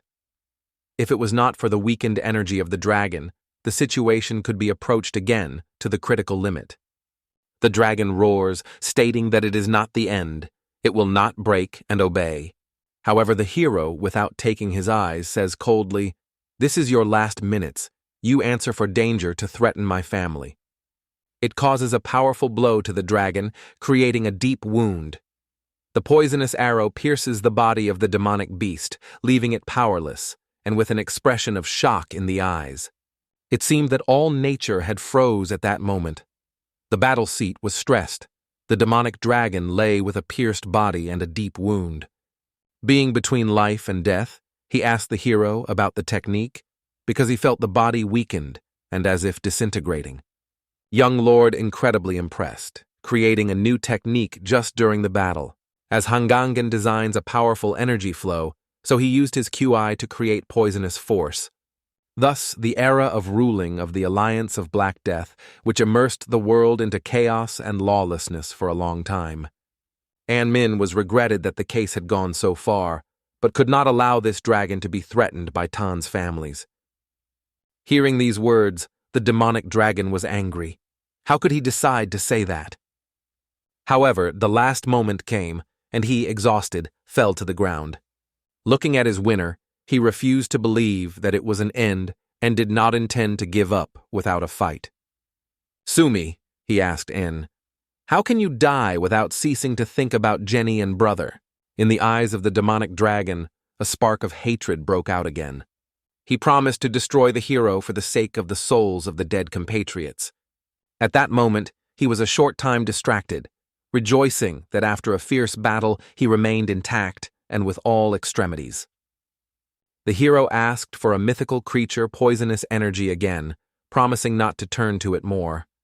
However, the creature noted that last time he had enough. "Do you think she's endless?" she asked, emphasizing that he had already exhausted her strength. An Man threatened, "Will you give up? I will send you back to the bank." These words finally decided the case. They could not imagine that they were rapidly coming to a giant dragon, reminiscent of a giant snake. When they looked around, an incredibly powerful opponent was rapidly approaching at their eyes. The powerful blow hit the Mina, knocking it down. With the help of the last reserves of forces, he stopped the mouth of the dragon, which almost drew into it. The hero could not imagine how his enemy survived after an attack with such poisonous force. Is it just a partial transformation? Is it already a real dragon? Men thought, preparing for the next step. An Men was counting on the support of Jingo, his friend, to find energy, but was aware that if the situation is delayed, then this monster can destroy it. At this point, Gingo saturates the owner with energy, wondering his enemy still holds on his feet. However, time is not waiting. You need to make a quick decision. He appeals to Ian Main with a request to give him a little time to gather. At that moment, Gingo feels a powerful inflow of energy, almost realizing the dragon. An Men watches for Gingo and realizes that his friend has reached his peak. He understands that his opponent also found himself on the verge of opportunities. In the mind of the dragon, there is no room for human thoughts. It is completely filled with an obsessive idea of a brother. The hero perceives the words of the enemy as if it were an apology. It was a strange and mysterious sight, as if the demon was going through its last minutes. Suddenly, the dragon loses consciousness, releasing the hero, and his body dissipates like ashes, disappearing forever. Young Lord watches this spectacle, hoping that the dragon has finally died. Suddenly, something like a dragon's tooth collapses on his head. The object hit the head, causing a lightweight sigh. It is only a fragment of a dragon horn. Man barely restrained tears from pain, holding his head. What the hell is it? Looking at them, they realize that they have a dragon horn in front of them. Obviously the rest of the leader of the Alliance of Black Death. They decide to leave it, because it is filled with the spiritual power of the dragon. It is a great material that can withstand even the strongest poisonous energy. Man stopped for a moment in reflections, aware of, if the circumstances were other, we could discuss martial arts, not fight like enemies. His opponent, the leader of the Alliance of Black Death, shouted, radiating the pressure of a sinister burden, which the hero did not even seek to understand. When the situation became uncontrollable, the EN came to the conclusion that these are their internal conflicts, which he cannot and should not resolve now. Men believed that it would be an easy business to neutralize the attacker and save the baby. He believed that the leader of the Alliance of Black Death rely on his subordinates, but like the hero, he believed that there was always a way to solve any situation. However, this self-confidence, the conviction of the safety of a defenseless child, eventually led to the loss of control over the situation. Gingo is sure that this does not release the head of the Alliance from responsibility. He believes that even without these circumstances, the Black Death clan would not be able to deal with the Tang clan. Men is aware of this, but if he had noticed that the woman possesses the art of flames, everything could have happened differently. However, Gingo reminds, don't get hung up on the past. People are eligible for mistakes. He shares the legend of Mungek, the ancestor of En. Munged killed a noble azure dragon, based only on his own experience and observations. He did not even suspect that the dragon's death could have caused the death of the entire continent, turning him into ashes. Therefore, Munk took the duty to destroy evil dragons, realizing the importance of his mission. To be well aware of the causes of the defeat, but to live in pity is in vain. Maybe this failure will help them to become better, he summed up Jingo. What will it become after today? It will remain a mystery until we can find out the truth. Main was interested in looking at what form the Jingo was transformed at the end. If he helped from the very beginning, everything would be much easier, he thought. However, Jingo noted that he used all his poisonous energy to save Hell from death. And you are still indignant, instead of thank you for my efforts, exclaimed the Jang. Men looked carefully at the Jang and was surprised. After the head of the Alliance, when Main was fainted for a moment, he remembered how Jingo shared his poisonous energy with him. Without this energy, he would probably not survive due to serious injuries. Understanding this, the hero decided to thank the Jingo sincerely. Sincere words of gratitude deeply struck the Jingo. At that moment, he remembered how his ancestor said that gratitude was a manifestation of weakness, because he himself is just a tool for combating dragons. Gingo joked that Main apparently got a good blow to his head. In response, the hero threatened to turn him back to the bank. The battlefield was covered with blood, and the bodies of the fallen soldiers scattered around. Despite the fatigue, the hostess kept the last, and before her grew the main opponent. A man with a massive physique and on a scar or tattoo radiated a threat. Their swords flew sparks in a fierce duel. Every warrior sought to overcome the enemy. The mistress tirelessly came, precisely aiming her daggers on the enemy. At a critical moment, she showered him with a shower dagger. Tired, she said, "Where are those 6 great masters? I need to finish it before their arrival." The opponent was anger because she allowed herself to be distracted during the battle. He attacked so powerfully that she did not resist and flew away. She was probably worried about other masters, but he urged her not to be distracted. "We deal with the magic formations," he said. "Their traps greatly complicate our movement on the battlefield, and as soon as we penetrate through them, even more troops will come here. And of course, the Alliance's head is already heading here. Today, the Tang clan will be destroyed, said the enemy with the icy confidence. The exhausted housewife with her eyes closed has almost relieved with irreversible. Having raised her eyes, she noticed that the young man stopped suddenly. The young man intercepted the attack of the enemy with his dagger and saved it, stopping the fatal attempted attendance of health. The Jin appeared on the horizon and rushed to the rescue. A luging enemy with an exclamation of indignation asked, "Who is this scanty obstacle that hinders my battle?" "You will die the first!" he shouted, immediately cutting off Gin's Jin. The Jin's Jin, who has taken his entire life with a nail, decided that he at least wanted to die with dignity. However, suddenly something kept the enemy from the attack. He suddenly felt that some majestic presence arose behind his back. The sudden feeling of a great presence behind his back made him shudder, and like everyone around, he turned. Everyone was amazed at what they saw. The warriors released the swords and weapons from their hands, numbered by fear of an unexpected alien. They were in front of them, and its appearance was full of great importance. Healthy realized that the appearance of the Mina testifies to the death of their leader. But if so, where did Giljin go? The guy did not come with empty hands. He took with him the heads of 6 great masters. This was struck by everyone, including a healthy man who realized men destroyed anyone who tried to break the formation and invade the main apartment. Although the hero dreamed of overcoming this giant, he decided to give him another opportunity, like everyone else. Looking at the enemy, he is met with coldness. "Take away your troops and get out. If you refuse, you will be waiting for your commander in the other world." The bald man looks confused. His emotions go crazy. He asks about the events that happened to the forest leader Giljin. It turned out that a strong splash of energy was the result of the match of this young man, who declares that their leader had been defeated. The giant simply cannot understand, as possible, is convinced that it is absurd.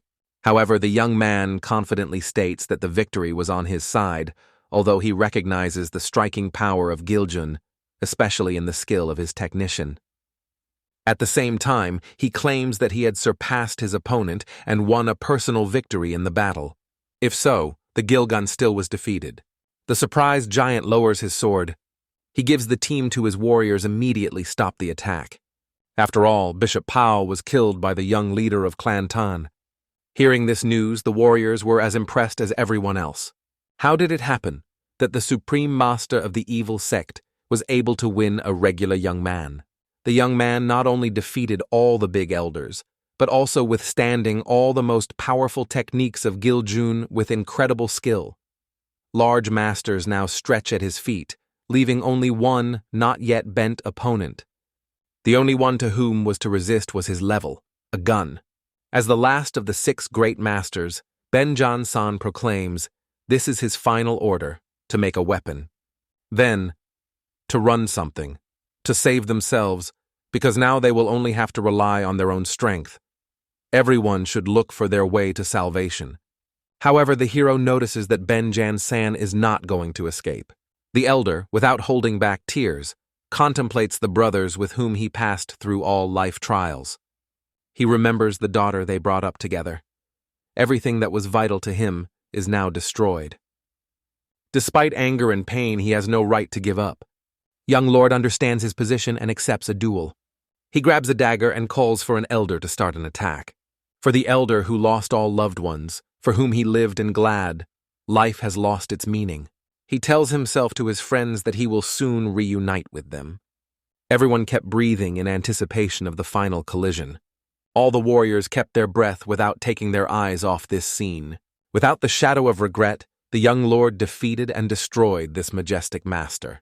So the alliance of Black Death that prevailed in Sichuan, he was only defeated in one day due to the efforts of one person. The next day, the young lord occupied the throne of the head of the Tang clan and invited a warrior to whom he longed. The young lord asks for the well-being of a warrior who suffered a loss of hand. The warrior, while keeping peace, notes that from their childhood they were taught equally skillfully to own both hands. Therefore, this loss is not a significant problem for him. The head of the Tang clan is amazed at his rest, but invited the warrior for another purpose. The head of the clan learned that this warrior saved his mother's life and sought to thank for this dedication assistance. However, the warrior only noted that he did his duty and did not expect rewards. Despite past misunderstandings with his mother, the young lord realizes that this act deserves a reward. He understands that the warrior deserves a decent reward. The young master advises him to think about mastering the art of possession of the sword. The warrior perceives these words with surprise. He hesitates if he can achieve something with one hand, because it is likely to be extremely difficult.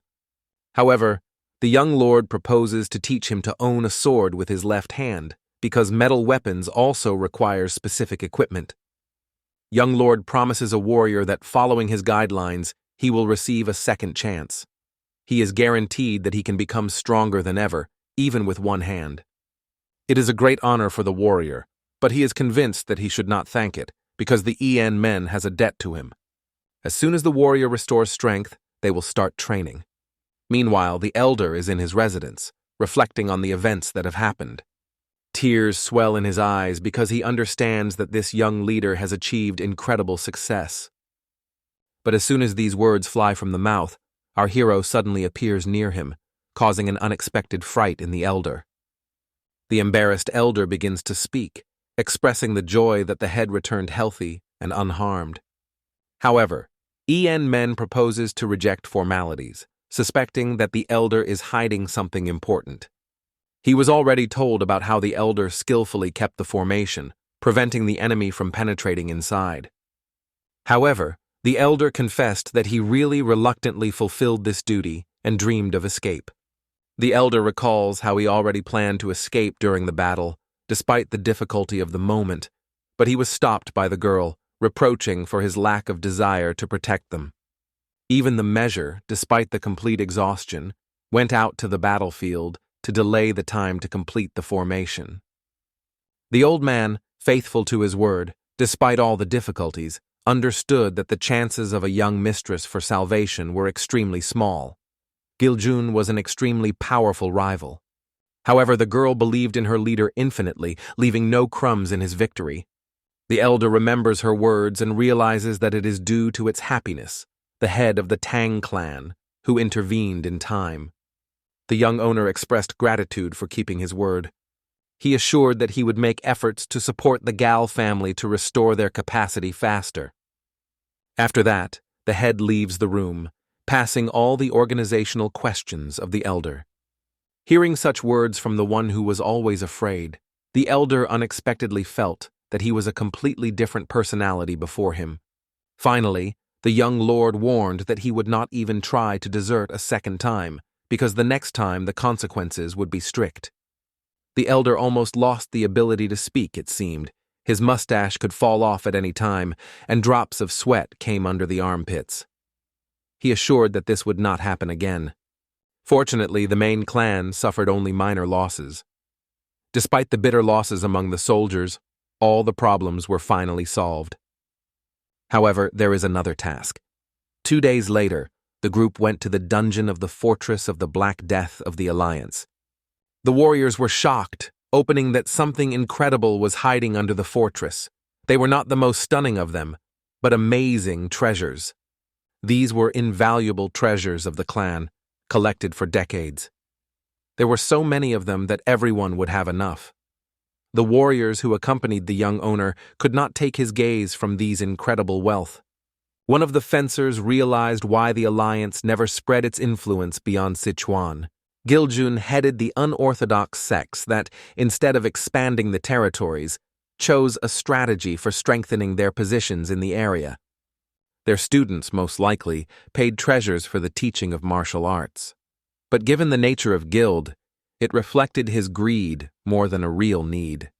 Many sought to become his student, as the treasures collected were a kind of ticket to study under his leadership. Turning to Vorzhin, our hero instructed him to put in order in the dungeon and transfer all the values to the main building of the Tang clan. Our hero rests on Vorzhin. I am sure that he will be able to cope with the mission. Meanwhile, it descends even deeper into the bowels of the earth. It seems that a library filled with invaluable books is stored in the dungeon. Knowledge accumulated in these walls has an unsurpassed value. The guy lifts one of the books and blows a thick, thick dust from it. He guesses that it may be a diary of the Lord himself. Expanding the book, he begins to read the first lines. Living in Sichuan, I have mastered an important principle. Kindness should be donated twice, and for the image to answer 10 times. It became the basis of my life. This principle prompted him to destroy all members of the Chongsun sect, even her leader, who was once his father. Together with Chongsun, he destroyed all who supported the sect, seeking to finally eradicate their martial arts. He hated these fighting techniques so much that they wanted to disappear forever, without a chance of renaissance. His disregard for the former carriers of this art was boundless. Our hero understands that the bishop has collected and combined the devastating methods from all the martial arts he had to observe. All this knowledge is stored in the numerous volumes that are here. In addition, these dungeons confine not only the castle of the Alliance of Black Death, but also the remains of the Chong'an sect and other major schools that have existed here for centuries. However, the bishop destroyed all the ancient books, leaving only his works, as if intentionally denying the history and wealth of these martial arts. He was always confident in himself, and now only these tens of volumes remained from him. These volumes retain the martial art of the one who has always looked at others. Closing the book, the hero realizes that the history of the Alliance of Black Death has ended. After a fight with the Alliance of Black Death, when the Tang clan was in Sichuan, a great war broke out in the province of Xinkai. A conflict broke out between the devilish cult, which sought to seize the central land, and the Kunlun school, which was defense of the region. One of the prominent soldiers of the Kunlun school was the immortal demon, an elder and master of the level of Kagen. His ruthlessness turned him into a central figure in this confrontation. However, the power of the devil was innumerable. Their number far exceeded all 10 large sects combined. The battle began to move to their side, and Kunlun school stood on the verge of defeat. In a decisive moment, soldiers from the Handan sect and the Tang clan came to help. The mighty Handan fighters, among whom the masters of Kugan stood out, brought fresh forces, forcing the devilish cult to retreat. The united front led by the immortal demon and a large swordsman from the Handan managed to turn individual clashes into a powerful offensive against the devilish cult. However, this triumph would be unattainable without the support of the Tang clan, which he sent his best fighters. The fighters from the Tang clan felt nervous exhaustion because the situation in Sichuan changed dramatically after the battles. Elder from Kunlun looked at them with a clear contempt, as if they were not worthy of his attention. One of the leaders destroyed the opponent because 2 bears are not a place in one Barlos. Meanwhile, in the Tang clan, in one of the custom, the work was a boiling pace. The warrior worked hard, seeking to create perfect steel for swords. The sparks that flew from the hot fire seemed to be a reflection of his thoughts. He recalled the words of a young mistress who said he wanted to see him as a blacksmith. It was a great honor for him, but the leader left no chance of expressing his opinion. Instead, he asked Kovali where his sword went, the demon. Young Lord then explained that the sword had been damaged. The reason was quite complicated, and it was obvious. It was a real blow to the blacksmith. He barely restrained tears, realizing that the sword in which he put so much work and hopes was damaged. Painful reality, his last masterpiece, created under the close supervision of the teacher, is destroyed. However, the demon fighter fully fulfilled his appointment. In the decisive fight, he sent the leader of the Alliance of Black Death to another world. It was because of this that the young lord, understanding the importance of this sword, personally decided to invite the blacksmith to the service. He sought to demonstrate his trust and recognition of the incredible skill of the blacksmith. The head brought him to the forge and showed something so impressive that it was difficult to convey in words. In 2 words, it was a horn of a legendary creature. Young lord appealed to the blacksmith's blacksmith with a request to make a sword from this horn. However, even the most intense flames of the furnace could not melt it. He believed that the master would be able to solve this complex task. The blacksmith thought and apologized, explaining that he needs to carefully think about working with this material. Since it was a horn of a mythical creature, it has accumulated spiritual energy, which made its processing by conventional methods almost impossible. It was necessary to radically change the fundamental approach to forging. The blacksmith realized that the horn should be treated in a cold environment and not when heated. It seemed illogical, because the mythical creature was still alive. Considering this material, you can see that it reacts in the cold in the same way as it usually responds to high heat. This is the essence, because everything in the world is subject to the principle of yin-yang. Just as the John metal needs its opposite fire element, this horn, which is an artifact of other energy, responds to the cold, another opposite element. This shows that the young lord, as a carrier of a large amount of cold energy, will be able to interact with the artifact. During the treatment of Lord Muso, he absorbed a significant amount of this energy. By the way, he has not yet visited Muso after returning home, but swore that the next time he would certainly do it. He touched the horn, releasing a powerful frost flow. The artifact shone with incredible light. The blacksmith and the young master noticed how the horn responded to the spell. Then the young master asked the blacksmith to hit the artifact with a hammer, warning that he did not touch his bare hands. The blacksmith struck hammer carefully, and in his eyes the artifact began to change under the influence of impact. This testified to the right approach to work. Now the blacksmith had a clear understanding of how to start making a sword. Young Lord assigned the blacksmith's task and emphasizes that the horn is too small to make a full sword from it. He proposes to make a dagger from the horn, noting that the length of the blade is not fundamental. Waiting for a new sword, the fighter finished his service, which will be forged with a talented blacksmith that will gain world glory. We return to Sichuan, to the largest building of the region. The elderly man was moaning on the throne, eagerly enjoying alcohol. His gaze is chained to a woman who is constantly striking. He begins to understand Emperor Swan Jun, who once burned to John Goofy. But when the girl put her hand on his shoulder, he thought, does he compare her with the woman who destroyed her ruler and her home country? Unlike John Goofy, she is fully committed to her leader, a divine cult, both body and soul. The man laughed, admitting that she was right, because her comparison was indeed unsuccessful.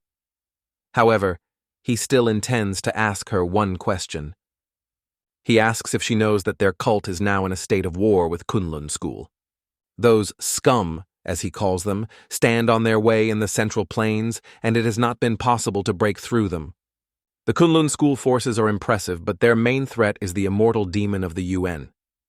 He recently arrived with the reinforcement of the swordsmen from the Hondan sect, and now their presence stops the further promotion of hostile forces. As they say, there is no disaster without good. One of the Tang elders arrived with reinforcement and made a connection with them. He asked her for help, which surprised the girl. It seems that rumors about her medical talents spread much further than she imagined. Even the head of the trade empire, the Minima, who was famous as the best in the world, addressed her for help. The son became ill with an incurable disease, and all the attempts that absorbed huge funds were in vain. However, she was able to cure him in just one day. Thanks to her exclusive abilities, this young man has now become one of their clan allies. That is why even the Tan clan appeals to her for help. The girl is happy to complete any task. She just awaits the instructions. Who exactly needs to cure? There are no more questions. She is instructed to cure the grandson of the elder, who, according to them, has full paralysis of one hand. At the same time, the woman thinks that she can get in exchange for her help. Hearing the proposal, the woman was shocked. She was promised 10 deadly poisons of the Tang clan capable of even destroying the master of Kagan. But is it enough for her to get on the offer? Of course no. However, it is not just about poisons. Their use is of key importance for the Tan clan. They promise to do even more, destroy the Gok Una and Teko. They stand in the way of their movement, thus opening the road to the Central Plains. We go to the main estate of Chigal's family in Hebea. The yard shows bloody traces, and the young man sits among the bodies. This place has long lost the status of safe on the Central Plains, and it is no longer important who got here. Lastly, sitting on a gorgeous throne, the young host tasted alcohol. His clothes were clean of the blood of enemies. He came to him that the leader of the Alliance of Black Death died at the hands of the same guy, the head of the Tang clan. According to reports, this person skillfully uses poison, hidden weapons, and is a master of fencing, and also has an unsurpassed sword. If he managed to achieve this, he is undoubtedly very talented. However, a young man with mysterious eyes believed that these skills were not enough to overcome such a powerful enemy as the leader of the Alliance of Black Death. They may have reached a level that they have not yet guessed. This guy was extremely interested in meeting the leader, because he aroused a great interest. He was worried about what the leader did to avoid death. Nevertheless, he was satisfied with the result of events. Despite the fact that it was not possible to become those who will destroy the leader of the Black Death clan, it still encompassed a sense of relief. From that moment, the guy realizes that one dangerous enemy, who would inevitably have to face, disappeared forever. It is time to move on, restoring your business, and eliminating the remnants of obstacles. He asked the servant where the Muyona clan was located, because it became known that they are hidden under the guise of a trading guild, strengthening their power. This news excited the leader. However, his colleague felt something inevitably coming. He also feels it. The approach of the unknown with a special aura is getting faster. Perhaps these are the same bastards from the water, and they are rapidly approaching them. He remembered them and realized that you should be careful. However, this awareness did not help them avoid mistakes. The guy followed the door, looked up to the moon, and turned to his father. Like his son, he begins a new era in demonic art, and today the world will be conquered by the laws of demons. We return to the courtyard of the Tang clan, where the Lord trained hard even at night. She was constantly improving, seeking to increase her skills. She felt her muscles strengthened, with each workout reaching a new level. Her strength grew daily. She constantly remembered how her uncle tried to betray and deserted from their clan. She did not want to be in such a situation again. The situation in which she found herself gave her a valuable lesson and opened her eyes to the weight of support. She no longer wants to feel defenseless, so she decided to continue the workout to become stronger. She will train more and more persistent, increasing her efforts. At the same moment, she did not notice how her uncle approached her. He felt ashamed of everything that had happened, but her interest in it increased. She noted that he mentioned his employment and wondered why he came. He carefully put her hand on her shoulder, not trying to bother her, but had an important news. The Chigal family will now settle in H-Bay because their previous home has been destroyed. Uncle's words aroused deep emotions in her, and she could not understand what was happening. It became known that Joni Juke, a demon of the heavenly glow and the Lord who destroyed 3 out of 5 great families, returned to life. With his revival, the situation in H-Bay has changed radically. When the wizards of the Vodan sword and the swordfish gathered to resist the sudden attack of Magvan Chon on the family of Chigal, the young lord approached them. He warned that Wooden would be destroyed before noon. In the battle with Magvan Chkan, the warriors were powerless, and the Chigal family suffered a fatal defeat. Soon the head received a letter that referred to this freak, which stated that no one was able to withstand the heavenly forces and proclaimed himself a brilliant master of demons. The young lord noted that these words had an extremely categorical tone. The news with H-Bay was terrible. Chigal's family was destroyed. They could not keep their tears by learning about this tragedy. Uncle, with tears in his eyes, realized that the decision of Ms. Yen was correct. If they decided to escape from the Alliance of Black Death that day, they could also be destroyed by the insidious Magvan Chon. Only after thinking did he realize that their survival was the true heavenly grace. However, the realization that their family has disappeared and all destroyed this demon fills them with unspeakable pain.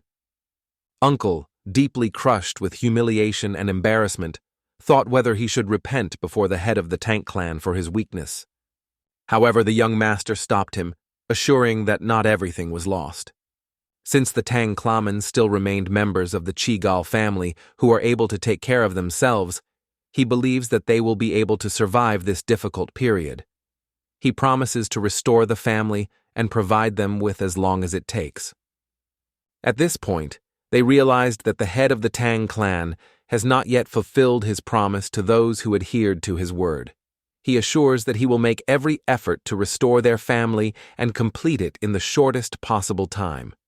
He will not require any lira for his help, hoping that they will not lose their faith and will continue to act in the interests of their family. Uncle, trembling with sincere gratitude, thanked and assured that he would keep his promise. Young Lord was aware that this situation could only be a cunning trap, and a new threat hangs over them. He had to urgently prepare his clan for possible challenges. Suddenly, a servant goes to the room, having reported fresh news. She stunned everyone with the news. Guests from the Vanguard sect came and want to meet him. This, of course, did not happen at the most successful time. However, the young lord was interested in why they came now, so he invited them to enter. Two, who apparently very much missed, he advised to relax because he seeks to hear that these guests would tell. Vodan guests rarely come for no reason. He assumes that this visit can carry not only news, but also some troubles that can shake his peace.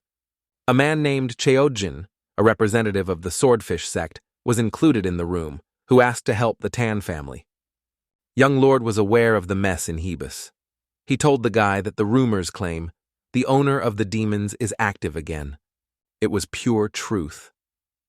Cheojin confirmed his words, noting that all these events took place lightning. Because of this, the scoundrel of Chigal and Mu were destroyed. At the same time, they have rumored that the Tang family had destroyed the alliance of Black Death. This made them realize that the head of the Tang clan is an extremely powerful master of righteous sects. He urges him to apply his power to the good to expel the owners of the demons, the heavenly glow, from their territories. Hearing these words, the young master noted that he should not worry about someone else's attitude because he does not approve of those who seek the presentation. Therefore, he decides not to help this guy. The guy was confused by the refusal of the young mistress because his family is also in danger. There is a considerable risk that the same demonic lord will soon appear and destroy everything around. If you do not stop it, no one will be able to maintain the destruction that it will bring, and everyone can die. The young owner strictly ordered to silence and monitor the language, because for the swordsmen from UDA, who witnessed the destruction of their family, it did not matter. This cruel organization seeks their death. Now they dare to seek support in their family. He does not want to talk to them anymore, but he cannot stay away when the Master of Demons awakens and collects strength. In any case, even after the destruction of the Chigal family, they, as if under the patronage of Udan, usually avoided direct contact with the Sky Demon. May this avoidance of conflict be a real test for them. Let his status not affect their family, and does not limit it to the principals because it annoys him. Hearing these words, Udana felt extremely uncomfortable. Now on their land, chaos prevails among the righteous sects. Once a powerful military alliance operating in Wuhan, Hebei, broke up. In its place, the forces of demonic origin, called the Celestial Glow, emerged, and now the demonic group has launched its activity in the heart of the Central Plains. The decisive factor was the simultaneous strokes. The alliance of Black Death destroyed 3 out of 5 great genera, and the Heavenly Brilliant attacked this alliance, arranging an unexpected confrontation. Even now, the righteous sectors are so focused on protecting their possessions that they cannot stop this disaster. And with this approach, even if the Celestial Brilliant, the Lord, will be expelled, who will lead to confused and exhausted righteous forces without the central wire? The absence of a common enemy will cause them to conflict with each other for resources. With the awareness of this, the young host was upset. The situation was even more serious than the threat to the alliance of Black Death. He just wanted to live a normal life, but the troubles attack his care. He even wondered whether to try to manage the righteous sects. And at that moment the swordsman picked up his opinion, seeing something incredible in it. To restore the central leadership, they had to establish cooperation with the righteous sects. However, En Men does not plan to focus on recovery at this time, because its main task is to destroy a demonic cult. Only then will he fight the heavenly demonic lord. However, in fact, they should stand on the protection of their front and at the same time control both directions, instantly responding to changes in the situation. Watching this swordsman who sought to make the swordsmen under control the central righteous sectors, Minnie forbade them to act as their sect would become a new center. They should form a new military alliance located in the Tang clan. From the moment of signing the declaration to the young lord, all rushed to form a second, tantamountary alliance for defense. Even Chigal was founded under the supervision of the commander, and construction was already launched there.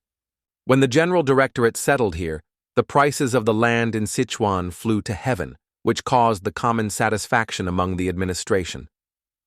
We move on to the next stage of the history of the Alliance of the Righteous Heavenly Alliance, which was created to unite the forces of the good side.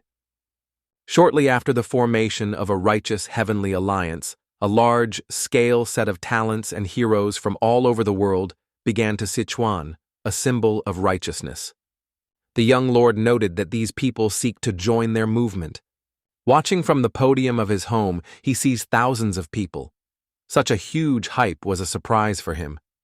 The old man said that 6 leading sects, 3 noble families and less sects, joined after the reforms of the young lord. His glory increased because he resumed the honor of the Tan family, overcoming the alliance of Black Death and making the Tang clan with the heart of Sichuan. The old man even shared that they have already invented a new name for the young lord. He was called Reincarnated Swordsman. The hero felt a little embarrassed, but in the end, the name turned out to be quite steep. Venus Draken is a fairly successful name. In the end, the new alliance focuses on the fight against demonic forces. There are many people who may have common interests. Among these people will certainly be those who have hidden intentions. They entered the alliance not only through common interests, but also for intelligence. Therefore, the young lord is convinced that his primary task is to win the recognition of his power by all these people. Then, having gone before all this crowd, the grandfather looked at him with hope, believing that the prophecies of the young lord would come true again because he repeatedly predicted the future. After the speech, the procedures were completed, and the representatives of the key sects gathered for a meeting with a young lord. The riots are growing rapidly. Although everyone knows about his exclusivity, no one saw a victory over the leader of the black sector. Now he is asked to prove his power in a duel. In a duel, he will undoubtedly defend his right to leadership. The old man, watching this man, realized that he plans to demonstrate his leadership qualities. However, it seemed to him a complete nonsense. With the onset of a new era, there has been an era of continuous conflicts due to the unprecedented rise of demonic forces. Sichuan, the former fortress of the leader of the alliance, was previously protected from demonic attacks. But now that this leader has disappeared, this land has become an unknown and vulnerable territory. Now this land has become the desired piece of cake, ready for the new government to establish itself here. When someone claims the role of a leader, he receives not only the inheritance of the alliance, but also the faithfulness of the numerous students who are part of it. The old believed that this path would be correct and would help overcome all the risks. He was convinced that the duel would make everyone forget about his restrictions. The man who summoned to the duel was called the Master of Martial Arts with Shaolin. He was called Jang. This duel would be the first test, and he knew that the vein of the sword dragon was a guy of great power. Now he should reveal all his abilities, to use poison, protective equipment, and skillfully repel powerful blows of the enemy. The young master is convinced that the master is not only extremely strong, but also rests with his sword, even when you need to quickly protect against unforeseen circumstances. However, this giant does not even know what the incidents are. Then the old man proposes to start a duel if both rivals are ready. They prepared and met. Finally, the long-awaited duel starts. Master Jang from Shaolin and the young lord, the head of the Tang clan, who is called the Sword Drakon Vena, came together. Their purpose is to protect the honor of the righteous head of the Heavenly Alliance. Master Jang from Shaolin realized that he was convinced that the case that he was told is really about it. He seeks to make sure whether he can resist him. People watched the Master Shaolin and realized that he had incredible force. He took advantage of his hidden abilities, and winter bark began to melt and crumble into pieces. They realized that it was not just a unique martial art, but the one that covers a fiery aura. This is the greatest power of Shaolin's first person, and they could not imagine how the guy could withstand her. It was a real fiery, invincible power of the body. Does the guy believe that he can avoid the inevitable pain? However, our hero was just standing, listening to Master Shaolin, because he doubted that he could be overcome. This battle is not just a struggle for leadership. This is somewhat much deeper. Man suggested that it could be a test, but it is not difficult for him. He gently looked into his pocket. He remembered how the future of the young mistress was discussed in the alliance. Since the Black Alliance of Death was defeated, this land became suitable and free for new opportunities. They discussed plans to buy the surrounding areas, but suddenly they were interrupted by the young man. It was a blacksmith that appeared for a specific purpose. Having apologized for the unexpected, he noted that this issue requires immediate discussion. He could not restrain himself and torn to show him this thing. When the young master took this thing in his hands, he looked completely impressive. The hero asked if the Kuznets recently worked on this sword. The master confirmed and called him. "White Snow, Dragon Fank's dragon," Kuznet said. The young lord barely touched as he immediately felt unmatched power. Now he had only a dagger in his hands, and the audience around was surprised how he could overcome the true body of Ajir with such a small blade. If he plans to rely only on this blade, then his confidence is striking. Suddenly pushing away from the earth, the Shaolin warrior rapidly rushed to our hero. He was sure that it was simply impossible to avoid such a powerful blow. When his palm struck the young mistress, he suddenly exploded from extraordinary power. People could not understand how he was withstanding such power. However, the expression of their faces changed significantly when the power of the master from Shaolin suddenly disappeared. The guy stood unwavering, holding the sword. Nothing happened to him. The Shaolin teacher felt the sharpness of the cold blade, which he had previously considered powerless. And then our hero met his eyes bravely and said, "If it is all the power of the Master Shaolin, so I did not even feel her strength and do not take it as something serious, only as a toy." Without using his own power, he completely absorbed the energy of this master, turning it into ashes. Our hero remembered a few books that were stored in the Tan family. They described the victories of a certain sect that needed to be carefully analyzed. For example, Shaolin's martial art is based on the principles of a harmonious energy flow. Understanding how this harmonious energy flow could be disturbed made it possible to destroy all their techniques. Using a dagger, he struck lightning strokes. The audience was surprised to watch the power of the true indestructible body of Ajir, without any resistance, reflected the dagger. They could not believe their eyes. One of the guys in the crowd could not understand how possible. Soon, Master Shaolin, having been injured from the dagger, fell to his knees. Having realized the inevitability of defeat, he surrendered. The witnesses were disgusted that they did not hope for such an easy victory over powerful legendary equipment.